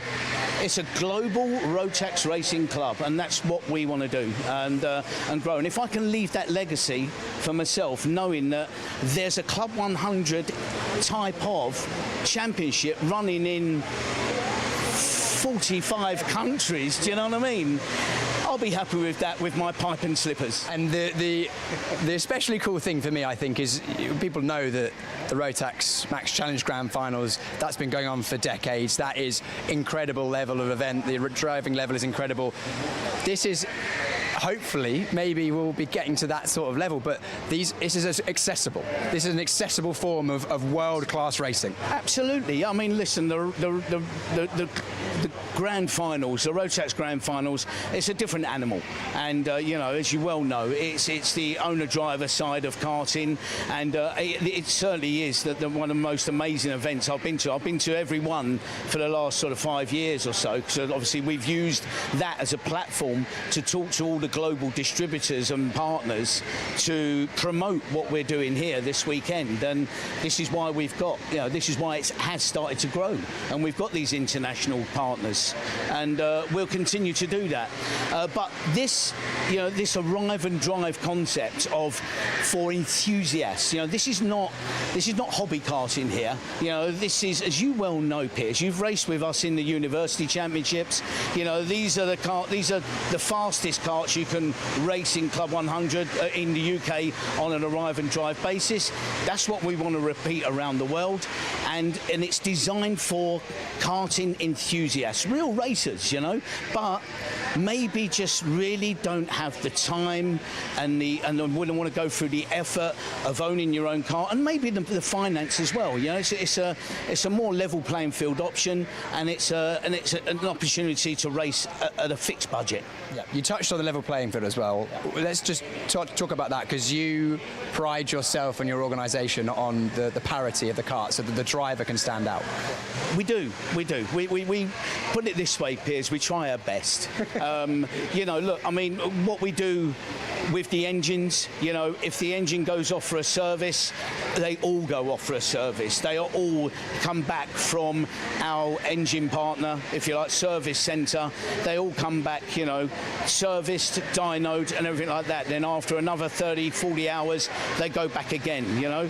Same with the karts as well. You know, if we change the tyres, they all get changed. If we change the clutches, they all get changed, you know. Change the brake pads, they all get changed. So we treat every kart the same. And then when it comes to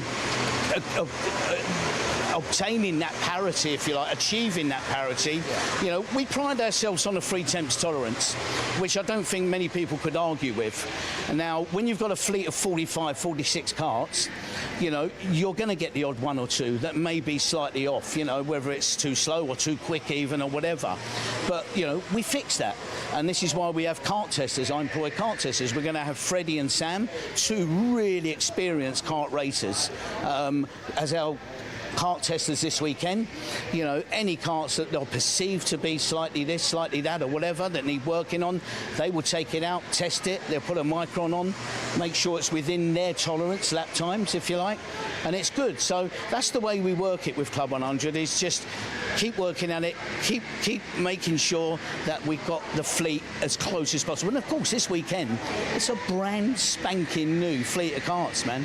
Brand new engines, direct from Rotax, brand new karts.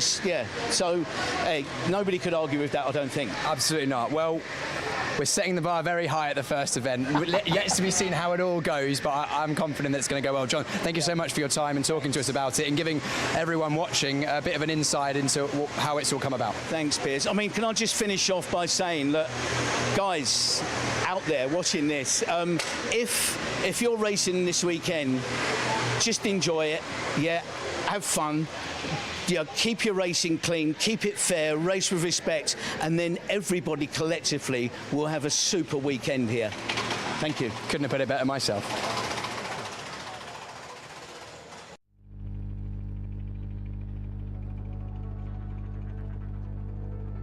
The racing on circuit here at the Rotax Racing Club Finals is going to be electric, but also it's going to be very fair because we've got an esteemed collection of video referees making sure that all of our drivers are performing at the highest level, but also within the rules. Guys, introduce yourselves. I'm Sam. Sam.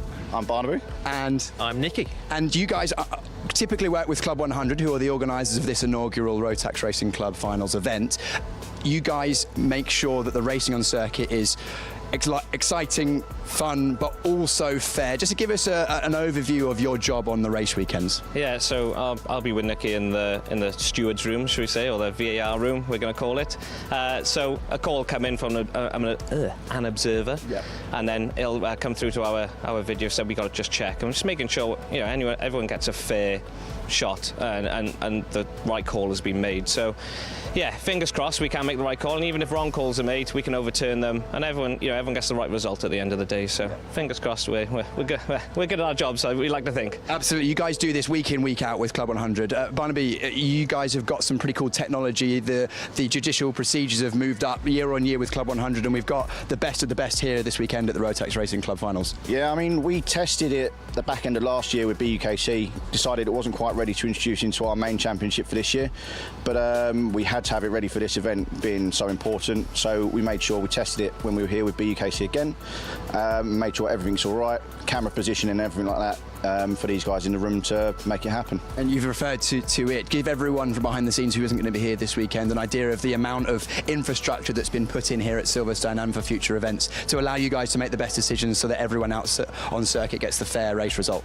Yeah, I mean, there's never enough. Obviously, you always want another angle of everything, but we've got 20 cameras on the circuit showing different angles of everything and trying to make sure we got the correct numbers of the karts, the correct person, and what's actually happened, because everyone has a different view from where they're standing. So we've got different views on each corner to make sure we get the correct decision. Yeah, and Nicky as well. Nicky, you're part of the team. You're making sure that all the correct decisions are being made. You guys ultimately are making the decisions about what goes on circuit. Absolutely, yes. So, like Sam was saying, we've got people on track making sure, you know, that the calls are being made, and we sort of check those calls and make sure they're 100%. And that's what our videos are for. We've got all different angles around the circuit, and yeah, we are the guys to hopefully make the right decision. So hopefully the good guys, maybe the bad guys sometimes, but I want to point out that this is not just a random collection of people from Wales and England. You guys all got an incredible racing pedigree. Just give us an example of some of the racing levels in what you've been up to in the last few years to get the jobs that you're in. So I was 3 times British champion back in the 90s, a very long time ago. So my experience with Club 100 is like 30 years now. So it's my 30th year with Club 100. So hopefully my experience will, you know, help run the event very well. And Barnaby, you've raced a bit before yourself? Yeah, so I raced in Super 1 and everything in the UK, then went into Easy Kart and raced all over the world. So won the World Finals 3 times.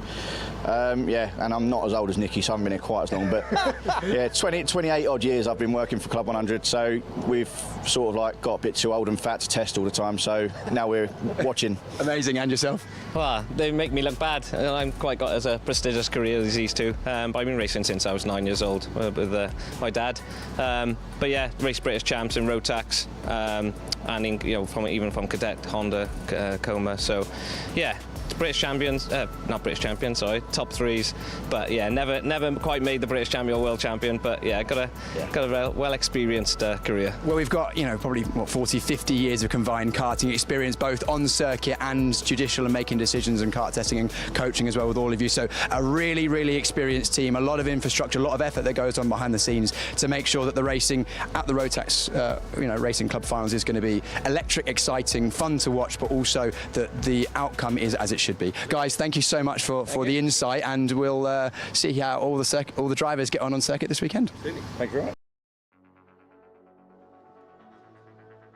Well, what a fantastic insight, ladies and gentlemen. Welcome to the podium presentation for the inaugural running of the Rotax Racing Club Finals. If I could ask everybody in the paddock, please come in. Please come in. Get closer. Don't panic. There's no sticky, fizzy liquid that's going to get thrown all over you. But there are some very, very important things that I have been asked to say. Once we've all come in, even those of you at the back, firstly, and I'm going to say this to you, the viewers back home, thank you for watching on the Rotax Karting website, YouTube channel, and the Alpha Live YouTube channel. Thousands upon thousands of you have watched 160 of the very best Rotax Racing Club drivers in the world do their thing at the brand new kart Silverstone. It's a multi-million-dollar futuristic venue. The future of Rotax Club Racing began today.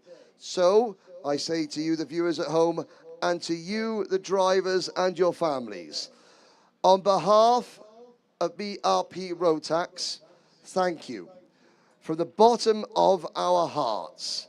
And we mean that. As big as Rotax is globally, starting something new is fraught with risk. It's fraught with nerves.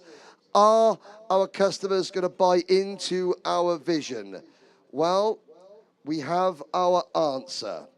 The newest collective members of our Rotax family answered, and they said yes. So we thank you for that. This is a global event. It will travel the globe. All I can say about next year is that you need to check out all the Rotax karting social media channels in the very near future when we announce the date and the venue of the second edition. But that's in a year's time. Whether you have won the super final or come last in the B final, it doesn't matter, because you are, were, and forever will be the very first drivers to compete in the Rotax Racing Club finals. The Rotax Grand Finals are in their 27th year. 400 drivers compete in that year on year. It started with just 60. We are already ahead of the Grand Finals. So you imagine in 5-10 years' time how big this event will be. It's the newest event on the global karting calendar, and by its very nature, it can become the biggest. Why the biggest? Because Rotax Racing Club is for the 99% of drivers who want to do karting but who cannot afford to do owner-driver karting, whose lives don't allow it.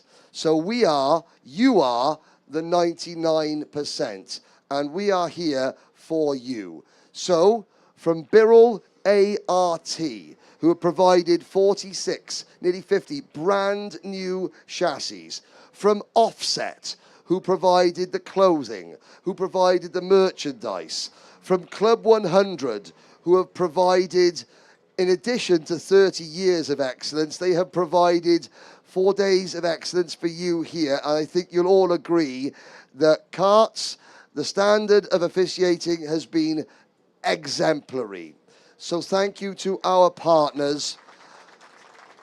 Most importantly, you will see members of the BRP Rotax team, Stefan Gruber, Natalie Palmshofer, Alex Vandal.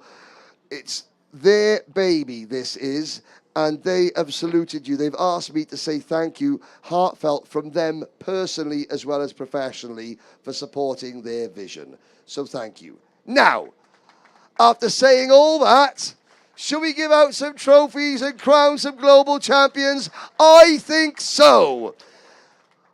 So we will do this in race order. The first presentation will be for the Junior Superlights. John Viger will hand out the trophies.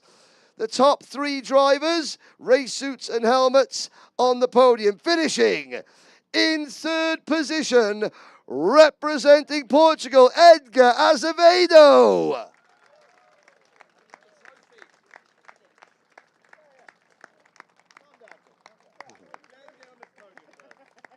Edgar Azevedo started from pole position, finishes in 3rd position. Finishing as the runner-up in the first of several grandstand finishes, it's Ellis McKenzie.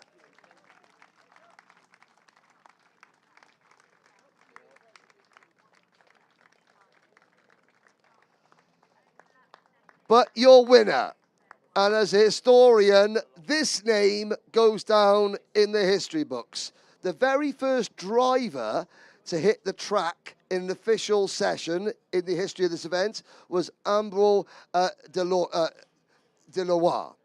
The first driver to ever become a Rotax Racing Club global champion is from the United Kingdom. His name is Logan McAllister.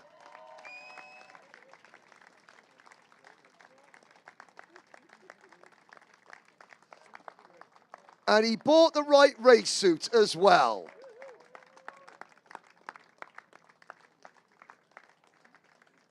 John Vigor proudly hands his driver the winner's trophy. So, drivers, we haven't got any hats on, and that's good. If we could have your attention as we play the national anthem of the United Kingdom.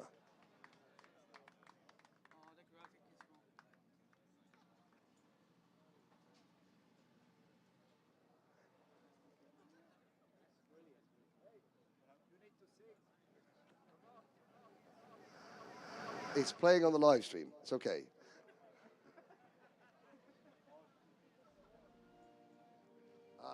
Better late than never. Look how many people stayed for the podium. There's 160 drivers, most of them are here. Even if there's no prize.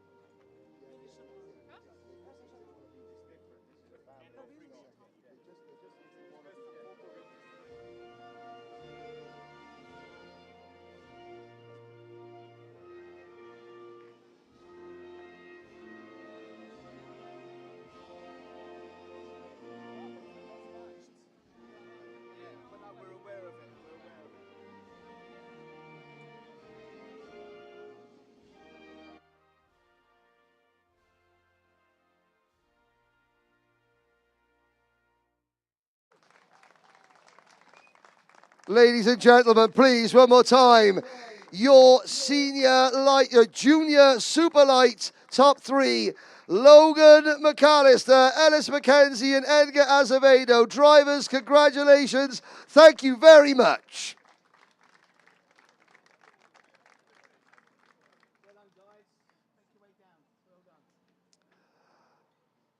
So we move on to our second final of the day, junior lightweight, and another classic race. On hand to present the trophies will be the head of karting for the RP Rotax, Mr. Stefan Gruber, making their way onto the podium, finishing in third position, David Snitsko. Representing the United Kingdom and Hungary, Snitsko takes third position. The top two crossing the line absolutely together. Finishing in second position, Jacob Marples.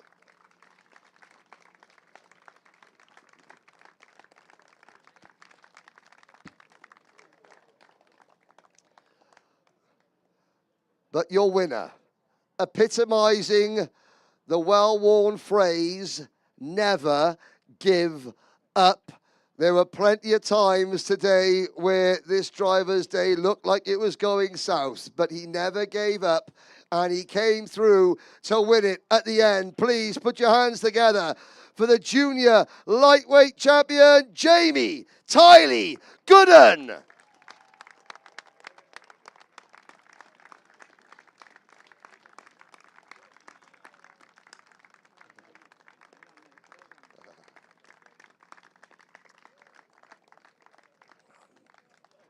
And as Stefan Gruber, can I say that so many of you, there must be at least 120 of you here for the podium, even though there are only 12 drivers stand. That is incredible. Thank you very much. And once again, we are going to ask you to stand as we play the British National Anthem.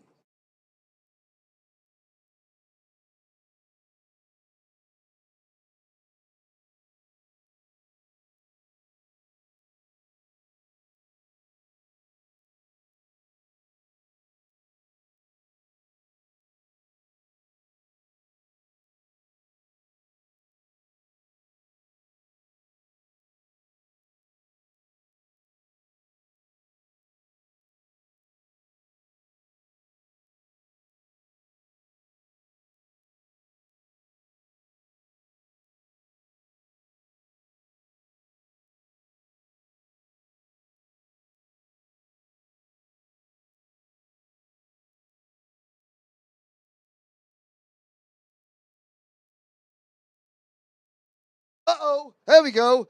We're all happy and glorious. I think we got that far. Long may reign over us. Jamie Lee Gooden, there we go. Congratulations, drivers.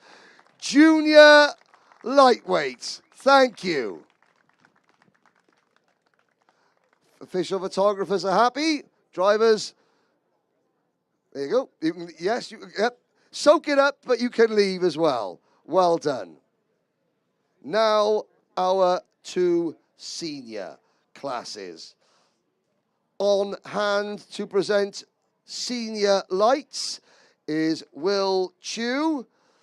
Will has done an incredible, as have everybody from Club 100 and Rotax Racing Club UK. Senior lightweight. What a race. The top 3 crossed the line side by side. Finishing in 3rd position, it's Max Chapman.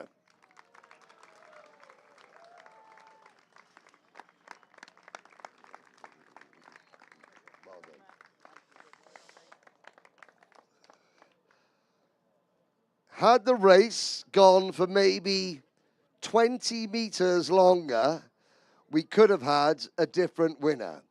Coulda, woulda, shoulda is all in the history books now, because on the run to the line, this driver fell a nose cone short. Please put your hands together for the driver finishing in P2, Fraser Brunton.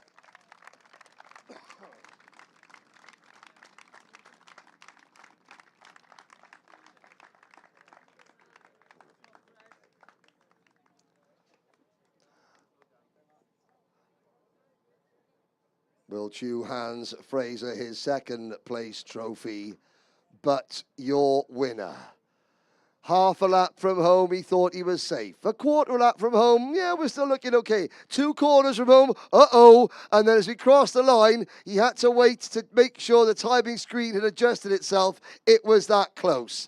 But your inaugural Rotax Racing Club final senior lightweight champion is Rory O'Regan.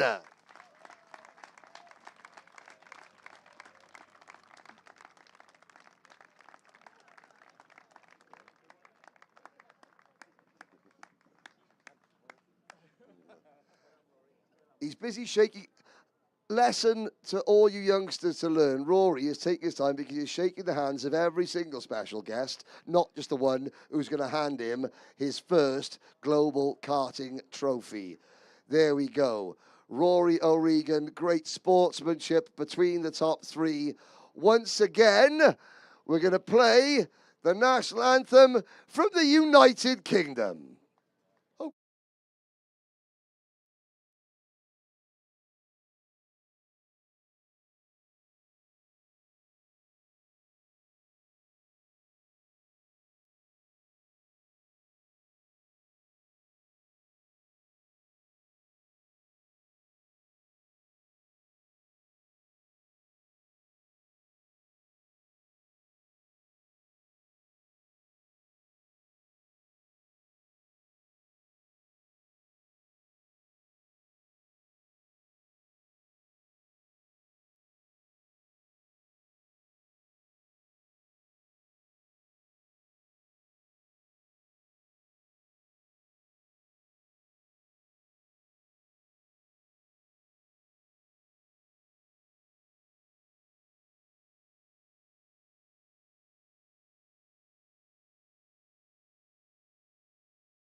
Once again, thank you very much, drivers. We have one more podium to go. Before we get underway, tomorrow we do the team trophy, and I know many of you are signed up to do that as well. If you're not racing tomorrow and you're racing for this year finished here today, there are 2 options. You can come and support and watch your countrymen and women, the teams that you see back at your home nations, and I know many of you will. If you don't, if you have other things to do, please take one more day to soak up the fact that in 20, 30, 40 years' time, you could all sit down with your children and grandchildren and say, one day, I earned the right to race for my country at Silverstone, and soak up the atmosphere around. This is where the Formula One World Championship began, and it's where the Rotax Racing Club Championship also began. So soak up every moment that you are here. Please do that. Now, it is time for Senior Heavyweight. Presenting the awards from Rotax Karting is Alex Vandal. Finishing in third position, it's Alex Pritchard.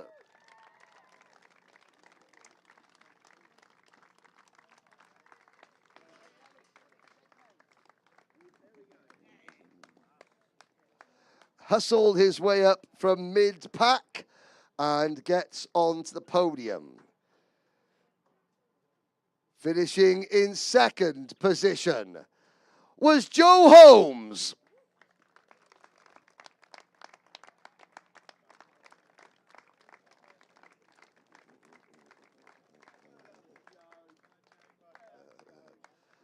Joe also takes his moment to congratulate the officials from Rotax and from Rotax Racing Club UK.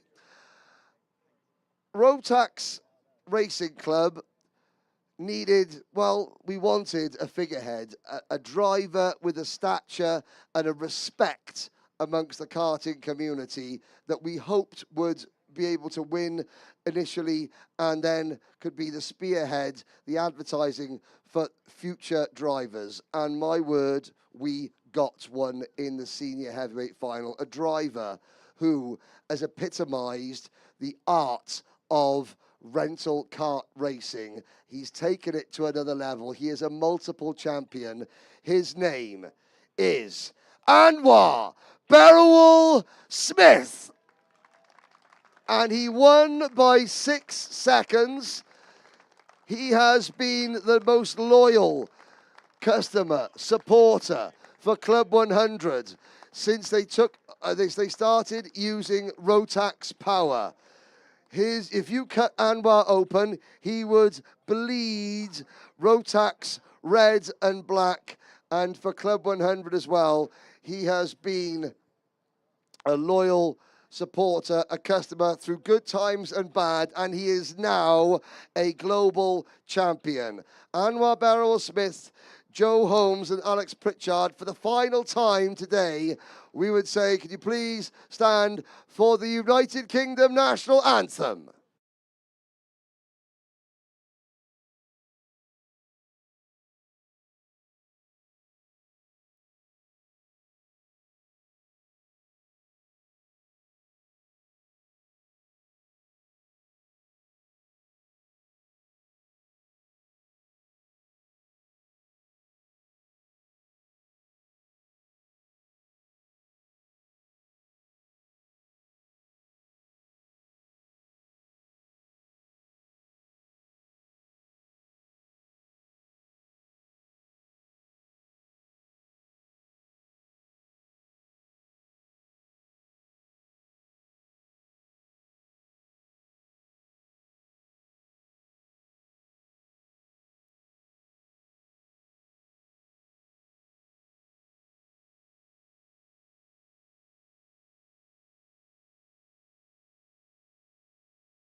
Thank you.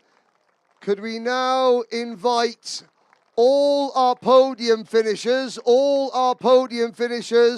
back to the podium? It's going to get a little bit busy, so we're going to do an all podium finishers photograph and then a photograph of just the champions. So in your own time, gentlemen. Now, the United Kingdom has got a jump start on the rest of the world. However, in the last 6 weeks, I have seen the incredible hard work that Guy Sheffield and his team at Al Ain Raceway are putting in at Rotax Racing Club UAE. I have seen the incredible hard work that Phil Pegler and his team have won. Phil and the volunteers that help him at Formula KFX Rotax Racing Club California. I have known the people at IRK Promotions Rotax Racing Club Italy, and I have privileged to have known Club 100 for 20 years. The teams behind Rotax Racing Club China, Rotax Racing Club Chinese Taipei, the new Rotax Racing Club that will be named in South Africa coming very soon. The hard work and dedication that those people means is that I am convinced we will never ever again see a UK lockout of all the podiums in all the classes. It is going to be impossible because the rest of the world is coming for these guys. And quite rightly so as well. So, official photos with Will Chu, John Weigel, Alex Vandal, and Stefan Gruber. All our podium finishers. And tell Kyle Lawrence, I'm a Safa. I'm going to be at Dubai Raceway very soon for the African Open, trust me. There are your podium finishers. If the official photographer is happy, he's not happy yet. He's Scottish, so it means he's never happy, but he's going to be happy. It's okay. Now, can we ask the second and third place drivers to please leave the stage? And can we have our 4 winners to the front of the stage? Our 4 winners to the front of the stage. Actually, we know what we do. So, Stefan, Alex, Will, and John, you move to the front of the stage. And so at the side of our 4 champions. So, front of the stage, our 4 champions in the center, and the guests either side.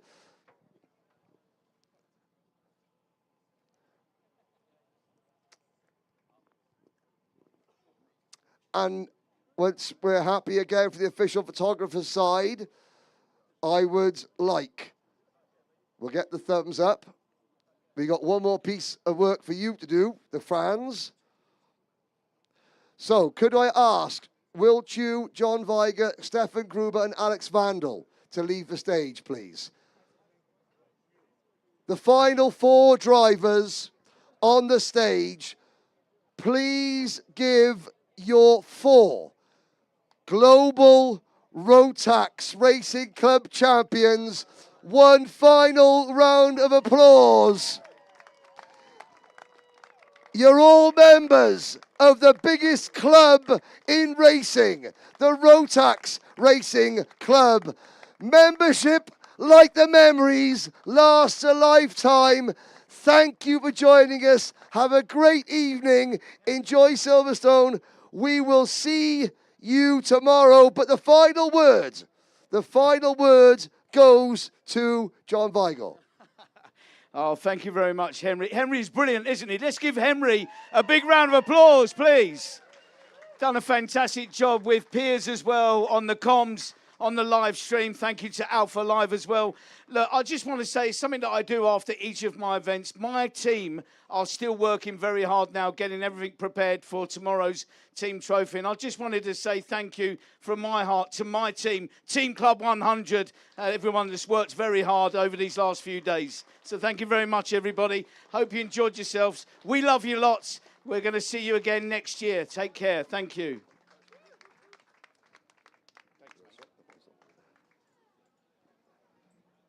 Well, there we go, ladies and gentlemen.